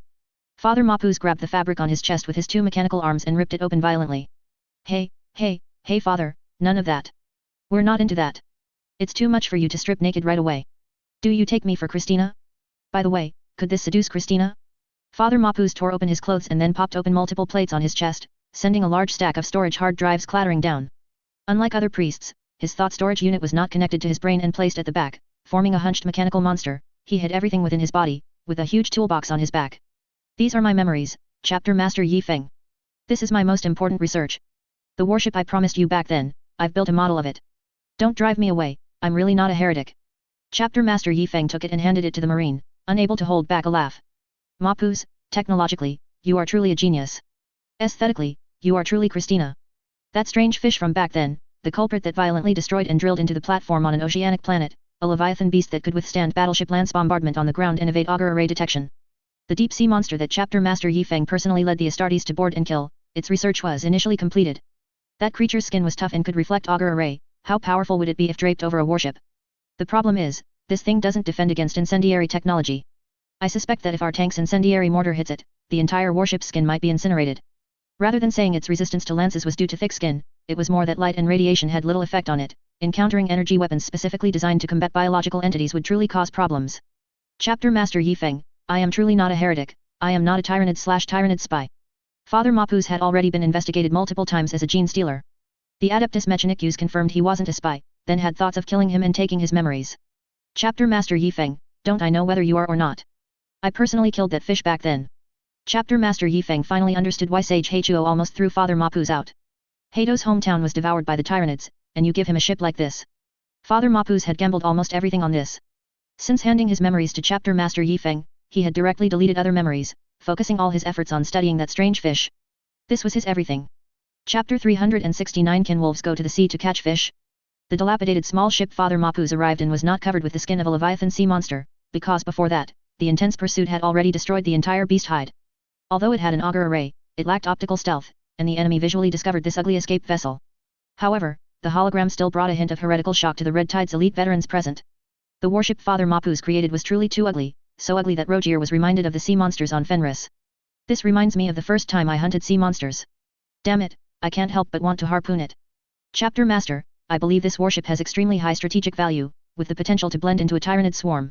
At the very least, if the Imperium or some other Xenos see this warship, they will think the Tyrannids are about to invade here, Bal said, stroking his Emperor pendant. Blending into the Tyrannid swarm was impossible, their minds were psychically linked, which Yi Feng was well aware of. But scaring them seemed genuinely possible. Deceiving the enemy into deploying their main forces to defend, or scaring them into evacuating overnight, would cause a significant redeployment of their forces. I like this idea, it will have a place in future plans. Hearing Yi Feng's statement, Father Mapuz breathed a sigh of relief. Since he liked it, then the problem wasn't too big. Now, how could he persuade Yi Feng to serve the Great Gloriana-class battleship? He didn't care how this warship came to be, whether the Imperium knew, or what battlefield it would be used in. He only cared if he could serve it. Father Mapuz, your technology is very useful. May I ask, what types of such warships can you produce? Most models are fine, it just depends on whether the machine spirit can remain normal. The latter half of the sentence basically filtered out half of the ships, especially several types of warships with volatile machine spirits. It would be better to spontaneously combust than to be covered in sea monster skin. The principle was simply to cover the warship with processed Leviathan skin. It's just. Currently, I have no materials, Lord Yi Feng. We have to go back and hunt those deep sea monsters. Also, I only have one queen bee left for my Leviathan giant bees, so we must act cautiously. Leviathan giant bees. Sticking the skin of a giant beast onto a warship, such a simple task couldn't possibly take a tech priest 300 years. The Leviathan giant bees were giant carnivorous bees that Father Mapuz had spent 200 years genetically modifying. They would build their hives on the bones of Leviathan sea monsters and feed on their flesh and blood. Their honey was the main glue for attaching the beast hide to the warship's outer hull. After the honeycomb was ground down and mixed with some relatively easy to find substances, the beast hide could be specially treated, allowing it to adhere to the warship for a long time. The entire process would take approximately several decades. It was all about recycling.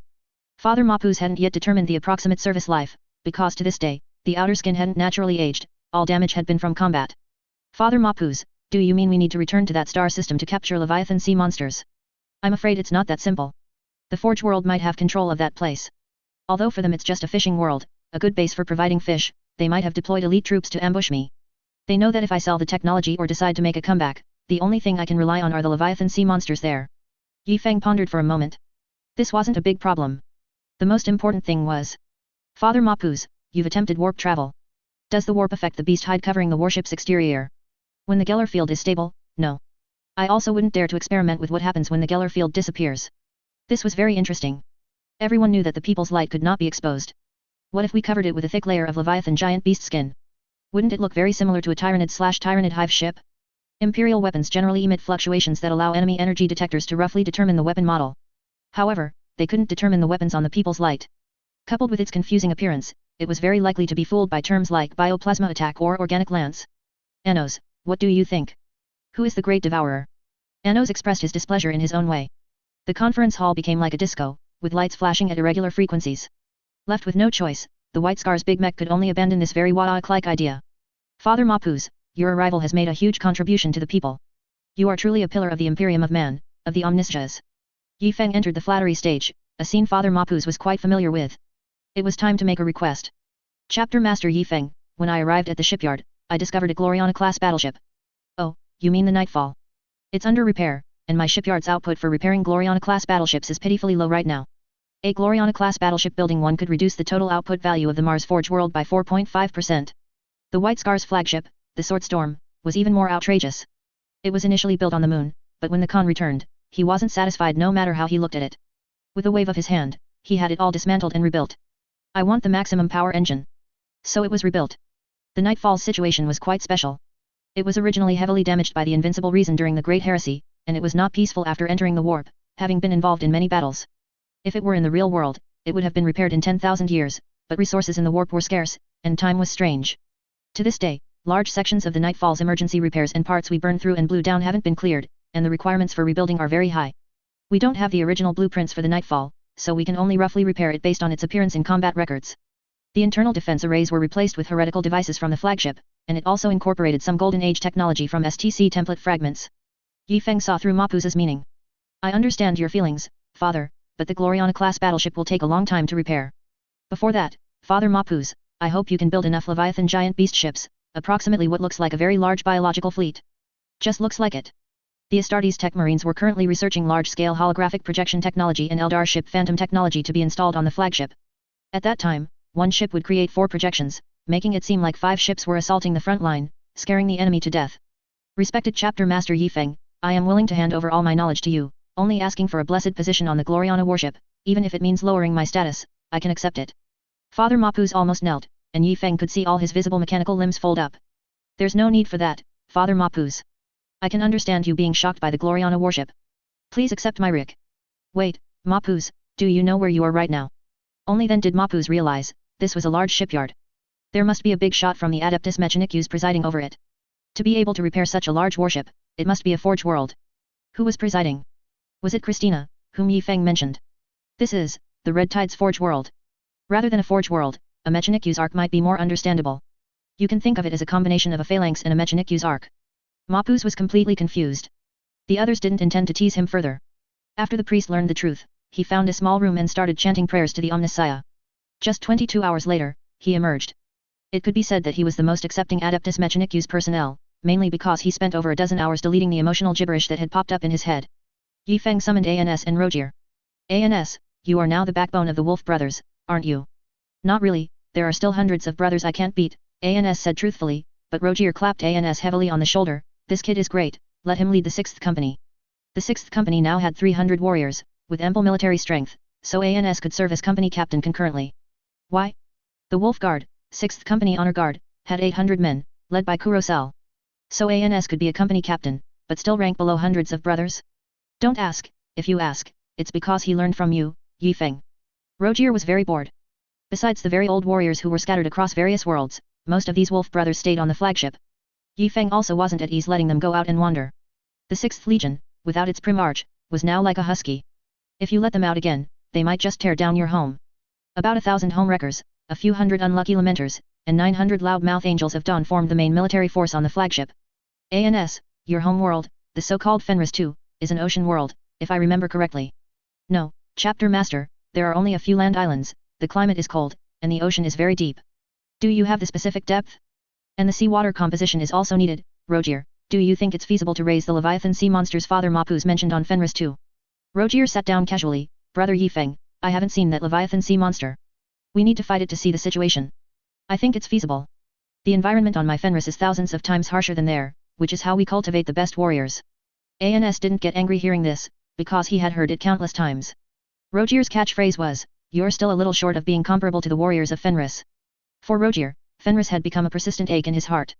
He dared not return to face his former brothers, yet he was proud of his parent chapter. Rogier, the warriors from Fenris are all heroes who battle the heavens and earth above the icy oceans, aren't they? Naturally. Back in my day, I dared to go hunting beasts in the sea. This time, I'm entrusting you with a mission, to capture a Leviathan beast, a cub. Can you do it? Yes, what's there to not do? Yi Feng hadn't finished speaking when Rogier thumped his chest, making a thunderous sound. But upon hearing the words cub, he choked. Why a cub? Old wolf, Leviathan sea monsters are tens of kilometers long, longer than some battleships. How would we transport one if we caught it?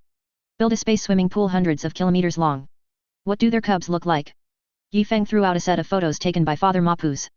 The sea monsters were a hybrid of mammals and oviparous animals. When they were born, their bodies were covered in a transparent membrane. The cubs were already fully mature, but couldn't withstand the terrifying water pressure of the deep sea, hence the membrane. The giant beasts are very weak during childbirth. They usually give birth in the deepest parts of the ocean, where almost no other creatures can reach, making it very safe. After the cub is born, the membrane carries it gradually upwards. The mother also ascends until the membrane naturally ruptures, indicating the cub can withstand the water pressure at that depth. According to Father Mapuz's investigation, this process can last for several months. Then, they forage at that water level, with the cub continuously attempting to dive deeper until it can swim in the deepest parts of the ocean.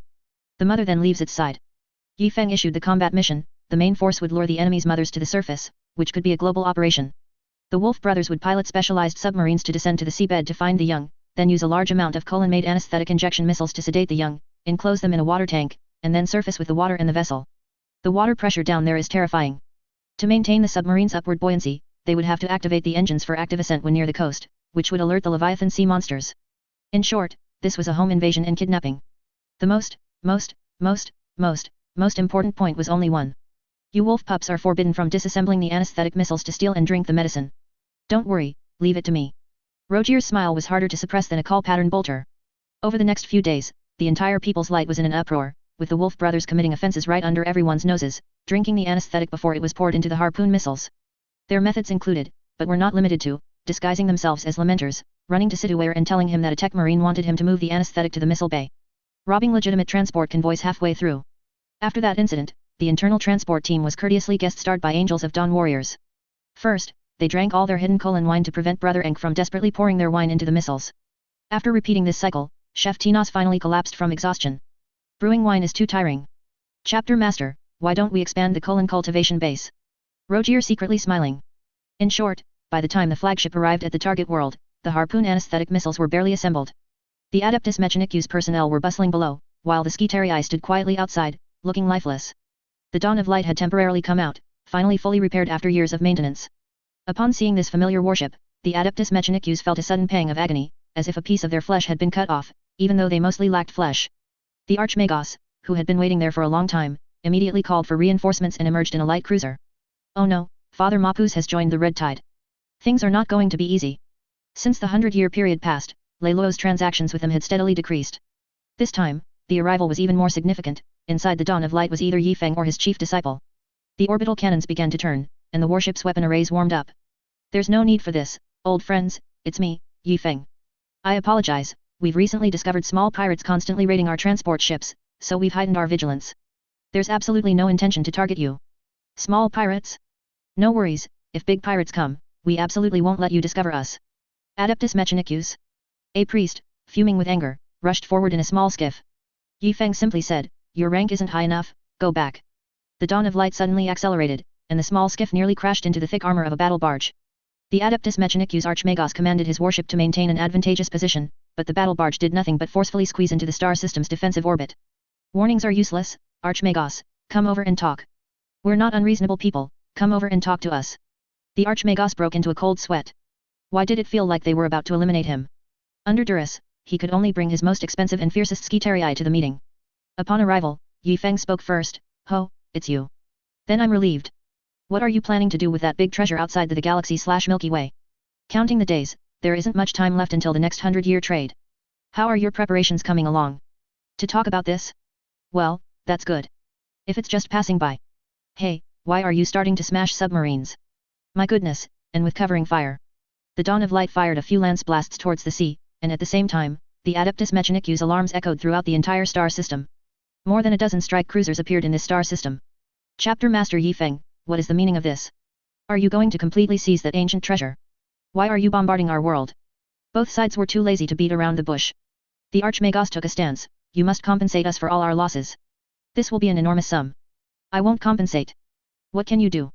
The Archmagos calculated for a moment. It seemed that for these guys, it would have no effect at all. We will truthfully report to Holy Terra and the Martian Mechanicum Conclave. Your attack on our loyal world will surely be punished. Do you think your messenger ship can get out, or do you think it will take us a long time to reclaim your entire Forge world? Note, Yi Feng's actions are guided by Nian Ci Jin. More than a dozen strike cruisers were floating in orbit around the planet. You decide what to do. The Archmagosa's calculation speed was extremely fast, and he immediately changed his tone. Welcome, the Emperor's angels, to our world. This is an agricultural world, and we will provide as much meat supply as possible. I suspect there are Xenos on the planet and demand an investigation. Any problem? No, not at all. We will fully cooperate with the investigation. The Archmagosa's current strategy was to agree to all conditions, as long as Yi Feng didn't demand he strip himself. We are not sure if your internal systems have been infiltrated. I suggest that the workers gather at the spaceport first, and you conduct a self-inspection. Once a problem is found, you can always ask us for help. Our support is very fast. Support is very fast, meaning holding a bolter to your heads. When you're weak, you should act strong. When you're strong, you should cautiously hide yourself. But, his strength didn't allow him to be low-key. The bombardment from over a dozen warships quickly startled the Leviathan sea monsters from the deep sea. Storm Ravens, Thunderhawks, and various other aircraft rapidly swept across the sea surface, with transport ships ranging from 100 to 1,000 meters in length roaming everywhere. The sea beasts used their most skilled techniques. Diving back down, leaping out of the water, and taking a bite. Huge waves surged across the entire planet. All of the Adeptus Mechanicus's so-called breeding areas activated full enclosure protection, but in the face of the giant waves, they were no different from a small boat. The chaotic fluctuations from countless sea monsters leaping and falling made the underwater communication zone noisy. Other giant beasts in other sea areas couldn't figure out what was happening. The submarines used by the Wolf brothers crashed into the sea without being detected by the sea beasts. They slowly quieted their noise. The warriors stood like statues in the vessel, which was entirely crewed by Astartes. The operational performance of the entire vessel reached its historical peak. Diving, 8,600 meters, 8,700 meters, the submarine emitted strange sounds of deformation. As soon as the People's Light arrived in this world, the inner circle scanners began to explore the specific conditions of the sea area. The Wolf brothers could even roughly determine the location of the larger young, whose mothers were fighting the enemy on the surface. The young generally were sinking, descending deeper into the ocean. The target's dive depth exceeds 28,000 meters, approaching our submarine's diving limit. The target has already surpassed the diving limit and is still descending. What should we do? Bal silently grabbed Rogier's hand. Don't be an idiot and shout to just dive and leave everything to the machine spirit. Wait at the limit position. Time is on our side. These sea monsters, when motionless, can easily float for over a decade without eating. But the children are growing, and now they are vigorously exercising and diving, so they certainly can't last long. They get hungry quickly. Open the lure lights, activate the lure sonar at half power. Every hour, release some traces of blood and flesh, increasing the amount by 10% with each release. We'll pretend to be anglerfish for a few days. The submarine slowly moved, releasing more and more fresh blood. They were pretending to be an injured anglerfish. According to Father Mapusa's information map, at this depth, only giant conchs can survive. They don't eat anglerfish, and juvenile leviathans also have difficulty catching them. Continue playing dead. Pretend we are dead anglerfish falling from the upper regions. I don't believe no young will take the bait. Sea beasts have a strong sense of territory. This area rarely has a second family of sea beasts, it is the hunting ground of the giant beast above. The sea surface temperature was rising. The continuous lance bombardment heated the sea surface, cooking a large number of aquatic creatures in the upper layers. Some floated to the surface, while others sank towards the seabed. Young, the smell of food is getting stronger and stronger, so fragrant. I've never smelled anything like it before, fish cooked by the lance. Chapter 370, Agila's Rebirth. The Wolf brothers were exceptionally patient in their hunt. A special mention of criticism goes to the impatient White Scar's cubs. They had been speeding across the planet's ocean surface for dozens of hours, the great fish below were exhausted, but they showed no signs of stopping. If William hadn't stopped them, they probably would have made an Overlord-class battleship perform a low-altitude assault, and it's uncertain if it could have pulled up again. The continuous bombardment of lances caused the sea surface temperature to surge. The Leviathan beasts found the water temperature very uncomfortable, and the low water pressure combined with the Imperial warships' attacks made them furious yet helpless. Gradually, some Leviathans swam towards the deep sea. The enemies above were too dominant, so they chose to avoid their sharp edge. However, the Leviathan sirens with offspring became even more furious. They repeatedly dived and leaped, trying to fly higher. They could not retreat, as their offspring's diving ability was insufficient to avoid the deepest impact points of these attacks. They had to drive the enemies away. The submarine floated silently, frequently buffeted by vibrations that pushed it along, allowing the bloody scent to spread further with the current. A Leviathan juvenile is approaching. Enter silent running mode. A juvenile beast finally couldn't resist and swam upwards, following the scent. Before reaching adulthood, it needed too much food and should have stayed in the food-rich upper layers of the ocean. That Adeptus Mechanicus, isn't it time to release the bait? Based on the current relative positions of both parties, the probability of the target taking the bait is 91%, 92%, 93%. Then release it. A large chunk of flesh was thrown from the hull, containing a stasis bomb. The Homunculus's technology, when wielded by us, wasn't reliable enough, so we also brought bells. Below, in the dark, deep abyss, a Leviathan was surfacing. Its rock-like skin, to ordinary people, looked like a mountain rising from the seabed, with fragments of shells, broken bones, and actual rocks embedded in its pitted surface. A dead fish, already mangled, floated in the sea and slowly sank. Librarian, conceal our ship. With a wave of Balz's hand, a thin layer of ice subtly condensed around the ship, its color indistinguishable from the dark seabed. The surrounding water currents were carefully regulated by Balz, so that after flowing a few meters past the submarine, they became completely identical to the surrounding water. Neither scent, perception of water currents, nor unreliable vision could detect the submarine's presence. The librarian's psychic power achieved complete control over the water currents around the submarine. Even if all the wolf brothers were to let out a wolf howl now, the vibrations would not spread through the water. The juvenile, being inexperienced, bit down immediately. It was eager to find food, as this was a terrifying war it had never seen before. It wanted to eat quickly and then dive immediately. Compared to being caught in the war, it seemed more afraid of being beaten by its mother if discovered. After all, in their species, even as a juvenile, there were only a few who could bully it, and the most powerful one was the one thrashing about above. The explosion of the stasis bomb froze everything around it. This bomb was a weapon that locked the space-time velocity of the area, the external velocity would slowly decay.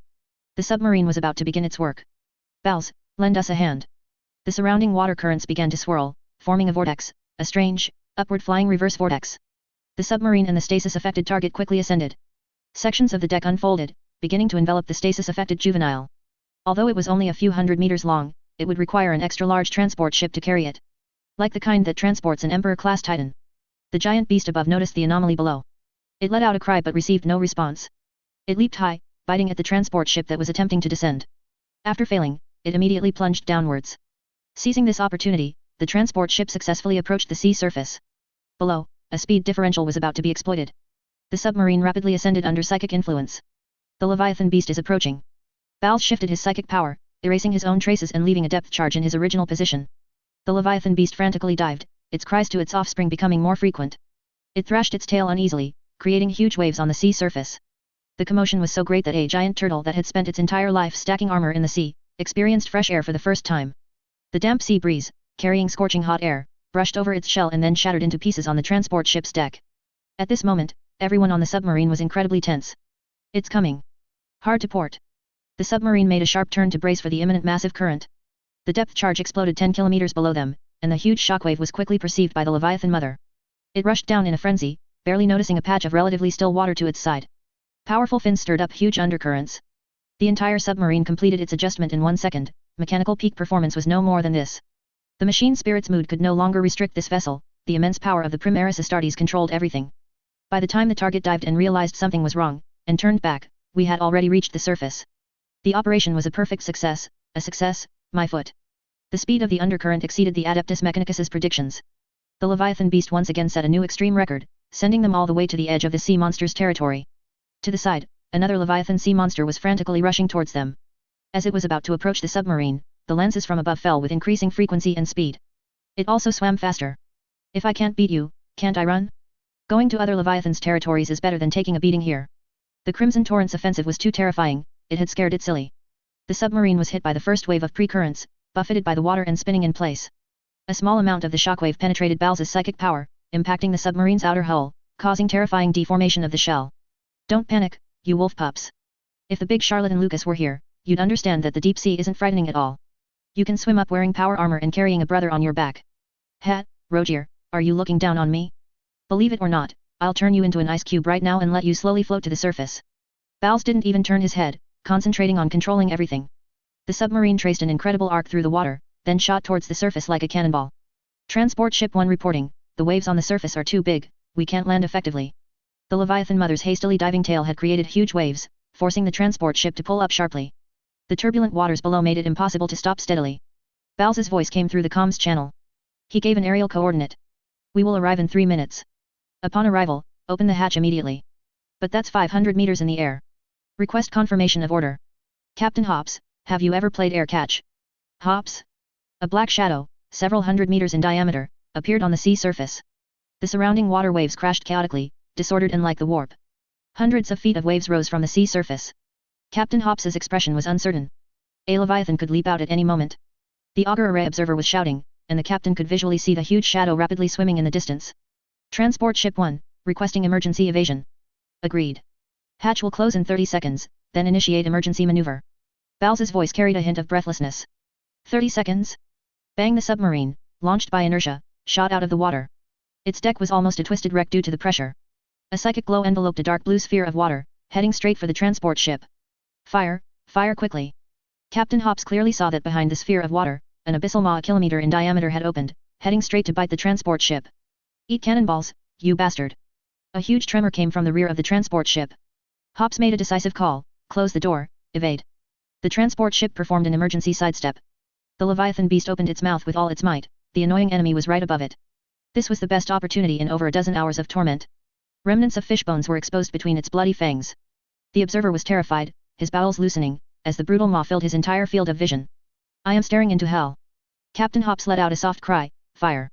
This wasn't directed at the transport ship, it was shouted over the comms channel. In this world, there is a weapon that can almost ignore flight time. The dazzling light of lances instantly descended, pouring directly into the Leviathan siren's mouth. Heaven and hell were but a thought away, this was the best opportunity and also the most dangerous trap. The transport ship, using the speed from its emergency braking, began to ascend, escaping the dangerous altitude. After repeating the trick several times, we obtained enough Leviathan juveniles. They were now crashing around inside the ship. To restrict their movement, energy chains bound all their fins, preventing them from swimming. A dozen strike cruisers slowly flew away. Yi Feng even smiled as he comforted the archmagos of the Adeptus Mechanicus. Oh, don't be afraid. Think about it, the Ultramarines also have 15 strike cruisers and 7 battle barges. Even without the Macrach's honor, that's still much more than our current military strength. We are just a normal chapter. The archmagos almost couldn't hold back his curses. 3 battle barges and 14 strike cruisers were flying overhead, and you're even omitting the Macrach's honor. Are you trying to bring out a Gloriana-class battleship too? His mouth, however, was quite honest. Yes, yes, yes, the Crimson Torrent chapter's military strength is formidable, its fleet power is no less than a first founding chapter's. Its military is flourishing, truly a pillar of the Imperium. Alright, Archmagos, I suggest you go back and discuss my proposal thoroughly with the Forge World. Regarding the next transaction for that ancient treasure, I believe everyone knows what's what. The Archmagos tremblingly returned to his small skiff. This grudge will not be avenged, well, it will be remembered. Everyone could see Lian Liluo's military strength, and Yi Feng's was even more formidable, simply inhumanly extravagant. It's time to discuss Plan 2, acquiring planetary-scale hull technology from the Golden Age's great treasures, and preparing the entire Forge World to flee this place.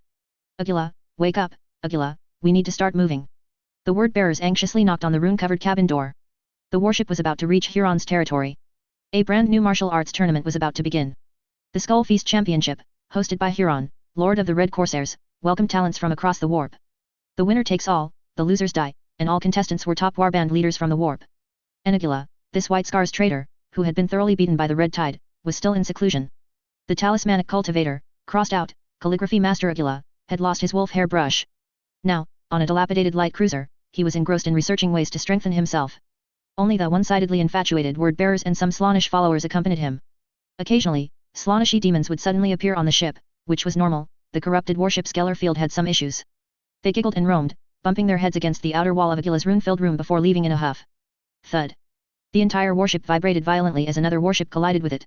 It was a battle barge, very rare in the warp. That despicable traitor, after being corrupted, had detonated his Geller field during warp travel, causing the entire ship to be corrupted. Now, it was parading its might here. Survival of the fittest. The word-bearers immediately ordered the warship to maneuver and evade, but the other side collided squarely. The Skull Feast Championship required stakes. The smaller the faction, the lower they had to start. To prevent too many duels from causing irreparable injuries that would affect subsequent matches, they would choose to seize more stakes. Outside this daemon world, many powerful warbands roamed, hunting weaker warbands and seizing ships and influence within the designated areas. Since you've arrived, you won't be allowed to leave easily. Chaos warriors immediately boarded. The warband, indifferent to the various chaos gods, contained all sorts of beings. They shrieked as they stormed into the ship's interior. The word-bearer stood at the cabin door, holding his last weapon. The command bridge? The engine room? Let them have it. Anyway, there were only 2 chaos warriors on this ship. The door creaked open, and the word-bearers looked back in surprise. Agila, did you succeed? The runes on the wall stuck together viscously. The simple strokes spanning the cabin door now stretched like rubber bands, tightly framing the door, preventing the White Scars traitor from coming out. That's it, Agila, don't come out. It's dangerous outside. You stay in there for now. The word-bearers shouted loudly inside, and the enemies nearby also heard the sound. The traitor's assault spread like wildfire throughout the warship. A traitor covered in rust appeared from the end of the corridor and attacked upon seeing the word-bearers. The sorceress symbols, like tattoos, on the word-bearer's body writhed eerily. The warp energy within him was condensing. A word-bearer's warrior whose god responded was no weaker than the psychic powers of the Thousand Suns. Vines suddenly shot out from beneath the traitor's feet, entangling their power armor. Pinkish-purple thorns, soft yet tough, writhed on the damaged armor. Nothing can stop the Rust Knight. The opponent roared, and the rust on his full battle armor spread like a plague, even turning the contacting vines into rust. The power armor brutally shattered everything. He wielded a rusted greatsword, advancing step by step towards the word bearers. On the other side, a chaos warrior armed with a bolter appeared and began firing at the word bearers. Caught between two sides, the word bearers quickly fell into a disadvantage. He was knocked to the ground, an arm severed. A power claw sliced through his flesh, and where the disintegration field glowed, the chaos runes extinguished completely. Join us, or die. I only guard this place, the word bearers struggled, at all costs. The claw unceremoniously ripped open the word bearer's skull. Red and white matter spilled onto the floor, turning into grey dust upon contact with the ground. The word bearers were worthless. This power armor, however, was quite valuable. The Rust Knight Warband had many recruits without power armor. This time, to compete for the right to wear this power armor, who knew how many recruits would die? The two turned their heads towards the rune-engraved cabin. It's clearly a treasure, a voice shrieked, sharp and piercing. Rust it.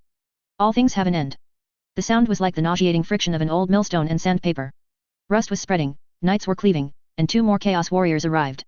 There was nothing good about the entire ship. The only thing worth mentioning was, it was a ship. Even fate has an end. The power of the runes was fading. The viscous black liquid's counterattack merely splattered onto the attacker's armor. Hot and resilient, the rusted power armor was ironically revitalized after being lashed, which made the traitors of the Rust Knight Warband even more furious. Where's the meltagun? Bring it over. A heavy meltagun, wielded with both hands, was carried over by the dark mechanicum, chanting with each step. It was covered in long, sharp black spikes, which slowly loosened one by one as the chanting progressed. Do we really need to preserve this gun so carefully? In the end, only I will use it. Obey the will of the gods. You're not a recruit anymore, are you? As the two traitors deliberated, a more powerful force breached the cabin door. The rubber band runes could no longer restrain Agila, who had entered a new realm. He pushed open the door, placing his large hand near the doorway, and all the chaos runes flowed from that spot onto his body. Several chaos warriors immediately attacked. They hadn't even clearly seen what kind of monster had emerged. Agila was large, as tall as a plague guard warrior, but he was incredibly fast, like a flash of lightning. His body was extremely unstable, as if it could collapse at any moment. There were no runes written in black soul ink on his flesh. Instead, his flesh naturally bulged, as if his entire body was composed of raw flesh. One punch, just one punch, a fist imbued with lightning power shattered the chaos traitor's skull. The moment he died, all the traitors could feel the phantom body in front of them solidify. Daemon, this is a daemon seal. The ignorant traitors roared, firing at him. Agila stepped out of the room, half his body as black as the abyss. Bolter rounds sank into it as if into a black hole, without causing the slightest ripple. What a pity, Agila stomped through the word-bearer's body, you should have been the first soul to depart. The body, stripped of its armor, was covered in burns and bolter holes. Agila stomped on the two stopped hearts, crushing them, then turned to face the Rust Knight Warband. Agila, having nothing, used his own soul as ink, shedding his frail mortal body, and like Lorgar, self-ascended to a half-daemon form of chaos undivided. Runes written with his soul contained the escaping life energy. He was a monster, the souls of the dead would be enslaved to write more sorcery, to construct greater power. The life energy of the living would be extracted. In the warp, these energies were exceptionally precious, a nebulous power tied to lifespan, and had already been taken by the warp when the traitors fell to chaos. Then your souls, give them to me. Agila exhaled, and the souls of the recently deceased warriors transformed into runes, automatically writing themselves onto his body. Flames ignited on his dark body. This was the purifying flame. Just like psychic invasions launched by different chaos gods, there was no special entity like Horus here, only the power of one chaos god could exist. The flames lunged at the nearest chaos warrior. At first, the traitor paid it no mind, advancing and firing blasphemous bolter rounds, but the flames grew fiercer, burning away the power granted to him by the warp. Rust receded, armor shattered, and flesh flowed like pus beneath his feet. Stripped of the warp, what was left of the chaos traitor? Nothing. The traitor howled. The other Astartes around him had no idea what was happening, they had never truly understood the warp. Agila's speed was greater than theirs, and his psychic power was purer. Before his betrayal, Agila was a White Scars librarian. A rain of bolter rounds was but a gentle breeze to him. Now, his psychic power was even stronger. Your soul stinks too much. What should I write? Agila stood on the traitor's chest, curiously extending an arm formed of flame, scribbling in the air. Fiery runes encircled his twisted body, then vanished moments later with the soul's wailing. Still not strong enough. Agila looked at the corpses strewn around him. Only he knew how perilous it had just been. The power of souls continuously flowed into his body, being written into new runes. He was like a robot, constantly carving new functions onto other chips, then stacking them onto the existing ones. Life energy constantly oscillated at the zero line. Since quality wasn't enough, then quantity would have to suffice. The slaughter began. Outside the Skull Feast Championship, a madman appeared, slaughtering all the chaos cultists on the ship, leaving only the most basic crew to operate it. He had a vast influence, yet no influence at all alone. Astartes, leading a massive fleet, arriving at this highly profitable killing tournament. According to the rules, he would start from the lowest tier, which suited him perfectly: more battles, more corpses, more souls. Agila was dead. What remained was the chip he had carved with his soul. Chapter 371 Three Great Feasts. Luft Huron had been in charge of the Red Corsairs for a long time, and the erosion of chaos was deepening day by day. He had warned himself repeatedly, yet he was sinking deeper and deeper into the warp's vortex. The giant mechanical arm rotated, spewing out a cloud of black steam. On the Situation Room's map, the enemy he least wanted to face was systematically destroying the territory he had painstakingly built up over a long time. He had long ago fallen to chaos and commanded vast forces, but his main base was still deep within the Maelstrom. The expeditionary force, led by the Imperial Fists, was responsible for attacking the Maelstrom. Those forces specialized in fortress assaults. If it were the Imperial Fists from the Great Crusade era, powerful, assault-oriented warriors like the Black Templars of today, Luft Huron would have been confident in fighting them. But against the current Imperial Fists, he couldn't find a breakthrough. They were too steady. The expeditionary forces' supply lines were very long, but the Chaos Warriors within the Maelstrom found no openings. Every direction seemed to be under attack from an irresistible force. The Blade Feast was crucial. He needed to gather more power. Luft Huron was adept at borrowing flowers to offer to the Buddha. Though various warbands participated, he brazenly bestowed the troops of other warbands upon the final champion, and everyone found it perfectly normal. The vast majority of winners swore allegiance to Luft Huron or declared themselves allies. Luft Huron repeatedly studied the map in the Situation Room, muttering, "If those resources were in my hands, everything would be under my control." The mindset of replenishment seemed ingrained in his gene seed. He constantly expanded his influence. Resources were key. Before and after the Bloody Scourge, rumors circulated throughout the galaxy about Red Corsairs pillaging many regions. The amount of supplies was enormous, enough for Luft Huron to potentially raise an entire chapter of Space Marines. However, these supplies were not being handed over. Luft Huron initially suspected traitors among his subordinates and launched a thorough investigation, even catching a few Alpha agents in the process. The problem is, when you find one Alpha, everyone in your house might be an Alpha. Luft Huron was exasperated by this. After spending some time in the warp, he finally dealt with these matters, and then, what was I supposed to do again? Supplies, yes, supplies. Luft Huron realized someone was impersonating him to raid. After some investigation, he found that the culprit was raiding the Ecclesiarchy, traitors, the Adeptus Mechanicus, many targets, but rarely the Astra Militarum or Astartes. This was normal, unless he personally commanded them. The Red Corsairs themselves didn't often raid Adeptus Astartes chapters. Luft Huron considered it a rising chaos contender threatening his position. This Blade Feast was his bottom line. If the imposter Red Corsair came to the event and swore allegiance to him, then so be it. After the event, it would be time to suppress newcomers. Luft Huron aimed to be the first Chaos Lord. Abaddon was his primary target, but Rising Stars were also rivals. How many participants have arrived? The number of warbands is 28% less than expected. The hoarse voice was unpleasant. Luft Huron wanted to smash the comms unit. Humph, did the Imperium's expedition cause trouble? They are more fragile than I estimated. No, a formidable individual emerged from the outer hunting grounds. He has destroyed many warbands in an extremely brutal manner, killing everything visible. Another Karn cultist madman. Don't tell me it's Karn. Get him out of my territory before he goes berserk. Luft Huron had long had a way to deal with Karn madmen. Anyone running an arena in the warp had methods to calm down Karn followers. He doesn't seem to be a follower of the Skull Throne. You can see for yourself, he's in the arena right now. The match is over. The next one starts in 10 minutes. Wasn't that just the first round? Luft Huron was stunned. At a time when they should be united against the Imperial Fists, you're starting from the first round? Did you prove that your defeated subordinates died, and you even killed all their affiliated troops? Luft Huron stood up. He should have appeared in the round of 16, or an even grander occasion. Agila licked his tongue. The sensation of having his tongue back was truly wonderful. His soul-woven body, every part of it, was a construct of sorcery. It was addictive, incredibly addictive. It was as satisfying as leveling up and allocating points. Each soul he killed allowed him to enhance an existing sorcery. He could engrave more complex runes onto his existing sorcery chips with soul ink, or even construct entirely new sorceries. Slaying thousands, rising to meet the dawn. Luft Huron's appearance ignited cheers from the entire arena. Warbands who had lost their leaders shouted encouragement from the stands, supporting their newly recognized boss. Upon seeing Luft Huron, the cheers unified into Blackheart King. Luft Huron, Blackheart King. Luft Huron. Agila glanced at Luft Huron, but being a soul, he didn't turn his head to perform the action. He focused intently on the Iron Warrior before him. The opponent was a super heavyweight type, holding a shield in one hand and a one-handed hammer in the other, clad in hard, heavy Mark III power armor, charging him while enduring the purifying flame. He hadn't fallen to chaos much, so the purifying flame had little effect on him. Agila chanted mysterious sorcerous incantations, his newly constructed tongue dancing a ballet in his mouth. Under the faith of the god of pleasure, his chanting was exceptionally melodious, like the swift wind on the peaks of Kogarus. The Iron Warrior utterly disdained him. Slave of chaos, a worm who has lost himself.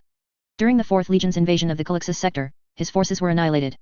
Perturabo's exile scattered the Iron Warriors back into the warp, where they developed independently, awaiting the next summons. This Iron Warrior veteran's forces were wiped out, and he needed to reassemble them. Outside the maelstrom were the advancing Imperial fists. The Iron Warriors would not miss such a good opportunity. Winning the championship would grant a massive force, enough to form a multi-pronged attack with the Red Corsairs' forces and engage the Imperium's expeditionary force in a pitched battle. Shield bash, hammer swing, defense, heavy blow.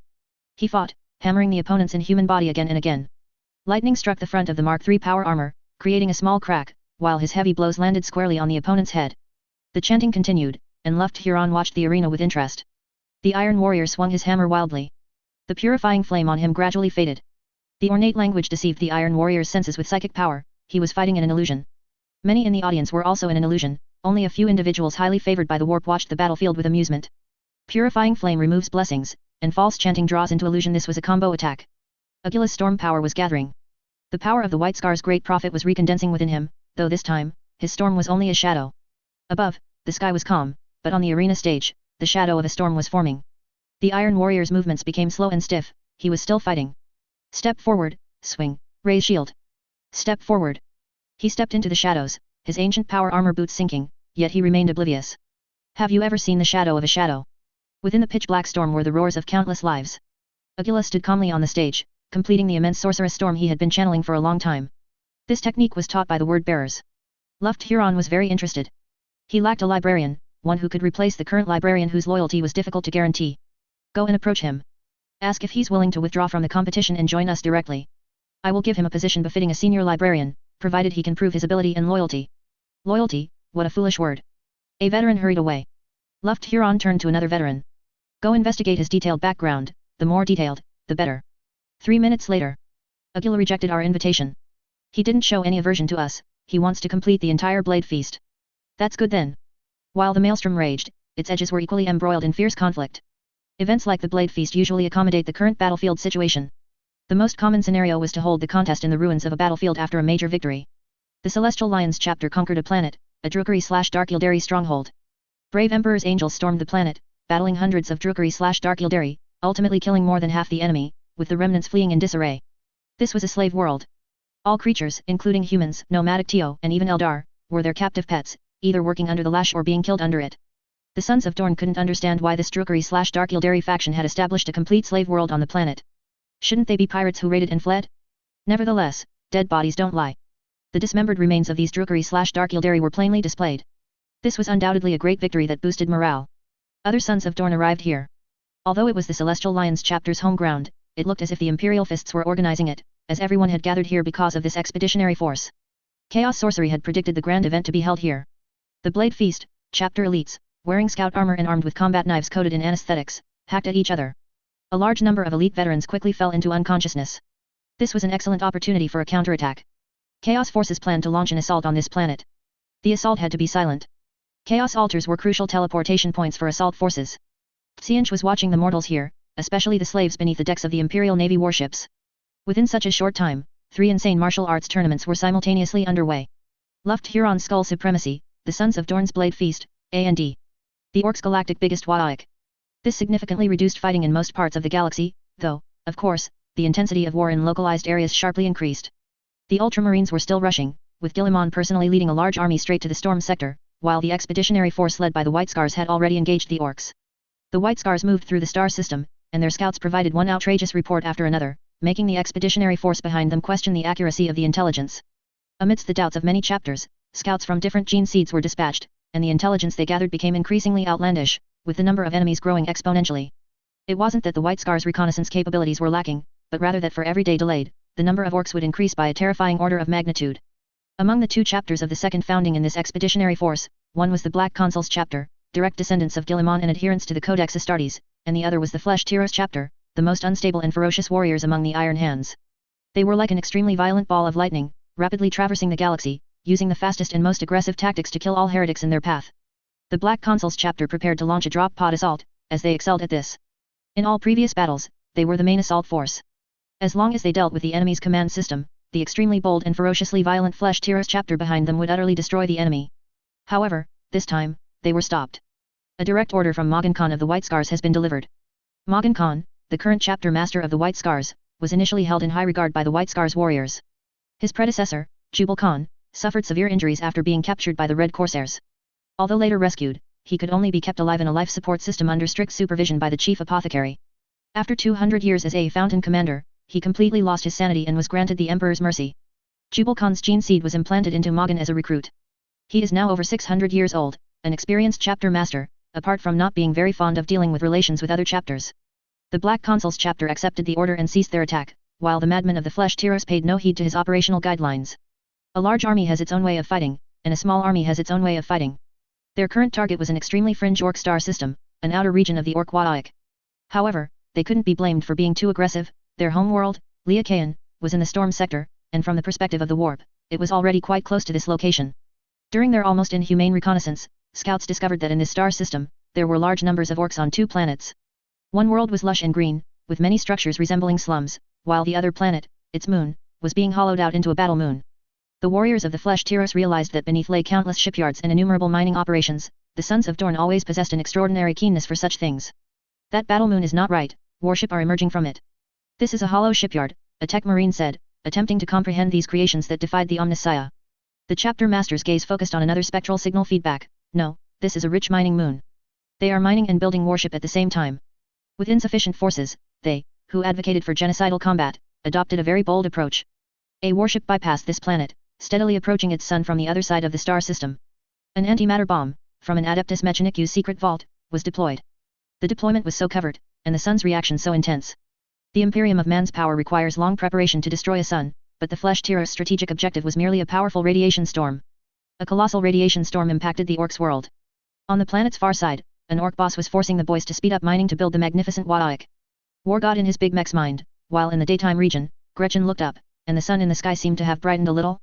The unstable sun's brightness suddenly increased several-fold, and hundreds of fire dragons danced in the bombarded area. The land was parched, the forests burned, and flames rose from all directions, consuming the Orcs. The dark night region was brightly lit by the Big Mech's whip surging on the mining, while the day region was now shrouded in black smoke, the land scorched black, like a piece of charcoal where the flames had not completely died out. The Big Mechs, with their powerful physiques, withstood the initial radiation storm. The Gretchen were all burned to death, and only the Meat Boy miners driven to the deepest parts of the mines survived. This solar radiation storm had a deeper impact on the battle moon. The moon had no atmosphere, and the excessive radiation instantly killed all the Meat Boy welders wearing rudimentary protective suits outside. The instruments inside the battle moon malfunctioned, and the Wadaik energy field wavered uncontrollably. It was time to launch the offensive. The Flesh Tyros chapter replaced their war cries with the fiercest attack. The battle barge Emperor's Blade charged into the battle, unleashing artillery suppression before the Orcs' warship could exit the battle moon shipyard. As for the ships scattered throughout the star system, they were the hunting targets of the strike cruiser Claws of Justice and Divine Executioner. When Magan Khan led the main White Scars force to the location, the Flesh Tyros chapter had already destroyed the battle moon. They skillfully used Adeptus Mechanicu's weapons, aiming at the warship about to burst out as the shipyard gates opened.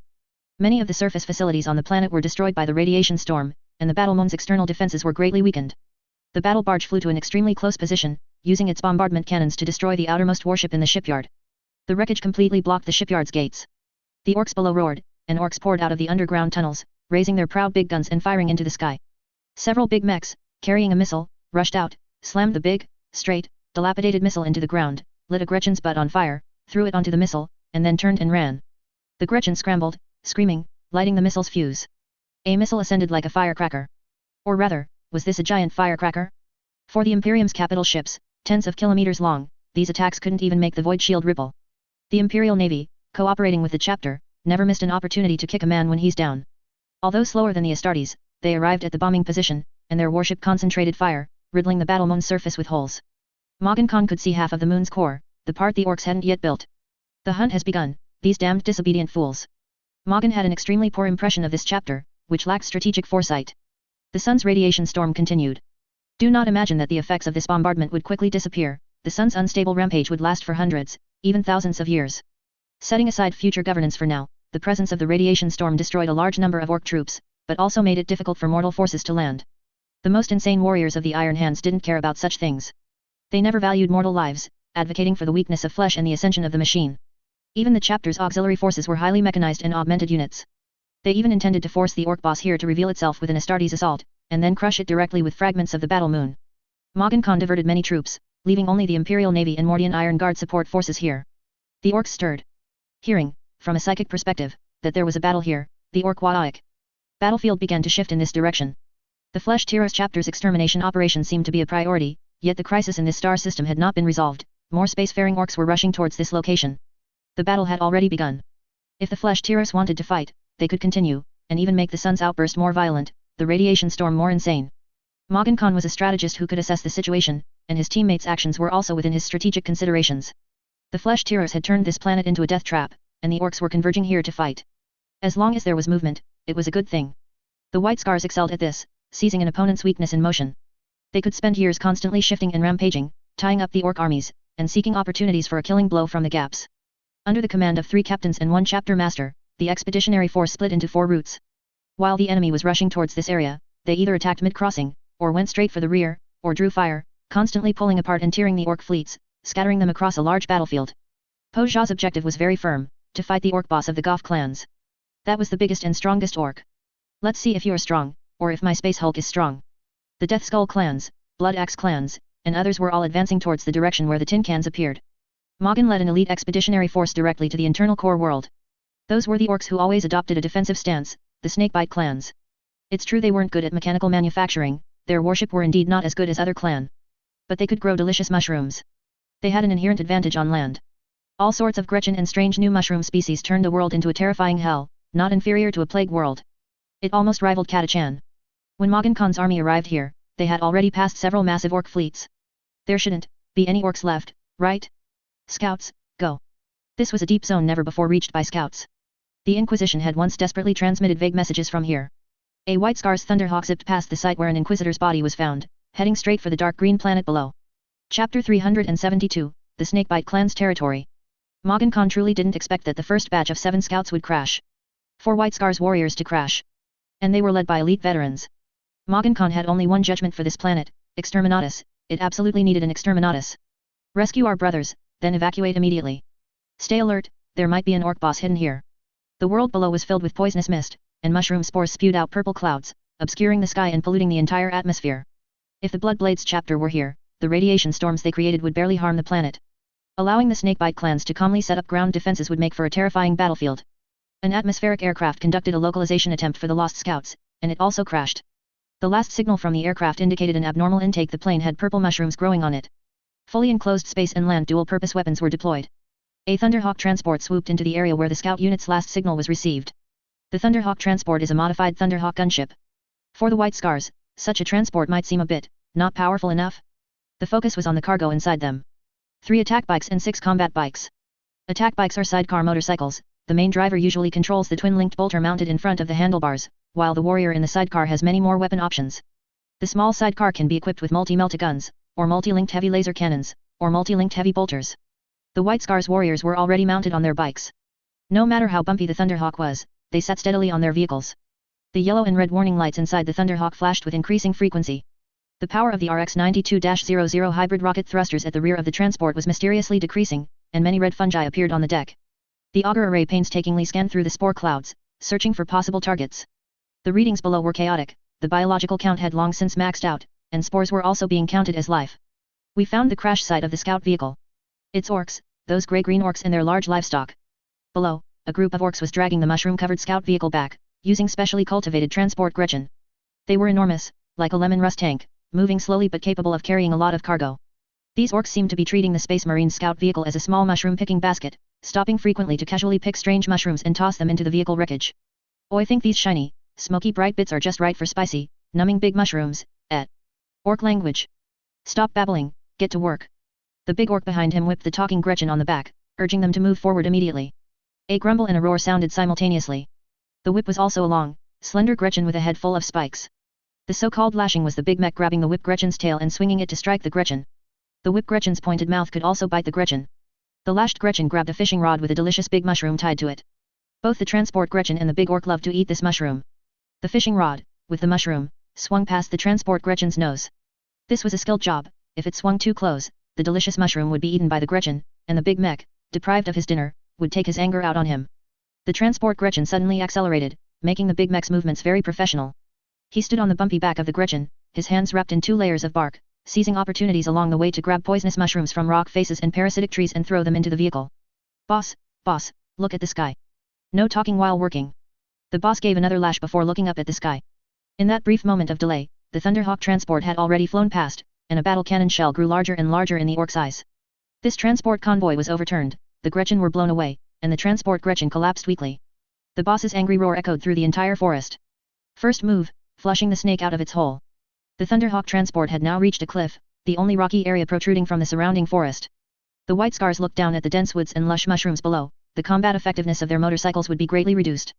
The White Scars motorcycles roared out, leaving tire tracks on the not-so-flat rocky ground below. Looking back, the Thunderhawk transport was covered with a thin layer of fluff, a layer of spores. There were too many spores in the air, they were lethal to mortals. Even the strongest Astra Militarum soldier, if they inhaled these spores into their lungs, would find their lungs turned into bundles of mushrooms within a few hours. However, for the mighty Emperor's angels, this was good news. Recruits could ingest enough nutrients just by breathing, tiny spores could not harm a Primaris warrior. It's time to test our skills. Go bring the recruits back. The motorcycles sped off in groups of 3. 9 motorcycles were more than enough to retrieve the 7 recruits. The cliff was very hard and tall. One side was completely devoid of vegetation, while the other was very damp. There might be a sea further away, and the humid air and gentler slope allowed plants to grow exceptionally lush. In the distance, a green tide of orcs could be seen surging towards them. The Thunderhawk transport slowly took off, its engine power rapidly pushed to maximum in an extremely short time. It flew out like an arrow from a bowstring. Straight towards the green tide. The battle cannon and 2 laser cannons rained down death. This meager rain was a drop in the bucket against the orcs' wildfire-like offensive, but it successfully diverted the enemy. The green tide angrily shot at the Thunderhawk in the sky, while the Thunderhawk flew over their heads, constantly using its firepower to attract their attention. This was where the snakebite clans of the space age had settled. Although their star fleet had already gone Wadaic, the big mechs who remained behind were not technologically unsophisticated. Shells filled with corrosive venom brewed from mushrooms were fired one by one, exploding in the air and scattering a rain of venom that covered the Thunderhawk's path. The transport rapidly ascended. The venom splashed onto the gunship's armor, and even the reinforced ceramite armor, thicker than a Land Raider's, showed small corroded pits. Not even Astartes bolters could necessarily achieve this level of damage. More and more spores are forming a velvet-like net structure, blocking our observation ports. Does the auger array show anything? Brother, it's not good. A large group of unknown flying objects is heading this way, thousands of them. They've taken over the high-altitude area. In the sky, countless messenger Gretchen occupied extremely high positions. They were entirely red, with just one round, big head, originally used as messengers. The snakebite clans bred them larger, so they could carry more messages, bomb messages. The orcs affectionately called them squig bombs. The keen eyes of the White Scars warriors clearly saw the huge bombs clutched in the Gretchen's mouths through the gaps in the unformed spore fuzz. Descend, brother, let's make a dive. I can't wait. The squig bombs, scattered across the high-altitude area, saw the Thunderhawk plunge downwards and all followed it, rushing towards the ground. On the ground, the snakebite clan's Gretchen pulled out doses of Berserker potion and poured them directly into the mouths of the jumping Gretchen. They always managed to cultivate bizarre mushrooms and, through different ratios and brewing methods, create astonishingly effective potions. The Gretchen that drank the Berserker potion trembled all over, its large mouth tightly shut, and its entire skin puckered up. The Gretchen roared, grabbed primitive poison-tipped javelins, and immediately mounted the jumping Gretchen's backs. As their mounts awoke, hundreds of streaks of light could be seen rising into the sky. The jumping Gretchen glowed brightly all over. This was the highest it had ever jumped in its life, hundreds of meters in a single leap. The Thunderhawk transport was startled. It executed an immediate roll and sharp turn, performing an indescribably difficult maneuver in the air, dodging a Gretchen headbutt. The first round of jumping Gretchen didn't smash into the Thunderhawk. As their speed gradually slowed, the Gretchen on their backs finally steadied themselves and raised their poison-soaked throwing spears. Lasers tore through the frenzied orcs. The spears clattered against the ceramite deck. The Gretchen didn't understand what they were facing, choosing the wrong weapon for their spears, which didn't have very good penetrating power. However, the spore fuzz covering the Thunderhawk received nutrients from the wooden spears and the poison on them, growing more and more luxuriantly. The machine spirit is displeased. You don't need to tell me that, I can see it. The Thunderhawk transport's instruments began to show data deviations and malfunctions, but the Primaris warriors hadn't discovered where exactly the spores had invaded. On the ground, the fat orc war boss lay on a huge Gretchen-drawn carriage, observing the battle, if that four-legged Gretchen could be called a horse. He saw the Thunderhawk's wings slice through the falling jumping Gretchen, moving through the dense attacks with elegant and swift tactical maneuvers, and the battle cannon delivering powerful bombs into the orc crowds. He also saw the fuzz eroding the white flying shadow. Prepare to spray nutrient solution, the boss said. The Gretchen below asked, confused, boss, are we going to plant mushrooms now? Plant them. Plant them on that thing in the sky. Who said you can only plant mushrooms on the ground? Wouldn't planting them in the sky be even more wadaic? The Gretchen slapped their heads. The boss was indeed the coolest big orc, he could even come up with ideas like that. The Snakebite clan's large agricultural equipment, the mushroom nutrient solution sprinkler, was set down bluntly and adjusted to its highest water flow. The dilapidated sprinkler, looking like it was pieced together from broken wooden boards, had an astonishing spray height. The Gretchen poured boxes of culture solution and spores into the water tank. A water tank that looked like it was crudely stitched together from Gretchen hides. It was a miracle it wasn't leaking, and that it could be sewn so large. A large group of super heavy Gretchen climbed to the tallest trees, or rather, rock mushrooms, and roared at the diving Thunderhawk with wide open mouths. The pilot of the Thunderhawk transport was in high spirits. Brother, this is much simpler than what I went through on Covens. Back then, it was meteors. As he spoke, the Thunderhawk tilted 5 degrees, its wing striking another falling Gretchen and slicing it in half. I wouldn't have dared to do that back then. With its thick hide-like defenses, the Thunderhawk dove fearlessly at low altitude. There are so many behemoths on the trees below. They deserve something shiny. 2 dazzling laser cannons scorched the mushroom forest that the snakebite clans relied on for survival. The orc warboss felt the time was right. Waaik! Waaik! All the orcs roared in unison, a wave of sound mixed with the Waaik energy field expanding through the forest. The super heavy Gretchen seemed severely startled, leaping down from the treetops in a panic, all crashing onto the giant leather water tanks. Pressure maxed out, water tanks sprayed. The only small opening in the balloon-like leather water tanks was torn open, and ultra-high water pressure pumped nutrient solution along the pipes into the sprinklers, creating a curtain of water everywhere. Even the White Scars pilot hadn't expected such a widespread attack. The Thunderhawk shot right through the water curtain. The warriors initially thought they would be severely corroded by venom, but nothing serious happened. What is this? Do they want to spray us down with high-pressure water guns? After some turbulence, the navigator asked disdainfully. The pilot still wanted to pull up, but felt enormous resistance. Our vision is completely obscured. How are these fuzzes growing so fast? Navigator, are the dashboard readings still usable? Barely. Pull up, quickly pull up, Omniscia. The transport could no longer provide support to the rescue team. It was struggling to survive and another one would have to be dispatched. The Thunderhawk arced through the sky, rapidly ascending and retreating, but the seeds had already been sown. Free-floating spores in the air were absorbed by the Thunderhawk, and the spore fuzz on its outer hull grew heavier and thicker. The Thunderhawk's maximum speed was 2,000 km per hour. The faster it flew, the more air it encountered, the more spores it absorbed from the air, the heavier the Thunderhawk became, and the slower it flew. So, the faster it flew, the slower it flew. A dense, shield-like atmosphere trapped the Thunderhawk transport. Chapter Master Mogin ordered the warship to conduct an orbital bombardment on the other side of the planet to attract the attention of the orcs. The orcs had already discovered the invaders and were activating their anti-aircraft weaponry, enthusiastically throwing themselves into the grand idea of boarding the warship from the planet. Where is the other brother? The 7 recruits had already found 6, including 2 corpses. Motorcycles sped through the forest, following the winding and treacherous paths used by the orcs for mushroom harvesting, paths created by the transport Gretchen, severely testing the veteran's reaction capabilities. When we dispersed, he went alone towards that big mountain. We came down from that direction. Damn it, we need to find him alive or his body. The roar of the motorcycle's engines poured into the recruits' ears like mercury, their brains thrumming with vibrations. The group of transports that had first rounded up the scout vehicles, after being blown sky-high, quickly regrouped and clambered up amidst the forest-wide Waaik energy field. Let's go back. Oh, I think these shiny objects must have been dropped by that flying big Gretchen. When they found the spot, there were no Astartes scouts, the Emperor's angels had already hidden themselves deep within the dense forest. Oh, I think there must be something else still undiscovered there. This orc squad abandoned everything, haphazardly grabbing a few mushrooms from the pile of vehicles and eating them raw, then excitedly returned the way they came. The lads dragged what they considered. Chapter 373. Are you calling me to have dinner? Mogin Khan had kicked a steel plate. There were only a few super orcs in the entire galaxy who could possess Gorgut, and he had run into one today. The giant Gretchen lumbered forward on the earth. It couldn't be called a giant squig, it was a giant squiggoth, capable of carrying a large fortress on its back. The orcs built big Shuda turrets and embedded powerful missiles within the fortress. The orcs fearlessly gazed at the sky, launching missile after missile upwards. Only a third of them could actually reach the near-Earth orbit where the warships were located. The Fury interceptors were conducting the first wave of interception. Too many missiles were flying up from below, even a third being effective was too many. Dense, slow-moving missiles could not be intercepted by the void shields. Mogin Khan ordered the warships to begin high-speed maneuvers around the planet. Speed was paramount. The White Scars did not care where the Exterminatus was deployed, this was an Exterminatus weapon, after all. The ultra-fast maneuvering made it impossible for the mushroom fiber catapults to aim at the enemy. Piles and piles of orcs strained to pull back the catapults, then, under the command of the observer Grot, struggled to dart left and right through the green tide, constantly adjusting their positions. In the middle of the ocean, a lush island was moving. Gorgut, uncharacteristically, did not initiate an attack. Although all the Grots and Gretchen were visibly impatient, grabbing the control levers of various turrets, wildly swinging them left and right, and loudly shouting bang bang bang to simulate firing, they dared not actually shoot. This was a demonstration of the orc leader's absolute control over his subordinates. His Waaik energy field was exceptionally stable. Boss, why aren't we firing? Those big metal sticks up there are too annoying, the Grots all want to blast them down. Blast them down? If we blast them down, won't the others just run away? You let them land on the ground, then blast the big metal sticks away, and then they can't run away, can they? The orc boss took a big bite of mushroom and then chugged a large bowl of mushroom soup. The Snakebite clan only liked to grow mushrooms, they didn't just grow mushrooms. They hadn't even deployed their squig air cavalry yet. Boss, those guys are still bombing us with death ray pillars. We're not happy. Suck it up, The warships no longer cared about firing stability, or rather, high-speed mobile firing was one of the White Scar's specialties.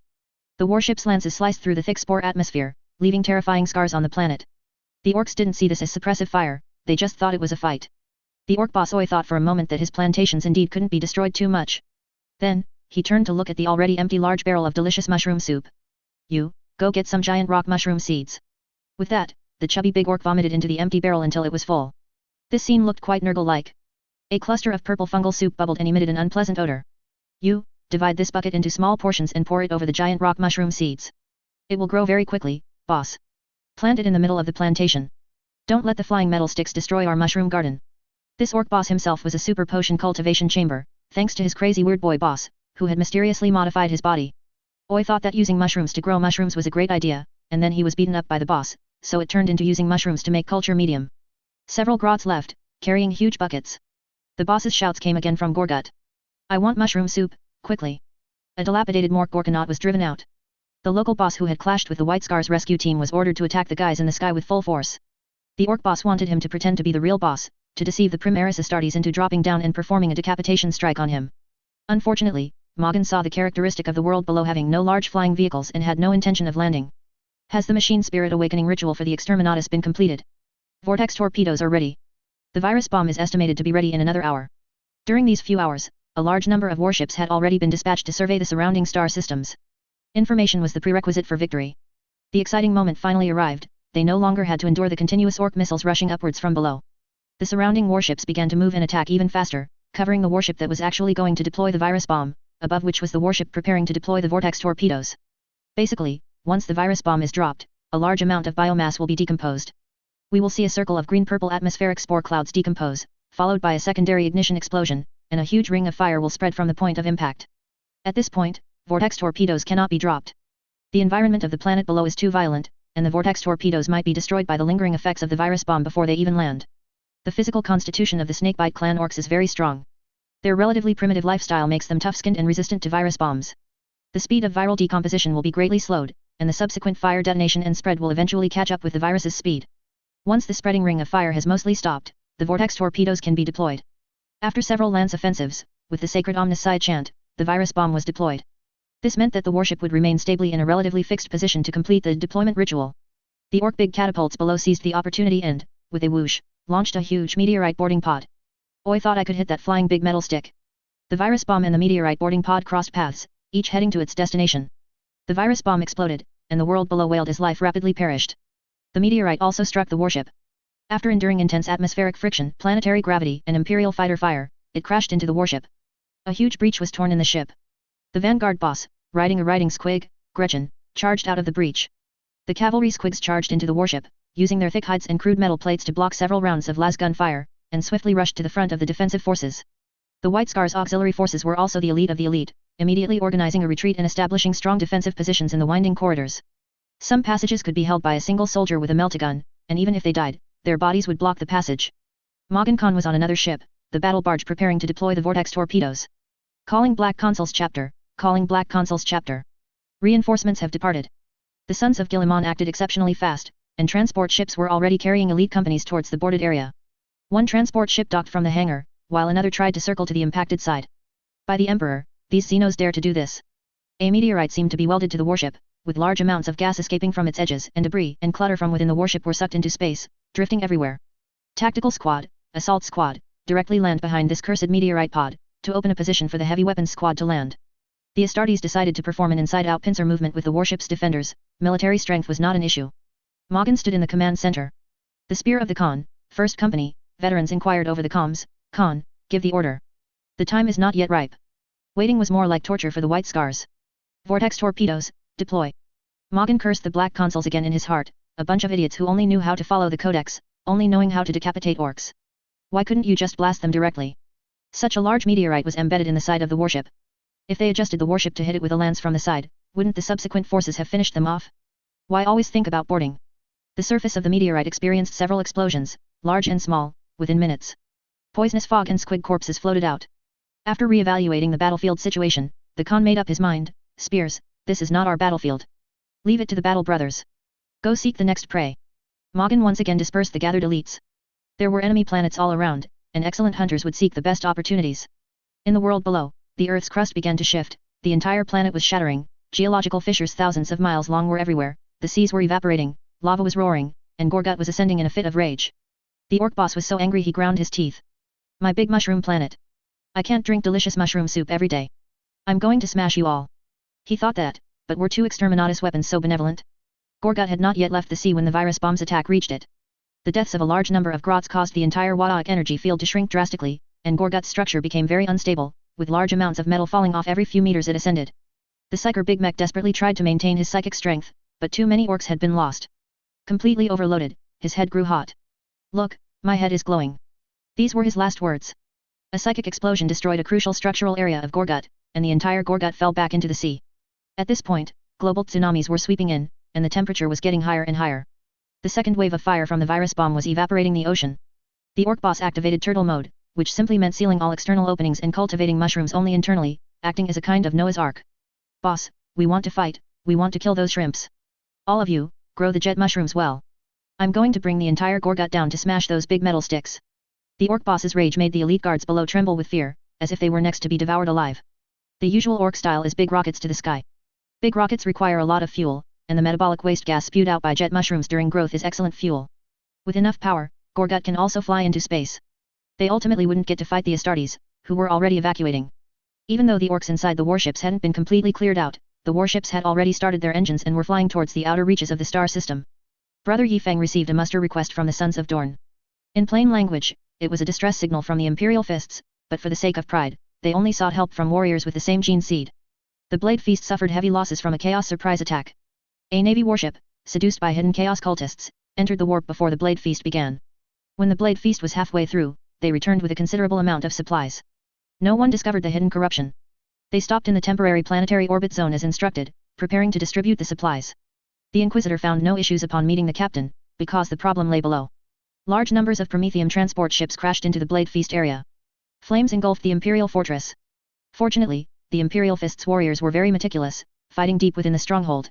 Prometheum covered the entire stronghold, burning countless mortals to death, and many battle brothers not wearing sealed power armor perished there. Amidst the raging flames, Chaos unleashed some wicked sorcery, and the Firebringer warband burst forth from the inferno.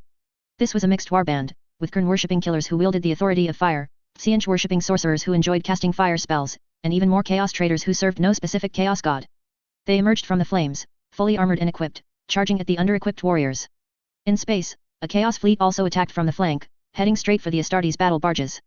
Chaos cultists on the lower decks of the Imperial Navy revolted. The massive and unwieldy Imperial fleet was plunged into chaos. This was just a fuse, igniting Huron's heart. This was an excellent opportunity to attack. He quickly rallied all his forces, even bringing his last remaining old battle brothers from the Star Phantoms. The Skull Feast competition was halfway through, reaching the final 16. Agila grew stronger with each battle, cutting down dozens of challengers, and had become the most popular contestant among the warbands willing to fight alongside the librarians. Many traders hated Psykers. Agila was like the wildest storm on Kogaris, with destructive power sweeping through everything. He was as fast as the wind, even faster than a Slaaneshi daemon. He swiftly gathered a vast military force like lightning. 16 candidates stood in the hall. Agila's forces were the strongest, with so many ignorant fools willing to stand with him. Wizard Galen felt apprehension and danger from him. Just a glance made him feel his soul being ripped from his body. Galen, Huron's librarian and undoubtedly his right-hand man, asked Agila, "Are you willing to contribute to the Maelstrom Zone, raiding Imperial forces under the leadership of the Red Corsair's master? I was born for slaughter, souls and lives are my sustenance. Including us." Many former champions clamored, those who chose to ultimately join the Red Corsairs, cowards. Of course. With a single sentence, he made enemies of all present. At this moment, Huron displayed his leadership, both reassuring his subordinates and telling Agila to reign in his murderous aura, while also having his guard slightly display their military might. After much thought, Huron still felt uneasy. He personally led a central army to guard his nearby position. He was too familiar with the Maelstrom, securing a strategic position that allowed for both offense and defense. 16 armies poured out. Whoever claimed the most Astartes heads would be the champion of this Skull Feast competition. Huron's words were completely empty. Even if all 16 of them returned, they would surely be at odds with each other, and ultimately it would still come down to a duel to determine the victor. The Red Corsair's army sailed out from the depths of the death-filled Maelstrom, launching a fierce assault on the Imperial Expeditionary Force. The effective attacks of the Drukhari/Dark Yildari almost forced a large number of Navy fleets to withdraw from planetary orbit. The ship's power system suffered severe damage. If they didn't retreat in time, they might be dragged by the planet's gravity to the surface, unable to ever fly again.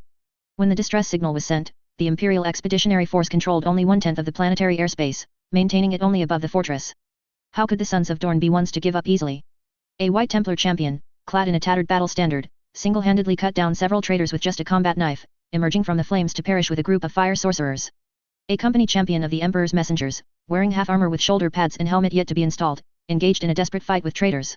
Crosamori, the current champion of the Imperial Fists, stood atop the city walls, countless traitorous heads of the Firebringer warband beneath his feet. He was always cautious, always zealous, always ready for battle, and more importantly, he wore adamantium armor. A Celestial Lion's librarian stood tall, his psyker lightning mercilessly destroying the teleportation portal opened by sorcery. Clusters of promethium flames were dispelled by several librarians working together, and daemon armies surged from all directions, yet the fortress still stood on the ground. The tattered battle standard flapped in the wind. As long as one Son of Dorne lived, the fortress would never fall. On the scorched earth, the horn of the traitors blared. The scions of the Iron Warriors among the Red Corsairs once again stood below the fortress. Crosamori chuckled lightly, "Let your Primarch come, he still won't be able to take the city walls we guard. We can give him another chance." Upon hearing this, the Iron Warriors below aimed at the adamantium armor. Seeing the adamantium, they instinctively swallowed, then re-aimed their guns at the half-shattered Imperial Fist's battle standard. A tracer round pierced the sacred banner, followed by a rain of bullets. The Iron Warriors responded to their opponent's provocation with their most skilled artillery. It was very late when Brother Yifeng received the message. The Maelstrom was still very far from the Qing world. He didn't know if the Emperor helped deliver the message or if the Inquisition was routinely persecuting the Imperial Fists, but the Astropath actually stated that this message came from the nearest Deathwatch outpost Xenos Inquisitor. Sometimes, Deathwatch outposts spread across the galaxy act like signal beacons, relaying messages further, usually appearing when large-scale Xenos activity has just been suppressed. "Master, do we need to go support them? Look at our warehouse. Is it full?" 98% full. Then it's not full. Let's go, time to get more stock. Currently, the resource consumption of the People's Light is a bottomless pit. The tech priests of the Adeptus Custodes occasionally take away important materials, the Drukari/Dark Yildiris cultivation tanks are also quite resource-intensive, and there are 2 Gloriana-class battleships, all gold-swallowing beasts. Don't let the 98% full warehouse fool you. In a few months, it will be 97%. Rounding up, I'm going to be poor. The People's Light charged out with its warships. Where to? Certainly not the front lines. If I go to the front lines, I can't release swarms of adamantium warriors, so why would I incur additional casualties? Can you Red Corsairs beat me? I'll go straight to your home and see what your Red Corsairs family fortune is like.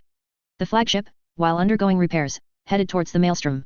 Enk was still busy adding new cannons to the quad-mounted ground-based artillery, hoping to make it octuple-mounted. Deep in the Maelstrom, as a Son of Dorne who answered the call, I accidentally overshot with the throttle. That's normal, right? I just happened to plunge into the enemy's line of advance. The flagship hovered quietly, surrounded by a strike cruiser leading several Astra Militarum troop transports and 2 light cruisers, forming a troop transport fleet advancing towards the front lines. This was a small fleet, barely enough to whet Brother Yifeng's appetite, but he had no choice but to order a halt amidst over 1,000 wolf howls. Rogier stared intently at the ancient strike cruiser. That's the Fenris Wolf. I'll never mistake it, not even in death, those damned traitors. A Wolf Brothers chapter had rebelled under the Red Corsairs' assault, an unforgivable sin. Could it be a decoy? Brother Yifeng looked at Rogier. He couldn't possibly let the Wolf Brothers run off alone, let alone the rebellious wolf cubs. Brother Yifeng, are you scared? Of course, I'm afraid the decoy behind it isn't big enough. My teeth are big, I need a bigger toothpick. Brother Yifeng gave the order. The flagship casually found a planet for cover and released a battle barge and several Phantom Dragon-class battleships. Rogier led the Wolf Brothers to pounce on the Fenris Wolf. The sudden appearance of the ambush force threw the enemy fleet into disarray. The troop transports wanted to turn back, and the light cruisers should have covered them, but the escort ships ran even faster than they did.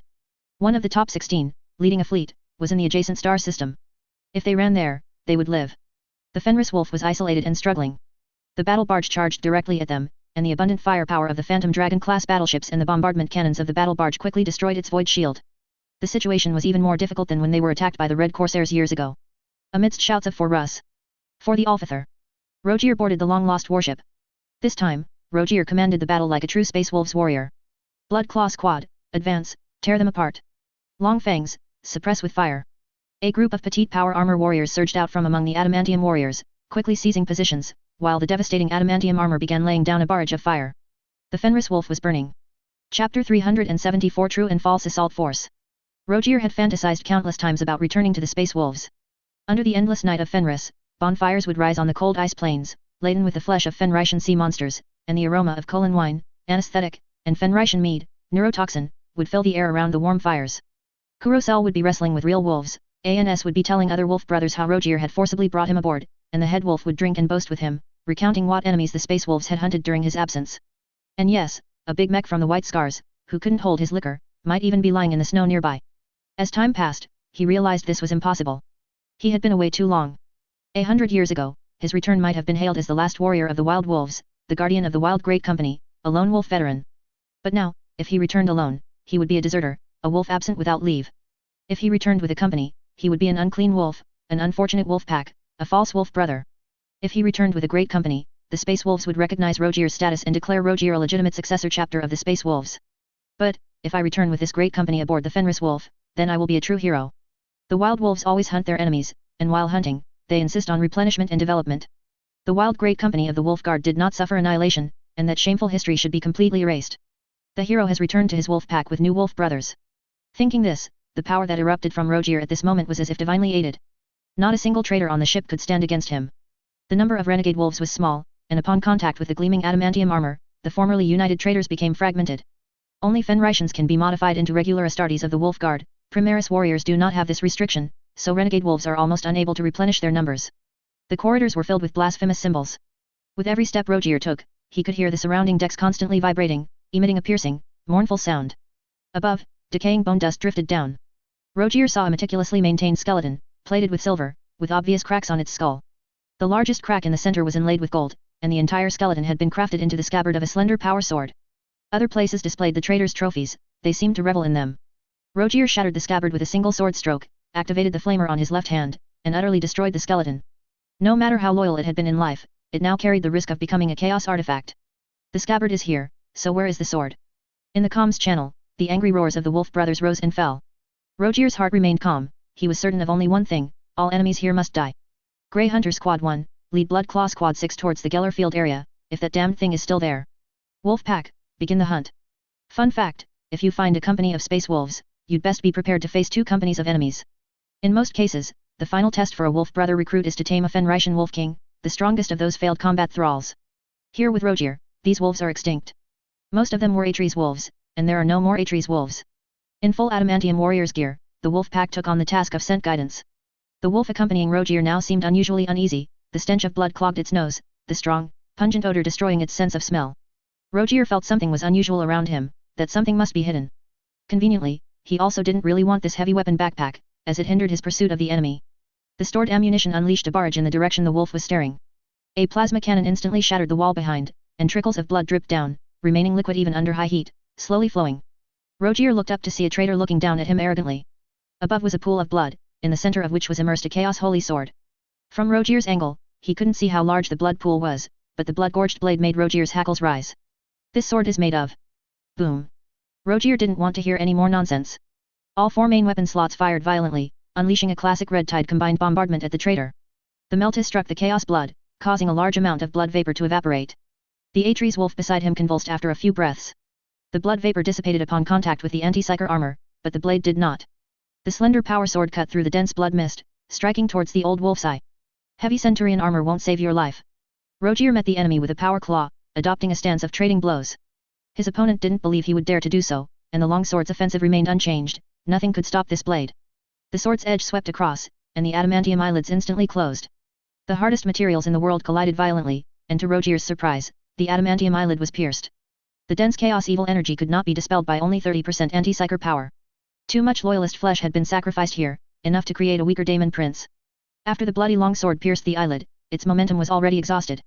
Rogier, as if nothing had happened, delivered a heavy power claw strike to the opponent's chest, tearing open the armor with one claw, severing unknown, wriggling organs. A one-eyed wolf, you say? That eye was mechanical.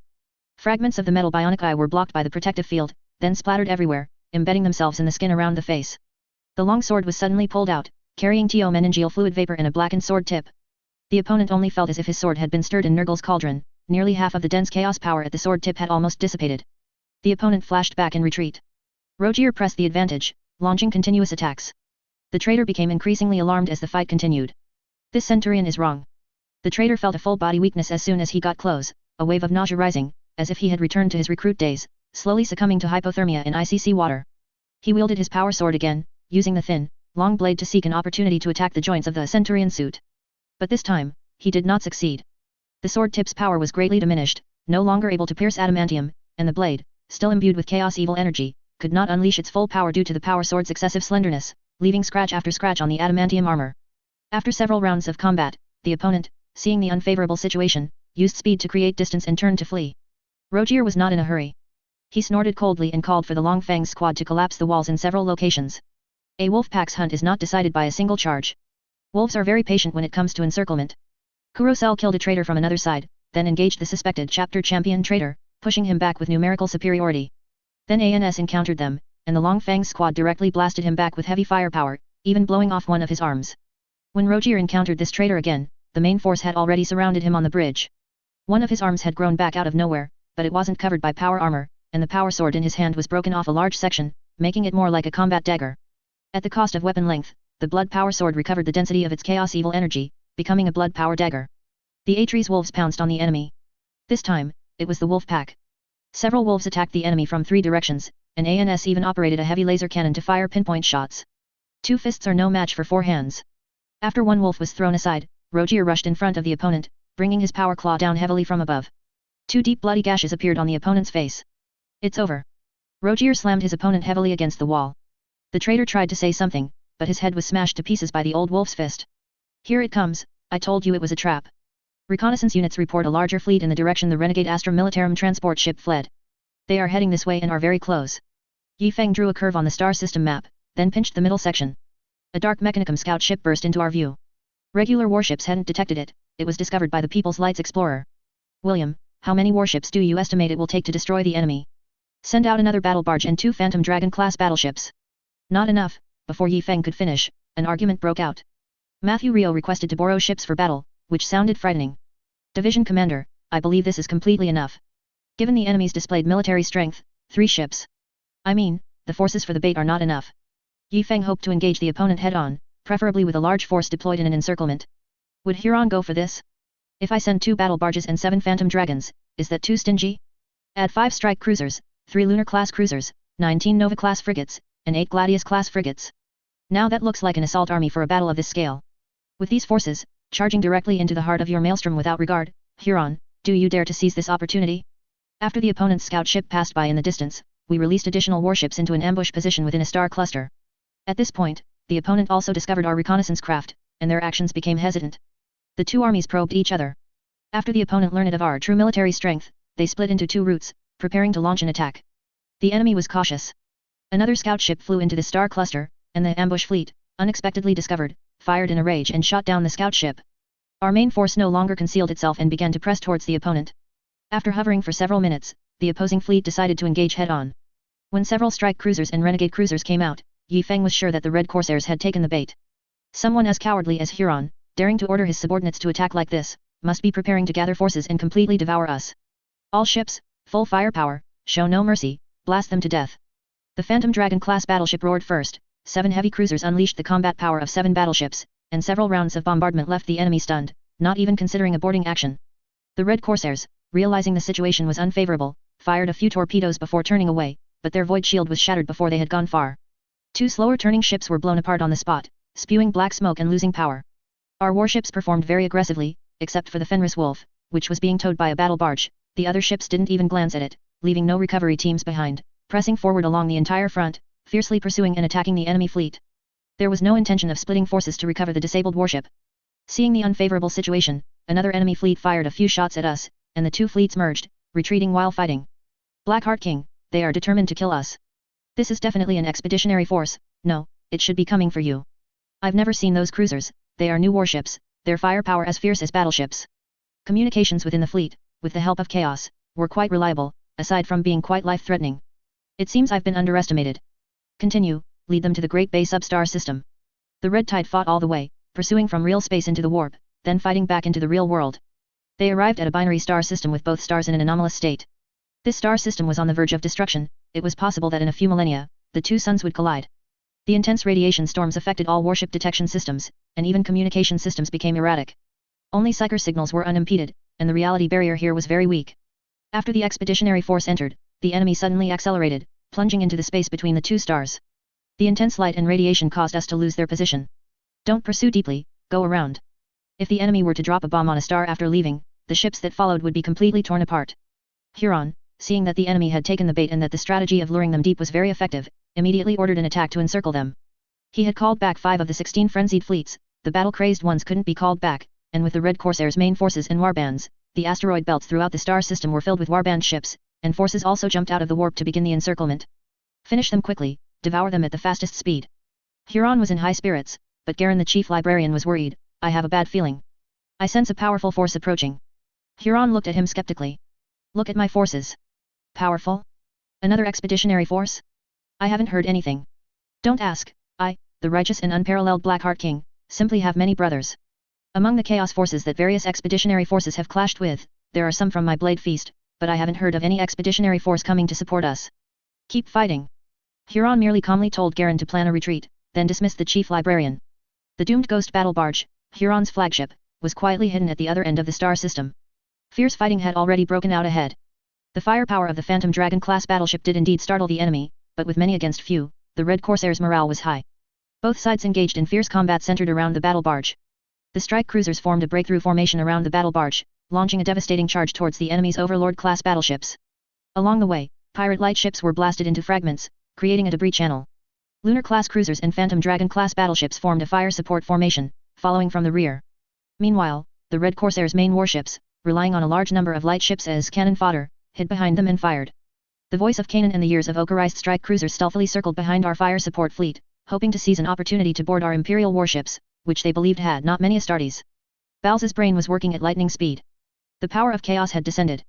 The enemy had performed some evil ritual, and there was a disturbance on the lower decks of our ship, with communication in the command system in disarray. He laboriously used his psyker abilities to maintain communication. Brother Yifeng, it's time to strike. Let them see our strength.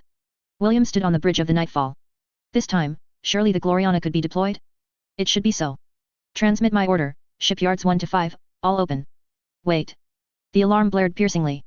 A massive fleet suddenly warped in, forming a pincer with the expeditionary force, with immense presence and powerful military might.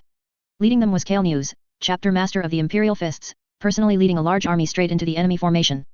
The Imperial Fists chief librarian launched a brilliant psyker flare, signaling the start of the war. Yifeng was utterly speechless.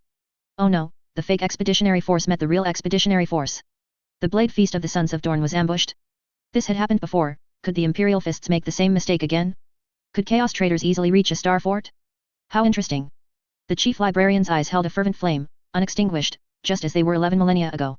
The Red Corsairs and Chaos forces were mostly embroiled in the fortress assault battles against the chapter champions. The call of the Sons of Dorn was drawing more and more Adeptus Astartes chapters, and even companies from other chapters and other expeditionary forces, to support them here. That battlefield had become increasingly stable, with companies arriving one after another like a steady stream of reinforcements, giving the Chaos forces the illusion that they needed to quickly capture the fortress, while the true objective of the main force had never changed. Blackheart King Huron, I will utterly end you. The Imperial Fists had misled Huron with their slowest progress expeditionary force tactics, establishing solid space strongholds on the outskirts of the Maelstrom zone. The war was in a state where they could advance or retreat. The slow advance brought with it extensive and intensive reconnaissance. The expeditionary force's original plan was to pass through here and head directly for what they believed was Huron's lair. However, they hadn't expected that when actual fighting broke out, another chapter's forces would appear. Rogier was the most uncomfortable. When the Imperial Fists asked questions, asking the Wolf brothers to lie was truly asking the impossible. Balz took over the communication channel and immediately roared, "We are invited by the Crimson Torrent chapter to assist the 7th Expeditionary Force. For the Emperor. For Sanguinius. Praise the Omnissiah." Awoo. The composition was quite complex. The Imperial Fists received this intelligence. The Red Tide received a distress call from the Sons of Dorn and immediately exhausted all their favors, summoning all chapters indebted to them. They rushed here en masse to provide support, including the Wolf brothers, Angels of Dawn, Lamenters, sub-chapters of the Iron Hands, basically, everyone they could call, they called. Then they claimed that, to save face, their main Sons of Dorn forces had already departed to reinforce the battlefield where the signal was sent, instructing the allied forces of other Gene Seed chapters to attack the enemy's supply lines and cut off their reinforcements. Thus, a completely new image of loyalty was constructed. In any case, such a large number of Gene Seed warriors couldn't be faked. Kale News first expressed gratitude for the support of these forces, then specified the attack targets, telling them to hit hard. Carcharodon's chapter greeted Balz. As a local chapter of the Maelstrom, they served as guides for the expeditionary force. Seeing old friends, they naturally gravitated towards them. Yifeng looked sickly. Oh no, we can't eat the meat now. I can't possibly reveal my flagship in plain sight, crash into them for a feast, and then run away, can I? Now, the only way was to continue deeper, wait for the Imperial army to defeat the enemy, and then, when Huron fled into the depths of the Eye of Terror, strike to devour the fleeing stragglers. Ah, what a loss. This wasn't even close to the income from a direct engagement. Yi Feng could only order the flagship to head towards the enemy's territory, to go deeper, to see if they could steal a Blackstone fortress or a Remley's-class star fort that was currently undergoing repairs. The chaotic maelstrom. They didn't even know where to go. After entering the depths, wandering around could lead them into Necron's territory or supernatural disaster zones. The flagship stealthily drifted towards the rear of the Red Corsair's main army, and then, they found Huron. Huron was currently indecisive. The two expeditionary force powers were too strong. Should he use all his reserves for a complete frenzy? He was certain that the Imperium didn't know the true extent of his power. He wasn't called the second greatest Chaos Warlord for nothing. Garen, issue a General Assembly order. All forces, converge on me. Surround them. Garen, Huron, this isn't like you. The tyrant's claw instantly rested on Garen's shoulder guard, a light touch, but with just a flick of the fingers, Garen's head would be pierced. I am good at avoiding the strong and striking the weak, but where is this? I ask you, where is this? This is the core of the Maelstrom, for nearly a millennium. For a millennium, the Imperium hasn't broken through here. No one understands the Maelstrom better than I do.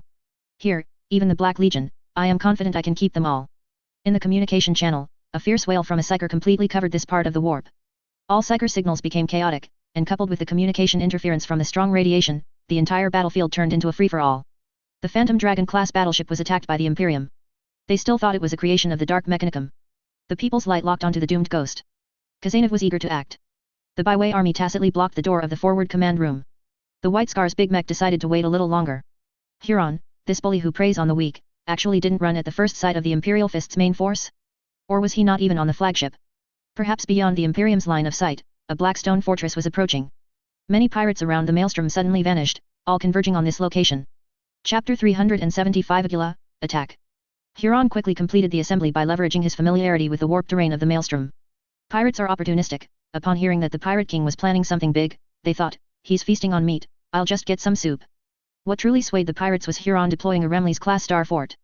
This star fort possesses warp travel capabilities. Normally, it serves as a temporary repair facility for warships during a campaign and a ground suppression fortress. You can even see a star fort deployed in planetary orbit, used as a semi-permanent position for orbital bombardment. Huron, using a warp conduit, positioned this Remley's-class star fort behind the Imperial assault fleet. It would perfectly bisect the Imperial expeditionary force, severing the connection between the Blade Feast forces and the assault army. The Red Tide was not at all flustered, thinking, we have Enos, what's there to fear? The Imperial Fist's assault army was also unafraid. If Huron lived, they would advance towards Huron. If Huron died, then the intercepting army on the other side would naturally collapse. Neither side paid any attention to the slow-moving star fort behind them, charging forward with full force. Upon seeing the star fort, the Red Corsairs' morale surged, and they all converged towards it. The chaotic melee finally saw the re-emergence of relatively clear spheres of influence. Despite Huron issuing several commands to have the Red Corsairs encircle and strike with full force, he still couldn't prevent the surrounding fleets from approaching the star fort. Thus, the situation was no longer the star fort cutting off the Imperial forces, but rather the two Imperial armies sandwiching the star fort. At Huron's strong insistence, Librarian Galen personally led a force to launch an attack from the right flank. This unit was one of Huron's direct subordinates, known by the Red Corsairs as the Tiger Claw Warband. It was originally a successor chapter of the Astral Claws, destroyed and rebuilt, then destroyed and rebuilt again. Huron's reason for such an attachment to the Tiger Claw designation is unknown. After his rebellion against the Imperium, he gradually rebuilt the Tiger Claw Warband using the only remaining gene seed of the Astral Claws. This was one of his direct units. As soon as Galen appeared, he led his forces to attack the Loyalist strike cruisers, especially those ships whose warriors had already boarded other warships, thus leaving their defenses vulnerable. Their first step was successfully seizing a strike cruiser from Carcharodon's chapter located at the front, which infuriated the Red Tide warriors. Rogier gave the order, and his warship moved out from the center, positioning itself directly in front of the entire Tiger Claw Warband, inviting them to board. The sudden shift in formation greatly angered Chapter Master Kale News of the Imperial Fists. He was grateful for the unexpected support, but a normal person couldn't detect any change in his expression. As Rogier put it, it was a humbly stern face. Sons of Sanguinius, return, maintain the fleet formation. He didn't even hope to pull the Wolf brothers back. Trust us, the Angels of Dawn responded. I do not trust soldiers who abandon their posts. Well, for a moment, neither side knew how to respond. Fortunately, as the distance between the Red Tide fleet and the Imperial assault army increased, the communication channels became extremely unstable, so everyone simply pretended not to have received the signal. The Imperial fleet, like a sharp blade, tore through the Red Corsairs' defenses, while the Red Tide warships blocked the outside, engaging in a chaotic battle with the enemy Astartes. Librarian Galen had not yet realized the gravity of the situation, when a battle barge suddenly broke through the fleet and charged towards them. The Red Corsairs immediately prepared to board, intending to capture the warship. Hundreds of elite Tiger Claw Warband warriors boarded the warship. It looked dilapidated, most of its point defense cannons destroyed, and its void shields flickering. However, when the Tiger Claw assault team's boarding pods crashed into the enemy ship, and Chaos Teleportation deployed Chaos Terminators and even a Hellbrute onto the enemy bridge, the battle barge suddenly regained power in its void shield modules, its afterburners immediately igniting, and it began to pull away from them. Galen smelled a conspiracy. He thought of Agila, and so he called for Agila to come and deal with this battle barge. If it succeeded, it would be a favor; if it failed, it would be killing with a borrowed knife. Agila, having just slaughtered the crew of a frigate, heard Galen's call. Without thinking, he immediately activated a Chaos Sorcery jump, using the lives of thousands of crew members below deck as an altar to directly teleport the Chaos Astartes on his ship to the target location. It was a massacre. The enemies appearing on the bridge were subjected to fierce firepower the moment they manifested. The multi-layered, thick ceramite plates of the Indemitus pattern Terminators were scraped away layer by layer in an extremely short time. The elite veterans among the Chaos Traders felt overpowered for the first time. 2 adamantium warriors grabbed his body, even allowing a chainsword to scrape against his golden adamantium armor. He was completely immobilized. He watched helplessly as a power sword pierced his tactical helmet, taking his life.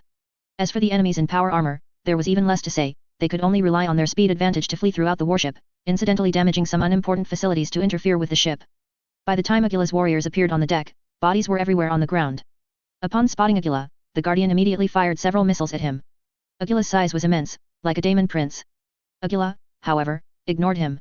Life, so much life, this surging life force, it was truly wonderful. Soul creatures could barely see the adamantium warriors, they only felt a pitch-black shadow approaching. Agila, as a semi-real creature, could see the gleaming golden adamantium armor, but in his perception, it had no soul. AI automatons? No interest. Agila vanished like a bolt of lightning before the adamantium warriors. Mortal lives were precisely harvested, and Agila's body began to swell daily, flesh returning to his withered skin, and the chaos sorcery constructed from souls became increasingly fluid to use. He ruthlessly killed other chaos warriors, these fellows were competing with him for life force. These mortals were all his food, all his. The battle barge's speed slowed down.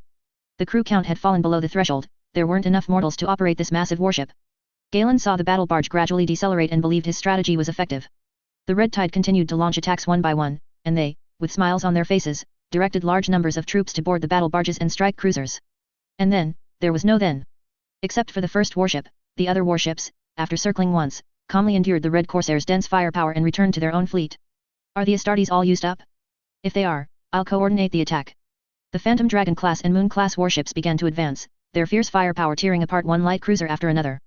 No gunboat dared to charge into the dense formation of heavy cruisers. Once fleet combat began, the Imperial advantage of ample ammunition became apparent, with continuous barrages raining down on Galen's ships. They were, after all, only the strength of a single warband, unable to withstand the assault of our entire mixed assault army. Galen looked at the Red Corsairs still gathering towards the Star Fort, fuming.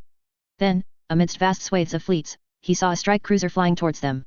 Thank heavens, these insane Night Lords actually managed to charge in like normal people. Galen was filled with immense emotion at that moment. Yi Feng also planned to make a move, but, how could he use his own name when doing something nefarious? Nightfall, prepare. Frigates, prepare.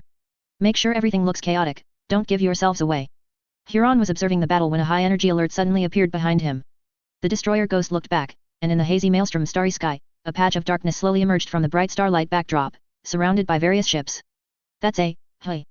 The Nightfall had been modified so much that it had taken on an alien aesthetic, the observer had no idea what kind of warship it was. Which warship is that? Unknown. We need to get closer to perform keel code identification. By its size, it looks like a space hulk. It's heading straight for us. Damn it, Huron ordered his warship to take evasive action immediately, maintaining stealth mode and quietly moving to the other side of the star cluster. It can't be orcs coming in a space hulk, can it? Orcs are always drawn to massive wars, and there were orcs in the maelstrom, and precisely because there was no unified war boss, they hadn't participated in the largest Wadaik in the entire galaxy. Huron cursed his bad luck under his breath, preparing to lure a portion of the Imperial Expeditionary Force into direct conflict with the orcs. Prepare to withdraw. The target of the encirclement will be shifted to another assault army. The Red Corsairs were slowly shifting their positions when suddenly, a priest of the Dark Mechanicum shrieked. He flailed wildly, entering a state of delirium, muttering a string of mechanical languages incoherently. A nearby guard grabbed the observer's chair and delivered a physical hard reboot strike to the priest. The priest's head spun 360 degrees as he shrieked, Gloriana-class battleship. It's the Nightfall. The Nightfall. What? The main base of those insane Night Lords is here? When did these guys get behind me? Huron broke out in a cold sweat instantly. This was deep within his territory, and a chapter skilled in urban warfare, interception, and nocturnal assassination had silently appeared in his deep rear. Transfer immediately, don't think, transfer immediately. Psychic shriek, highest frequency broadcast. Drop bombs, make the stellar radiation storm even more intense. Thousands of psychers simultaneously suffered unbearable oppression, feeling as if they were facing the entire warp directly. They were dying, and their dying psychic shrieks resonated continuously through the warp. Not only the librarians, but even Aquila was distorted by the intensely fluctuating warp waves.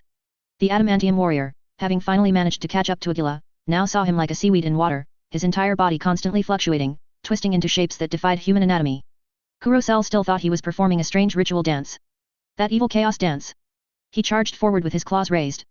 Aquila felt a twist in his soul, and suddenly, a real-world attack slammed into his body, plasma infused with Melta.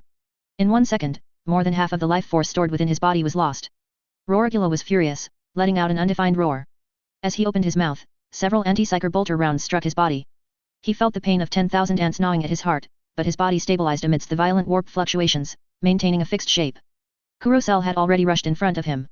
Aquila still initiated with the purifying flames, but the flames flowed over the surface of Kurosel's adamantium armor, extinguishing completely after only a few flickers. The sonic scream he emitted created no illusions in Kurosel's eyes.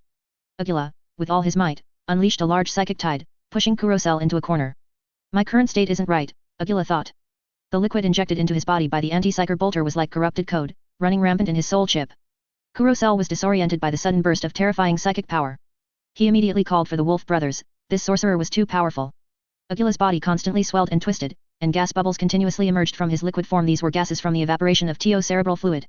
Just as he finally managed to expel all the viruses, and Slongtooth Squad arrived as reinforcements, bringing another volley of anti-psyker bolters. The psychic shield could barely withstand the barrage. Aquila dodged the bolter rounds with extreme speed, instantly appearing behind ANS. His teleportation placed him further back than he expected, so he could only condense a whip of flames and lash it fiercely at ANS. The plasma gun was shattered by the whip, and the plasma underwent a violent ion explosion, causing Aquila's body to fluctuate. An's weapon backpack melted from the extreme heat, and the temperature on its surface could easily scald an Astartes' skin, yet he slowly turned around as if nothing had happened. Aquila felt a sense of fear.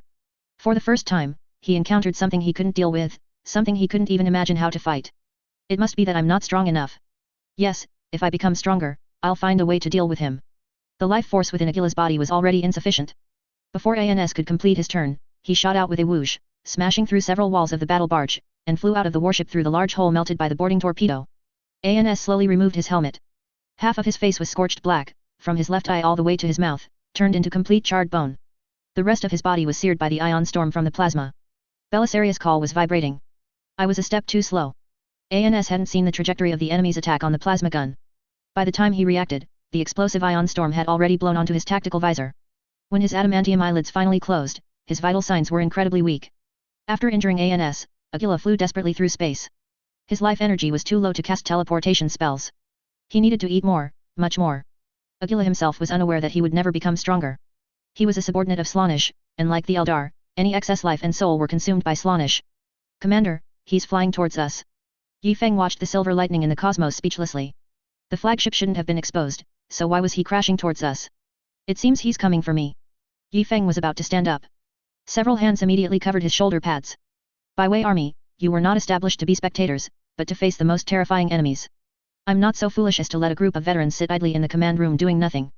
Several Byway Army members exchanged glances, leaving 4 brothers behind, while the rest rushed to various critical positions on the flagship. Anyway, with Victor around, there's no need to panic at all. Hey, where's Victor? Did you see him? Aquila sped along, but he felt a mysterious force before his eyes, very thin, very vast, dissolving the surrounding environment. Aquila had no time to consider these things now, he just wanted to rush towards the nightfall, where the most surging life energy awaited. Then, with a clang, he crashed into the flagship. The appearance of the nightfall caused a panic among everyone. Even Kale News began to reevaluate the situation. Huron, a mere pirate, was not as important as a Gloriana-class battleship. The Night Lord's strike cruiser stopped. Those chapter brothers who had betrayed the Legion looked at their former flagship with complex expressions, then turned and fled. The Nightfall opened fire. Its firepower could rival an entire fleet. Even if its interior renovation was not fully complete, it was still a Gloriana. Huron's flagship was forced out of the stardust cloud by the firepower. The energy fluctuations here attracted everyone's attention, and Kale News also located Huron's flagship. Launch a full assault on the Ghost of Ruin. The assault forces within the Expeditionary Force launched their attack. They advanced along the route Rogier's team had just raided. Most of the Tiger Claw Warband's effective strength had died on our battle barges, and the remaining fleet commanded by Garen was routed by the terrifying bombardment of the Phantom Dragon class. Kale News personally commanded the battle barge Furious Storm to charge the enemy. The Nightfall did not fight for long. After a few rounds of bombardment, confirming that the battle barge Ghost of Ruin was damaged and could no longer escape from the Furious Storm, it abruptly turned and departed. It was already on the edge of the battlefield. After smashing a few of Huron's escort warships, it sped towards the depths of the maelstrom without looking back. Huron's heart at this moment was filled with 1,000 nurgle. Seeing that it was impossible to catch the nightfall, Kale News ordered a general boarding. Huron was to be killed today. The first founding chapter's warriors were in high spirits, and an intrusion alert sounded within the warship. A mysterious Xenos device activated. The Imperial Fist's librarian hurried into the depths of the warship, only to see a Custodes unit rushing out of the device. The Pharaoh summoning was forcibly activated, and Victor actually appeared from the furious storm, leading a large contingent out. Everyone was dumbfounded. The chapter master of the Imperial Fist solemnly declared that everything was going smoothly and he didn't need assistance. The Custodes looked at him with an even more solemn expression. We execute the will of the Holy Emperor. We shall cut down the enemy. The Custodes completely ignored Kale News, flying their golden gunships towards the Ghost of Ruin. Provocation. This is provocation. Notify all brothers, we must decapitate Huron before the Custodes. The boarding torpedoes also targeted the traitor's battle barge, spewing forth furious flames. Victor's arm trembled uncontrollably. The great plan was about to unfold. Ina awoke from her sleep. A Custodes pulled her up. This Custodes, who had little presence, had now drawn his sacred power sword from its sheath. A great executioner's blade was also handed to Ina. She didn't need armor. In times of war, one sleeps in armor and rises to battle. The two ran swiftly, or rather, the Custodes swiftly carried Ina to the battlefield. The orderly corridors gradually became chaotic, dilapidated, and finally, littered with corpses. Agila's strength was now unprecedentedly powerful. With a flick of his finger, half a factory could collapse. Workers transporting bolter rounds were crushed under fallen beams, and alloy doors fell, smashing unfortunate mortals into pulp. As Ina landed, the Custodes launched like a cannonball, his sacred power sword thrusting directly at Agila's chest. Agila felt a rich, pure life aura approaching. A shadow storm brewed beneath his feet. A psychic shield condensed in his hand, and above his head, 3,000 strands of hair danced, the wailing of souls obscuring the sky. The long sword made of shining gold plunged into the psychic shield, instantly shattering Agila's heart. The Daemon Prince level enemy's mouth curved slightly upwards, and his counterattack immediately fell. A flame spread from the heart along the combat blade. The power sword's decomposition field rapidly overloaded, consuming energy at an extreme rate. The flames followed the blade, threatening to consume the Custode's flesh. At this moment, Ina barely arrived, gripping the hilt of her sword tightly, and swung her great sword to a sudden stop. The great executioner's blade delivered a horizontal slash. Agila felt the surrounding warp completely sealed, making escape impossible. He could only retreat rapidly. The great executioner's blade cut through his body, and he surprisingly felt the pain of flesh being severed for the first time in a long while. The last time this pain appeared was next to that damned golden fellow, just as annoying as this one. The purifying flames briefly trapped the Custodes. The great executioner's blade grazed the sacred power sword. As the flames vanished, Agila, at the sword's tip, clasped his hands together, forcibly concentrating power next to the Sisters of Silence. Ow! A long spear, on the verge of shattering at any moment, materialized, riddled with cracks. A dual sword slash would shatter it to pieces. Agila used the recoil to create distance. In the ethereal, Slaanish's psychic energy expressed disgust, urging Agila to disengage from battle quickly. How could the Custodes let him have his way? Amidst flashing blades and swords, wind, thunder, fire, and wood, Agila summoned various elemental sorceries to hinder his opponent. The golden giant merely embraced the sister and crashed through the blade mountains and fiery seas. Finally, Agila couldn't hold back anymore. He had to use a terrifying storm to destroy them. His legs vanished on the spot, leaving only his upper body, which slid rapidly across the ground. The trajectory beneath him formed obscure and difficult to understand warp runes. Ina would shatter them if she walked over them, but these runes were extending outwards. The shadow storm activated. With Agila at the center, a huge, invisible storm tore the matter above into molecular states. The storm's reach was unimaginably vast. Numerous factories vanished, and emergency evacuating workers disappeared on the spot, transforming into pure life energy that merged into the storm. At the same time, he also heard a familiar voice.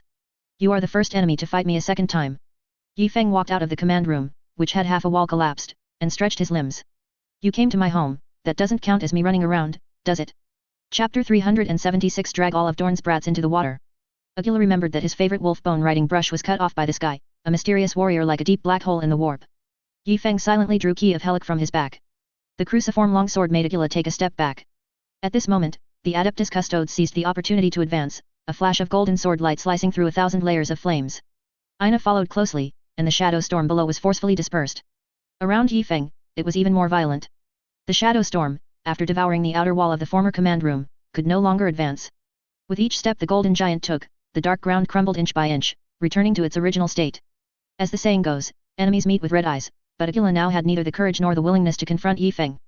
Agila used an illusionary clone, and dozens of mirrors appeared out of thin air around him, with numerous figures within them. Each Agila was clad in flames, like a being from hell. The White Scar's Stormseer reformed his original appearance, as if he had never betrayed. A false sanctity illuminated the destroyed area around him. Yi Feng began his charge. His movements were slow, but every electronic muscle fiber was filled with power, as the system, dormant for many years, restarted at full capacity. The Baiwei army, seeing the unfavorable situation, wanted to guard in front of Yi Feng, but found that they seemed to not run as fast as their commander. After a few heavy footsteps, Yi Feng, like a drawn sword, charged towards the center of the battlefield. The Baiwei army took out their only gravity gun, and a gravity field immediately materialized, heavy particles destroying the mirror illusions as the mirrors shattered in the air. Agila was attacked from both sides. Chaos sorcery erupted in fury, and battle armor condensed from souls appeared from the void, life energy flowing ceaselessly through its patterns. Agila's figure swelled to be as tall as a prim arch, with sharp eyebrows and bright eyes, armored and wielding a halberd, appearing for a moment like a god. The great halberd emitted brilliant starlight, a starlight that had never existed anywhere in the galaxy, as if it had imprisoned an entire universe. Yi Feng had only one belief: no matter how many sorceries you possess, I will break them with a single armor. Wherever the two golden giants passed, reality returned and starlight collapsed, like hellish messengers from heaven, tearing open this beautiful void, with the cruel corner of reality following close behind them. Agila swung his great halberd with all his might. The only reason he had become so large was that the opponent's attack range was only as wide as reality. By reducing his psychic density, the psychic energy lost in each clash would be less. Yi Feng saw countless stars falling like rain, breaking through the surrounding darkness. The power contained within the stars was so immense that even before the halberd arrived, the stars had already broken through the blockade. Yi Feng held his breath, gripping Key of Helic tightly, intending to strike the sky with absolute sharpness, yet his eyes narrowed slightly. The stars gradually approached, and he could see they were meteors burning with flames. No, it was a trick. The golden adamantium armor dodged sharply, but his body was still struck by fragments from a bursting star, causing his blood and chi to churn. The great halberd swept over him and then swung towards Ina. Get close, don't be afraid. Ina trusted Yi Feng 100%, leaping forward, looking directly at the countless incoming stars. The firelight illuminated Ina's face, then abruptly extinguished, and the sky returned to the shattered, flame-filled, and cable-strewn ship's interior. Yi Feng secretly thought, cunning traitor. This great halberd was completely an illusion. Its essence was a summoning circle. Agila certainly didn't have the ability to open a direct teleportation channel to the real world, that would be even more powerful than Pharos. It was probably a starry sky from the Eye of Terror or somewhere in the warp. As Ina approached the great halberd, the evil sorcery was destroyed by anti-psychic power. Seeing that his plan had failed and having already consumed a large amount of life force, Agila decided to change positions. There were no mortals around here. He needed to move to a place with more mortals, to absorb power while fighting. He transformed into a ball of flames, looking around, and found an opening on the side of the third floor, where the surroundings had already been completely consumed by his sorcery. Agila threw a few smoke bomb spells and flew towards the opening. Yi Feng's speed was still not as fast as Agila's flight, and the distance between them grew. The Adeptus Custodes grabbed Ina by the waist, intending to throw her over. Ina, execute a killing strike. Upon hearing this, Ina gripped her executioner's great sword again, as if she truly believed she could catch up to the opponent. Yi Feng shouted this through a loudspeaker, intentionally letting Agila hear it. The traitor, upon hearing, you have a way to catch up with me. The swirling flames conjured tiny streaks of fire, condensing into acceleration runes in the air. His speed increased another notch, and he rapidly darted towards the opening. Beyond that was another factory. The Adeptus Custodes gritted his teeth, he wasn't confident in throwing that far. He glimpsed Yi Feng out of the corner of his eye. The adamantium armor's movements were very subtle, but he could tell it was the combat body language of a Sisters of Silence, indicating continue. Agila's figure was about to fly into the opening. At this critical moment, a brilliant flash of lightning erupted from the opening. The librarian, wielding the Black Templar's relic Thunder Hammer, delivered a heavy blow to this pulsating ball of flame. Combined with the psychic lightning released by the librarian himself, thunder and lightning roared for a moment, and the entire opening was filled with the might of thunder. Agila's flames and the thunder collided fiercely. The relic hammer smashed the entire ball of flame inward, almost causing it to dissipate. The traitor flew backward along his original path, at an even faster speed. The Adeptus Custodes, with immense strength, shouted and took off. He truly threw Ina like a projectile. Agila had just managed to stabilize himself when he felt an intense pressure rapidly approaching from behind. Sorcery exploded, he couldn't worry about so much anymore. Agila detonated his own back. The warp shockwave caused him to flicker through the real world in an extremely strange flight trajectory, and as Ina approached, his movement became increasingly difficult. The psychic explosion's shockwave was easily sliced open by the executioner's greatsword. Agila's soul-burning spell had little effect, and the sword's tip still pierced his body. Ina wanted to use the traitor's body to change her flight posture, but as soon as her physical body approached the opponent, Agila turned into a void. Ultimately, she flew straight out, crashing towards the librarian at the opening, but then lost momentum, arcing through the air and hitting the wall at the librarian's feet. The librarian was helpless in this situation. He wasn't like Bells, who controlled objects. All he could do was grip his warhammer tightly, raising the heavy thunder hammer above his head. The librarian leaped down the opening, delivering a crushing blow like Mount Tai, purging the world with the might of thunder. Agila was terrified, landing and shifting several feet horizontally, dodging the librarian's heavy blow. That heavy hammer strike caused the entire floor to crack in several concentric rings. The thunder had passed, and Yi Feng arrived. Key of Helix slash seemed slow, yet it felt impossible to evade. Agila compressed himself fully towards the ground like a spring, dodging Yifeng's horizontal slash, enduring the pain in his soul, and then sprang up with a whoosh. A golden foot stepped on Yifeng's head. The Adeptus Custodes leaped out from behind Yifeng, using this slow-moving cover as leverage, and his holy power sword descended gently. Agila split into two halves, disintegrating in mid-air. Yifeng's eyes were filled with the golden Bigfoot. He didn't know what had happened, instinctively retracting his weapon, and then gathered the two halves of Agila, who had been vertically split, back together. The atmosphere suddenly became tense. The adamantium armor held two halves of a constantly twisting and struggling chaos phantom in his arms. The Adeptus Custodes gave the two half-heads a few more sword strikes, finding it had little effect. What is your name? I forgot to ask you last time, you scum who betrayed the Khan's banner. Agila felt his soul collapsing, the greatest runes moving away from him, an endless darkness enveloping him. Agila briefly regained his consciousness. This was very short, limited to the memories he still retained during soul reconstruction. He whispered a few words that only Yifeng and the Adeptus Custodes heard. The librarian straightened up. This attack missed, but it solidly hit the ground, and the recoil was indeed not light. He only breathed a sigh of relief when he saw the last bit of Agila's soul disappear into Yifeng's body. He hurriedly left there. Damn, Yifeng in front, Aina behind, I, a librarian, am suffering. Aina plunged her sword into the wall and slowly descended, feeling that her left arm was probably broken, and she had partially lost sensation in the left side of her body, struggling to stand steadily. Yifeng supported her. The Adeptus Custodes was replaying the battle on the side, thinking, using these anti-psychic adamantium armors as cover stakes is really a good idea. I need to properly study this with my Adeptus Custodes brothers, and preferably practice it. Kale News was fuming. When they arrived at the Destroyer Ghoul, the destruction caused by the Adeptus Custodes was laid bare before their eyes, with Huron's honor guard lying scattered on the ground. It's over, we're going to be ridiculed by all the other first founding chapters. What is this Adeptus Custodes support setting? It's emergency support activated when encountering an enemy that current forces cannot contend with. Isn't this equivalent to anyone who uses it admitting they are useless? Such a large expeditionary force, and they can't even handle these scattered traitors of the Red Corsairs? This will be a stain on the Imperial Fist's history. As far as he knew, no first founding chapter had ever called for Adeptus Custodes support. Kale News led his honor guard, furiously pushing into the ship, yet seemingly always unable to catch up with the Adeptus Custodes' pace. When he, filled with anger, saw Victor again, Huron's head was held high, and his headless body lay before the altar. Just one step, and left Huron, the Blackheart King, could have escaped completely, leaving through the warp rift. A large squad of Adeptus Custodes made a move. How could they let you run? It really worked. The Chaos Altar suddenly erupted with intense light. After the Badab War, Luft Huron turned to Chaos and, at an unknown cost, ascended to daemonhood. The brilliant light of the warp rift struck Victor. The Adeptus Custodes squad was repelled by the powerful impact. One Adeptus Custodes, quick-witted, used a secret Adeptus Custodes weapon to completely destroy Huron's headless body, but Victor was sent flying by a sudden tide of sorcery. Huron's head, with a sneering laugh, vanished into the warp rift, replaced by a large number of emerging demons. At this moment, all the Adeptus Custodes were fighting and retreating. Entangling with demons was meaningless, even blowing up this battle barge wouldn't matter. Kale News didn't think that way, and he led the loyal Primaris warriors to the front.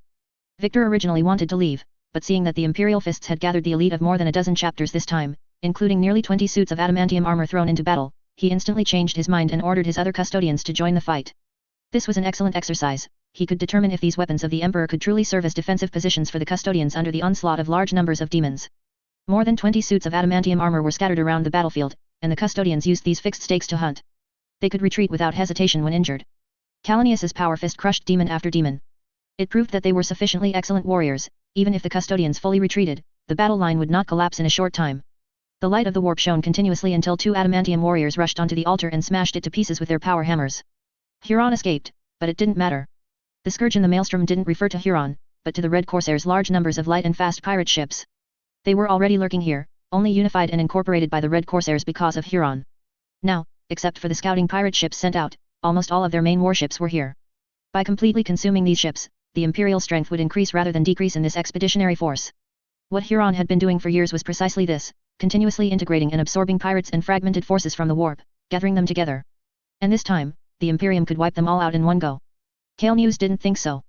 The most optimistic estimate was that about 60% would be left. But Victor pouted.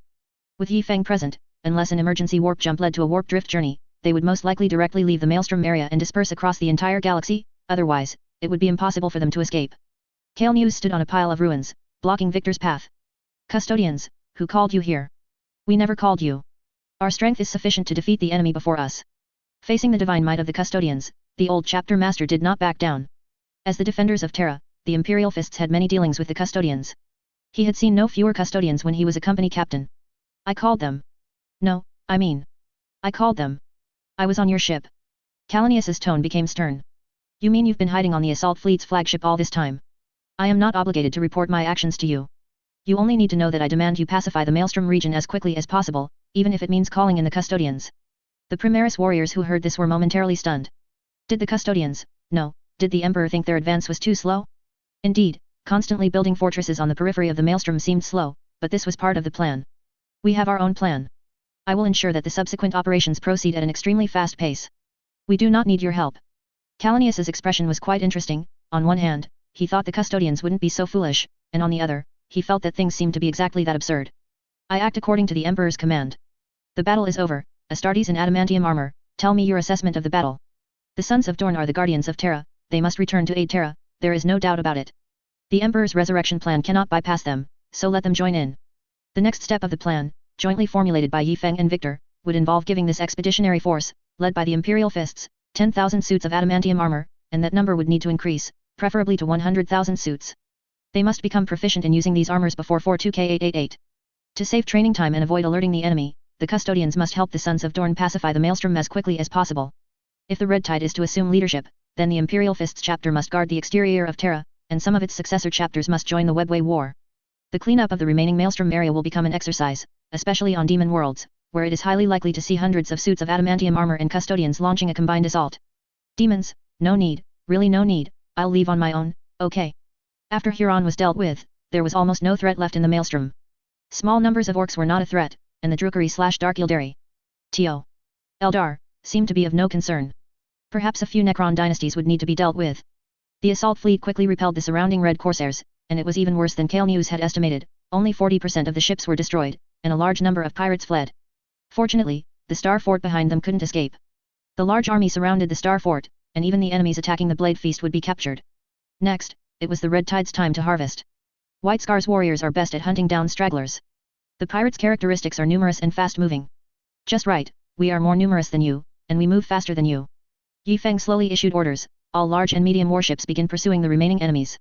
Enemy frigates and gunboats are to be directly annihilated. Light cruisers and above are to be prioritized for capture. Depart. Core mission, don't let a single one of them escape.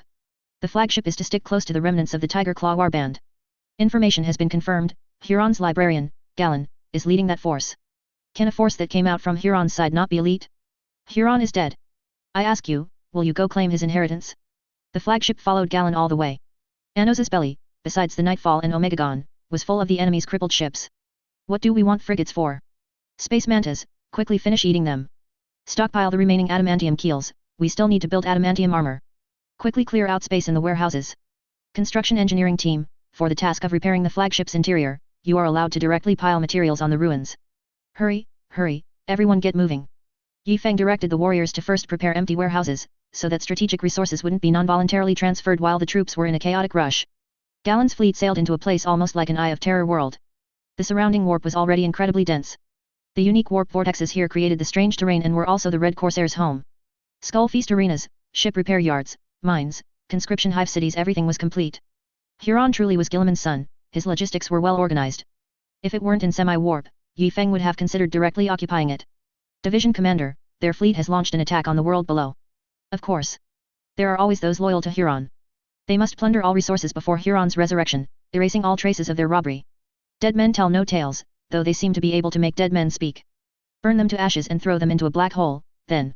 While the fierce attack was underway, several small ships detached from the main fleet, disguised as scouts, and flew towards the interior of the star system. Follow them. That's where the treasure is. But Division Commander, this main battlefield.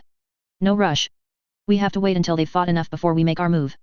Galen, aboard a small ship, stealthily approached the star of this star system. Due to severe warp erosion, it had mutated and developed something akin to a planetary consciousness. The small ships formed a structure resembling a hexagram altar and began sacrificing the traitors. Chaos warriors who refused to follow Galen, once captured, were all used for this sacrifice. A gap appeared on the star, revealing a corner of a true star interior base. Yifeng patted Kazanev's back. You've endured enough, it's been hard on you. Take the librarians and the angels, and go utterly destroy them. This is the Red Corsair's last strength. Despite the grand words, Kazanev was still a bit disgruntled. He had been waiting for the attack signal for so long that he'd recited the Emperor's prayers a dozen times. When the flagship was fighting Agila, he was in the boarding torpedo bay waiting for the launch command, which made him miss out. Now, just fighting some enemy librarian. Fine, it'll do. Kazanov snatched a Sisters of Silence's skull shield from Yifeng's side, the one Yifeng often used, and tossed it to a nearby warrior. Patton, are you going with Kazanov? Yes, Division Commander, the champion called me, I'm going. Alright, have a good journey. I'm old. You few over there, don't play with welding here. Enk was welding the silver throne. Although this was an accident, I'm not saying I want more such accidents, no, I didn't say that. But, you don't need to build the command room into a defensive spherical turret, do you?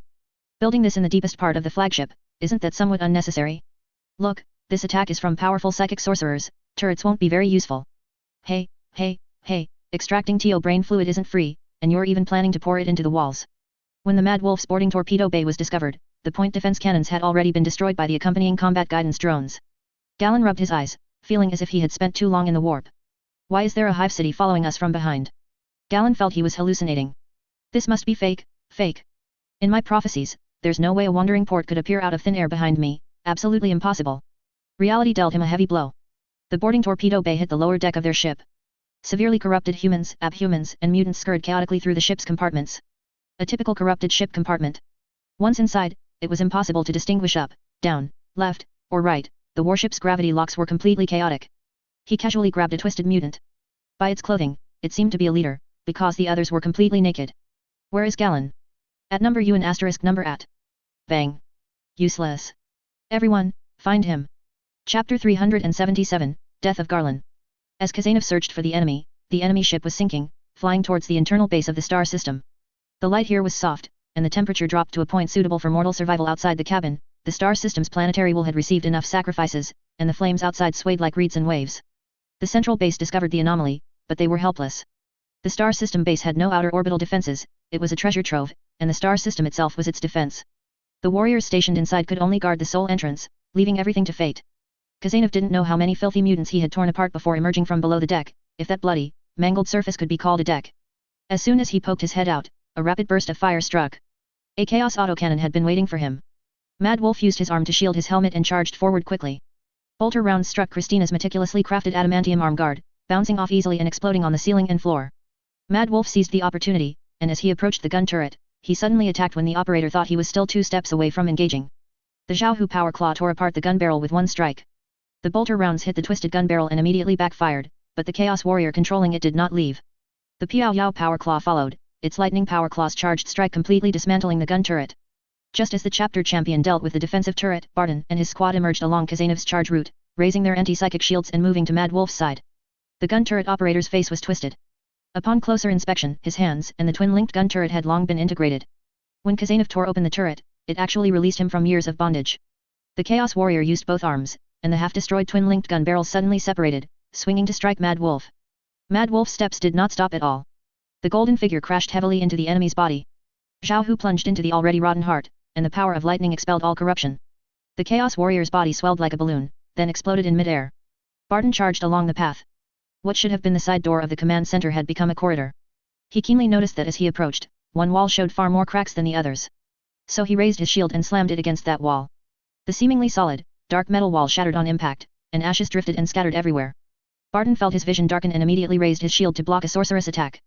A group of chaos sorcerers were chanting spells, but their binding power was ineffective against the adamantium armor. Barton felt something ringing in his mind, but his coral pituitary completely suppressed this discomfort. Aiming at the enemy, several adamantium warriors fired several plasma bolts. The plasma spheres, full of explosive energy, strangely hovered in the air after leaving their armor. Several anti-psychic bolter rounds passed through the psychic barrier, but the chaos sorcerer in front flicked his robe. The entire robe grew several feet out of thin air, coiling around the bolter rounds, and the attack disappeared, leaving only a few small holes on the grey robe. Charge!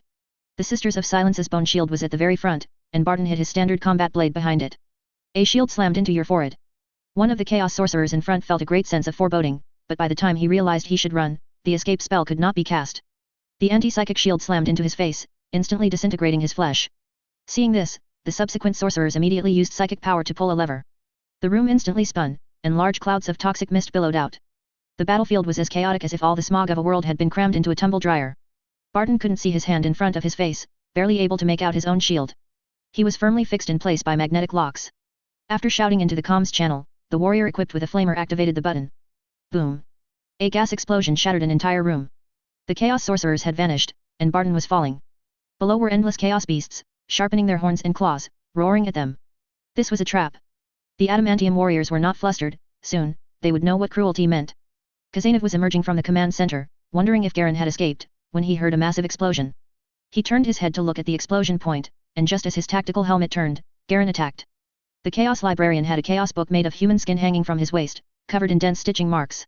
As he chanted, the stitches on the book writhed, and black threads coiled towards Kazanov. Wielding a Chaos staff with both hands, Garen was now disfigured. He had been possessed by a demon when praying to Chaos Gods / the Four Gods for power, and was now completely mad. Death Destruction. A sneak attack hit Mad Wolf's power pack. Countless threads clanged against the adamantium armor, sending sparks flying. Kazanov reacted extremely quickly. Zhao Hu sliced through dozens of threads with a casual swipe, and the power of lightning spread along the threads to the Chaos Book. The human skin did not burn, instead, it emitted a soul-shattering shriek. Garen was now incredibly strong, delivering a heavy blow that pushed Mad Wolf back several steps. The demon spread its wings, and the tip of the staff suddenly opened into 4 claws, clamping onto Mad Wolf's shoulder armor.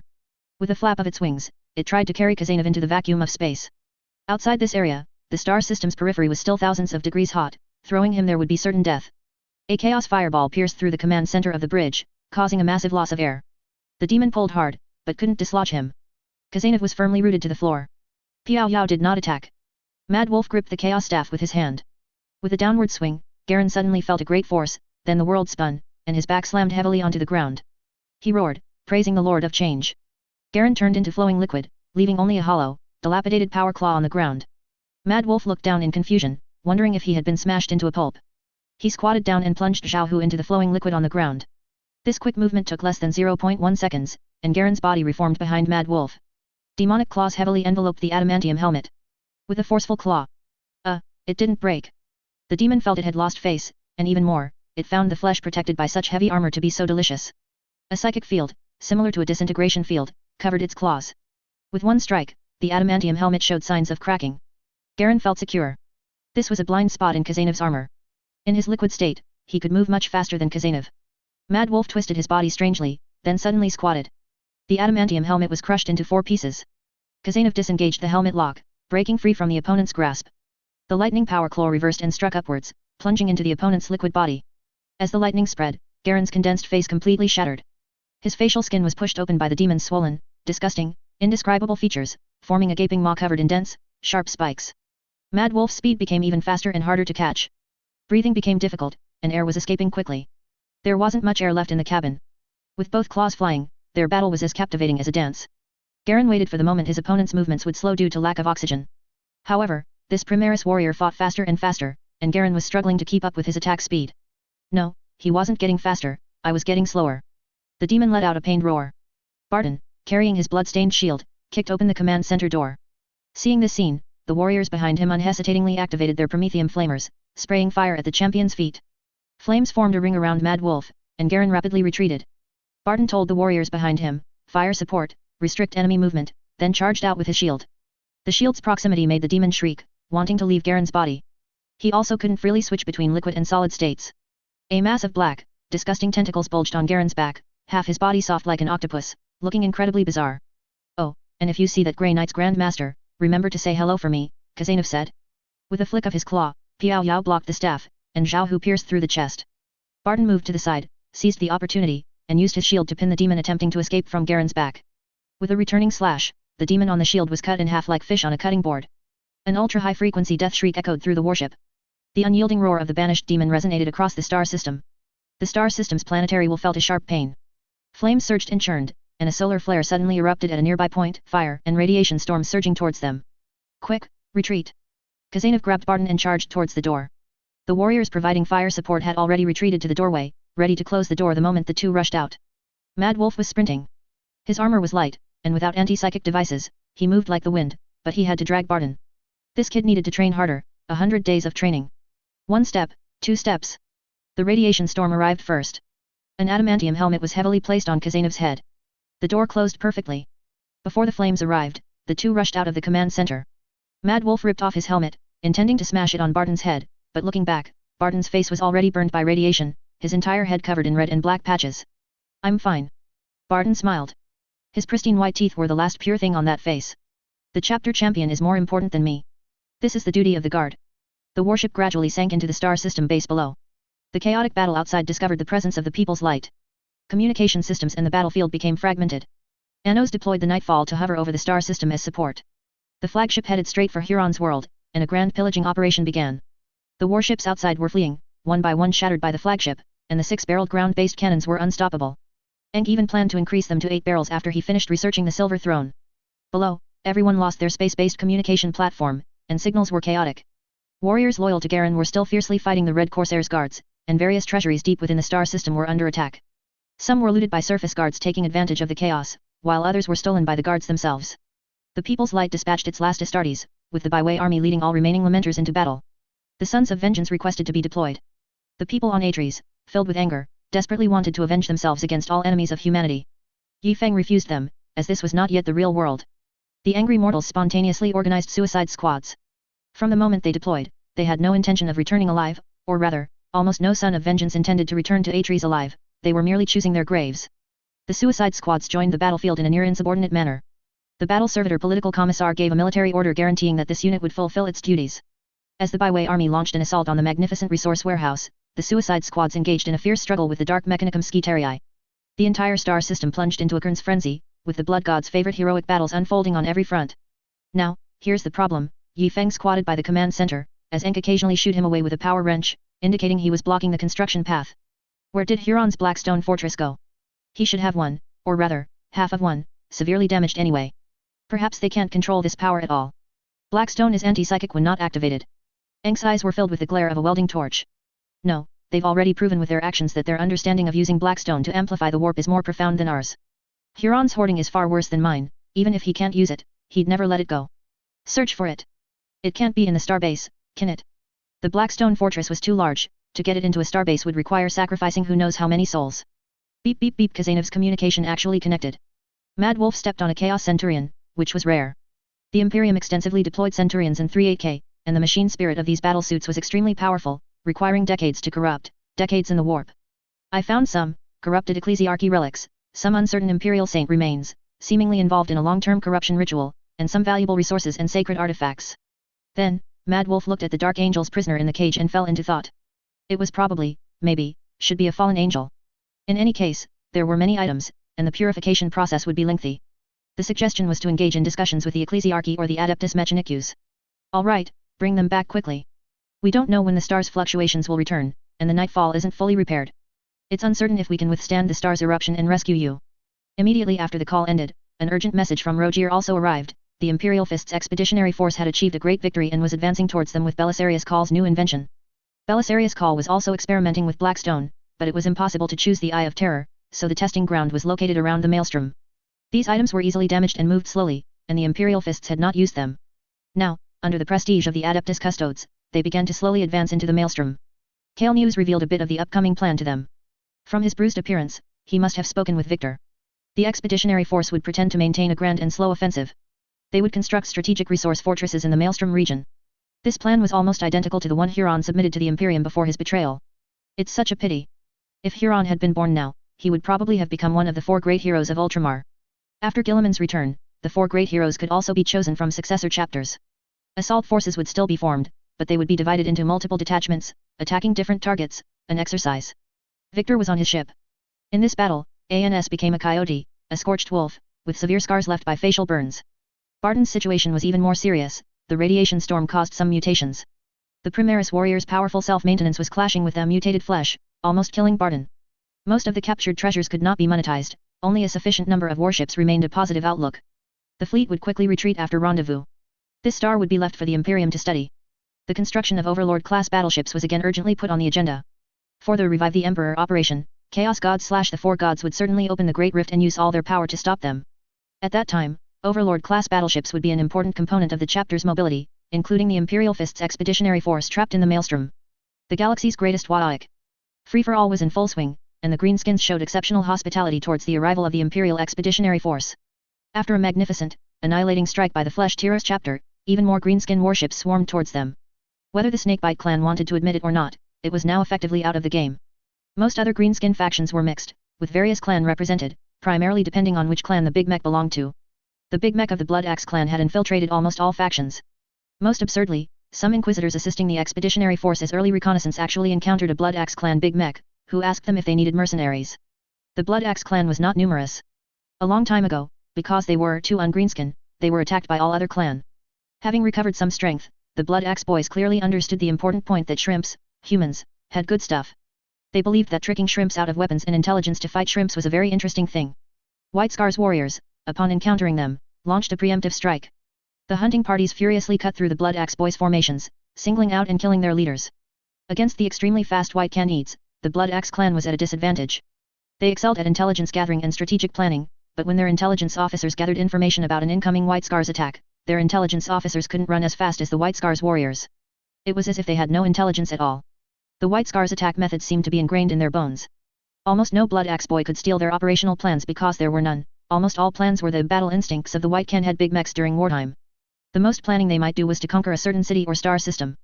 After the commander personally surveyed the front lines, he might directly launch an attack based on a plan temporarily constructed in his mind. The Blood Axe army was rooted, or so it appeared in the eyes of the Imperium. Fun fact, the Blood Axe clan would perform the most ungreenskin act, called retreating. After interacting with Xenos for too long, they learned some things, such as running away first and shouting for more Big Mechs and boys to fight back. While chasing, the White Scar's warriors charged headfirst into a Blood Axe clan encirclement, with hordes of boys rushing down from the hills. The Blood Axe boys believed that being shot dead before reaching the enemy was a very unwise act, so they would wear camouflage. It seemed that such ungreenskin behavior was, in their eyes, unique and another kind of cool. Fortunately, the White Scar's motorcycle skills were superb. The experienced White Scar's 4th captain led his troops to assault the enemy's combined arms junction. Yes, they learned combined arms tactics from humans, though crudely. The White Scar's warriors used their speed to forcefully create space, breaking out through the gaps between one tribe and another. Magan Khan's face darkened as he looked at the casualty report of a dozen people. Victory through speed, not disgracing the Khan's name. The Black Consul's chapter will take command of the expeditionary force. All warriors under the Khan, White Scars and successor chapters, will be supplied with all resources, then cut off supply lines, and assemble at my ship. He recognized these greenskins. The chapter's long history clearly recorded many deeds of these greenskins. The chapter's 11 millennia of combat experience was its most valuable gift. They excelled at disrupting supply lines, at ambushing by disguising themselves as allies, and at hiding. So, cut off the supply lines. Every warship recognized each other and had many Astartes deployed to launch preemptive attacks on the enemy. After this battle, the White Scars warriors lost contact with the expeditionary force in the rear, and no one knew their whereabouts. The result was that this expeditionary force was effectively led by Guilliman's descendants. The Black Consul's chapter, as requested by the White Scars, always deployed a fast response unit, ready for distress signals. On the front, the Flesh Tearers chapter acted as bait, beginning to intercept greenskin forces. After their home world was destroyed, the Snakebite clan's fleet initiated an expansion plan to find the best mushroom-growing star systems, which were usually human colony worlds. Expanding outwards in this great war would clearly make them a head-turner. The Black Consuls led their army and bombed them. As a clan that entered the interstellar age later than any other, their warships were like flying plantations, filled with giant Gretchen and poisonous mushrooms. After flipping through the greenskin data, the Black Consuls threw it on the ground, then consulted the Tyranids Fleet Combat Guide. Don't ask who wrote it. Don't ask. Chapter 378 The Courage of the Blood Axe Clan. The light of the people received distress signals, disorganized and chaotic, some messages taking hundreds of years to be received after drifting in the warp. After withdrawing from the Maelstrom, Brother Yi Feng had expected Victor to remain with the Imperial Fist's expeditionary force, but unexpectedly, he returned, even taking away many adamantium armor. Well, the warehouse was cleared out. To be safe, Brother Yi Feng decided to put the chapter into a period of rest, with the flagship heading towards Langzhugshu for resupply. Langzhugshu's full expansion was complete, all residents had evacuated the planet, leaving only the untouchable Archbishop and her AL production line. After acquiring the Necrons' Blackstone Anathema technology, Langzhugshu was the first experimental planet. Even the most warlike orcs landing there would feel very unwilling, devoid of any flashes of inspiration, merely following instinct, picking up the straightest large iron pipes around and banging them everywhere, just like an ogren. The production of adamantium armor on Langzhugshu had reached its transportation peak. Other supplies like servo systems and life support internal circulation systems were brought in by transport ships from other star systems, constantly in short supply. Only when Nian Siijin's trading fleet arrived could the production line slightly accelerate. From now on, the chapter ignored all distress signals, focusing solely on guarding its own territory. The repair time for the warship was excessively long, with at least half of the chapter's warships undergoing repairs. Brother Yi Feng vetoed all offensive actions. A star system corridor was being constructed, connecting the Taiping Star region to the Calixus sector, extending past Langzhugshu, then fanning out to envelop the Dark Imperium, finally disappearing at the edge of the Ghoul Stars. Under these circumstances, it was not entirely safe. For instance, a sub-chapter of the Dark Angels, while scouting the Ghoul Stars, inexplicably ventured into our world and subjected one of our agricultural worlds to orbital bombardment on charges of heresy. Brother Yifeng completely failed to understand, what was the point of orbital bombardment on an agricultural world with a population of several million. The chapter's reaction was equally direct. After negotiations failed, they called in the main army to directly destroy the entire strike cruiser fleet of the Angels of Absolution, killing all personnel on board under the pretext of corruption, at least 60 Primaris warriors. From now on, whoever moves against me, I move against them. The Lord of the Crimson Tide formally issued the command, from now on, enter a state of rebellion preparedness, ready at any moment to ignite a full-scale uprising. Even if the entire First Legion landed on my face, I would not hesitate to slaughter 100,000 Dark Angels. I am not short of adamantium armor, only gene seed, and I have no qualms about taking it by force. After this Angels of Absolution unit was brutally struck down and completely vanished, no subsequent forces arrived, or perhaps they had already arrived but remained undetected. The chapter's temper, fueled by its increasing military might, began to grow more volatile. The one who appeared most concerned about this incident was surprisingly Rogier. The Space Wolves and Dark Angels had a long-standing feud, but most Wolf brothers did not believe these annoying angels deserved extermination. Brother Yifeng, what we did was still inappropriate. I guessed you would come, Wolf brothers are always like this. Brother Yifeng placed his hands on Rogier's shoulders, looking as if he was about to challenge him to a wrestling match. If it touches your bottom line, then it means this act is heretical enough. I want to see how the opponent reacts. Rogier, we need to prepare for a bloody conflict, war could break out at any moment. Guillemon represents the leadership faction. The Ultramarines, Imperial Fists, Salamanders, and Blood Angels are almost all under the leadership of their Primarch, expressing willingness to obey all of his commands. Brother Yifeng represents the Slaughter faction. Not only the Ecclesiarchy, but in the coming days, there will only be two types of Astartes, those willing to wear adamantium armor, and those we cultivate. Those who are actively willing will obey leadership and prepare. For those who are not, we will help them be active, slaughter all Astartes, extract their gene seed, and cultivate a new batch of warriors in 30 years. In short, after 42K888, or perhaps 42K889 or 890, Kern's forces will enter a post-war period of weakness. That will be the time for the plan to begin. At that time, I want 1,000,000 adamantium warriors who obey commands and deployments, by any means necessary. The Wolf Guard sent Rogier to negotiate, and Brother Yifeng was not very worried. He himself had to negotiate with the White Scars and Iron Hands. The White Scars would be more difficult, but telling them that only by wearing adamantium armor could they pilot an Overlord-class battleship would likely reduce resistance significantly. The Iron Hands. I estimate they will split into two factions and fight amongst themselves. One faction will be tempted, the other will consider it a desecration. Their internal conflict will be won by the adamantium warriors. I don't think this needs much explanation. Only with the Raven Guard and Dark Angels did Brother Yifeng have no solution. The Raven Guard were simply impossible to find. Now that Guillemon could be contacted, it was probably not a big problem. The Dark Angels, they were primarily focused on war. Disobedient adamantium warriors would be even more destructive than before. In a word, Brother Yifeng would not mind slaughtering the entire First Legion until only a reclining Lion L. Johnson remained. Among all the first founding chapters, the Dark Angels were the most difficult to deal with, and also the first to be approached. Throughout the entire contact process, Victor's attitude was the most interesting. He seemed to support a full-scale war with the First Legion. A great betrayal always involves Legion-level clashes, and the expeditionary force led by the Dark Angels was the closest to us. Because normal Xenos would not gather in the impoverished regions at the edge of the galaxy/Milky Way. He seemed to support Red Tide engaging in war with the First Legion right next door, truly creating a massive rebellion. Allowing Guillemon to gather all his forces through this. After we swallowed the Dark Angels, we would head straight for Terra. Guillemon would also gather a large army towards Terra. When they were outside the Sol system, their differences would suddenly align, and they would immediately begin the revival plan, merging the two large armies into one, truly besieging Terra like an iron barrel. The remaining majority of military forces were either guarding Terra or defending extremely important areas like the Eye of Terror. The undead cannot deceive the opponent, no matter which opponent it refers to, Victor said. Guillemon's army finally arrived at the Storm Sector battlefield. The Black Consul's chapter's expedition inflicted heavy losses on the orcs, though it was unclear which orcs. The Snakebite clan's expeditionary fleet was severely damaged during a raid on a human colony. The Cunningcans allowed the orcs' large fleet to land on the planet, then concentrated their forces, using astronomical phenomena to cripple their fleet, directly launching an exterminatus on the world below. This battle saw too many exterminatus deployed. This planet would require hundreds of years of careful reconstruction to re-establish its ecosystem. The expeditionary force suffered significant casualties but maintained sufficient combat strength. When Guillemon arrived, he appeared precisely behind the supply line, forming a pincer movement with the main army. Pincering whom? The Blood Axe boss who came to ambush. The Snakebite clan and the Imperium were fighting. The Blood Axe boss thought, they're fighting, so how good would it be for me to directly raid the Shrimp's supply line? Shrimps have good stuff. Blood Axe consensus. The Blood Axe boss gathered his troops, mostly empty ships, and after scattering some meteorite pod scouts, launched a surprise attack. He first sent a small orc fleet, mostly composed of old orcs who had infiltrated the Evil Suns for reconnaissance, to attack the transport convoy. The frigates of the transport convoy quickly repelled these small fry, but the orcs resolutely executed the strategic guideline of retreat when the enemy advances, attack when the enemy halts. Under the command of their smartest and most cunning boss, they harassed the frigates until they were exasperated. Finally, the enemy's frigates decided to detach a large portion to conduct a full-scale expulsion of the Orc harassment fleet, at least chasing them several star systems away before returning. After this division of forces, the Blood Axe boss believed the remaining strength of the supply fleet was insufficient to resist the Orc army. He had all the warships painted with camouflage colors.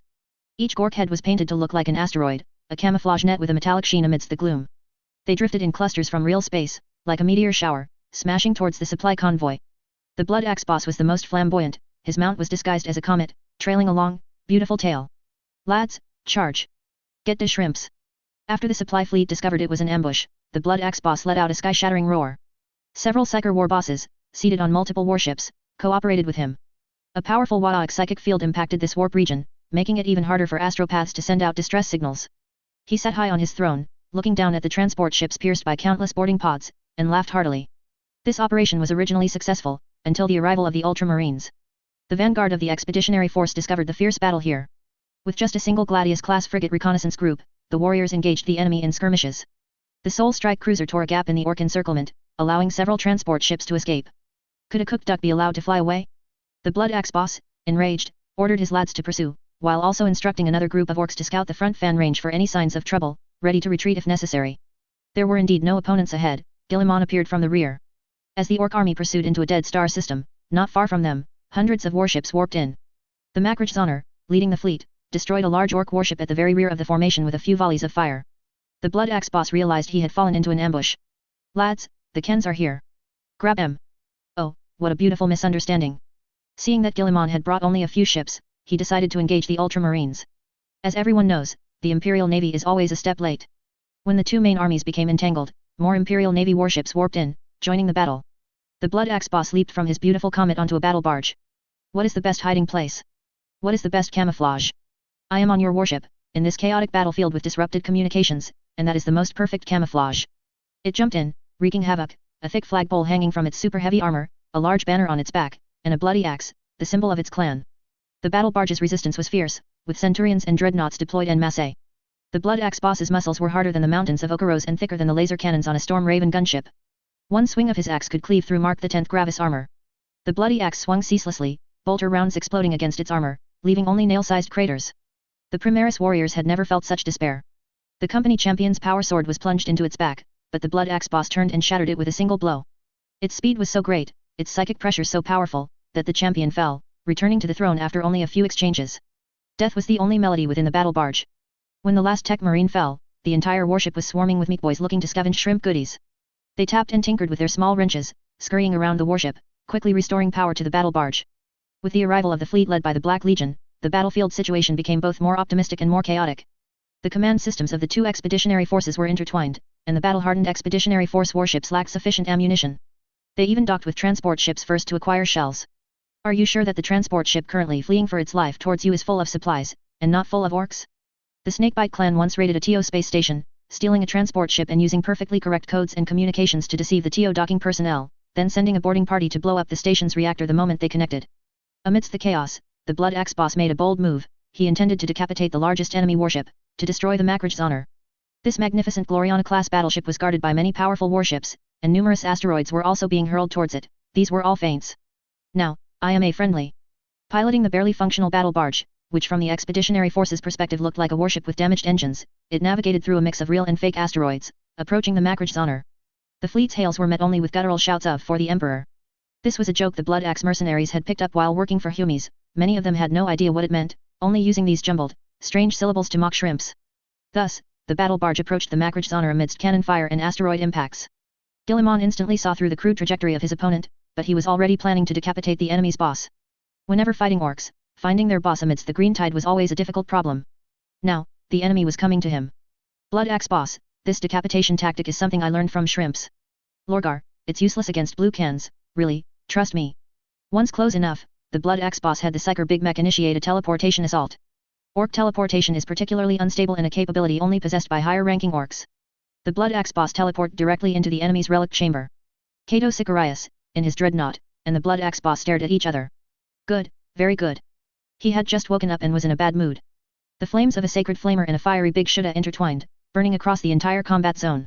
The Orcs of the Blood Axe's personal guard charged forward with high morale, but the elite mortals from the Ultramar auxiliary forces did not break as easily as they expected, leaving shocking wounds on the orcs' strong bodies even in death.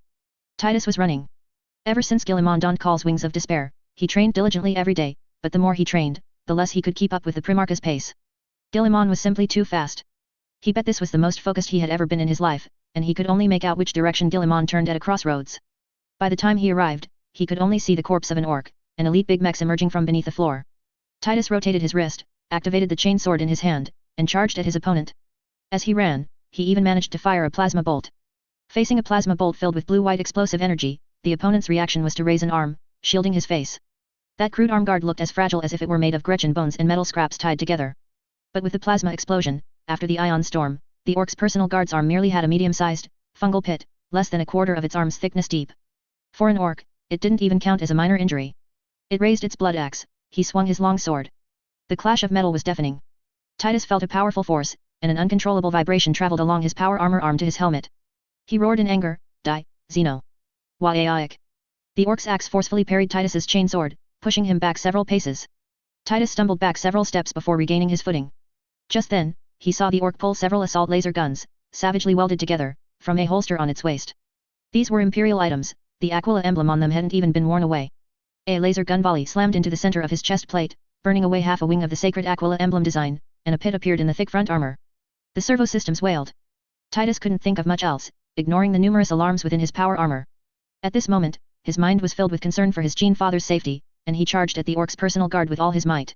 The orc tried to cleave through the Ken-like shrimp in front of him with another axe blow, but Titus feigned a move, a deceptive swing that made the orc's axe strike the wall.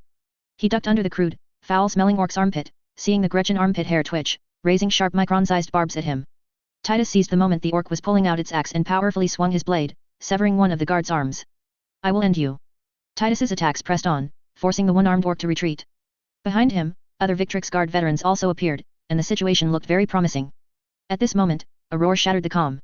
The Blood Axe boss performed some action that caused several surrounding compartments to shake, and cracks dozens of centimeters deep spread out. Titus was about to cleave the orc boss with a powerful blow, but unexpectedly, when he stepped down with force, he shattered the floor beneath him, falling directly to the level below.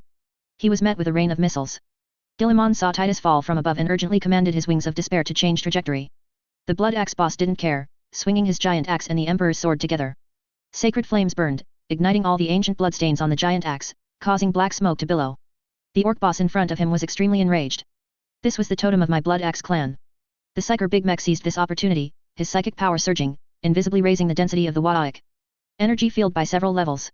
The Blood Axe boss felt a surge of strength from within his body, exerting all his might to continuously push Guilliman backward, crashing him through walls. The Primarch's body smashed through wall after wall, his wings always spread, continuously firing laser beams, with two fixed cannons even firing the melta gun Ray's call had grafted in. But so many powerful attacks hitting the Blood Axe boss seemed like mere tickles. The Primarch's control abilities were unparalleled, but Call's wings of despair were ultimately mortal creations. Titus, seeing the scene before him, was greatly alarmed. He had just picked up his chain sword when a thick psychic attack knocked him to the ground, his anti-warp helmet exploding instantly. The Psyker Big Mech's fierce blow severely wounded him. The Emperor's gaze also fell upon this place. A thought suddenly sprang into Titus's mind, killing this Psyker Big Mech was the best support for the Primarch. He straightened his body. At the opening above, the short-armed boss from before also jumped down, his giant axe's jump attack possessing astonishing power. Titus held his breath and concentrated. Just as the next psychic orb flew towards him, he kicked off the wall, leaping backward, his blade slicing along the bottom edge of the giant axe, plunging into the body of the one-armed guard. Sacred psychic energy flickered on the surface of his Mark X power armor. This blow was so powerful that it cut the orc guard in half. Titus used the orc's corpse in midair as cover, blocking the explosion of the psychic orb. Seeing this, the Psyker Big Mech pulled out a human psychic relic from its waist. Just as the Blood Axe clan's motto states, "Take shrimp stuff to bash shrimps." If the laser guns were the payment the Blood Axe mercenaries received, then this psychic relic was the gift they got after ambushing shrimps after receiving their payment. This thick psychic necklace was now a bracelet tightly bound to its arm. A dazzling light obscured Titus's vision. He felt a stinging in his eyes, and as the brilliant beam shone upon the glorious Victrix Guard armor, the surrounding light became even more magnificent and sacred. Infinite strength surged within Titus. He gripped his sword with both hands, raising it above his head. "In the Emperor's name, I sentence you to death." The chain sword began to disintegrate from an atomic state. The machine spirit's last battle was not a wail, but the glory of fighting alongside the Omnissiah. The Psyker Big Mech was split in half, with raging flames erupting from the cut. The psychic bracelet fell to the ground, buried by the chainsword's ashes, only to reappear amidst the violent air blast from behind. "Father." Titus had lost his combat blade, but he resolutely turned and charged towards the Blood Axe boss fighting Guilliman. Victrix Guard victorious. For Ultramar, for the Imperium of Man. Chapter 379 Death Skull, the baby fell on him by himself? Without the support of the Psyker Big Mech, the Blood Axe boss found himself at a severe disadvantage in the battle. Each time he mustered the courage to face the Primarch, he felt a great effort, and the Blood Axe, light as nothing, became heavy as a mountain after lightly touching the Emperor's sword. In such a chaotic situation, the most enraged was not Guilliman, who witnessed his own bathhouse being smashed to pieces by the Blood Axe boss, nor Titus, who was running wildly empty-handed after losing his chainsword, but Cato Sicarius. How could this short-legged dreadnought run so slowly? Originally, the Blood Axe boss was his prey, its name should be engraved on his record of honor. Then his gene father stole his honor. More accurately, he knocked it away. He charged forward furiously, tearing apart the green-skin guards who were chasing their boss, leaving a path of destruction strewn with dismembered limbs behind him. I am Cato Sicarius, I am the Emperor's blade, I am the wall of honor, I am the call of death. His power fist plunged into the orc's chest, and as it twisted and tore, through the flying fungal fluid, he saw Titus, empty-handed, running madly forward. Titus, catch this! He heavily tossed a mangled greenskin corpse towards Titus. Titus felt a strong gust of wind behind him, turned his head, and saw a bloody axe spinning towards him. The greenskin guard boss's corpse crashed to the ground, and the axe was steadily caught by Titus. This was a one-handed axe, to the greenskins, forged from a mysterious ore, entirely dark and seamless, as if crafted by divine hands. This was definitely not a greenskin axe, it must have been acquired when they were mercenaries for some Xenos race. Titus took the axe, stepped over the ruins, and disappeared into the large hole the Blood Axe boss had smashed. A fierce detonation caused the dreadnought's sensors to overload and completely break. Cato Sicarius could only furiously drive his machine in the dim, cramped sarcophagus. Guilliman was using his full strength, the Emperor's sword plunged into the Blood Axe boss's flesh, large sections of muscle incinerated, and the barrage of bullets erupting from the wings of despair constantly eroded the Yaaoic energy field. He launched a surprise attack from the air, fiercely assailed his opponent from the ground, and bombarded his enemy from dozens of meters away. The Blood Axe boss found it increasingly difficult to muster the courage to fight the Primarch. He wanted to retreat, just as the Blood Axe clans had done before, retreat, and I'll bring more boys back to fight you. But his escape route was sealed. How could he leave this ancient and powerful Gloriana-class battleship? The Blood Axe boss's psychic anomaly made the boys instinctively more berserk. More boys on the battle barge tried to board the Macrach's honor, but the firepower density of the two sides was not on the same level, and their boarding pods were mercilessly shot down by point defense cannons. Another reserve Psyker Big Mech realized that things couldn't continue like this. He led the Meek Boys in an I-Think level modification of the warp boarding device on the battle barge. After a super brainstorming session, with the Psyker Big Mech's Yaaoic field enhancement, the mech boss successfully transformed the jump drive into a greenskin ball level jump drive. Just to cram in more attacking boys, a large group of Big Mechs and boys had to tightly huddle into a big ball, allowing many units to be deployed at once. The Psyker Big Mech let out a roar, embraced the greenskin Big Mechs, and with a Yaaoic, entered the teleportation jump. The Macrach's honor's void shield was still active.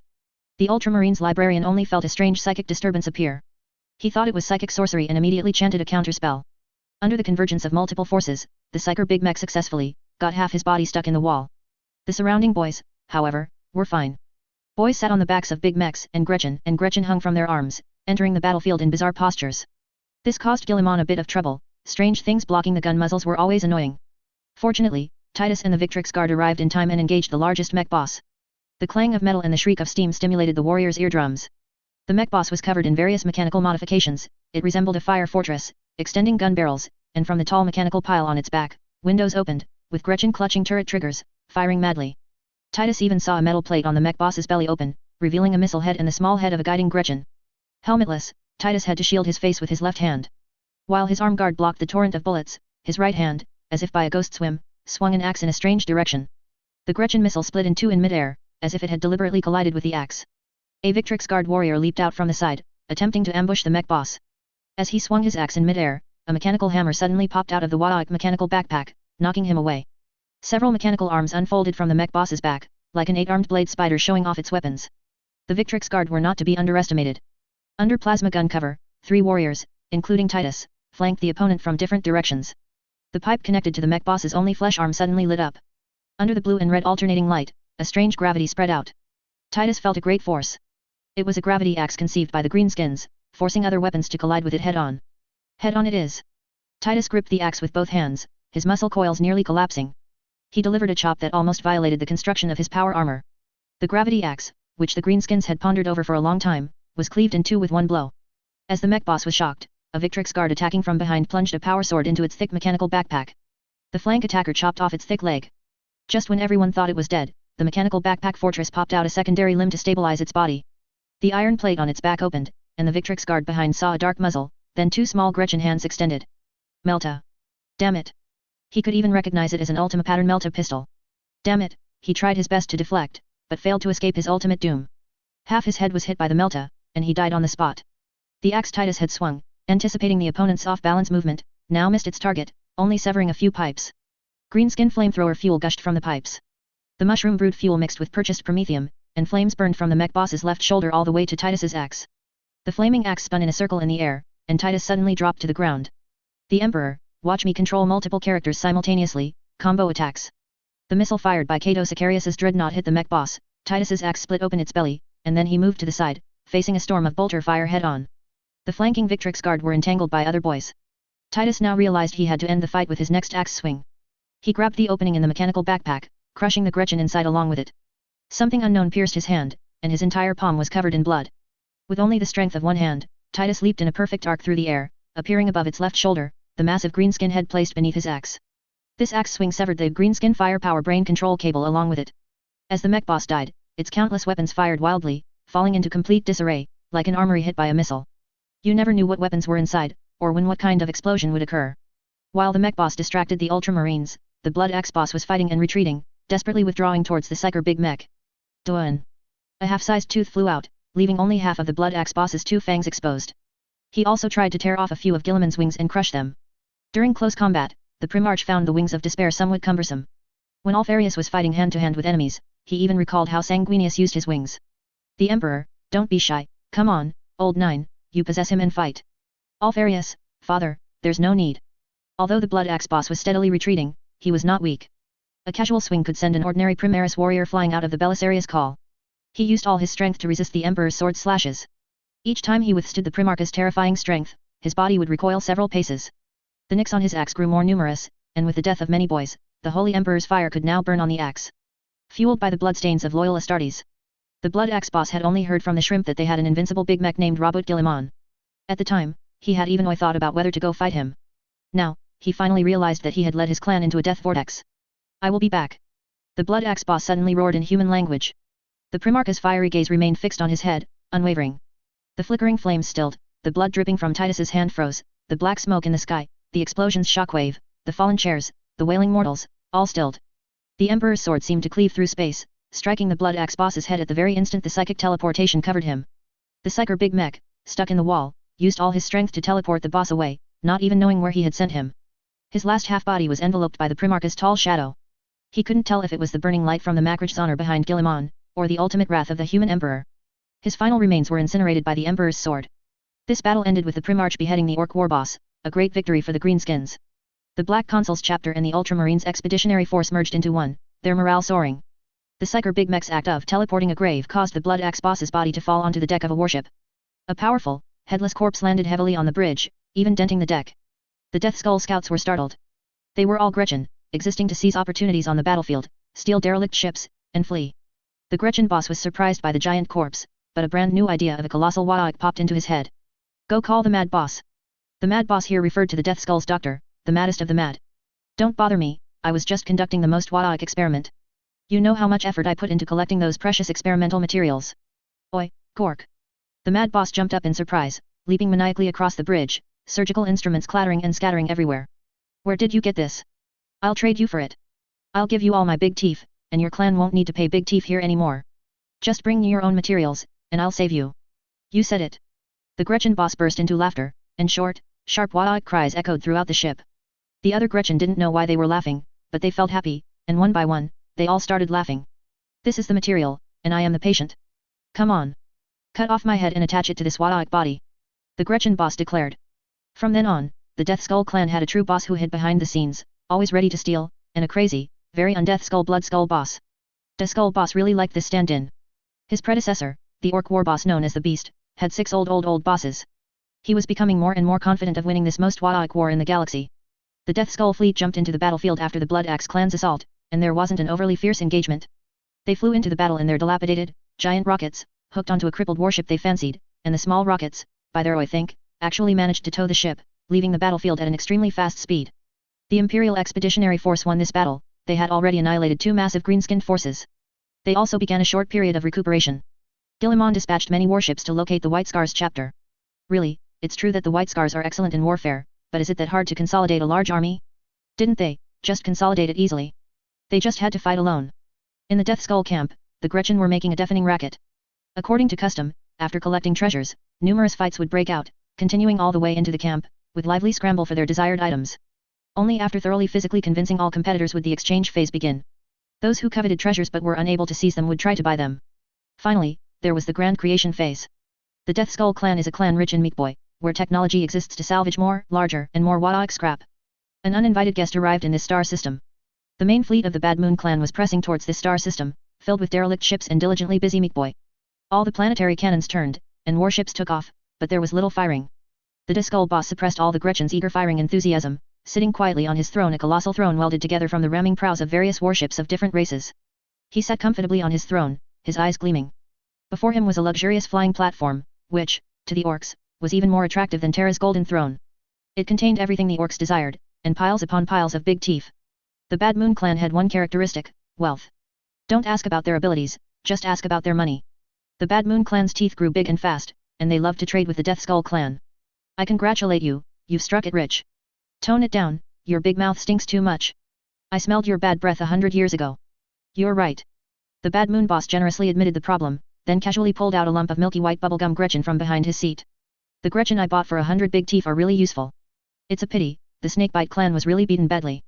Really, I estimate these milky bubblegum Gretchen are now out of print. The Bad Moon boss chewed heartily as he spoke, even tossing a bubblegum Gretchen casually off the flying platform, where it fell into the Death Skull camp.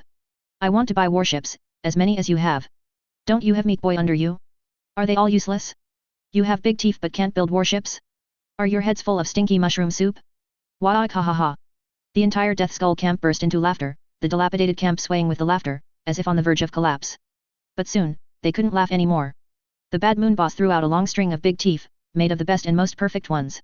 He held one end and let the other end drop from the flying platform, an unknown number of big teeth connected, extending from high in the sky to the ground. It was just a little above the ground. The Gretchen in the Death Skull camp clamored and gathered around it, jumping and roaring, but they couldn't reach it no matter what. The Bad Moon boss only had to gently sway the end, and the string of big teeth would swing from one end of the Death Skull camp to the other. The Death Skull Gretchen also clamored and ran from one side of the camp to the other. Enough. The Death Skull boss let out a roar, silencing the Gretchen in the entire camp. All the orc Gretchen dared not make a move. He slowly stood up from his throne. You want to buy warships, right? These big teeth aren't enough. At most, you can buy this. The Death Skull boss hugged a long steel pipe, which he had no idea where it came from, and glanced at the flying platform. He used all his strength, aimed at the Bad Moon boss's feet, twisted his body, muscles bursting from his metal armor, and roared, "Wa'ak!" The steel pipe spun and flew out rapidly, embedding itself firmly at the Bad Moon boss's feet. The string of big teeth was broken by the steel pipe, and a string of big teeth fell from the flying platform into the Death Skull camp. With these big teeth, you can only buy this. The Death Skull camp was once again filled with praises for their boss. That steel cannon was indeed worth the price. In the Bad Moon boss's opinion, it was even a bit cheap. Facing the ground, which was roaring with orc sounds, the Bad Moon boss smiled slightly. He also stood up from his throne, pulling out the steel pipe with one hand. The dent on the deck annoyed him a little. What do you take us for? The Bad Moon boss's words were full of threats and provocations. The Death Skull camp immediately felt a strong sense of threat, and the big mech had already gripped their choppas, aiming at the shadow in the sky. Then, hundreds, thousands, no, tens of thousands, countless strings of big teeth extended from the sky. The entire area around the flying platform was covered with long strings of big teeth. Like curtains, they surrounded the entire Death Skull camp from all directions. Bad Moon, these two words, meant the same as rich. This is more like it, Wa'ak. The Death Skull boss shouted into the camp, Gretchen, get to work. The entire camp became lively. The Bad Moon clan's Gretchen, adorned with expensive gear on their hands and necks, swaggered through the camp. Of course, in the eyes of the Gretchen and the thieving Gretchen, this was no different from a moving treasure vault. The Death Skull camp unilaterally guaranteed that they would have the most pleasant and satisfying shopping experience, and guaranteed that they would find their pockets empty upon leaving the camp. Being stolen from, or paying with money, they could choose freely. The Death Skull boss and the Bad Moon boss never got close. If either of them made any sudden move, the entire transaction would turn into an all-out war between two war bosses. Shrimp and the tin cans are here. The Bad Moon boss broke the silence. I know. Just look at how many ugly big iron sticks, warships, the shrimp have here, and you'll know. I'm not talking about this force, I'm talking about the white tin cans. The Bad Moon boss touched the scar on his forehead, he had almost been cleaved to death by Morgan's blade. My cannons hadn't even fired a few shots before the white tin cans could fly into our faces. The Bad Moon clan was so wealthy that even a single Gretchen could be supplied with 100 rounds of ammunition, but facing the Kogurus warriors personally led by Morgan, they often wouldn't even get off a few shots before being cut down in close combat. I won't pay for intelligence. You should talk to the Evil Sons, Gretchen, they'll be interested. Another Meat Boy clan, the Evil Sons, was also a major customer of the Bad Moon. That guy's crazy. For him, being fast isn't enough, it has to be a big explosion. The Skull boss smiled. He had been eyeing the Bad Moon's massive fleet for a long time, and had been plotting to steal the entire fleet for just as long. I want to buy a moon. I can send you cannonballs, fired into your warships. Seeing the Skull boss so unyielding, the Bad Moon also didn't insist. For them, these were just consumables. Precious? Non-existent. The word precious did not exist in the Bad Moon clan's dictionary. The two clan bosses maintained their distance and slowly retreated. Next, the Imperium would not be facing a single orc clan. 4 powerful orcs were intertwined, and if the Imperial Expeditionary Force wasn't careful, they could face a combined attack from all the orcs. This war would only have 2 outcomes, either the most warlike orc boss in the galaxy would lead his Gretchen to every corner of the galaxy, or the large-scale orcs would be annihilated in an organized manner, and the galaxy would re-enter the bleak situation of scattered orcs developing everywhere, similar to the millennium after the Great Heresy. Chapter 380, The Bombardment That Hangs on a Thread. Poja repelled this wave of attack from the Goth clans with the power of absolute adamantium. This was the void of space, which could now be called a space Hulk.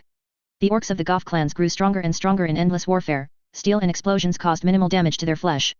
However, no flesh could withstand the attacks of the space Hulk, and any vanguard orc boss who dared to board it never returned.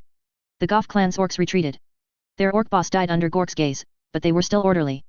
There were plenty of candidates within the clan, and the Goth clans did not lack big, strong orcs. After they retreated, the Death Skull boys swept through space. Poja's clan were a composite clan, mostly Evil Sons and Death Skull, with a small number of Goth clans. The great leader sat high on his throne, silently watching the mortals toil. Poja didn't speak at all. The boys automatically salvaged the Goth clan's broken warships, continuously loading them onto the Space Hulk.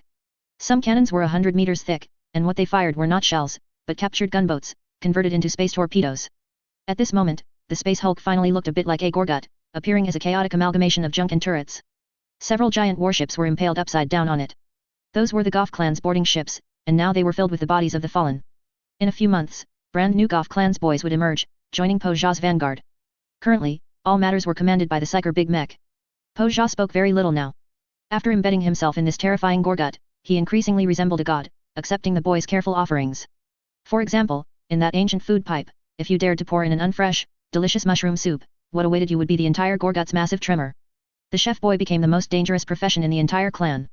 Poja might not do anything to you, but the Evil Sons and Death Skull clan's meat boy who had their works destroyed by the tremor would beat you up. Currently, the most skilled chef and the one most favored by Poja was a Gretchen.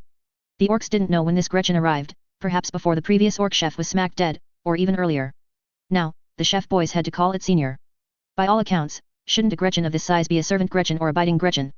It should be locked up with the hound Gretchen or scout Gretchen. It stood beside the orcs, as cute as a puppy, but its 2 small paws moved incredibly fast, adding ingredients precisely and accurately.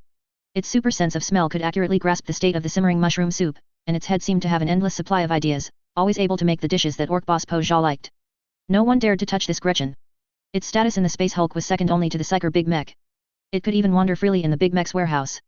It hopped back from the mushroom warehouse, its small backpack filled with the freshest and largest delicious mushrooms. The surrounding boys stared at it, drooling, but not one dared to rob it, not even to steal. Offering to Poja was as important, or even more important, than offering to Gork and Mork. But today, the mushrooms were subtly different. The Gretchen returned to the most professional imperial kitchen. The chef boys around, wearing tall white hats, had already boldly cut the side dish mushrooms from chunks into slices, shredded them, and minced them. If the Gretchen didn't return soon, they would probably turn into orc-beaten mushroom paste. Several boys saw the Gretchen return and happily brought the side dishes to a position where its short little hands could reach. A cooking show began. The Gretchen's nose twitched continuously. After each violent shake, it would furiously add a large plate of side dishes. The aroma of mushrooms grew richer and richer, and even the pickiest chef orc boss couldn't help but swallow his saliva. They willingly served a Gretchen here, just for that final step. Taste it. When the Gretchen smelled the aroma that made it happiest, it would jump very high. At this point, the orc boys knew the soup was ready. They swarmed forward, scooped a small spoonful of mushroom soup from the large pot, shouting slogans about testing poison for the orc boss, and each became engrossed in the peerless delicacy. The Gretchen seized the opportunity. Today, and only today, all the boys were engrossed in the deliciousness, and finally no orc remained vigilant towards it. A Gretchen's tooth fell into the giant soup pot, dissolving instantly. No boy noticed the anomaly.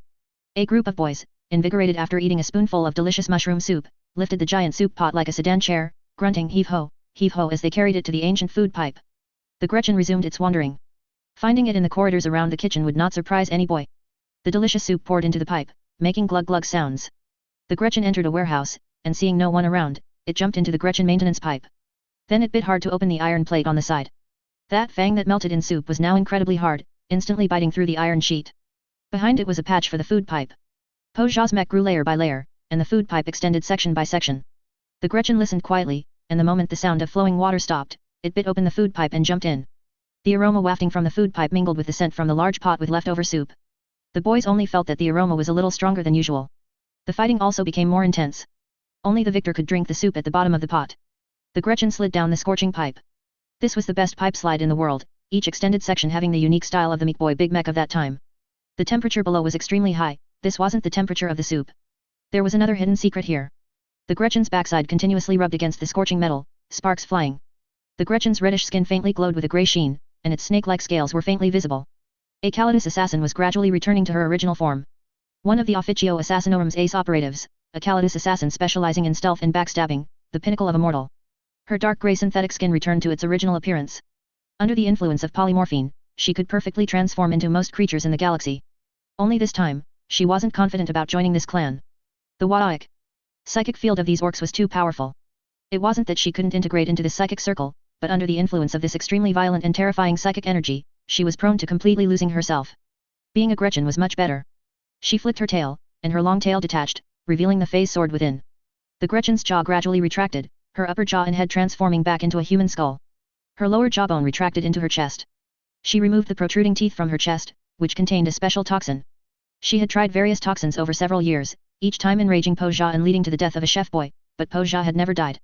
She had to admit that poison was the specialty of the Venom Temple assassins. She could maximize the effectiveness of the poisons she carried, but for improvising and even developing poisons from orc mushrooms, she was not as good as a venom assassin. This time, the last of the poison was used up. If Po Xia still couldn't be killed, she would act personally, with the phase sword in her hand. Her body, having undergone countless biochemical modifications, flowed like liquid through the pipe. The robust performance of her synthetic skin made the scorching heat inside the pipe negligible. Nothing could withstand a single strike from a phase sword. The pipe grew narrower and narrower, and the Calidus assassin felt her body undergoing inhuman compression. At this moment, the entire space hulk began to tremble. The boys ran around shouting, "Earthquake!" The orc boss is angry. Some experienced orc bosses desperately rushed to the Meat Boy's hangar, wanting to borrow a spaceship to escape. In the passages, they fought fiercely to snatch the only available aircraft. The orcs inside frantically hid in what they considered the hardest places, only to be crushed into mushroom paste by falling metal beams. Even in the most intense battles, such a situation had never occurred. Something big must have happened. The assassin's phase sword sliced open the pipe, and she moved through the narrow walls. She made no sound, like a cat. The vibrations from the other side of the wall indicated that the real orc boss was hidden behind it. This was the most difficult orc boss the Calidus Temple had ever found. All around was steel, nothing but steel, not even a Gretchen for repairs. Even on her head, she still wore a large orc bomb, a classic self-destructing mech combination. The phase sword instantly cut through the wall. Its speed was so fast that even an Astartes would find it hard to react. She stood at the pinnacle of humanity, facing Po Xia's flesh. She was disappointed. Behind the wall was another mech as tall as a titan, and the phase sword's attack had already attracted Po Xia's attention. Red alarm lights continuously flashed in the narrow passage.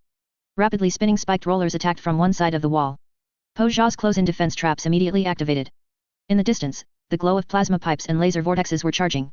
The Calidus assassin hacked through Po Xia's meticulously crafted adamantium warriors in a few strikes. This was a shard of the Star God phase sword. Yes, that's right, it was obtained from the Necrons, a shard of the Star God phase sword containing a small shard of the Star God. It was indestructible, a weapon truly standing at the peak of the real world. One suit of armor was followed by another. Although the surrounding movement space was very small, the assassin still felt like she was directly confronting god machines. She moved through the laser array, disappearing from surveillance footage after a few movements, only to reappear at the next line of defense. Finally, she faced a night-sized mech, connected by dense pipes. She lightly leaped, minimizing even the air's disturbance, but the mech moved. Purple liquid overflowed from the metal cracks, and Po Xia's roar was like an explosion in the warp. Even after countless modifications, she felt a suffocating pressure in her chest, her control over her body greatly diminished. Parts of her skin began to change uncontrollably. This was residual polymorphine disorder.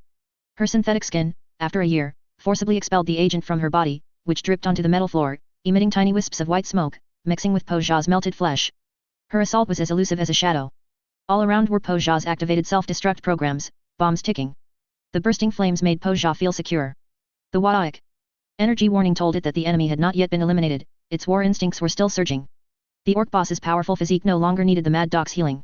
The boy's faith and intense clashing thoughts transformed into psychic energy, surging into its body.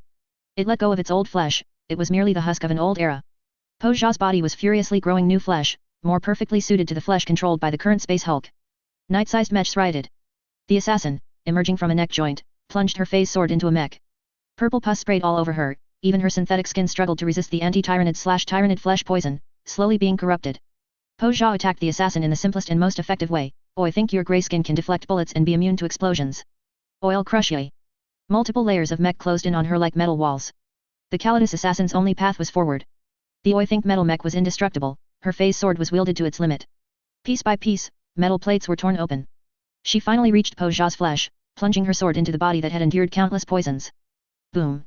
The walls closed, crushing half of her body into a pulp. Subsonic waves and psychic energy reverberating in the air were interfering with her mind, but her objective remained resolute, to plunge the phase sword deeper, all the way into Po Zha's enormous head. Why-a-a-a-ic. A Calidus assassin fell. The Imperium's loss from this far exceeded losing a chapter master. For the first time since entering the mech, Po Zha called for a painboy big mech. The phase sword was stuck in its core like a spine. Boss, I can't do it. Pulling it out might kill you for good. The doc boss spread his hands. He had never seen such a powerful weapon. Po Zha's flesh continuously regenerated, but the Star God phase sword's sharpness relentlessly destroyed its flesh, yet the hilt was completely jammed by strong internal muscles, unmoving. Boss, why don't you grow a bit bigger? I think if you get bigger, such a small sword could be pulled out without a scratch. Why-a-a-a-ic. Po Zha's mind became extremely unstable. It lifted the mech and stomped the doc boss into a bloody pulp, sticking to the floor, impossible to scrape off. I am gonna wada-ic shrimp wada-ic make you pay. Po Zha became neurotic, or rather, even more neurotic. Countless boys would be crushed in its volatile state. The anomalies of the Space Hulk became more frequent and more violent. A few days later, just as the Goth clans were choosing a new boss in the 4-clan melee, Po Zha, without any warships, warped a Space Hulk directly into the middle of the Goth clan's main force. It swung its fists, blowing up warship after warship. The Goth clan's boss was eaten alive, and their largest, most invincible warship was punched through in the engagement. At this moment, the appearance of the White Scars pushed the entire battle to an irreversible point. Magan Khan's flagship, the Kogurus Tempest battle barge, plunged into the battlefield like thunder, cutting in from the periphery with beautiful turns and extreme speed. Stormy strikes poured down on the Goth clan's warships. Po Zha used Gork's gaze to bombard the surrounding warships, but the Space Hulk's bloated body couldn't turn as fast as the White Scars warships flew. I want, biggest, boom, fast. The Space Hulk began active slimming. It pounded its chest with its fists like a gorilla. All its heavy steel plates and super turrets detached, scattering everywhere. Even the battle barge's bombardment cannons couldn't hit it, as mechanical chunks the size of frigates exploded en route. It was an active defense mechanism, a planetary satellite. After slimming down, Po Zha's speed significantly increased. He was the boss of the Evil Sons, so speed was absolutely not allowed to fall behind. After a huge explosion, if he didn't run fast, wouldn't he get blown up himself? Magan Khan turned his fleet sharply. Their boarding party's killing efficiency was so high that the Astartes leaping from the foremost warships could be recovered by the warships at the very end of the line. By then, the Orc ships were already riddled with holes and strewn with corpses. After several rounds of powerful artillery bombardment, the Goth clan's forces scattered and fled. Several Goth bosses refused to submit to each other, and the clan split once again. On a battlefield of this scale, division meant destruction. After provoking Po Zha again, Magan Khan flew towards his Death Skull clan's territory. What they wanted was to decapitate the enemy's boss in battle, or at least force a powerful entity to drive Po Zha away from this pile of space weaponry junk, even if an Emperor Titan flew out. Great Regent, a simulacrum of Belisarius call requests an audience. Emergency level 2. Schedule it for 1 hour from now, in conference room 3. Call respectfully stood waiting in the conference room. Guilliman even set up his own holographic display for him, allowing him to start reciting that long and tedious string of praises to himself in a real-time video call. Great Robot Guilliman, Lord of Ultramar, leader of Makraj, true master of the Makraj's honor, savior of the Imperium of Man, revered Gene Sire. When Guilliman himself walked into the conference room, Call wisely fell silent. Wartime, speak plainly. My lord, the experiment to restrict the warp with Blackstone has achieved great success. We have suppressed the warp storm area of the Maelstrom. The counter-attacking warp enemies cannot even warp in nearby. My Skitarii forces, on the Blackstone ground, destroyed dozens of traitor attacks. Your automated sentinels are unaffected. I have mentioned those prohibitions more than once, haven't I? Also, this success is very encouraging, but it remains a top-secret operation and must not be revealed to anyone. Speak, what do you wish to obtain? Guilliman's mind raced, considering the possibility of rebuilding the planet Cadia. The Eye of Terror had to be suppressed. Call's great success was the hope of the Imperium of Man. I wish to obtain more Blackstone minerals. You shouldn't be reporting to me, Alfarius felt strange. The Archmagos had barely submitted any Blackstone material to the Imperial warehouses. How could I give it to you? No, I mean full mining rights to the Blackstone veins. You already have them. Guilliman remembered. Previously, the red tide and Call's mining simulacrum had collided, and the red tide had taken all of his blackstone inventory. Call had been incessantly reporting the Red River to him for days. I hope you understand one thing, technology must adapt to environmental changes. I hope you refine the Blackstone technology's risk resistance. As you said, your automated sentinels eliminated the enemies who came to destroy the Blackstone device, but why were they able to find you, Archmagos Call? They shouldn't have found you, just as traitors cannot know the movements of the Sisters of Silence in the warp. Call respectfully withdrew, cursing the red tide 800 times in his mind, his binary expletives almost getting tangled. This was clearly favoring the Red River. He clearly thought the Blackstone technology brought by the Red River was more important than what he invented, but their technology was alien, and ours was legitimate human technology. How could you favor them more? At the same time, the Archmagos allocated a tiny fraction of his thoughts to simulate why he had been attacked. Unless, the warp area he had sealed was a storm intentionally created by something. Then there must be special significance there. Treasure? Seal? Breeding ground? Who cares? Excavation team, sortie. Gillimon, look at the Red River, it hasn't been attacked much. At this moment, the red tide encountered an attack, if one enemy counts as an attack. To be precise, the Harlequins from the Black Library deep within the webway were causing mischief again. A truly formidable, beating Astartes like Victor beating Yifeng, Harlequins was seeking to enter the light of the people to meet Yifeng. He was a unicorn. What was Unicorn's status? In a Harlequin troupe, he often played the role of the Slaanesh archvillain. Just by his role, one could tell he was an absurdly powerful being. He did slowly tend towards madness, but his psychic releases had no restrictions. Slaanesh was like a blind man, unable to find him, and manipulating psychic energy was as simple as molding clay. The only limit to the spells Unicorn could cast seemed to be his imagination, and his physical combat skills were also astonishingly strong. We don't know which webway he emerged from, he just suddenly appeared among the entertainment staff of a transport ship's Munitorum, performing elegant yet eerie acts. No one knew who he was impersonating, he would disappear with a magic trick before a political commissar arrived. The transport ship's captain wanted to define him as a ghost, an urban legend, but with a pragmatic attitude, he called for Astartes to investigate. The Astartes found no abnormalities. After the Adamantium warriors searched, the ship was not haunted. Because Unicorn hid behind the Adamantium warriors, sneaking all the way into a strike cruiser, and then into the light of the people's shipyard. Chapter 381 Unicorn. Upon Unicorn's arrival, he walked directly to the core area. The defense system's alarm was triggered by the first Psyker strike, an anomalous and immense psychic force nearly overwhelmed the Psyker detectors. Unicorn could easily access most parts of the flagship with just his physical prowess, which was terrifying yet understandable. The Inner Circle's warship was originally built jointly by Psyker races, led by the Ildari. There should be corresponding records in the Black Library. Only some strange devices modified by Ink and Anos could detect Unicorn's fleeting shadow here. The tech priest of the Custodian Guard disappeared into his workshop. Even he carried very few mechanical devices on him. For the Custodian Guard, machinery was merely a burden. Unicorn spun and leaped erratically through the corridors, as if currently on a stage. Slaanesh's alluring steps materialized in the real world, activating a terrifying psychic enhancement. He casually swiped an instrument on the wall, only to find it had been modified beyond recognition. It was an Ildari Psyker amplifier, now dismantled into broken rods. Unicorn didn't care about these. He bet that some hidden entrances wouldn't even be known to the Inner Circle who piloted this warship back then.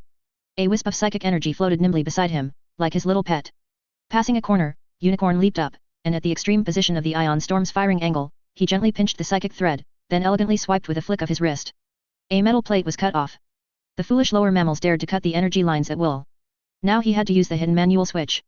After a flash of psychic energy, he confidently walked backward, drifting like a ghost through the corridor, picking up speed. To a mortal, he was merely a blur. He moved at supersonic speed, yet the surrounding air showed no disturbance. Just like that, he crashed into a wall at an extremely high speed. Now, it was merely a holographic projection, and the passage behind it had opened. Clang. An advertisement break here. Custodian Guard Edition hard-welded walls, tougher than Victor. The moment Unicorn made contact with what was behind, he felt something was wrong. His entire body's strength, even his psychic power, erupted to halt his momentum. His psychic energy collided with the wall, blasting a large hole. Damn it, how did it get welded shut? Unicorn turned, intending to enter the passage immediately, only to find a Custodian Guard standing behind the large hole. The shining adamantium armor blocked the dense flying debris. His unique curved combat blade seemed not to have activated its disintegration field, but in reality, the color of the disintegration field and the blade were an identical light gray, completely concealing it. Upon meeting, the Custodian Guard disdained idle talk and immediately attacked with his blade. Unicorn could defeat a Custodian Guard recruit with just his physical prowess, possessing the combat strength of a true veteran. The tech priest was also no pushover. When they first emerged, they appeared as two individuals equivalent to one Victor. In fact, the two of them combined could fully defeat Victor. Unicorn materialized a psychic sword, parrying the Custodian Guard's attack with one hand. The blade's appearance strongly resembled Slaanesh's Chaos Relic. The Custodian Guard observed closely. That was the shape of the blade of the latter, which corrupted Fulgrim. The blade was sharp and long, the body narrow, and broad. The moment the two blades collided, the psychic blade instantly transformed into a thick, mountain-cleaving greatsword, pressing heavily down on the custodian guard, then shifting into a Slaanesh spear pointing directly at the tech priest's brow. The tech priest was not to be outdone. A faint gleam flashed on his shining adamantium helmet. He tilted his head back slightly, then delivered a powerful headbutt to the psychic spear. The dazzling psychic energy shattered like spring ice, disintegrating into nothingness. During the time of their engagement, more than half of the People's Light's nullification devices shifted from standby to war mode, making the warship's connection to the warp extremely tenuous. That was originally the ultimate measure against chaos boarding the ship, but now, combined with large contingents of adamantium warriors, it created a warp encirclement. Unicorn showed no panic. Though his attire leaned towards Slaanesh, he was still a member of the Harlequin troupe. Tearing open the sexy and alluring corner of his clothing, the classic Harlequin's black and white checkered outfit was revealed underneath. With a slight tremor, the black squares shot out, revealing themselves to be a type of monomolecular dart. Golden light blazed on the hard adamantium armor. The tech priest played a trick, using a miniature gravity weapon to alter the surrounding environment, and sliced Unicorn in half. The body, split in two, vanished from its spot. It was an afterimage. Unicorn's psychic energy left clear traces in the corridor as he fled around the corner ahead. The tech priest pursued with his blade drawn. As he reached the corner, he felt a killing aura permeate the air. Without thinking, he spun around, and before he could even see his enemy, his combat blade slashed towards the opponent. Ding! The fires of Syrixus collided with the combat blade. A faint laugh echoed from above, like Unicorn, yet also like the laughing god. The nullification power quickly dispersed the laughter. Passage. Two custodian guards rushed towards the passage the tech priest had originally guarded. It was empty. The tech priest hastily entered the passage, with Victor close behind, but Victor remained vigilant. Entering the passage, before taking 2 steps, Victor turned and struck. The fires of Syrixus blazed brightly, and the Bloodchild battle-axe, connected to it, unleashed terrifying flames, instantly tearing apart the psychic illusion that had ambushed them from behind. How strong is the enemy's psychic power? This is already Alpha Plus class. The custodian guards' research into psychic powers far surpassed any Imperial department, yet even now, they found it difficult to judge the opponent's true strength. Victor smelled blood in the air disturbance, determining Unicorn's true direction of movement, and rapidly pursued him forward. In the adjacent corridor, 3 adamantium warriors lay on the ground, their tactical visors all shattered. They hadn't even seen the enemy before potent venom flooded their brains. While Harlequin's weapons were sharp, cutting through adamantium wasn't easy, making poison a much more cost-effective option. Victor arrived here first. He ran faster because he had no adamantium armor, it had long been shattered by a shard of the Star God.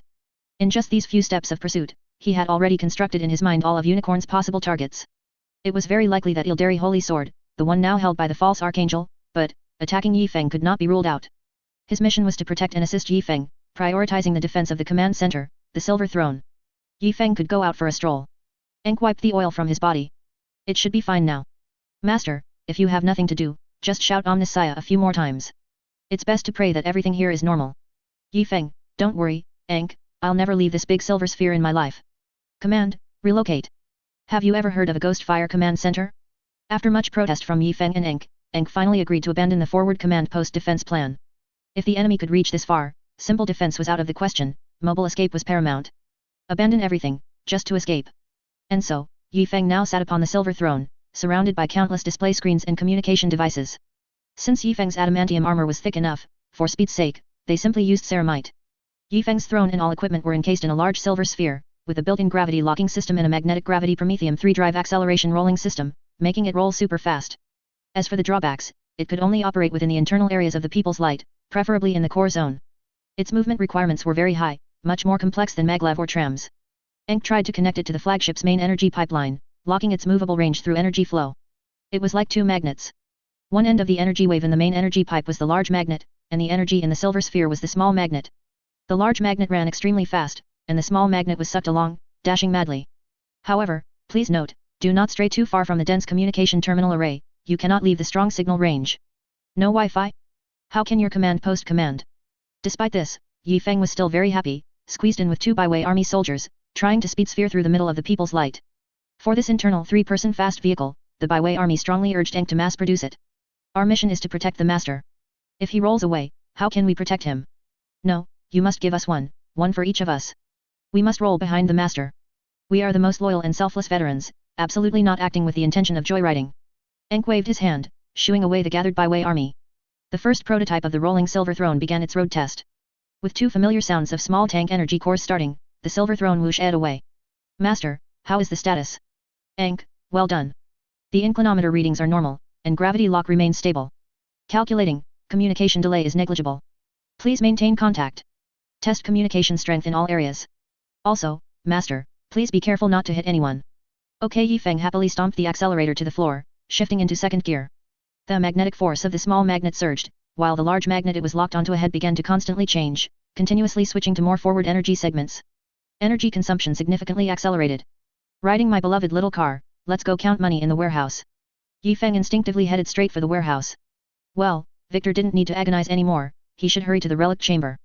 During this information exchange, the custodian guard only reported an Ildari Harlequin's invasion, and the defense level immediately escalated to the highest. Only then did Yifeng receive the invasion message. Hey? What actions should we take? Hey, do you think this sphere can directly ram and kill a Harlequins? The two byway army soldiers silently stood on either side, reaching out to press down on Yifeng's arms, beginning to fight over the steering wheel.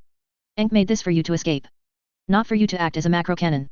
Friendly reminder, irregular driving, 2 lines of tears from loved ones. Ina emerged from the infirmary, carrying her executioner greatsword. As she stepped out the door, a gust of wind swept past, and a big silver rat darted by, startling Ina, who instinctively reached for her gun to shoot. Then she remembered, her gun wasn't at her waist.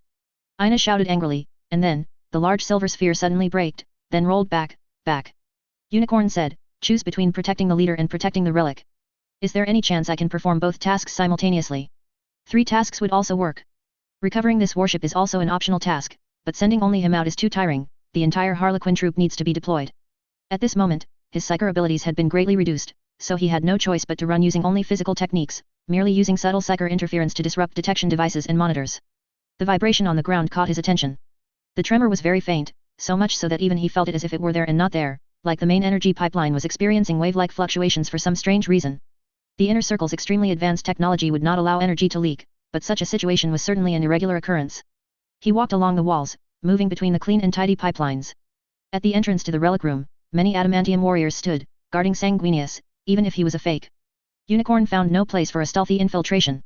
The entire relic room had been sealed as tightly as an iron barrel after Cypher's escape operation and the Shard of the Star God disaster. Fortunately, they were just these slow-reacting metal idiots. He suddenly appeared, flashing past the 2 front guards from the adamantium armor's blind spot, and directly assaulted an alert Angel of Dawn from the front, intending to kill him instantly before he could make a sound. This was not difficult.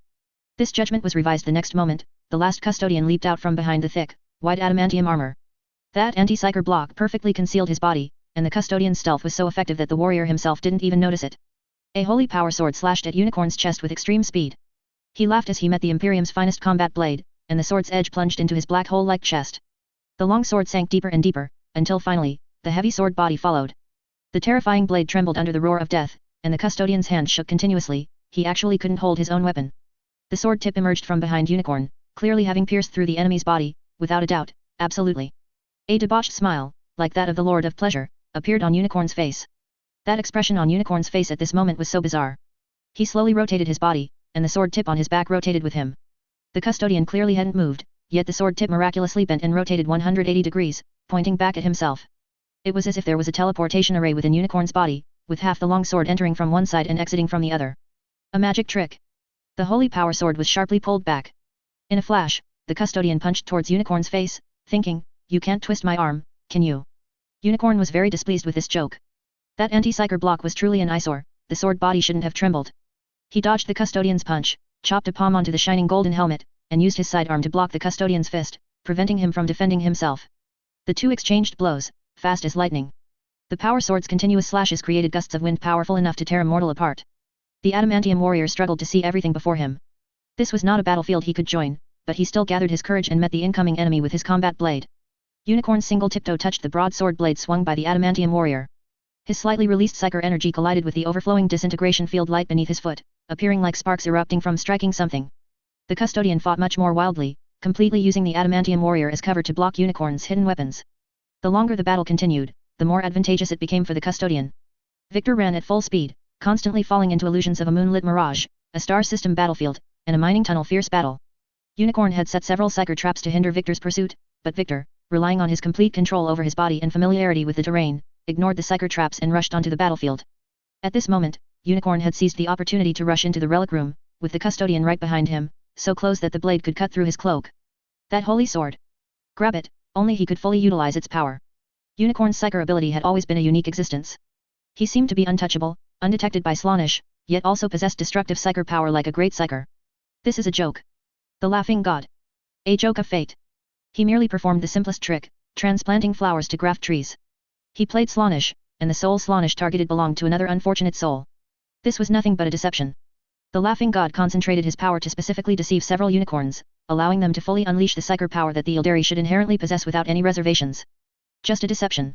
Although due to the spell, the soul of that unfortunate person would eventually affect Unicorn himself, it would be long enough for him to accomplish most of what the Ildari should do. Using the glaive of Sivandra was the same, it was that unfortunate person who burned, not his own soul, already preserved with the laughing god. He sprinted, a giant silver sphere blocking the holy sword's path. He angrily wanted to use psyker power to cleave open the obstructive object in front of him, but an incredibly terrifying anti-psyker force completely locked down everything ahead. He couldn't even exert a single shred of power. His terrifying physical techniques now exploded to their peak. Unicorn cleaved through the weak defense of the Ceramite with one strike, dodging aside. The custodian's remaining attack also slammed into the silver sphere, creating a huge crack that surged with sparks and lightning. From within, a figure wearing peculiar adamantium armor rushed out. For speed, Aang had not installed any weapons on the silver throne, which meant that to counterattack, the warriors inside had to exit the compartment to fight. Unicorn looked at the strange warrior before him, feeling a surge of irritation, and slashed him with his sword. If nothing unexpected happened, this was target number 2. When you destroyed Kamarak, conquered the Ildari craft world, and advanced into the webway, you should have known that you would face the most violent retaliation from the Ildari. Unicorn looked at his opponent with disdain, his killing intent rising. The opponent's speed was clearly faster than that of ordinary warriors. Unicorn's blade embedded itself into the adamantium armor, but instead of dodging, the opponent assumed a posture of embracing with both hands, intending to pull Unicorn into his arms. Too slow in Unicorn's eyes. Everything seemed to be in slow motion. A weapon, what is it for? If I get the glaive of Sivandra, do I still need this weapon? He decisively abandoned the blade, simultaneously jumping with all his might, kneeing the sword hilt to drive the blade deeper. The next kick landed on the sword hilt, using the leverage to jump even higher. Just as the Slaanesh Harlequin's boot was about to fly past the adamantium helmet, a sharp blade popped out from the toe, coated with a dark green, monomolecular level poisonous liquid. Hiss. A kick as light as air, a crisp sound. The poisonous blade plunged into the tactical optic without hesitation. The venom and blood mixed together, and the Primaris warrior's powerful flesh completely disintegrated. Blood plates vanished one after another, and death filled the bones of the Sisters of Silence. The holy sword was right before his eyes. A great sword slowly swung towards him. Humph, a Sisters of Silence? Slow attacks are, in the end, merely those of lower animals. The disparity in status is something you can never overcome in this lifetime. The intense pain from the anti-psyker field suppressed Unicorn, but his movements were not slow in the slightest. While blocking the sword slash with his wrist guard, he also used the momentum to pull out the blade-tipped boot embedded in the adamantium helmet. With his other hand, he flung a poisoned dart, attacking the joint seams of the custodian's armor before him. At this moment, Victor also arrived at the front lines. Seeing the situation was extremely critical, he exerted force with both arms, pulling the Bloodchild battle-axe from the fires of Syrxis. The axe, still imbued with the relic's residual power, spun and flew out with the force of Victor's entire body. It was about to sever Unicorn's head. Unicorn was too close to the still-standing adamantium armor. He couldn't use psyker power and had to rely entirely on his body. His body twisted into an elegant and eerie posture, boneless and softer than a snake. His head curved to his back, and he swung a single leg into the air, increasing inertia to pull the pointed boot from the adamantium armor. As his body rotated, he discovered that in his blind spot, in that dark corner, a viper was lurking, waiting for an opportunity. The opponent's speed had already reached its peak in the world, matching his level when he first started training. This speed was like child's play to him. But in this situation, being attacked from 3 sides, he truly had no recourse against this person. Who said I had to be inside the adamantium armor? Yi Feng delivered his attack with the most fervent rage, the lightest, simplest assassination-type tactical dagger, a basic weapon every Astartes recruit had to learn to use. The Lord of the Crimson Tide was naked at this moment, standing pressed against the adamantium armor in Ina's shadow. After the Silver Throne picked up Ina, their strategy was set. Let the Byway army wear Yi Feng's armor, while Yi Feng acted with Ina. The unburdened White Scar's big mech, with a heart full of rage, unleashed the fastest strike of his life. The tactical dagger pierced Unicorn's thin clothing. Yi Feng would never forget the sensation of the blade entering flesh. Muscle coils shook as he used all his strength to drive the blade deeper. Deeper. He could see the muscle fibers in the tiny crack between the blade and the wound. Before blood could even flow out, the blade had already broken through the protection of muscle and bone. The beating heart was right ahead, and Yi Feng's sharp eyes met Unicorn's. Choose. Let my dagger pierce your heart, or twist your stance and let the Bloodchild battle-axe thrown by Victor chop off your head. Death was calling, not the Ildari god of death, but the Emperor's wrath. Chapter 382, Unicorn, I've suffered so much. Unicorn's life was ebbing away. He had complete control over his body, trying his best to constrict his heart, and the muscles in his chest were fully tensed, attempting to jam the blade, but in front of an Astartes, the Eldar's power was at a disadvantage. Unicorn, being the strongest existence in a Harlequin troop, would not act so recklessly. A necklace hanging upside down behind his cloak shimmered slightly, and a powerful repulsive force pushed his body up, like a newly activated shield system expanding its field. Unicorn hated this feeling, as if it were an admission of the Eldar's failure. His body was pushed away from the combat dagger, and he still had to deal with the Bloodchild battleaxe in the air. With him as the center, the shield violently exploded into a spherical, inky black shield. The protective force of unknown principle collided with the Bloodchild battleaxe. In the distance, Victor raised his weapon, a weapon named the Fires of Syrixus. The residual power of the Fires of Syrixus was hidden within the battleaxe, and the deployed inky black shield seemed to be completely non-existent. The Bloodchild battleaxe's speed did not decrease at all, cutting directly through Unicorn's body. Unicorn's body was split in half, his upper abdomen flying far away. After recovering a bit of psychic energy, his upper body immediately mobilized psychic threads, attempting to sew his lower body back together. Aina was still there, the adamantium armor still standing. The executioner's great sword came down in one clean, precise strike, severing him on the spot. Seeing that he was powerless to reclaim half of his body, Unicorn decided to retreat. Escaping from the sight of the three veteran custodes with a half-destroyed body was not easy, so Unicorn used psychic energy to sustain his life while using strange gadgets to cause trouble for the custodes. The anti-boarding devices inside the People's Light made it difficult for him to tear open a warp rift to escape. He shook the string of bracelets on his arm, trying to create an opportunity. Each bracelet was a mysterious treasure from the Dark Library, and even the custodes couldn't see through what they truly were. A green needle shot out from an unknown source. The naked Yifeng hastily dodged, but the green needle did not automatically lock onto Yifeng by bypassing obstacles, instead embedding itself into Unicorn's lower body. His entire lower body instantly rotted away and vanished. These barbaric bioengineered humans of the Imperium of Man could gain memories from flesh, so one shouldn't carelessly give them flesh. After slightly moving away from Aina, two bracelets on Unicorn's hand simultaneously exploded. One blasted away the custodes holding the sacred power sword, and the other unleashed flesh-controlling psychic power, healing Unicorn's body. In an area with weakened psychic energy, the healing effect was very poor, and Unicorn felt unusually weak. His newly grown lower body had less than a third of his original strength. Victor charged straight at him, brandishing a translucent long staff. The power of the Fires of Syrixus continuously surged. Yifeng still didn't know what price Victor had paid, and flames flickered on the staff, shattering all the bracelets on Unicorn's entire arm with a single strike. Unicorn finally began to seriously regard the weapon in Victor's hand. He used the impact to fly backward, away from the battlefield. Since the location here has been locked, subsequent actions will be simple. The Eldar's schemes can last for hundreds or thousands of years. You cannot escape. The air vibrated with Unicorn's imitation of Slaaneish's joyful sounds, laughter seeming to come from the void, attempting to tear open a rift. The three custodes surrounded him from three directions. Unicorn laughed in the air, then exploded. For our observers, this was a classic Psyker death explosion. The warp death shriek caused by the Alpha Plus grade collided with the unknown turbulence of the warp, tearing open an extremely tiny rift, so small that only a heart could pass through. But Yifeng didn't think so. The size of the rift was not the problem at all. For Unicorn, the witchcraft of changing size was too simple. The question was, how did he survive this self-detonation? The People's Light quickly returned to normal. Such a small rift caused no significant impact. Only a few Angels of Dawn paintbrushes were sucked in. Yifeng shook his arm. Because the sword strike was too fast, he had no intention of holding back, and now it seemed dislocated. He tapped the adamantium armor. Brother, still alive? No response.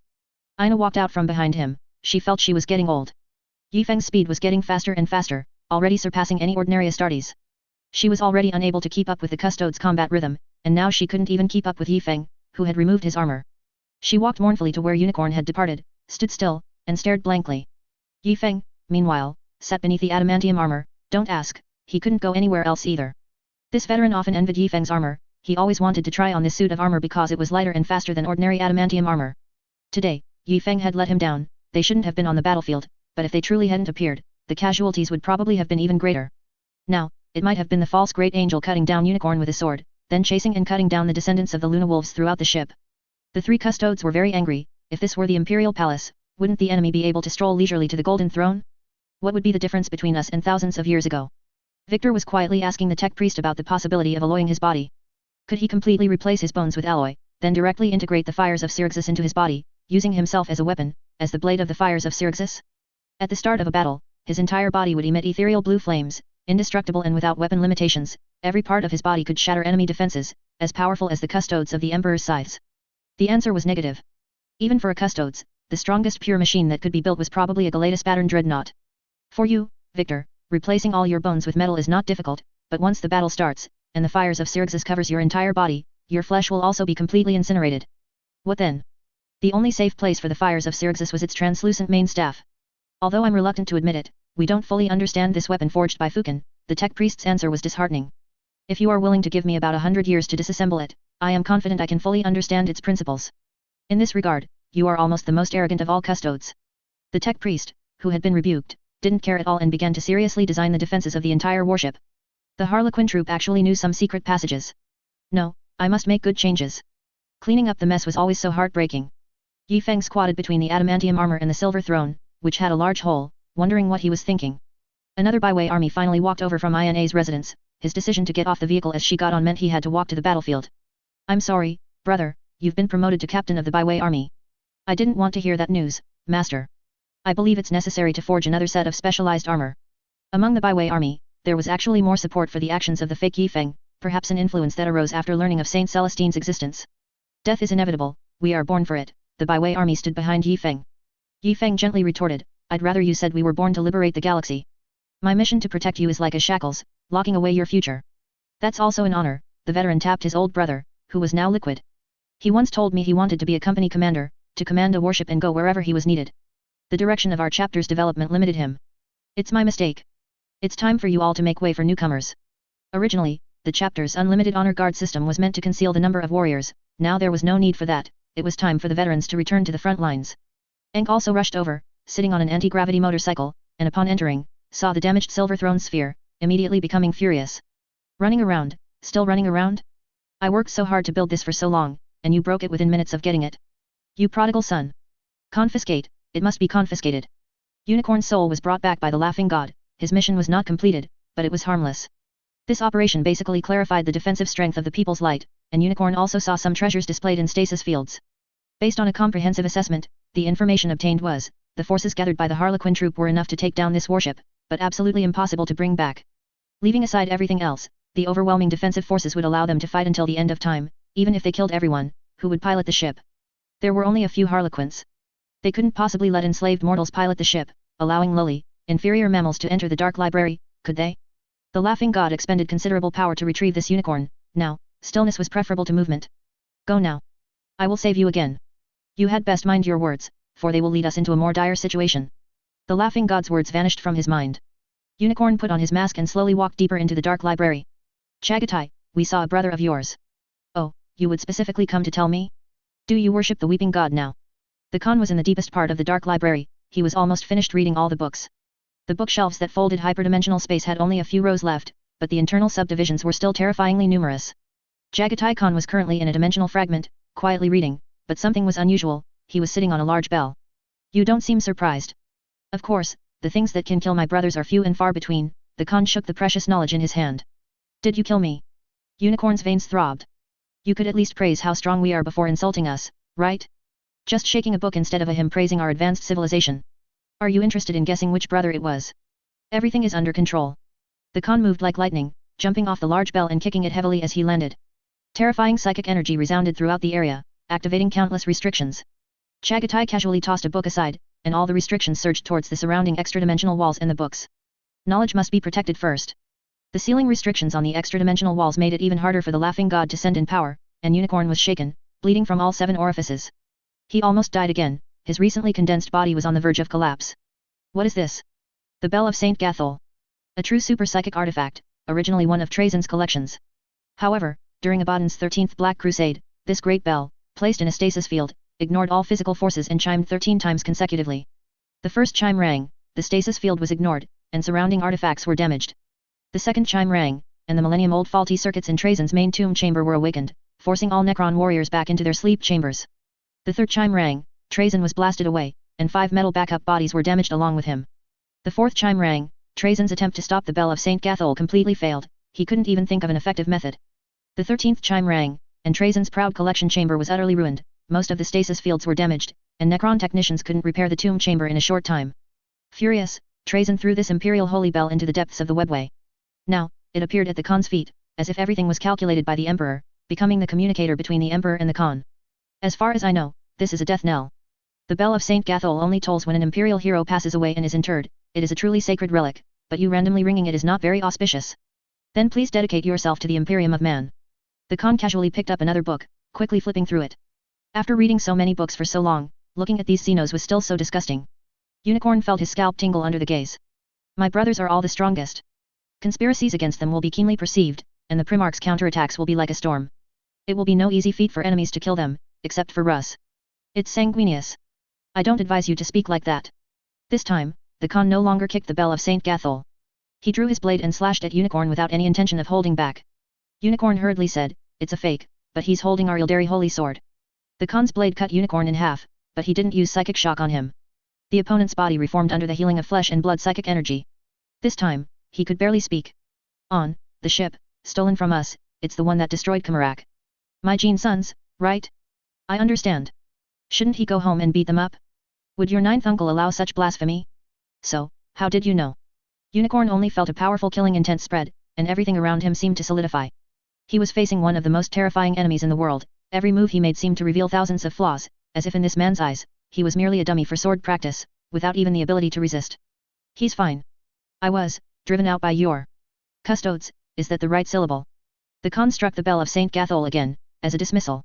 He truly wondered who the guest was. Unicorn was teleported out. Fortunately, this time it didn't consume the laughing god's power, which was acceptable. He hobbled away, seeking treatment for his severe internal injuries. On the other side, after the Khan struck the great bell, its chimes echoed continuously through the surrounding dimensional space, eventually forming a sentence. Upon hearing this, the Khan realized the seriousness of the situation and began flipping through books even faster, his body transforming into a streak of light, darting between the bookshelves. Dash. Urgent, urgent, urgent. The Ultramarines are on their way again. The White Scars chapter had sent out a distress signal. Guilliman had by now integrated 2 expeditionary forces in several skirmishes with orcs, consolidating them into a massive force that was now heading directly for the center of the war for emergency rescue. Ever since Poja had the butcher's nails, a star god phase sword plunged into his head, his campaigns had been swift and decisive, his former steady tactics gone, as if possessed by the Goth clan, charging headlong, fully embodying the orc spirit. Even more terrifyingly, he had the resources for it. The Space Hulk, with its maw wide open, chased Magan Khan's flagship, speeding through the galaxy. Magan had misjudged the enemy's firepower. Gork's Gaze's beam attack was twice as strong as he anticipated.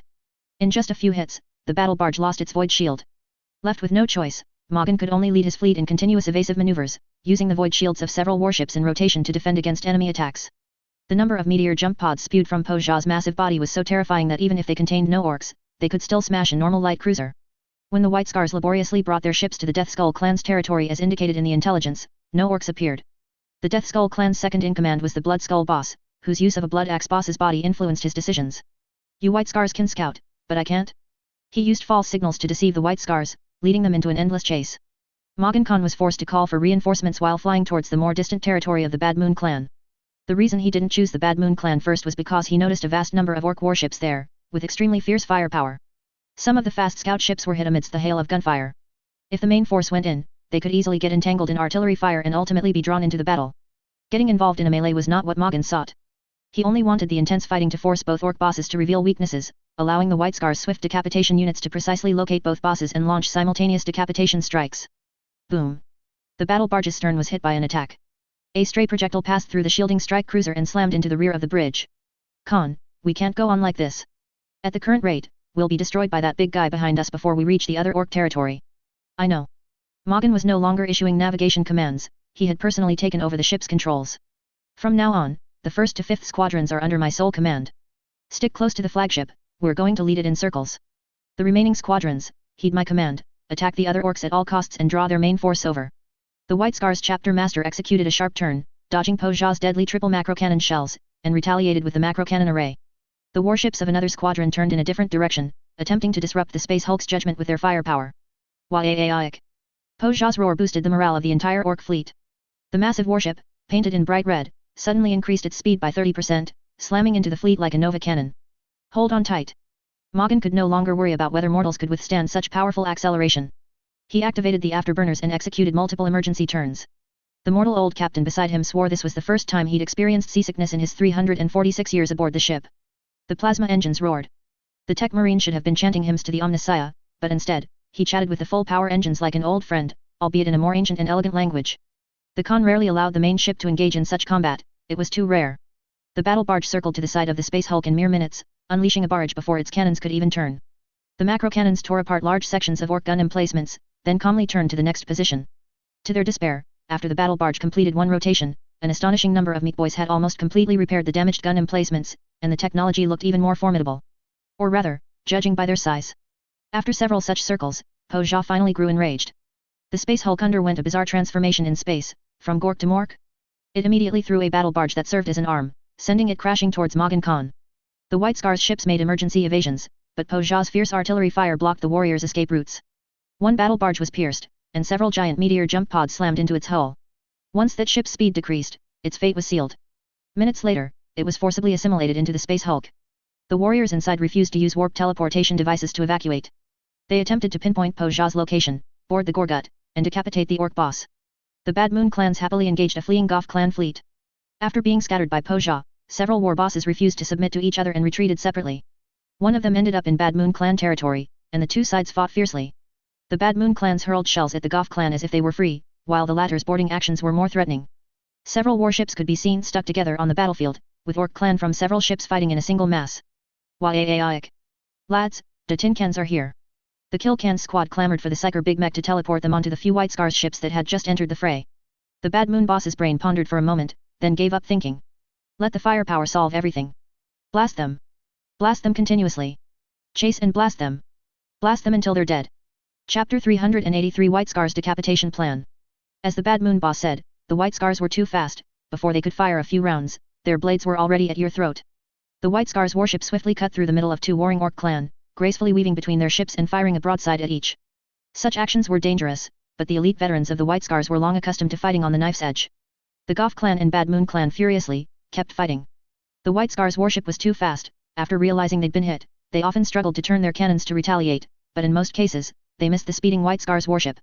Huge cannonballs flew past the strike cruiser, and 9 times out of 10, they would accidentally hit other clan warships nearby. When the other side saw this, they thought, how can this be? We can't just take a hit for nothing. For a time, they exchanged blows, fighting even more Waak-like.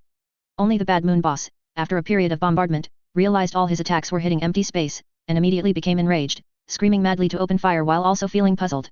What were these White Scars doing? The Bad Moon clan were often natural merchants. War, in their eyes, was an extremely profitable business, and bloody conflict was merely an exchange of vast resources.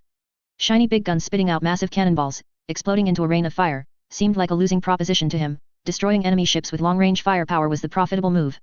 No amount of cannonballs could compare to the value of a single warship. So, what was the White Scars' behavior meant to achieve? The Bad Moon boss couldn't understand. They charged in, wasted a few cannonballs, took a few hits, and then ran away? If they weren't destroying and plundering warships, then the White Scars would lose money no matter how many times they attacked. The orc boss's mind twisted in several circles. The other side wasn't stupid. Doing a losing business was for making bigger money. It must be so. There was an even bigger conspiracy behind it. The merchant's intuition warned the Bad Moon boss. He wasn't flustered, ordering all his warships to continue attacking the Goth clan, to first devour the meat already in his mouth. The White Scars were losing money, and the Bad Moon was also losing money, but if this continued, and a White Scars warship was destroyed, who would get it? Of course, the countless orc. And if an orc warship was destroyed? It would still be salvaged by the Bad Moon clan. He wasn't flustered at all, even hoping the White Scars would continue attacking like this for a few more rounds. He might even be able to snatch some advantage. The White Scars commander was very anxious. Only a small portion of the orc showed a desire to pursue. The Goth clan truly loved a fight, but they were subsequently entangled by other orc. After seizing the opportunity to break out of the orc meat grinder, there were almost no orc warships following them, only endless golden macro cannon flashing brightly, continuing to fire at them. What do we do? The orc aren't taking the bait. This is too rare. Go, awaken Korzaro Khan, the dreadnought. Be careful, stay a bit further away. The Khan in charge of this task force had sweaty palms. Another charge would only make him hot-blooded, but awakening a White Scars dreadnought, especially when not engaging in boarding combat, was simply terrifying. Tell him we need his experience and wisdom. It's an emergency. Korzaro Khan, the 51st Hunt Master of the White Scars, would launch an endless hunt against a White Scars nemesis every 25 years until he delivered the opponent's head to the chapter's reliquary on Kogaris. He was perhaps the longest-serving Hunt Master. Korzaro was one of the first White Scars to undergo Primaris transformation, having previously fought General Zaykduk of the Necrons and been defeated by Oberon. Even now, General Zaykduk's head remains on the White Scars hunt list, but the greatest Hunt Master can no longer ride his moon dragon and wield his scimitar to pursue enemies. While Jubal Khan, the chapter master, was barely surviving with apothecary treatment, Korzaro was the de facto chapter master of the White Scars. The powerful and respected Korzaro was awakened. He was one of the White Scars Legion-level treasures, a Contemptor dreadnought. Although the White Scars had always strived to acquire Custodes weapons, be it golden motorcycles or Gradatus pattern Contemptor dreadnoughts, they had not succeeded.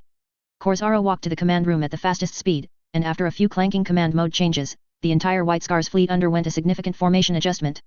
The Bad Moon boss initially paid no attention to the White Scars fleet's changes until he noticed a large portion of the Goth brutes began to abandon fighting them and directly pursued the White Scars ships.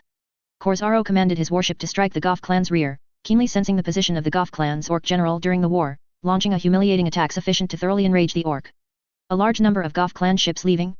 Wasn't that like a cooked duck flying away? These ships were originally within the Bad Moon's grasp.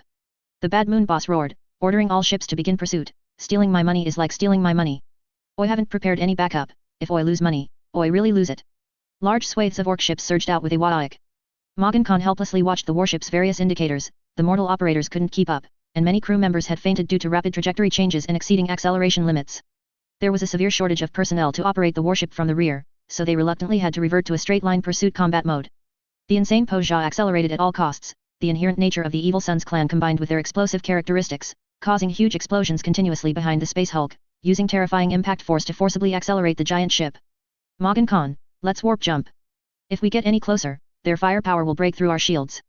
Warp jumping is too dangerous. It's not time yet. Where is the Stormseer? He's assisting the astropath. The surrounding information is too chaotic. The entire star system was filled with Wadaik psychic circles of varying sizes, making information transmission very difficult. Magan was still unsure whether his distress signal had been received by the Ultramarines or if they could reach the designated location. Call him back. I need his advice. The Space Hulk slapped a frigate, and the battle barge seized the opportunity to bombard the opponent's joints. The bombardment cannons successfully shattered the connection points of two battleship, and the thick steel pillars and scrap-like shafts exploded on the spot, causing countless casualties among the orc boys.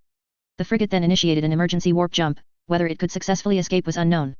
The Space Hulk made a hugging gesture, embracing the broken arm in its embrace. Observers could see dense orc boys writhing on it. They are truly the galaxy's stubborn disease.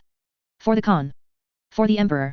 Magan's roar drowned out the meaningless discussions, and the Stormseer also returned to Magan's side at this time. Another orc force has been drawn in, Khor's Khan's report. That's truly bad news. Magan drew his combat blade, the combat blade symbolizing the White Scar's highest command authority, its blade gleaming in the light of the battlefield's gunfire. Pass my order, all warships prepare for warp jump. The Stormseer and Magan stood side by side. This order did not include the warship beneath their feet. This fastest White Scar's battle barge would remain on the dangerous battlefield. They would steer amidst two storms, finding the most suitable position for warp jump under the onslaught of the Tempest. Magan Khan never intended for the two orc forces to fight for a long time. This would only make them stronger. What he sought was to discover the correct positions of both orc bosses during the war. The fleet entering the warp would, guided by the Stormseer's full psychic signal, warp jump next to the battle barge to launch a decapitating strike against the enemy. The signs of the warp jump beginning originated from a large number of cannonball strikes appearing directly in front of the White Scars. The Bad Moon clan's rule, the orc are not here, but the cannons are first. After a large number of cannonballs were dodged by the fleet commanded by Khor's, they continued along their original trajectory, flying all the way to Magan's fleet. All prepare for warp jump, pay attention to emergency evasion. A large number of warp rifts appeared in the void of space. So many Imperial warships performing a warp jump at the same location was an extremely dangerous act, prone to tearing open a huge warp rift. The ships of both sides flew rapidly face to face, then disappeared into the warp. Only two battle barge remained on the entire battlefield. Magan turned to look. On the battle barge speeding past his side, he seemed to see the heroic figure of Khor's Khan from back then. No enemy of the Khan can escape the scimitar. Magan still had absolute trust in the old Khan. Hard to port. Several huge Goth clan warships followed the fleet into the warp. Ships that warp jumped later were not so lucky. The Bad Moon boss hastily ordered the fleet to turn around. Damn Evil Sun's bastards, how did they get here? Poja, without hesitation, madly wanted to tear apart everything in front of him at this moment. Boss, that's just one big ship. Should we run? The Bad Moon Big Mech swallowed. The oppressive force of the Space Hulk was self-evident, but this sentence took on a different meaning in the Bad Moon boss's ears. To run from a single enemy ship? Wouldn't that diminish his prestige? Bombard it for me. Surround it and bombard it. Oh, I think we can smash them. The Bad Moon boss saw that the opponent didn't have many large warships following, and immediately gained courage, commanding his fleet to deploy into a bombardment formation. He had a deep understanding of bombardment formations, and his orc boys quickly and accurately completed the formation change and multi-directional encirclement, eagerly beginning to fire. The pressure on the two battle barge suddenly decreased, but the situation was still not optimistic. Many orc had boarded the warships, and Magan personally drew his combat blade, leading the veteran brothers of the Spearhead Brotherhood in a slaughter. On the other side, Khor's was even more brutal. As soon as he heard the alarm that the warship had been boarded, he couldn't sit still any longer. He punched open the bridge door and immediately engaged with his power fist. This power fist also has plasma built into it, making it a proper close combat killing machine. It's a pity there's no greatsword. It would be even better if we could get a Grey Knight's nemesis Dread Knight. Khor's fighting style was wide and aggressive, directly using his body to forcefully ram through the thick-skinned orcs. Multi-melta and plasma cannons fired simultaneously, truly leaving no hope for salvation. The destructive power extended all the way to the feet of the largest orc boss, who held a battle shield made of adamantium shards, inlaid with a circle of white skulls. He brandished his great choppa, heavily striking the shield a few times, and charged towards Khor's. Khor's clearly saw the battle sisters' head impaled on the enemy's back, and fury surged in his heart. The power claw was fully extended, and the entire dreadnought adopted a charging posture, as if about to topple over. When it came to running techniques, White Scars always had a strange talent. Corsaro charged rapidly towards the orc boss, and the two colossal beasts collided. The orc used the battle shield to block in front. Long-term combat had given him enough skill to use the shield to block enemy attacks, then rotate his body with the momentum, using his body as a pivot to transfer the impact borne by the shield to his choppa, capable of cleaving through reinforced ceramite armor with one strike. Corsaro saw through his little scheme, and his furious roar came through the loudspeaker. Who do you think you are facing? The power fist struck heavily against the inner edge of the shield. The front battle shield tilted against the orc boss's body. The impact from Corsaro's strange posture was immense. The orc boss had no time to leverage it, and his entire body was sent flying. After flying several body lengths, he stabilized himself and looked up at the white dreadnought. Waa was just about to leave his lips when the multi-melta was already aimed at his head. Corsaro killed orc after orc with a fighting style more brutal than that of the Goth clan. The agitated White Scars warriors behind wanted to rush past the slow-moving dreadnought and get to the front, but Corsaro casually swung his arm, blocking them, and even sending them flying back into the line. The White Scars veterans behind understood, leading the elites to launch a fierce attack on the boarding orcs from the flank, leaving only a few recruits and a tech marine timidly following behind the dreadnought. Letting Corsaro out was good enough, he only took a few swings. Trying to put him in a stasis field would be a real pain, that would be a full ship chase for a dreadnought. Corsaro shouted while fighting, "Where is Brother Morgan? Bringing the warship into this situation, don't tell me he didn't think about retreating. Where are the damned reinforcements? Don't let me catch him, or I'll pull off his motorcycle wheels and put them on my feet." As he shouted, Corsaro Khan grew angrier and angrier. Who was it that put him in this dreadnought in the first place? The tech marine felt a sudden surge of killing intent, frowned, and hid behind the recruits. "Great Regent, we are about to arrive at the location where the distress signal was first emitted. With all due respect, I do not hold much hope of finding survivors. This is the heart of the maelstrom of war." The Makrachzoner was constantly fighting even in the warp. Even if the shells fired might not hit the strange orc warships in the distance after passing through the Geller field. What I need is a specific time. In the endless war, the mortals who worked with Guilliman were perishing one by one, and the newcomers were not yet familiar with the Regent's way of doing things. 43 minutes. How is the fleet? A quarter of our fleet lost contact when we passed through multiple warp currents before the transit. Much better than I expected. Guilliman waved his hand, signaling the other person to leave the room. The Primarch took a deep breath, and the violent airflow caused the books in front of him to flip continuously. The book flipped to the last page, an insignificant battle flashing across the Primarch's eyes, and then the next piece of intelligence unfolded. What a grand spectacle! Alfarius thought so. In Guilliman's memories, these scenes were as vivid as if they were happening now, but Alfarius had lived for far too long. Even if the time spent lost in the warp was not short, the 800+ years as regent after returning to reality were real. He stretched his muscles. How many more millennia could his body fight? Alpha's intelligence personnel confirmed the enemy's location. His hidden hand was among the White Scars. Morgan Khan should have noticed it but did not move to eliminate it. So much like my brother.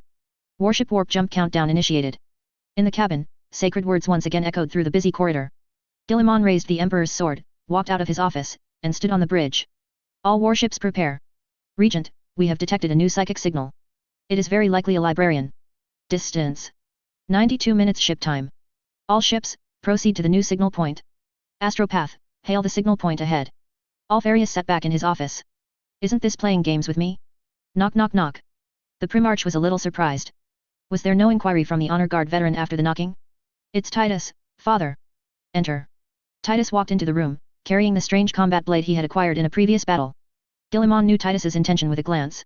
He liked this combat blade very much, but its origin was unknown, so he dared not use it. Father, the tech priest said that this combat blade showed no response to high-grade machine spirit blessings. The machine spirit might be sleeping very deeply, or... Alfarius recalled many unpleasant memories, such as Horus, and Fulgrim. Seal it away, Titus. Your combat blade shattered in battle, that is not your fault. I give you permission to retrieve another one from the Ultramar-class armory. Titus felt some regret, but he faithfully carried out his Gene father's orders. There were many ancient weapons in the vault as well. The problem was, that had little to do with the Imperium of Man. Going back further, those were weapons used by heroes during the Ultramarines Legion era, but even further back, those were Xeno's weapons captured by Guilliman, Primarch's personal collection. The weapon of a former hero, Hyll, was recommissioned by Titus. It was an extremely light yet broad and sharp conflict axe. Titus could wield it with one hand to tear through steel plates that would normally require a two-handed chop. Just as he finished choosing his weapon, the ship re-entered the warp jump countdown. He casually handed the captured orc combat blade to the tech priest. That priest would continue to try to contact the machine spirit of this weapon. Attempting to communicate with orc weapons was foolish, but he still decided to try it. This weapon was different. A corner of the kaleidoscopic warp was torn open, and the Imperium of Man fleet's reinforcements finally arrived. In the two bloody long paths, fragments of Orc and White Scars warships floated. The two White Scars fleets had already plunged into the very center of the Orc forces. Morgan led his squad into the big, Golden Bad Moon clan flagship the Shiny Big Moon. The frenzied attack of the Space Hulk had carved away a third of the entire battle moon, its core exposed. A series of explosions and destruction covered the lunar scar. Po Zha's Space Hulk was even more battered, besieged by the Bad Moon clan main fleet, losing a full 3/5 of its size, surrounded by orc debris. In the very center, there was a clear crater, but the interior was vastly different. The machinery in the middle had been completely destroyed by a series of explosions.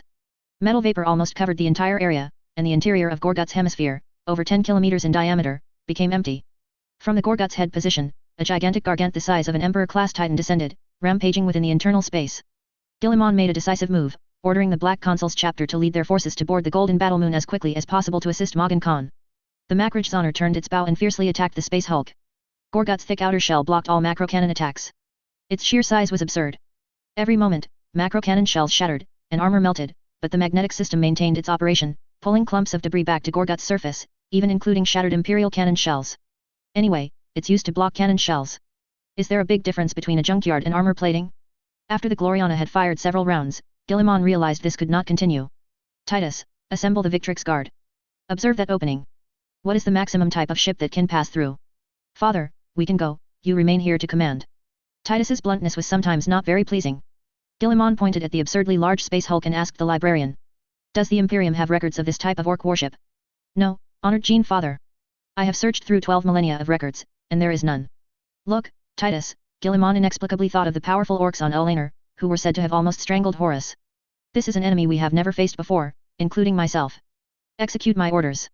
The large hole was about 300 meters wide, just enough for a sword-class frigate to enter. In fact, it was a sword-class frigate that had directly crashed through it. Inside the hole, that frigate had already been destroyed. The cost Po Zha paid was that the original 800-meter giant mech was now only about the size of an Emperor-class Titan. After a series of its favorite mech self-destruct attacks, Po Zha was fighting the last few gunboats. Korzaro Khan strongly requested the librarian to perform a beaconless warp jump, which the librarian refused. We can still continue to fight. But that's not fast enough. Korzaro said, time is victory. Chapter 384, Fighting to the Exhaustion. Korzaro Khan's mount gradually fell into a disadvantage. Inside the hollow spherical inner wall, more and more orc boys carrying cannons climbed in from the cluttered inner wall junk piles. The White Scar's gunboats were stretched thin, unable to cover attacks from all sides, especially the colossal Emperor-class Titan-sized enemy before them. The Kaiserjin assault boats and land speeders lacked sufficient cannon power to break Po Zha's defenses. From the outside, Po Zha looked massive and clumsy, but in reality, his movements were far faster than the Imperial heavy Titans. This ancient machine was not right. During one engagement, the Death Ascension cannon locked onto a gunboat. The gravity weapon controlled the gunboat from a distance, its machine spirit raging, engines overloading to maintain stability, attempting to break through the gravity's blockade.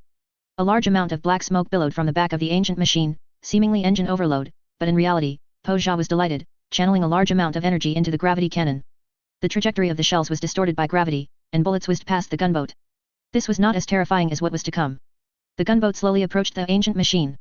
Po Zha raised his powerful mountain-splitting power fist. The explosion on it wasn't complete, and fragments of a larger, shattered mech were attached, revealing a giant power fist tens of meters in diameter, which he swung at the gunboat. Just then, on one gunboat, numerous crew positions were occupied by a giant melta-bomb. 2 Terminators were now working together to push this bomb out of the gunboat. After a ground-scheming raid, the bomb was dropped into a gap at Po Zha's back. With a fierce explosion, a cylindrical hole of death appeared behind him. The librarian and several heavily armored warriors activated their flight modules and jumped onto Po Zha's back, fighting their way in along the opening. This attack intensified the black smoke from the ancient machine's back, and the gravity weapon also showed signs of weakening. Po Zha abandoned the idea of using the Death Ascension cannon to grab the gunboat and make it spin 3600 degrees in place before crashing to the ground. The eyes of his mechanical head grew brighter and brighter as a Gork's gaze, empowered by a Psyker Big Mech, charged up. At this opportune moment, the librarian next to Korzaro Khan and the librarian inside Po Zha connected, using him as a teleportation beacon to transport the battle brothers. Korzaro Khan's massive body disappeared within a psychic shroud. He suffered a fate worse than the most terrifying catastrophe. His foot got stuck in the wall. As luck would have it, the place Korzaro Khan teleported to had a metal protrusion, a low wall, and one foot was teleported into this low wall, which served as cover for the orc boys. A raging Contemptor dreadnought was slaughtering wildly. A storm seer nearby summoned a fierce storm from Kogaris to cover the Khan, but within Po Zha's Wadaic psychic field, such a storm could at most blow away Gretchen. The rest of the White Scars opted for a more stable solution. If we had insane flying dreadnoughts, we would have provided them, but alas, this ancient and precious Contemptor dreadnought couldn't be fitted with such. Po Zha felt very uncomfortable, some bugs had gotten into his back, and he couldn't scratch the itch. Many meek boys scurried through the ancient machine. Orc boys of the Evil Suns rode red flying skateboards, speeding through the winding passages, rushing towards the motionless white dreadnought. The battle did not last long. the White Scar's assault was neutralized by Po Jia's old habit. Blow me up. A massive explosion killed several warriors in Phobos pattern power armor. Terminators, dreadnoughts, and the librarian, relying on their heavy armor, withstood the blast, but were also badly wounded by the powerful shockwave. Po Jia once again shed his external armor, revealing a smaller mech, and calmly turned to face the enemy. He was completely using his entire armor as reactive plating. The Evil Sun's big mech deployed his firepower stance to face the warriors hidden within his shattered armor. Po Jia calmly hovered in the air, his cannons firing incessantly, blasting away both the remaining orcs and the fragments of his own armor. His brutality was terrifying. Suddenly, several missiles, trailing long plumes of smoke, shot in through the hole created by the crashed frigate, automatically locking onto Po Jia. 2 were destroyed by close-in weapons, but the remaining ones hit Po Jia squarely. Golden inner armor was revealed, incredibly shining, incredibly powerful. After an explosion, Po Jia rampaged across the battlefield like a golden Mao Ge King Kong. This armor was ancient and powerful, one of the adamantium armor trump cards, and it fully embodied the characteristics of the Evil Suns. Whoosh! The last White Scar's gunboat was surprised that the enemy had disappeared. The pilot sharply turned, only to find Po Jia's mech's large face appearing in his left side window. No, it can't be that fast. Mork's gaze beam pierced through the gunboat's cockpit. The entire gunboat flew helplessly along its inertia, crashing heavily into the inner wall. The seemingly hollowed-out space hulk, from who knows where, produced so many orcs, who swarmed towards the gunboat wreckage. The White Scars, severely wounded from the hard landing, struggled to emerge from the gunboat wreckage, only to see a large number of orcs surging towards them. Damn it, open fire, hold this position. Despite the raging inferno behind them, the White Scars warriors were helpless, surrounded within the gunboat wreckage, only able to pray that the machine spirit could hold out a little longer and not detonate too quickly. Po Jia no longer paid attention to the fallen gunboat. He looked towards the hole where the missiles had entered and let out a loud wadaik. The Victrix Guard, piloting small vessels, launched an assault. Storm Raven gunboats and Imperial Navy fighters, covering each other, rushed into the hole. Their first sight was the destroyed frigate and the wreckage of Po Jia's originally Emperor-class Titan-sized mech. The raging flames indicated the ferocity of the battle here. Below, a large number of orcs were gathered, and the augur array showed that White Scar's warriors had survived. A Victrix Guard veteran was about to search for enemies when, suddenly, a golden flash streaked past his side. Left engine array damaged. The veteran in the co-pilot's seat glanced to the left. He didn't look, it was fine, he looked, and he was shocked. Was that engine damage? The entire left side, including the wing, engine, and missiles, had been cleanly sliced off. We are going to make an emergency landing, brothers, prepare for impact. I can't control the vehicle anymore. The co-pilot anxiously scanned for a landing spot and immediately saw the wreckage of the White Scar's gunboat. Head there, rendezvous with the White Scars. The Victrix Guard veteran, proving himself one of the finest warriors, managed to crash land the severely damaged gunboat into the estimated position. Attention everyone, the enemy is extremely fast, everyone pay attention. Po Jia could effortlessly catch up to a Thunderhawk with terrifying speed, smashing its tail fin with a punch, or firing a cannon blast at the pilot's position. He was as fast as an Eldar gunboat, as heavily armored as a Custodes mech, and as psychically potent as a Chaos Sorcerer. Until he tore open a transport ship, and the wings of despair unfurled in the chaotic void, the Emperor's flame, like his endless wrath, never extinguished. The wings of despair burst from the transport ship. Guilliman realized he could no longer hide.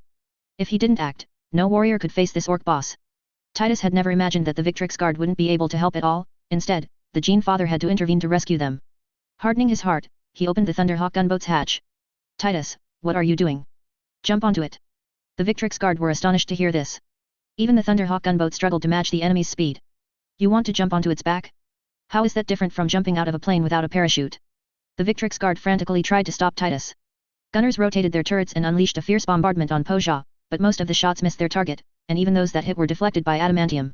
Guilliman ordered his sons to stand down, he would face this orc boss in single combat. Then, he was psychically blasted a considerable distance away. Po Jia had no intention of a one-on-one fight with him. His Mao Ge King Kong had a Psyker Big Mech stationed on its shoulder armor, acting as a psychic cannon and shield. Guilliman flipped in the air, his feet landing on the Gorgut's wall. The powerful flames from the activated wings of despair instantly burned through the deck below, releasing a scorching blast of air. The exhaust from the promethium-fueled engines wafted out, incinerating a patch of orc fungi nearby. The Primarch charged towards Po Jia at several times his previous speed. A terrifying exchange of fire ensued. The giant psychic orb fired by the Psyker Big Mech was cleaved in two by the Emperor's sword. The counterattack from the wings of despair was dense and terrifying, with most of the firepower concentrated in a small area. Soon, the external weapons mounted on Po Jia's mech were seen being destroyed. The internal shield system of the Armor of Hope, empowered by the Emperor's might, became exceptionally solid. Po Jia's Oi think field was also not weak. A long-range attrition battle could last until both sides ran out of ammunition and energy. Both sides rapidly closed in, charging at each other face to face, each seeking the optimal angle for a strike. Po Jia's power fist had a death flamer built into it, aimed directly at Guilliman's head. Guilliman imagined Sanguinius's posture, flapping his wings to perform various mysterious aerial maneuvers.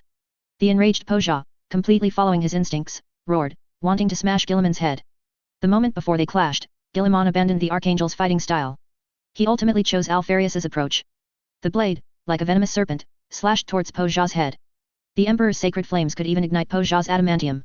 Pozha's punch was avoided by Alpharius's incredibly skillful dodge. He felt no shame, merely activating the Death Ascension cannon, intending to use gravity to lock down the Primarch. The gravity caused the wings of despair to creak.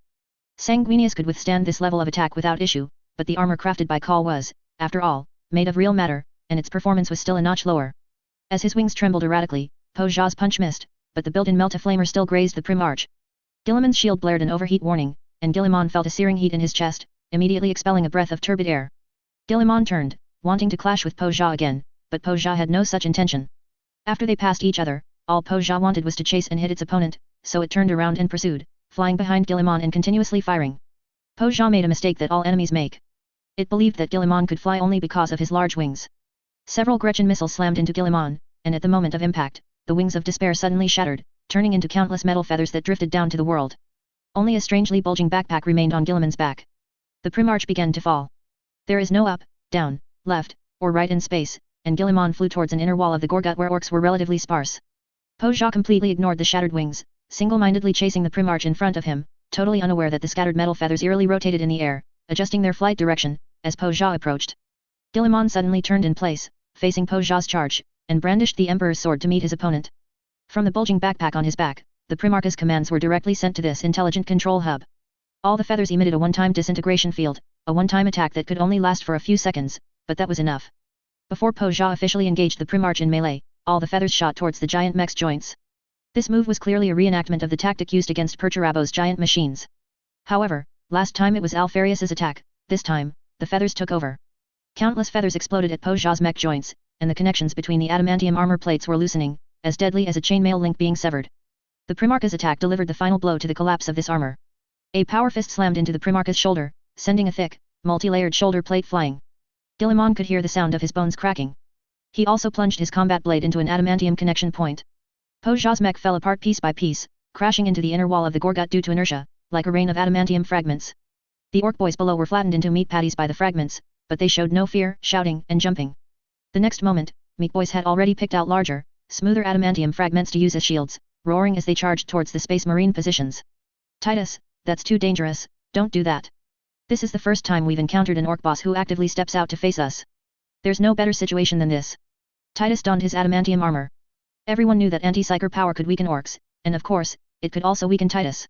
He had our rocket flight module on his back, but that wasn't fast enough, so he was also carrying a jet accelerator in his hands. It looked like a big mech-guided boarding torpedo. A narrow and sharp assault axe was strapped to his thigh, and melta bombs hung from his waist, making him look very strange. For Ultramar, battle brother. Take the gunship to maximum speed. We must fight to the death, for the 500 worlds, for the Gene Father. Titus held Kahl's jet accelerator in both hands, his heart filled with trepidation, but not an ounce of fear. His Victrix-scarred battle brothers no longer stopped him. The surrounding warriors were all doing their utmost to disrupt Pozha's mech. Pozha revealed its next set of armor. Its armor seemed endless. The current mech was still very large, leading one to mistakenly believe there was another inside, but this was Pozha's personal armor. Its size was larger and more terrifying than the Imperium had estimated. The Primarch could see the residual flesh outside the armor. The crushed remains of the Calidus assassin had not yet been cleaned up by any Gretchen. Food pipe. The Primarch clearly saw a pipe that was sealed, but the protective valve's hardness was noticeably weaker than other areas. A White Scar's land speeder sped towards them. Guilliman losing his wings not only deceived Pozha but also his own warriors. The White Scars were eager to catch the Primarch who had lost his flight capability. Pozha's sudden attack and a ragged whip flying out from within its body struck the land speeder from an unexpected angle. Titus and Guilliman both seized this costly opportunity. The rocket spewed flames, propelling Titus towards Pozha. Guilliman's flaming Emperor's sword plunged into one of Pozha's mechanical arms. The blade continuously sliced through the thick, Gretchen slum-like armor, and the flames it created incinerated everything in its path. Pozha roared and crashed into Guilliman's chest. The armor of hope protected the Primarch, but the shield system on the front plate was completely destroyed. Guilliman was sent flying backward again, constantly colliding with suspended debris in the air to dissipate the force, but the bombardment followed. As Pozha focused on firing at the Primarch, Titus released the rocket from his hands, leaped from the air, and grabbed the tail end of the speeding Pozha's mech with one hand. Below him was the ion plume from Pozha's super rocket acceleration thruster. Titus could feel a scorching heat emanating from his adamantium armor. He exerted force with one hand, and the magnetic lock firmly secured him to Pozha. The released rocket hit the sealed wall of the food pipe, shattering it. Titus could hear Pozha's roar reverberating up through the metal below. Wa'aik. Glory and duty. I am the head of the Victrix Guard. My duty is to protect the chapter master, and my glory is to destroy the chapter's enemies, in the name of the Emperor. Titus crawled step by step on Pozha's body, approaching the food pipe, which might be its only weakness. The armor of hope was breaking. Dense cannon fire struck the prim arch. It was too concentrated. Even if Alfarius dodged the bombardment at the fastest frequency, his armor was gradually wearing down. He plummeted into the wreckage of a frigate, leaping beneath an adamantium keel to escape Pozha's bombardment. Titus finally, amidst violent tremors, reached the food pipe opening. Perish, monster! He took a melta bomb from his waist and threw it in with all his might. The pipe rattled and clanged. The arrival of the anti-psyker substance made the entire armor loose and fragile. A scorching light erupted from within, and the mech no longer changed direction, crashing into the inner wall of the Gorgut due to inertia. Boom! If this were on land, the impact would have created a mushroom cloud 1,000 meters high. Titus tasted sweetness in his throat, a gush of blood sprayed out, splattering inside his tactical helmet. His armor was second-generation adamantium armor, lacking scientific shock absorption measures. The violent tremors had dislocated his body, and Belisarius Call was attempting to repair him. This was truly as terrifying as jumping from a plane without a parachute. Titus didn't even have the strength to move his arms, but the huge pile of scrap metal next to him didn't stop. Blood seeped from the metal. It was trembling. The outer seal of the food pipe was destroyed, but the inner seal had helped Pozha withstand the melta explosion's force. It was not dead yet. More importantly, this powerful tremor had dislodged the Citan phase sword within its body. Titus, get out of there. This was a golden opportunity. All Imperial vehicles still capable of movement rushed towards this location. Titus's body struggled even to twitch a finger. In an emergency, a White Scar's K-Circan assault boat threw out several grappling hooks, accurately catching Titus's adamantium backpack. To put it bluntly, this tactic was learned from long-term combat with the Drukari/Dark Yildari. The K-Circan assault boat floored it, dragging Titus into the sky. Fortunately, this was not a planet, so there wasn't too much gravitational influence, otherwise, it might not have been able to lift the heavy adamantium armor. All Imperial vehicles concentrated their fire on the writhing pile of metal below. It was a rare opportunity to focus long-range weapons on an orc boss, and they absolutely could not let it pass. The orc boys also fired furiously into the sky, damaging one vehicle after another. Finally, the metal plates were all torn away, and Pozha's bloodied flesh was exposed for the first time in centuries. The vacuum tore at its flesh, but it didn't care. Comfortable. It grabbed the half-exposed phase sword sticking out of its shoulder, pulled it out with force, severing 2/3 of its fingers, but it stood up straight. Clutching the Citan phase sword, it hurled it with all its might at the Storm Raven gunship in the sky. The Storm Raven plummeted through the darkness, and the others were even less significant. Pozha engaged the annoying mosquitoes in the sky in the most primitive way. It casually grabbed metal fragments and threw them at the vehicles in the air. There were remnants of turrets everywhere, and it could truly think some turrets into a big gun with just a few assemblies. Now, almost all the White Scars and Victrix Guard assault teams had lost their vehicles. The Imperial Navy began its second clustered assault on the Space Hulk, attempting to deploy another mobile force. Some Terminators were teleported inside, but it was a drop in the ocean. Orc bosses had already charged into the gunship wreckage, and severely wounded Space Marines were fighting their last battle. Pozha ran across the ground, protected by its Wa'aik invulnerable shield. Even turbo laser cannons only burned small scorch marks on its body. As it ran, it piled surrounding metal garbage onto its body. In a short while, it strangely formed a crude armor, without even needing to weld or assemble anything. The situation seemed to reverse. As the Space Marines on land faced a green mountain and green sea, exhausted, an orc boss suddenly appeared, capable of instantly destroying the last remaining defenses. The orcs were devouring the elite assault team. Gilliman, severely wounded and smashed into the ruins, if you think his combat power has been completely depleted, then I'll put it another way. Alfarius, having gained a hidden environment, now wielded the Emperor's sword, capable of breaking through anything. The King of Assassins was patient. Chapter 385 The Orc Boss vs the Kin Boss. Alfarius was very patient. The Skull Boss was also very patient. It had been eyeing this Space Hulk for a long time. The Death Skull clan's inherent thieving and looting nature had changed slightly after a Blood Axe boss's body was replaced with the head of the Skull's second-in-command. They had learned a new modus operandi, reconnaissance and waiting. Their cunning side gradually emerged. The Skull Boss kept its troops in check, suppressing their eagerness to immediately join the melee and loot the various wrecks on the battlefield. Snakebites were annihilated, Blood Axes shattered, Evil Suns and Bad Moons were in a chaotic battle here, Goths were splintered. In terms of orc heroes, only my Death Skull clan grows stronger. When I choose the right moment to strike, I will first break the shrimps, then seize the divine weapons, and unify the orcs soon. Just as Pozha's aura was weak, the Imperial Navy launched another offensive, eager to take down the Evil Suns in one fell swoop. I observe the enemy, their forces are heavy in the front and light in the rear, having made a long-distance raid and fought many battles to reach this point. This is a fatigued army. If we don't fight now, when will we? Several orc warship on the edge of the battlefield warped into the warp. In the chaotic battle, the Imperium only thought that enemy warship were shattered and fleeing in panic. At this moment, they couldn't bother to pursue. Who could distinguish how many orc clan were actually around? Upon hearing the news, the skull boss raised its arms and shouted, "Wa'aik!" Countless orc warship began to warp, jumping into the warp. The fleet was so vast that even the warp demons didn't know how to react. The warship were densely packed, and the Wa'aik energy field violently tore open the warp, linking all the warship together. Demons that plunged into it were like entering a quagmire, unable to fully exert their power. The orcs' enthusiasm soared, blades flashed, and flesh and blood flew. After only a few hours of warp travel, the orcs' war talent had been fully awakened. Large numbers of orc fleets appeared through close-range warp jumps in the chaotic battlefield. The Imperial Expeditionary Force's rearguard suffered a fierce attack, the retreat route for damaged warship was blocked, and the supply lines were severely hit, plundered even cleaner than the Carcharodons. The Space Sharks chapter would at least leave you a wall. But the Death Skull boys, with a flash of inspiration, wouldn't leave anything. In a few hours, you might see your warship's internal load-bearing walls transformed into the deck of some smoke-belching aircraft, or a storm shield with a disintegrating field in a charging orc boss's hand, which it had fashioned with its oi think. For a time, the Imperial Navy's formation was in disarray, frontline reinforcements were cut off, supply lines were destroyed, and artillery rained down on the rear. Calgar remained calm in the face of danger, calmly ordering the rear warship to converge towards the Astartes warship. Imperial warship, due to their powerful firepower, were mostly in fire support positions. Now, the warship that received orders all surged forward. In a short while, a large number of Imperial warship had gathered in front of the Space Hulk. The Death Skull clan was not as fast as the Evil Sons, but they were also a meat boy race, and their massive orc fleet was also close at hand. Calgar ordered the Expeditionary Force to keep moving, bypass the Space Hulk, circle the battlefield, and first support the Black Legion's decapitation strike against the Golden Battle Moon, while he himself prepared for a boarding action. Awaken the machine spirit, Tech Priest, follow me into battle. One Expeditionary Force, after fighting for so long, still managed to assemble over 1,000 intact Terminatorses. More Space Marines, centered around the Terminatorses, were divided into small squads. Each squad would carry and deploy a bomb, installing it on the Space Hulk at all costs. When the enemies from the rear entered the battlefield, surrounding the Space Hulk, they would do so. This giant apparatus had a fatal attraction for the greenskins.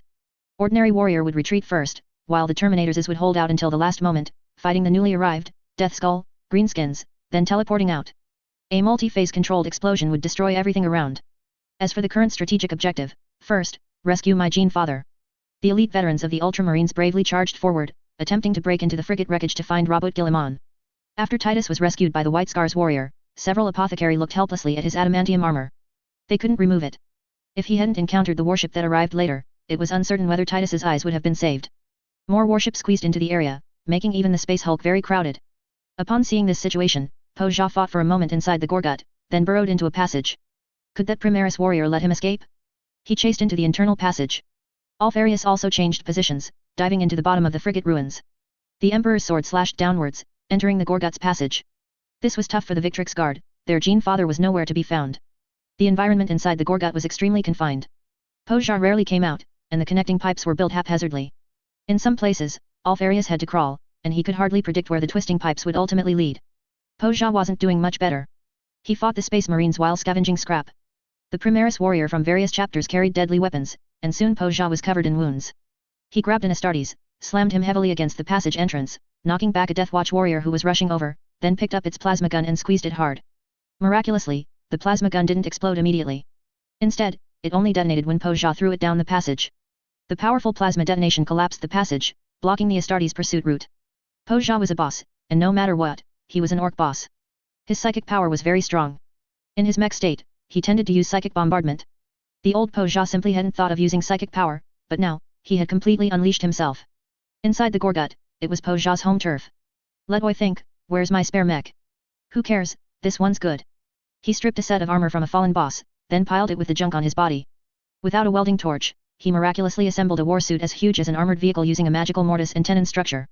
The entire suit was permeated by Wa'aik psychic energy, making it indestructible. He gently brushed a discarded orc plasma cannon, and the cannon's charge was instantly completed, with the overload completely gone. Just as Po Jia was about to snap on the last piece of the puzzle, Alfarius's merciless stab fell. Po Jia felt a pang of panic in his heart. As he was about to turn his head, the Primarch's blade sliced open the helmet he had just made. Po Jia, turning his head, saw endless flames rushing towards him. His helmet and scalp caught fire, and a terrifying psychic pressure emanated from the sword. Wa'aik! Po Jia bit down on the Emperor's sword, then his mouth full of big teeth was engulfed by flames, and his entire mouth was burned to charcoal. But the orc boss didn't die. The orc's powerful vitality burst forth. Po Jia, who had lost his entire lower jaw, had a flash of inspiration and snapped the armor together in another way. The part that was supposed to protect his shoulders directly passed through his missing jaw and joined with the armor on his back. The Primarch's power fist heavily struck Po Jia's body. A sensation of pain came, the fist pierced through thick muscle, and the Primarch's terrifying strength sent Po Jia flying. The injured Po Jia's fighting spirit soared instead. Waoic energy surged wildly into its body. It grabbed a broken girder nearby. Upon contact with this ordinary metal beam, the entire girder became as hard as a relic. Po Jia swung it forcefully at the Primarch. The girder was too large.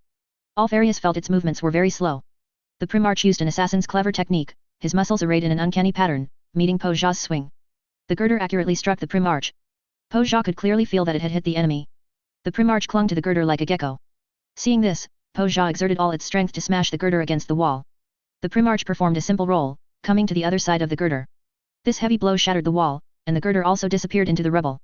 Alfarius used the dust raised by the collapsing ruins to hide once again. Po Jia ran a few steps, found several greenskin corpses, and casually picked up the large gun one of them was clutching. In Po Jia's hands, it looked as miniature as a pistol. He continuously shot into the ruins, retreating as he fired. He didn't know if he hit anything, but shooting was the right thing to do. Taking a few more steps, he felt a chill in his heart, slowed his pace, felt something was wrong, and looked back at the dust. He unleashed a psychic shockwave, dispersing the smoke and dust, but there was nothing behind him. Just then, the floor beneath him shattered. Alfarius's second assassination attempt directly sliced open Po Jia's belly. If Po Jia had taken even one more step forward, he would have been impaled by the Emperor's sword like a skewer of roasted mushrooms. Violent air currents appeared with the Primarch's stab. The air in the passage was sucked away by the vacuum. Po Jia punched the Primarch's shoulder plate, or rather, the Primarch deliberately let him hit the shoulder plate. They were face to face, so close that Po Jia could hear the hum of the servo systems within the armor of hope, and Alfarius could clearly see every muscle ripple beneath Po Jia's tattered armor. The stacked armor was strong, but the Emperor's sword ignored armor. Flames crackled, and the inferno on the holy sword continuously devoured Po Jia's psychic energy. The courage in Po Jia's heart inexplicably receded, and the image of the enemy he faced grew taller and taller. Po Jia steeled himself, his thick arms attacking the Primarch from both sides. His head tilted back slightly, seemingly dodging the sword strike, but actually smashing forward suddenly. Powerful psychic energy surged forth, intending to crush the Primarch. For Alfarius, who had fought in the warp for 11 millennia, this amount of psychic energy was not enough to cause casualties. Come, gamble with your life. Po Jia's two arms closed like mountains, smashing the Primarch in the middle. The armor of hope cracked inch by inch, and the cracks grew larger and larger under the terrifying immense force. Emergency-filling foam overflowed from the cracks. The Primarch in Po Jia's embrace was like broken pottery glued together with shoddy adhesive. The Emperor's sword pierced Po Jia's neck, but Po Jia was gambling that your sword was too narrow to sever his thick neck with one stab. He was betting that the Emperor's holy flame could not instantly burn through his neck, and that the speed of the blade's swing could not outpace the Primarch's death. A headbutt collided with the Primarch's head. Alfarius's helmet shattered instantly. Po Jia had lost his lower jaw and half of his helmet was burned away, but this only increased its lethality.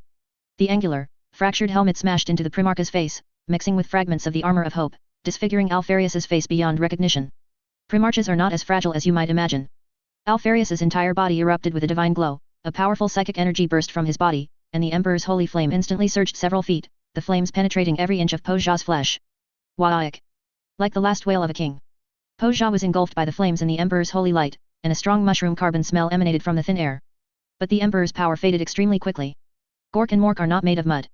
While your Emperor has to worry about 9 expeditionary forces in battlefields across the galaxy, Gork and Mork do not. The most Waoic-filled place in the galaxy is the arena they carved out. A surge of Waoic psychic energy exploded from Po Jia's body.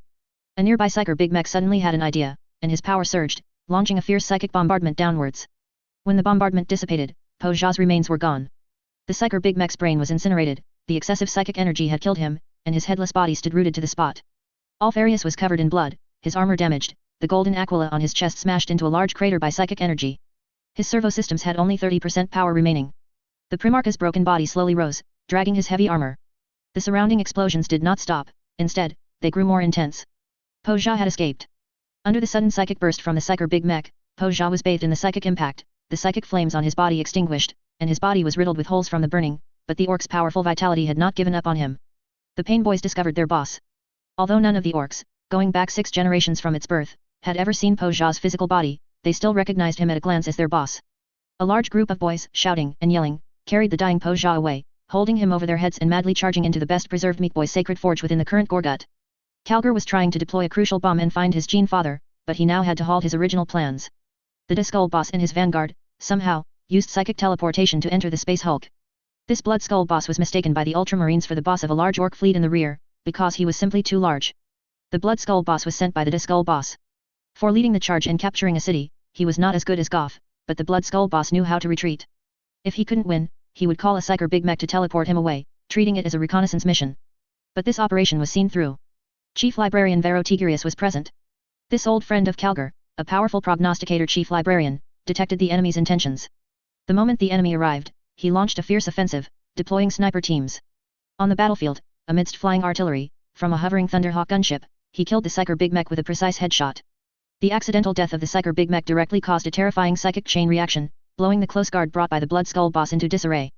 Astartes squads from various chapters now realized that their planned movements had, at this moment, set up a net of fire against the central enemy. The positions of each squad were designed by Kaldor, and crossfire erupted suddenly. No one could survive such a dense network of fire. The orcs were severely suppressed. Orc bodies were everywhere inside the Gorgut. They were forced to retreat from the surface of the Gorgut, both the outer and inner surfaces. Poja's boys were slowly moving towards the severely wounded Poja. Among them, there were rebellious individuals attempting to go independent, but, far from the main force, they were quickly eliminated by Terminator's squads. The Blood Skull boss in the middle of the battlefield blocked his body with a massive axe. The intense bombardment made him uncomfortable, and his vision was restricted. He understood he had fallen into an ambush, but the beastly nature within the orc was ignited. He wanted a spectacular battle, a Warhammer to prove himself. The Blood Skull boss charged in a random direction. Among the elites of several chapters, he happened to choose Calgar's direction. Calgar met the Blood Axe boss's charge with his massive power fist. Titan slaying fist, not really, the ancient holy relic roared. A pair of absurdly large power fists, underslung with bolters, roared as they met the Blood Skull boss. Bolter rounds hit the Blood Skull boss's fingers gripping his axe, blowing off half a finger, creating a slight opening in the Blood Skull boss's charge. Calgar seized the opportunity. His body had undergone so many modifications that he fully met the standards for entering a dreadnought. The mechanical eyes on his exterior keenly filtered out optical effects caused by various smokes. Calgar delivered a precise and fierce uppercut, breaking through the Blood Skull boss's defense. This blow did not hit the boss's head, he was too tall. But it still broke his arm, leaving it limply hanging at his side. The Blood Skull boss switched his axe to his other hand and simultaneously kicked at Calgar. The ancient chapter master of the Ultramarines wanted to deliver another charged punch to shatter the orc's knee, but he underestimated the Blood Skull boss's strength. While piercing the enemy's thigh, he was also sent flying far away. Champions from other chapters rushed up and engaged him in combat. Fire support dared not continue firing, only the sniper team seized opportunities created by the various champions, firing deadly rounds one by one. Calgar stopped himself, roaring to charge again, but he was held back by a veteran of the Victrix Guard. Finding the regent is the most important thing. Calgar was suddenly startled, but he did not leave. Instead, he called Chief Librarian Vero Tigurius. His prophecies could help his chapter brothers. Calgar insisted on staying on the battlefield. The Blood Skull boss was critically wounded. Although he fought space marines like slaughtering chickens, there were champions from over a dozen chapters here, and adamantium armor was converging on him. Several bolter rounds fired from the massive power fist. Calgar charged again. These were biodissolving toxic bolter rounds, bolters used against tyrannids. After several shots, large and small ulcerations appeared on the Blood Skull boss's body, but his combat power did not diminish. He still severely wounded several elite veterans. Calgar fought him again. The ancient holy relic blocked the opponent's attacks. Lethal injuries accumulated, but Calgar was unconcerned. More than half of his body was already mechanized, and a broken arm was just a matter of replacing it with another mechanical prosthesis. The power fist pounded against the opponent's body with punch after punch. The Blood Axe boss managed to grab his thigh, lifting him into the air, attempting to smash him heavily to the ground. Calgar's mechanical thigh was violently torn off during the upward toss, and the massive power fist roared, delivering a punch to the Blood Skull boss mid-air. This punch skewed the Blood Axe boss's large face. A long tusk flew out, and his entire face, flesh, mushroom, and bones, fractured. However, in a very short time, his injuries began to recover. By the time Calgar landed back on the ground, the Blood Skull boss's broken tooth was no longer bleeding. He roared loudly, "Wadaik!" The sound echoed throughout the entire Gorgut. The intense battle within once again ignited the orcs' warlike spirit. A group of orcs charged out from a distance, heading towards the space marines in the center of the arena. The nearby Terminator's squad had no choice but to redirect their fire to stop the newly appearing orcs. Several orcs who had rebelled from their clan due to Poja's injuries and the drop in Wadaik energy intensity were now moved by the Blood Skull boss's single-handed fight against a large group of big cans. They wanted to pledge allegiance to the Blood Skull boss and surged from the deck. Damn it, there are too many enemies, and they still haven't been wiped out. A White Scars warrior, having lost his gunship, leaned against the ruins, firing with a broken leg. As one of the first warriors to rush into battle, he had fought for too long, witnessing mountains and plains of orcs being driven back, large numbers of space marines suppressing the enemy below the deck, and now so many more had appeared. Why don't we just exterminatus this place? With what, brother? There's no atmosphere here, no planetary core. Virus bombs and cyclonic torpedoes would be highly ineffective, and orbital bombardment is mostly blocked by that strange field. A warrior next to him said, firing a call pattern bolter in bursts. Impact, brother, why don't we use impact to destroy them? There's an orc battle moon nearby. Use a battle moon to hit a space hulk? Are you sure it won't just make the two clan combine and become even stronger? We can't make an orc moon move, we don't even know how it moves. As they spoke, the ground beneath them suddenly caved in, and the warrior who had lost a leg fell with the deck below. White Scar's brother, are you all right? Victrix guard. The regent has been found. Alfarius, having painstakingly dragged his broken body out from underground, saw a huge orc, of enormous size, in the vast Gorgut, charging left and right, killing with gusto amidst the encirclement of multiple warriors. Memories of the beast surged into his mind. Good news, orcs are devolving. Bad news, devolving towards coke orcs. This fellow possessed powerful psychic abilities. Alfarius immediately sensed it, but he was like Kern, putting all his psychic energy into defending against projectiles and healing his body, which made him like an unkillable punching bag on the battlefield. Damn it, again. Chapter 386 Immortal Cannon Blast. Alfarius, passive. Breathing regeneration method. The Primarch's powerful physique was rapidly recovering, and his figure gradually thinned. Alfarius only needed some time to recover almost completely, but he couldn't do that, as it would prevent him from maintaining Guilliman's appearance. The Primarch needed energy, preferably energy blocks and food, Alfarius thought, but he couldn't retreat in front of his sons. Robert Guilliman would not retreat. Good news, Guilliman's sons truly produced fierce individuals. Calgar suddenly exerted force, striking the skull boss's shoulder with a punch. He should have retreated, but Calgar resolutely delivered another punch. They couldn't delay any longer. Calgar's blow directly tore off the skull boss's entire arm. The berserk behemoth responded to Calgar's sneak attack with its most violent posture. Its giant hand grabbed Calgar with lightning speed. Calgar, wearing specialized armor, was picked up like a small stone. The skull boss aimed at the gunship in the sky, where an annoying sniper was perched. Oh, I think I can smash it down. A thought flashed by. Calgar, firmly gripped by the giant hand, activated the bolter mounted on his power fist. The boss didn't care, flexing its arm and whoosh throwing Calgar out. The other chapter champions, whose original task was to attract the skull boss's attention, seized the opportunity to launch an offensive. The skull boss let out a roar, and a berserk wave of psychic energy pushed back the other Astartes, but a figure darted in like a phantom. The Emperor's sword clashed with the skull boss. The immense strength combined with the heavy axe sent the Primarch flying. He did it on purpose. Alfarius was not polite either, casually snatching the skull boss's arm that Calgar had cut off. That Emperor's sword, when roasted, would be delicious. The Primarch's helmet had already shattered during his fight with Poja. Now, he moved with incredible speed, arriving beside the Devastator squad in an instant. The Primarch's terrifying speed was so great that even the Primaris warrior couldn't react. A colossal figure suddenly appeared beside him, startling him into swinging his rifle butt. It struck the Primarch's armor, making a dong sound. Father quick, defensive array type 3. Several other Devastator squad warriors also reacted, quickly forming a circle. Alfarius was tearing and biting at the skull boss's flesh. The other warriors were about to inquire when they heard the Primarch rattling off a torrent of information like pouring beans. Blood axe clans, skilled in stealth, gather intelligence, trade with humans, cunning, adept with battle axes. The other warriors heard this and thought, gaining information by biting flesh, normal, the action isn't very graceful, brothers, cover him a bit, don't let the other chapters see. Several Devastator squad warriors formed an impenetrable circle, their gunfire sweeping continuously. Alfarius devoured the roasted mushroom at an extremely fast pace. The Primarch's terrifying digestive ability instantly killed the orc spores that entered his mouth, transforming them obediently into a massive amount of nutrients. Damn it, again. Alfarius stared at the skull boss. This time, he had to deal with it using a Guillimanesque fighting style. The skull boss sensed that the skull boss was in danger. Don't ask, it was just the intuition converted from the fluctuations of the Wadaic psychic field. Lads, there's a shrimp ambush inside. The skull boss thought of this and felt that Poja, the evil son's boss, was also useless, actually letting shrimps run rampant in his Gorgut. Unlike my wise and mighty Death Skull clans, in front of us, there are only dead shrimps.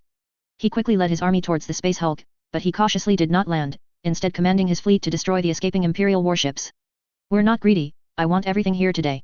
The Skull boss laughed happily, but a green-skinned army that appeared beside them just warped next to the Death Skull fleet and immediately launched a fierce attack.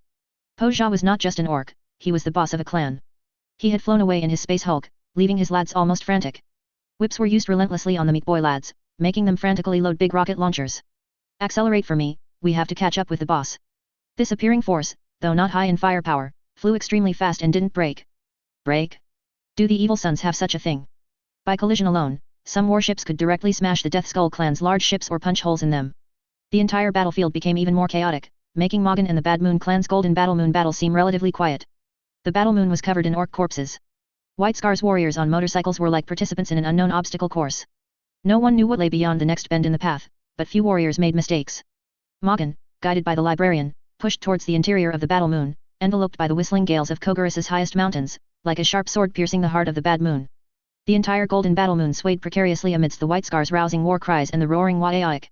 Death and explosions from rapid strikes were everywhere, and the chaotic orc command system meant that the Bad Moon boss still didn't know where the main white shrimp attack was landing. During a rapid pull, Morgan sliced through the orc honor guard and discovered the Bad Moon boss's whereabouts. Guilliman stood on Skull Boss's corpse, his armor of hope completely cracked, his head covered in blood. The apothecary wanted to treat him, but as with so many times before, he still couldn't understand the Primarch's body structure. The best option now was to retreat. Calgar's ordered bomb deployment was largely complete. The Death Skull clan's vanguard had already rushed onto the Gorgut's outer surface. Detonating the bombs and leaving was the best choice. The orc he had fought earlier had definitely not recovered.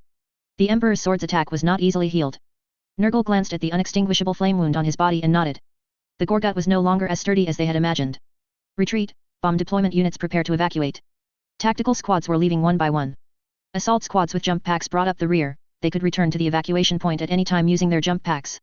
Only the Terminator's squad remained, holding the bomb positions, awaiting the Librarian's teleportation guidance. Everything proceeded as planned. The Devastator squad even exchanged fire with the Death Skull clan's newly arrived vanguard before evacuating. Silently, the Space Hulk was filled with Death Skull clan's orcs. Alfarius, exhausted, sat in a reinforced Thunderhawk gunship, escorted by Ultramarines vehicles, retreating towards his fleet. Beside him was a severely wounded Calgar. After this, who knew what other parts of him would be replaced with metal? Calgar could not enter a dreadnought, because the Tech Marine had been continuously adding mechanical devices to him over the past 1,000 years, gradually transforming him into a semi-mechanical monster. Now, he was not confident in dealing with the complex pipes to place Calgar into a dreadnought. On the other side was a greatly relieved White Scar's Tech Marine. Corsaro Khan's dreadnought had a broken leg. When putting him into stasis, there was no need to hunt him all over the ship. It was just that Contemptor dreadnought parts were hard to find. Corsaro was unusually quiet on the transport ship. The Tech Marine slowly approached, wanting to check Corsaro's condition. He hadn't suddenly died inside, had he? He had just taken one step forward when Corsaro's attack came, fast and fierce, almost splitting the Tech Marine's head open. It was intentional, absolutely intentional. The Tech Marine indignantly returned to his seat as the gunship shook a few times. Guilliman received some bad news. More and more positions were being overrun, not by orcs attacking from outside, but by orcs from within. It seemed that the monster was gradually recovering from its injuries, Alfarius thought. Terminator's squad, initiate evacuation mode. Detonation operation advanced, explode in 1 minute. Father, we are not yet out of the danger zone. No time, execute order. Guilliman knew he couldn't delay any longer. Moments later, a violent explosion engulfed the Gorgut. The Death Skull clan's vanguard that had rushed inside was annihilated, Poja's honor guard suffered heavy casualties, and the entire Gorgut was reduced almost to a framework of Mork's bones. But Poja did not die. The lad's counterattack had almost destroyed all bomb placement points around the last intact Forge world. The Poja clan suffered heavy casualties, but their grand fleet had arrived. The Poja clan fleet that arrived here emitted Waaic psychic energy, maintaining the state of the area, though a part of it became quite unstable. Poja was undergoing emergency surgery at the moment. The Pain Boys didn't know how to treat him, so they just attached everything they saw. Parts of Goth clan's limbs, Death Skull and Evil Sun's machinery and arms, and even some of the Blood Axe boss's flesh were used to stitch up the wound on Poja's belly. A metal jaw, a helmet almost welded to the scalp, and a chaotic framework of bones were everywhere, with the busy figures of the Pain Boys. The Gorgut's explosion sent the Pain Boys flying and completely enraged the Skull Boss outside. Cunning shrimp, lads, charge. Avenge the Skull Boss. The Death Skull clan's grand fleet fiercely attacked the Imperial fleet. At this moment, the Imperial Expeditionary Force had just circled around the Golden Battle Moon. The two expeditionary forces merged into one, showing no fear, and arrayed themselves for a full-on bombardment. One Meat Boy clan, one super-rich Bad Moon clan, their firepower was extremely fierce, and many warships shattered in an instant. At this rate, the Imperial fleet would lose this battle, because their supply lines had been cut. The orcs could plunder their supply lines, but the Imperium had no way to deal with the orc supplies, they couldn't use what they stole. The Skull Boss fully exploited his cunning, his actions completely contradicting the orders he gave. I'm going to the Space Gorgut. Even though this gigantic flying fortress had become a burning shell, it ensured no one would pay attention to it, and they might even stay away due to frequent detonations. Infiltrating now, with his abilities as a mech boss, he could quickly build a command center and super factory inside, then begin repairs from the inside out. The speed at which orcs work largely depends on how fast they think. A naval battle of this scale might not end in a few months, and some could drag on for years. Sometimes, the top deck of a warship is held by Imperial forces, the middle by traitors, and the sides by breakthrough reinforcements, layer upon layer. Because a warship can be boarded anywhere, the situation inside becomes incredibly complex. In a few months, not to mention fully repairing the Gorgut, the factory's output would be an astronomical figure. The Skull Boss had his warship entangle the enemy, while he secretly began to usurp Poja's authority. But the thought of Blood Skull Boss's death, losing a capable subordinate, filled him with irritation, and he sat on a Gretchen, crushing it to death. Why, Boss, we found a room that isn't on fire. From a distance, it was a square area, looking like a sturdy metal box. Oi, remember, shrimps seem to say they have things called strong boxes, made especially sturdy. The Skull Boss instantly spotted the giant box, years of scavenging experience told him it must contain good stuff. Blast it open for me, Oi want to see what good stuff is inside. All the Death Skull Big Mechs excitedly grabbed their cutting tools and, ignoring the terrifying, Death World-like environment and the massive radiation, jumped over there. The Skull Boss also brought his warship alongside. The lads directly welded this box to their warship with welding torches. The orc doctors were trying to save Poja, and though the shrimps couldn't understand why a grot was painting Poja's body with a bucket of red paint, Poja had woken up, which was a good thing. Suddenly, the grots felt a violent tremor in the forge world, followed by intense thudding sounds from the surrounding walls. It was the building shaker, rarely used by orcs, which the lads called the earthquake sledgehammer. They called it a sledgehammer, but it was actually quite mystical. Orc technology is incomprehensible. In just a few moments, cracks appeared in the factory walls nearby. Boss, what should we do? If Poja had died, that would have been the end of it, but the key was he hadn't. He had just gotten a metal jaw, but no tongue. Now Poja was mumbling, and no one knew what he was saying, but his movements were gentle. He hadn't harmed any orcs. Pitted adamantium fragments were stitched onto his shoulders. Only one lad seemed to understand him and brought him a steel rod just pulled from the forge, intended for repairing the gorgut. Poja struggled to his feet. Boss against boss, don't make it hard for my lads. As he stood, the surrounding chaotic metal pieces broke, some hanging on Poja's body, others half broken. Poja now looked like a hedgehog covered in steel needles. As if sensing Poja's aura, the Skull Boss's expression grew serious. Although it was many against few, the advantage was with him. But Poja was not an easy opponent. If he could have stolen from him, the Skull Boss would have done it long ago. Why wait until now? That's right, I waited until now, wasn't it for when Poja was weak? The Skull Boss roared, donning his favorite super mech suit. He would definitely win this fight. As the cracks widened, the wall collapsed with a crash after about 10 minutes. The Skull Boss immediately saw Poja standing there and almost burst out laughing. Poja was so disheveled now. As a meat boy, not having a big mech suit was an insult to the meat boy name. Poja felt no fear at this moment. The residual power of the Emperor's holy flame remained within him, and every moment he endured terrifying pressure. The Skull Boss's pressure seemed negligible to Poja now. Being struck by the Emperor's holy flame, wasn't that roughly equivalent to facing a warp god directly? Poja felt a deep contempt for the Skull Boss. Once you've seen a higher peak, you won't care about the small hill in front of you. This was precisely the most important confidence for orcs. I think you can't beat me. Poja marked his territory. The grots squeaked and chattered, glanced at the tall orc guards of the opponent, then fell silent. After a few steps, they retreated far behind Poja and started shouting again. The duel between the bosses ignited a terrifying collision of Wadaic energy fields. All the orcs tacitly acknowledged this boss-level showdown. The Skull Boss showed no fear, feeling perfectly secure in his favorite mech suit. A psychic cannon directly blasted Poja, and surging psychic energy struck Poja's body. On the numerous steel needles deeply embedded in Poja's body, psychic lightning constantly flickered, striking deep into his body, into his bones, into his blood, into his soul. Deep into the still-burning Emperor's holy flame. This blow severely weakened Poja's psychic energy but also successfully obliterated the last influence the Emperor had exerted on Poja. The Skull Boss saw Poja standing there as if nothing had happened, even pulling out steel needles from his body and throwing them at his mech suit, which he found strange. The giant mech suit, spewing black smoke, walked step by step towards Poja. No one would have guessed that a living boss was behind this suit. Even if Titus stood here, his first reaction would probably be that it was an orc self-propelled tank, or a super-large sentinel. Poja scrutinized the mech suit. What a clumsy creation, a complete waste of resources. Poja was both very weak and very strong. As the psychic battlefield where the Emperor and Gork and Mork clashed, every inch of his skin had been subjected to terrifying psychic soaking. Ancient genes were awakening, and his body was undergoing significant changes every moment. He waved an arm he had ripped off and attached from a Goth clan orc, a look of disgust on his face. The Skull Boss witnessed a horrific scene. Poja actually tore off his own arm with brute force, then his metallic maw bit into the flesh on the arm, mouthful by mouthful. A new arm was rapidly growing, with psychic phantoms already shimmering before it fully formed. No, he must be interrupted immediately. The Skull Boss let out a Wadaic, swung his mech suit's giant hammer, and smashed down. Poja dodged, moving incredibly fast, and with a few jumps, he slipped behind the giant mech suit. A steel needle plunged deep into the mech suit. Poja pried hard, and a large section of armor was ripped off. What should I do? Poja's thoughts were not on the current duel at all. I should, yes, first unify the orcs. The clan, split for 10 millennia, should be completely merged and return under the rule of one boss. Poja casually threw the armor plate onto his back, where a steel needle hooked it. He now truly resembled a hedgehog, carrying delicious fruit on his quills, on his back. An auto-targeting missile struck Poja, blowing a large crater in his metal leg. What else should I do?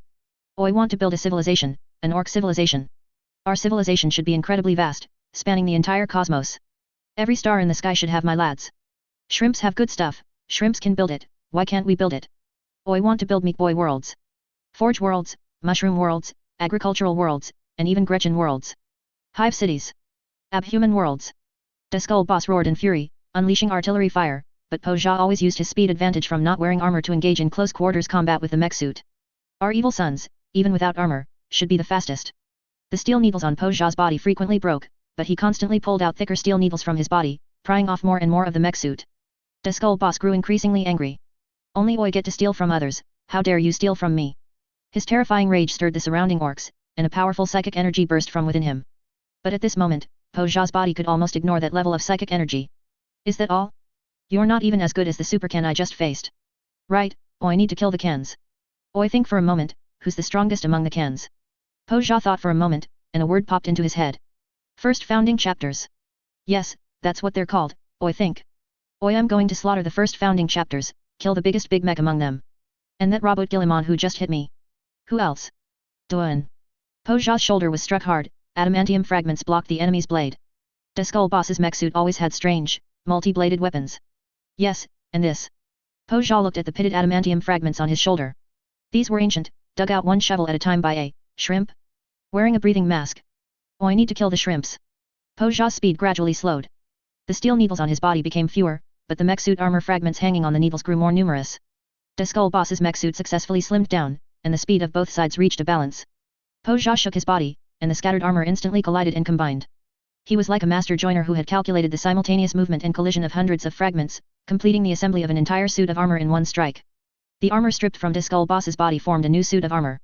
Po Jia looked at the skull boss, who had been cowering since the fight began. He fought little and was almost the weakest of the clan bosses. I am only weaker than before, not weaker than you. Po Jia shook his armor, and killing intent permeated the battlefield. His last wound, Po Jia's tongue, had healed. Chapter 387, Jiankai goes out and everyone shouts for his death. Up until now, Guillemon had been considering whether to deploy the Sisters of Silence and call for Custodes' support from Pharos. The veterans knew that when fighting the orcs in a pitched battle, parity meant the Imperium would soon lose. Guillemon was certain that at least 3 orc bosses were alive here, with 3 powerful war bosses clashing in this melee. As he pondered, good news finally arrived. Morgan had successfully beheaded the Bad Moon boss. The White Scar's 6th Company, Eagle's Eye, executed a blitzkrieg, with dense formations of various armored vehicles and main battle tanks intercessors, reavers, intercessors racing across the battle moon. Morgan Khan ordered all his reserves to be brought forth, awakening the terrifying war machines accumulated by a first founding chapter. Tech Marines stood directly on the armored vehicles, performing sacred machine spirit rituals. They were arrayed as tightly as a Macedonian phalanx, tearing through the enemy's lines like lightning. The power of every vehicle engine was maximized. The Eagle's Eye never used these heavily armed tanks for fire support, considering them mounts for White Scars during a hunt. The tank's cannons had never ceased firing since the war began, shells raining down to cover the Emperor's angels. Transport vehicles were never merely transports trailing behind tanks. For the 6th Company, they were walls used to segment and encircle the enemy. When the Bad Moon's personal guard appeared, these rhinos, razorbacks, and even numerous chimeras acquired from the Astra Militarum joined the charge, the steel torrent dividing the enemy's guard into small pockets. Arbiters leaping from the transports would mercilessly annihilate the surrounded enemies. Enemies further out attempted to assault the defensive line formed by the transports, but the attack bikes and assault bike squadrons gave them no such opportunity. Only vehicles purchased from the Evil Suns allowed the Bad Moon clan to even glimpse the tail lights of the White Scars warriors. There were drawbacks. The White Scars Company, suffering immense attrition and completely lacking supply lines, seemed to be making a desperate gamble, everything aimed at covering the Terminator's squad and librarian. Morgan, clad in heavy armor and riding a motorcycle, led his troops directly to the Bad Moon boss. 3 warriors in the motorcycle attack force were the first to spot the enemy and promptly deployed a teleport homer. This was an expeditionary force launched with the full might of the Imperium, supported not only by the Astra Militarum and Imperial Navy but also by special forces. A Sisters of Silence rode on the back of Morgan's motorcycle. Several assault warriors' motorcycles carried Sisters of Silences as well. The White Scars' main advance was a feint. They entrusted everything to their most trusted and seasoned motorcycle unit, while Terminators, surrounded by numerous main battle tanks, were teleported by a storm seer to the Bad Moon boss's vicinity. As for the subsequent battle, the Imperium only has oral records. All combat recorders were destroyed by the Bad Moon boss's furious psychic outburst, and the Sisters of Silence claimed they weren't wearing recorders, which even Ogrins didn't believe. Upon receiving this news, Guillemon immediately ordered his forces to push into the Golden Battle Moon. The Bad Moon clan orcs were in full retreat, and while you couldn't be sure how long the Battle Moon's structure would hold, this was an excellent opportunity to annihilate the enemy. Every Bad Moon warship prevented from escaping meant one less enemy in the future. The Black Consul's chapter's renowned boarding actions lived up to their name, quickly joining forces with the almost out of ammunition White Scar's Eagle's Eye and pushing inward, eventually linking up with Morgan Khan.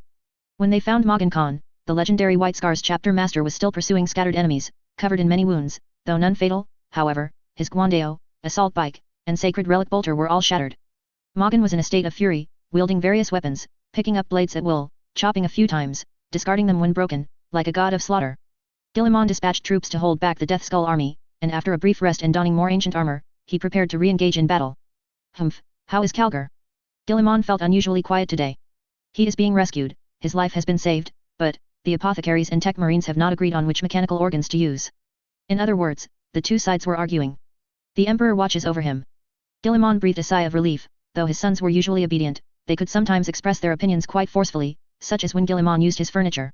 To Guillemot, these items felt like they were from yesterday, to be used casually, but to the ultramarines, they were relics meticulously maintained for over 10,000 years. The most resentful was actually Calgar, but today, for once, there was no opposition from him, and Guillemot donned his old armor in his own way. He led a boarding party onto a colossal orc warship, but unfortunately, the orc boss was not aboard. Poja and Diskull boss continuously clashed with earth-shattering impacts. Unlike a Primarch's battle, both were a contest of pure strength, without an Emperor's sword that ignores defenses. Iron fists and heavy hammers collided, sending both bosses reeling. Poja was shorter than his opponent at this moment entirely because he was wearing power armor while his opponent wore a Kilakan. In reality, he wasn't intimidated in the slightest. Even Poja's newly installed super steel jaw could inflict effective damage on the opponent's Kilakan.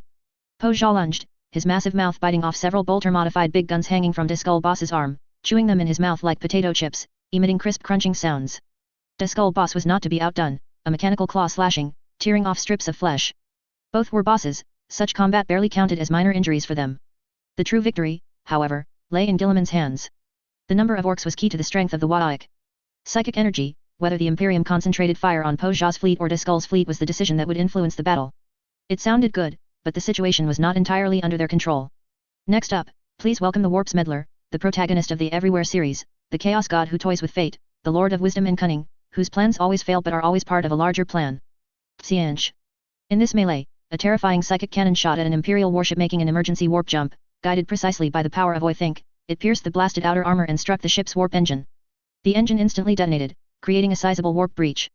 Almost no one paid it any mind, psychic energy flew everywhere on this battlefield, and there were warp rifts opened by various ships fleeing, so almost no one cared about this particular one.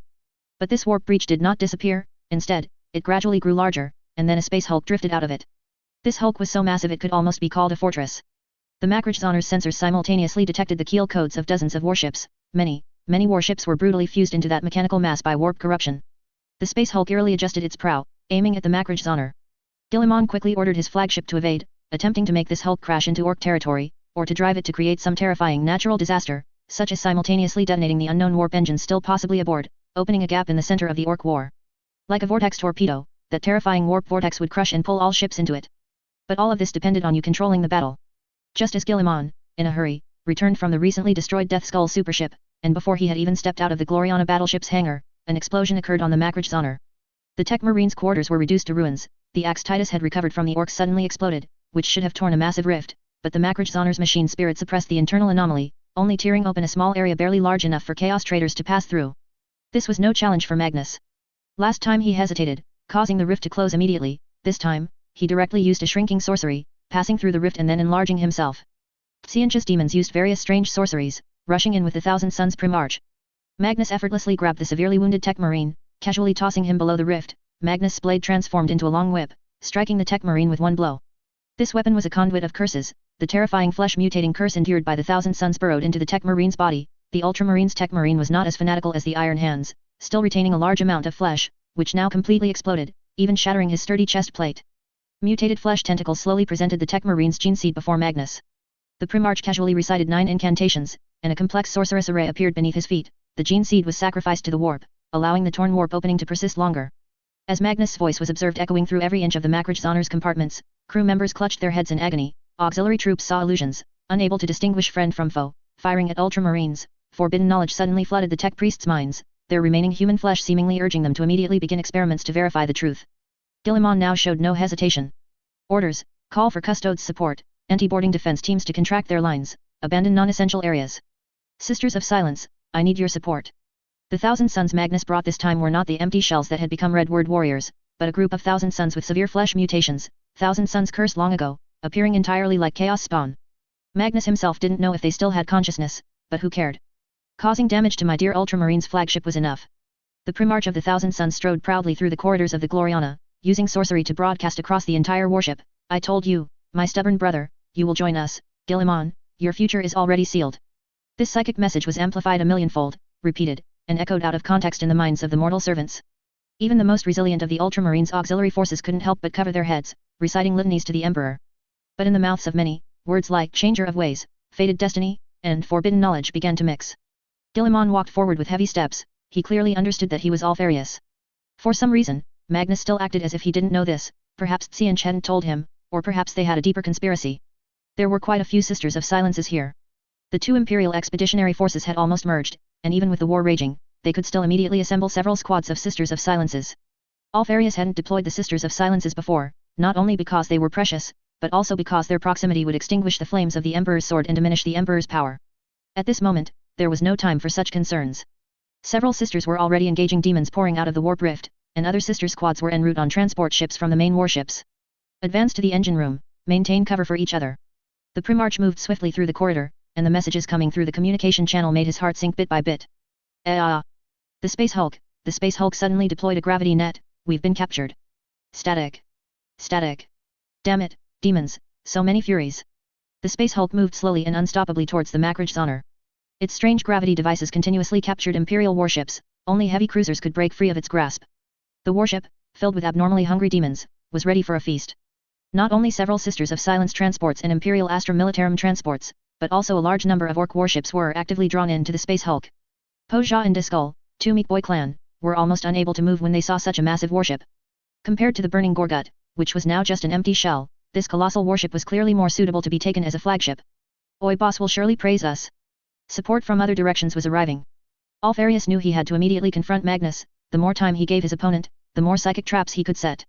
Darkness suddenly enveloped the Primarch's head. It was a psychic light obscuring effect. Alfarius plunged the Emperor's sword into the pitch-black wall, and flames instantly spread, though the flames on the holy sword themselves diminished slightly. On the warp-infused battlefield, Alfarius ran at top speed. The Victrix Guard could only follow the trail of battle left by the Primarch.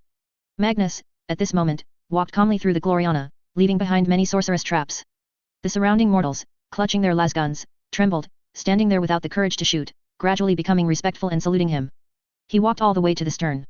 Belisarius Call's avatar trembled continuously, several heads chattering. As Magnus approached, it exploded due to the psychic pressure, splattering red and white matter across the room. Call's self-destruct system successfully activated, setting a trap for Magnus and managing to hit him once.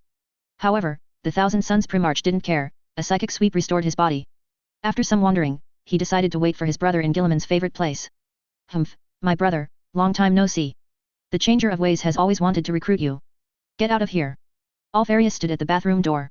Magnus was actually comfortably bathing in a hot spring.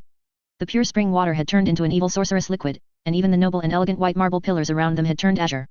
Didn't you like to discuss matters here the most? The one-eyed Magnus shook the weapon in his hand. The blade of Magnus constantly shifted its form, surrounded by faint psychic threads, looking like a ritual array. Alfarius plunged the Emperor's sword into the wall. The surging Emperor's divine power began to contend with Xianch's power. He decided to buy some time. The Sisters of Silences would arrive here soon. Do you know why there are no demons here? I think we need to have a good talk. There's nothing to talk about, traitor. You destroyed everything we once fought for. Now you will pay the price. Your master cannot save you this time. Tension rose between the two Primarches. Guillemon made the first move, pulling the Emperor's sword from the wall and striking at Magnus' head. This typical Guillemon-style attack was blocked by sorcery. Magnus stood up, not opening his mouth, but a psychic message reached Guillemon's ear. The reinforcements you're waiting for will never come. Open the door and see.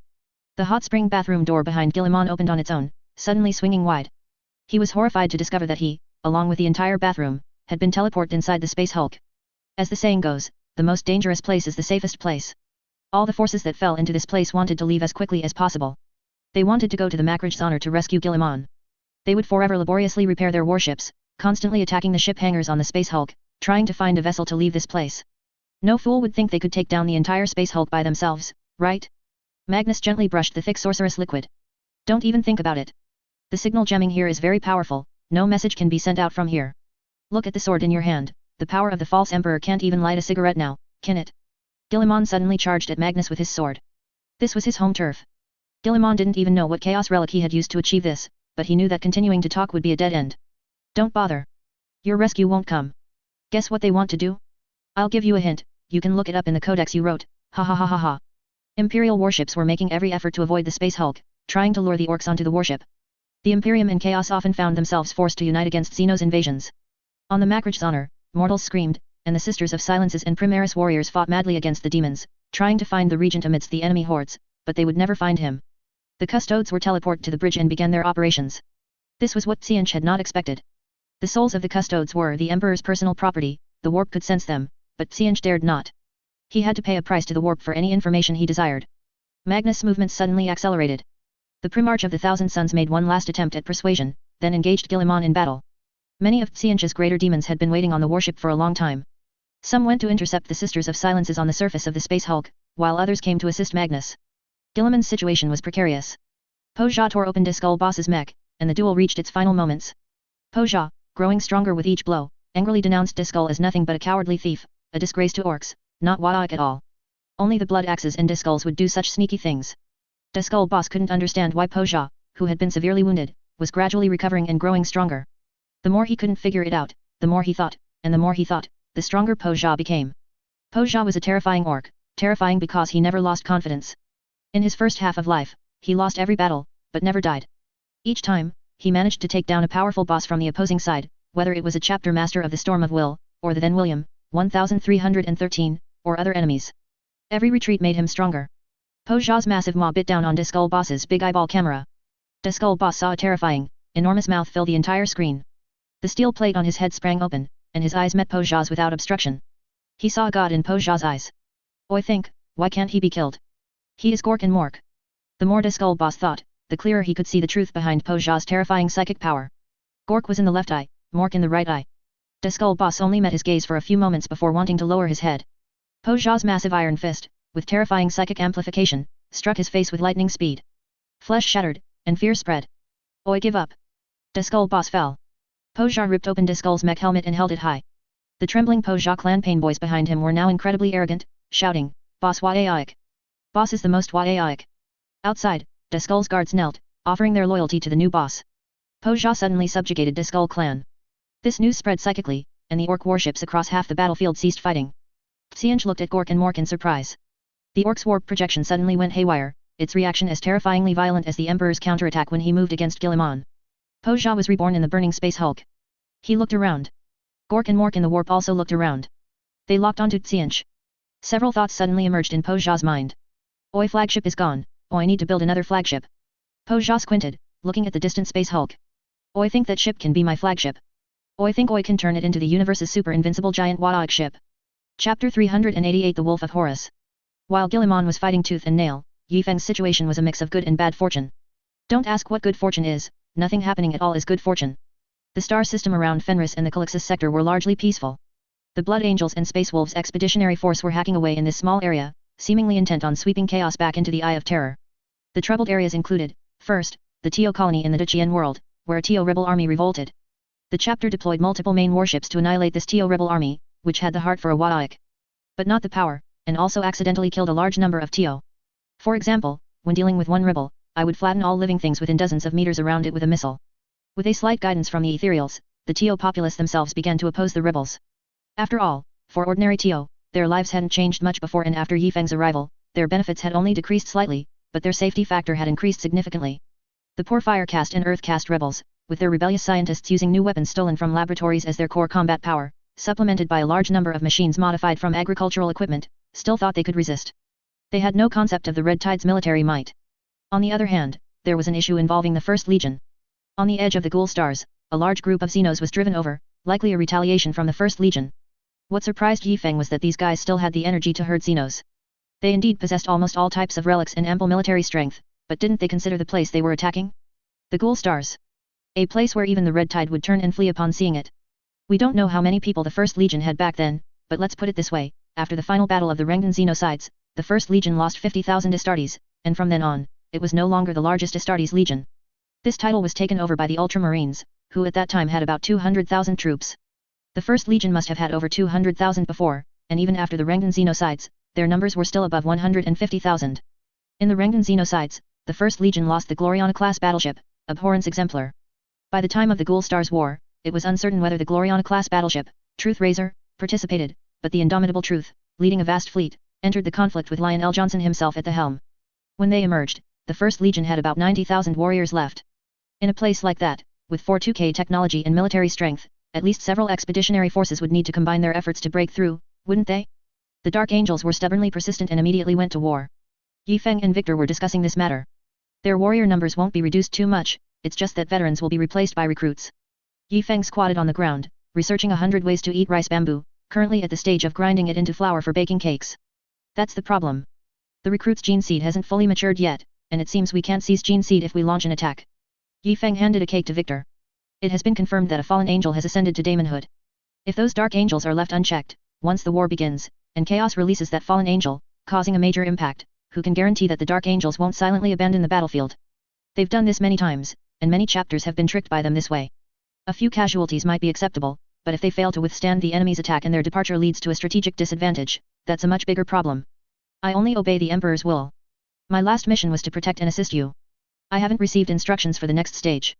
Victor hung the cake on his chest, then moved it to the kidney area. This is food. If you hadn't said anything, I would have thought it was a ballistic plate. Victor broke the cake, and it sounded like he was snapping an alloy plate. Yi Feng, I didn't realize the custodes still had a sense of humor. We are masters of all trades, and in cooking, your talent is simply dreadful. Victor took a bite, and the flatbread even made a cracking sound. All right, I have several plans. Yi Feng hadn't finished speaking when Victor swung the flatbread, hitting the cabinet next to them with a clang. The cabinet door opened, and rows upon rows of flatbread fell out. Come on, that's useless. Most of your plans never go exactly as you envision. The first plan is more in line with the First Legion's style. Yi Feng ignored Victor's taunt, to have the inner circle themselves send large numbers of their most stubborn warriors to fight us. They are ruthless enough to sacrifice Astartes from other chapters, and they can also be determined enough to sacrifice their own warriors. The problem is, they themselves are the most stubborn warriors. The inner circle knows very well what the reaction of the entire legion would be if the shame of those legions appeared. But who knows if these stubborn fellows can accept such radical ideas now? They would probably have to be dragged into the imperial palace by their heads, just like Alicia Dominica back then. Victor said casually, then looked at Yi Feng and added, she was the leader of the sisters under Van Dyer, who killed him after an audience with the Emperor. My knowledge of history is quite good.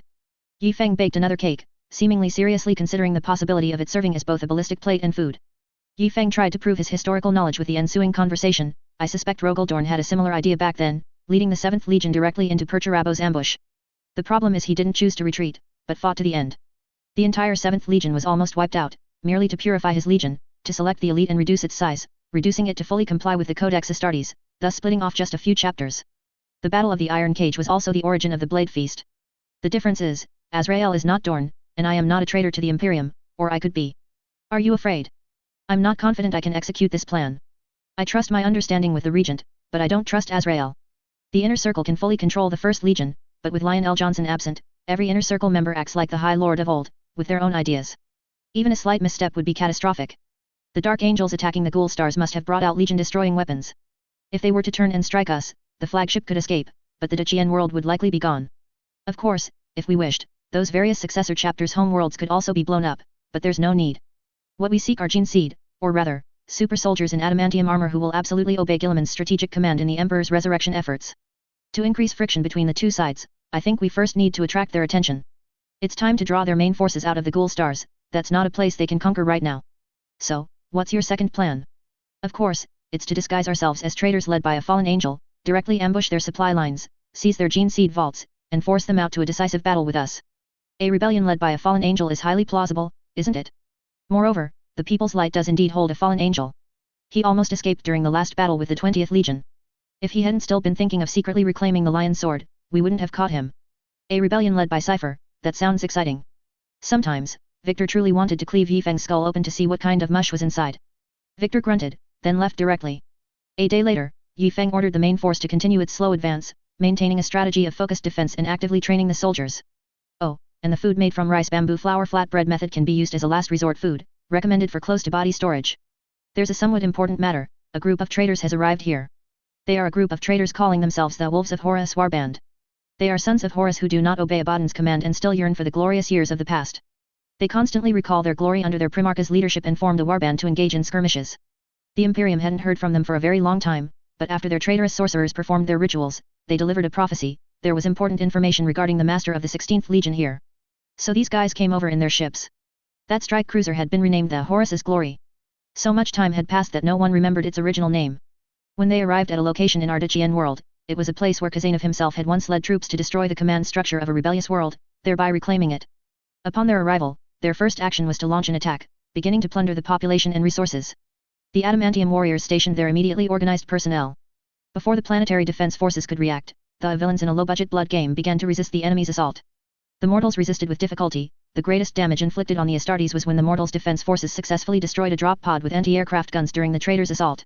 One can only say their sorcerers had some skill, because Khazanov was indeed next door.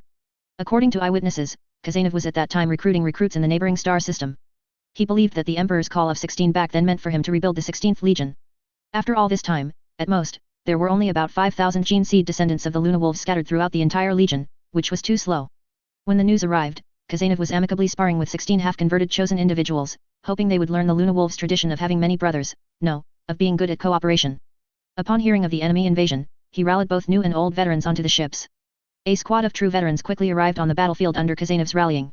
Yi Feng had equipped his chapter champion with a considerable number of troops, a strike cruiser, a heavy composite division, a large number of surf armies, and corresponding Astartes warriors for his emergency deployment, with authority above that of a captain. Their first step was to fully board the enemy's strike cruiser. When Khazanov saw Horus's glory written on it in High Gothic, his heart became incredibly firm. The traitors must be judged. Capture them, all of them. This warband was almost entirely composed of veterans of the Long War. Recruits were considered inheritors only after consuming the flesh and blood of veterans and acquiring as many memories as possible. The battle progressed very slowly. The enemy used every means to slow the Mad Wolf's advance and recall the traitors fighting on the ground. The Mad Wolf looked at the various decorations on his opponents, each symbolizing past glory. However, some were fakes, showing a longing for former brilliance. Others were glories gained through consuming flesh and memories, but not personally experienced, yet still proudly displayed. Khazanov wanted to use his claws to strip their adamantium armor clean, they were unworthy of wearing such things. A veteran of Gasterlands, Horus's Primarch Guard, was in command of this warship. At this moment, he was ordering the sorcerer to delay the enemy's advance as much as possible. The enemy's adamantium armor is adamantium. That's impossible. This is a trap. The Gasterland veteran raised his bolter and pressed it against the sorcerer's head. Are you saying your faulty prophecy led us into a trap? No, my prophecy isn't wrong. It can't be. My analysis is correct. The sudden appearance of the enemy, perhaps that's the answer. The path to the answer is always winding. The sorcerer could barely speak, but fortunately, the other party lowered his bolter.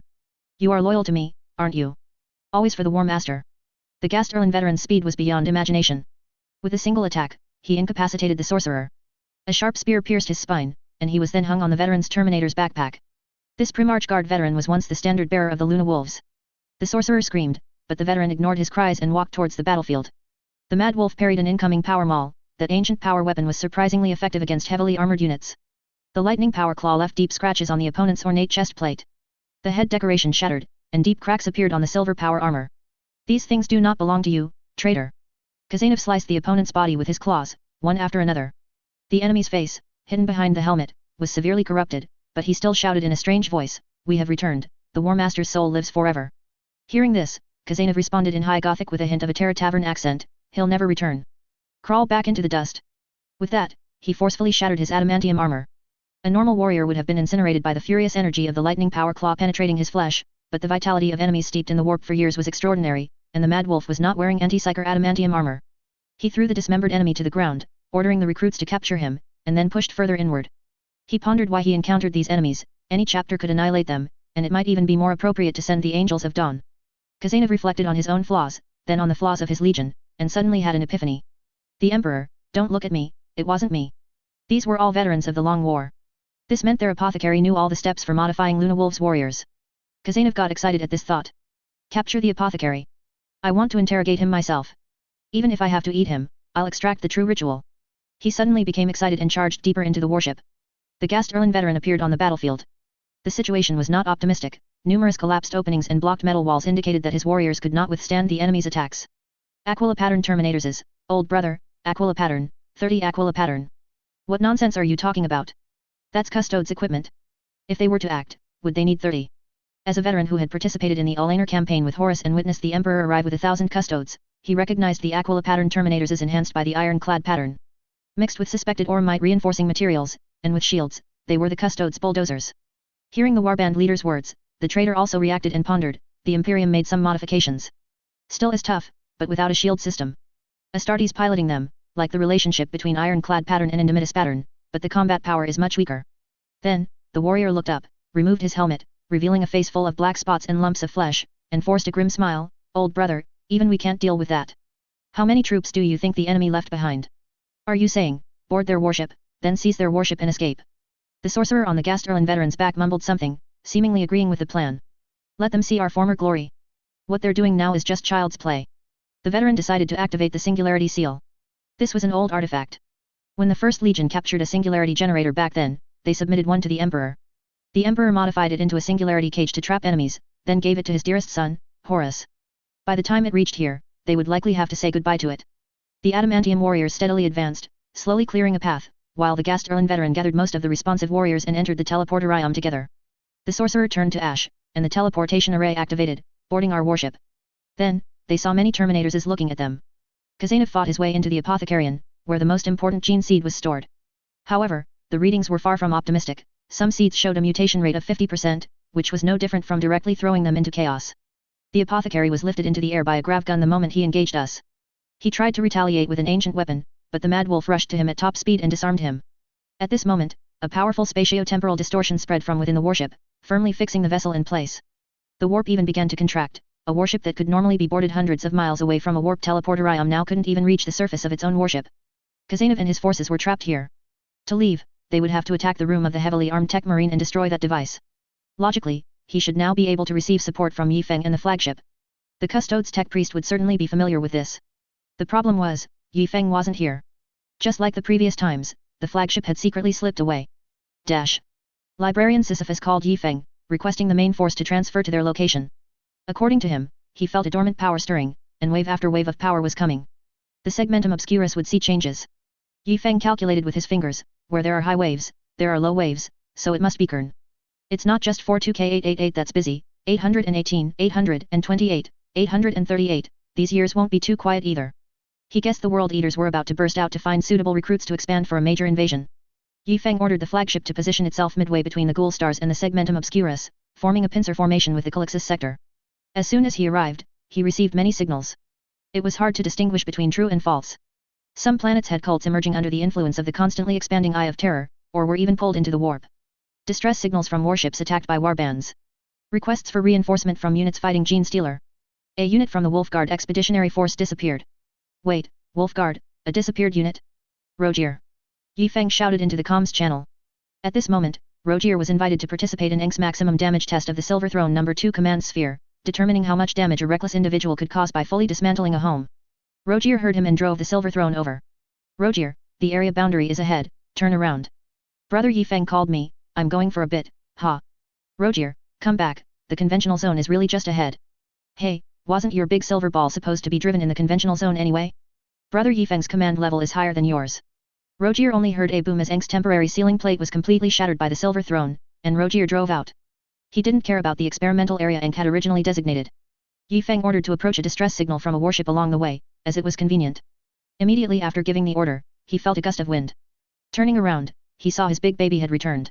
Rogier hadn't stopped yet when he saw Yifeng rushing towards him at extreme speed, then skillfully entering the Silver Throne. Brother Yifeng, why did you call me? Is Eng behind you? Yes. Yifeng floored the accelerator and drove off. Rogier, do you want to return to the Wolfguard? I received a signal that a small squad led by Space Wolves has disappeared. Let's go check it out. Really? Brother, I'll gather our brothers immediately. Yifeng stopped Rogier, then tasked him with discussing the Adamantium warrior's transformation with the Wolfguard. A Custodes would accompany him. Custodes? The pack doesn't need them. Trust me, it can definitely be done. Rogier was confident, Yifeng was not.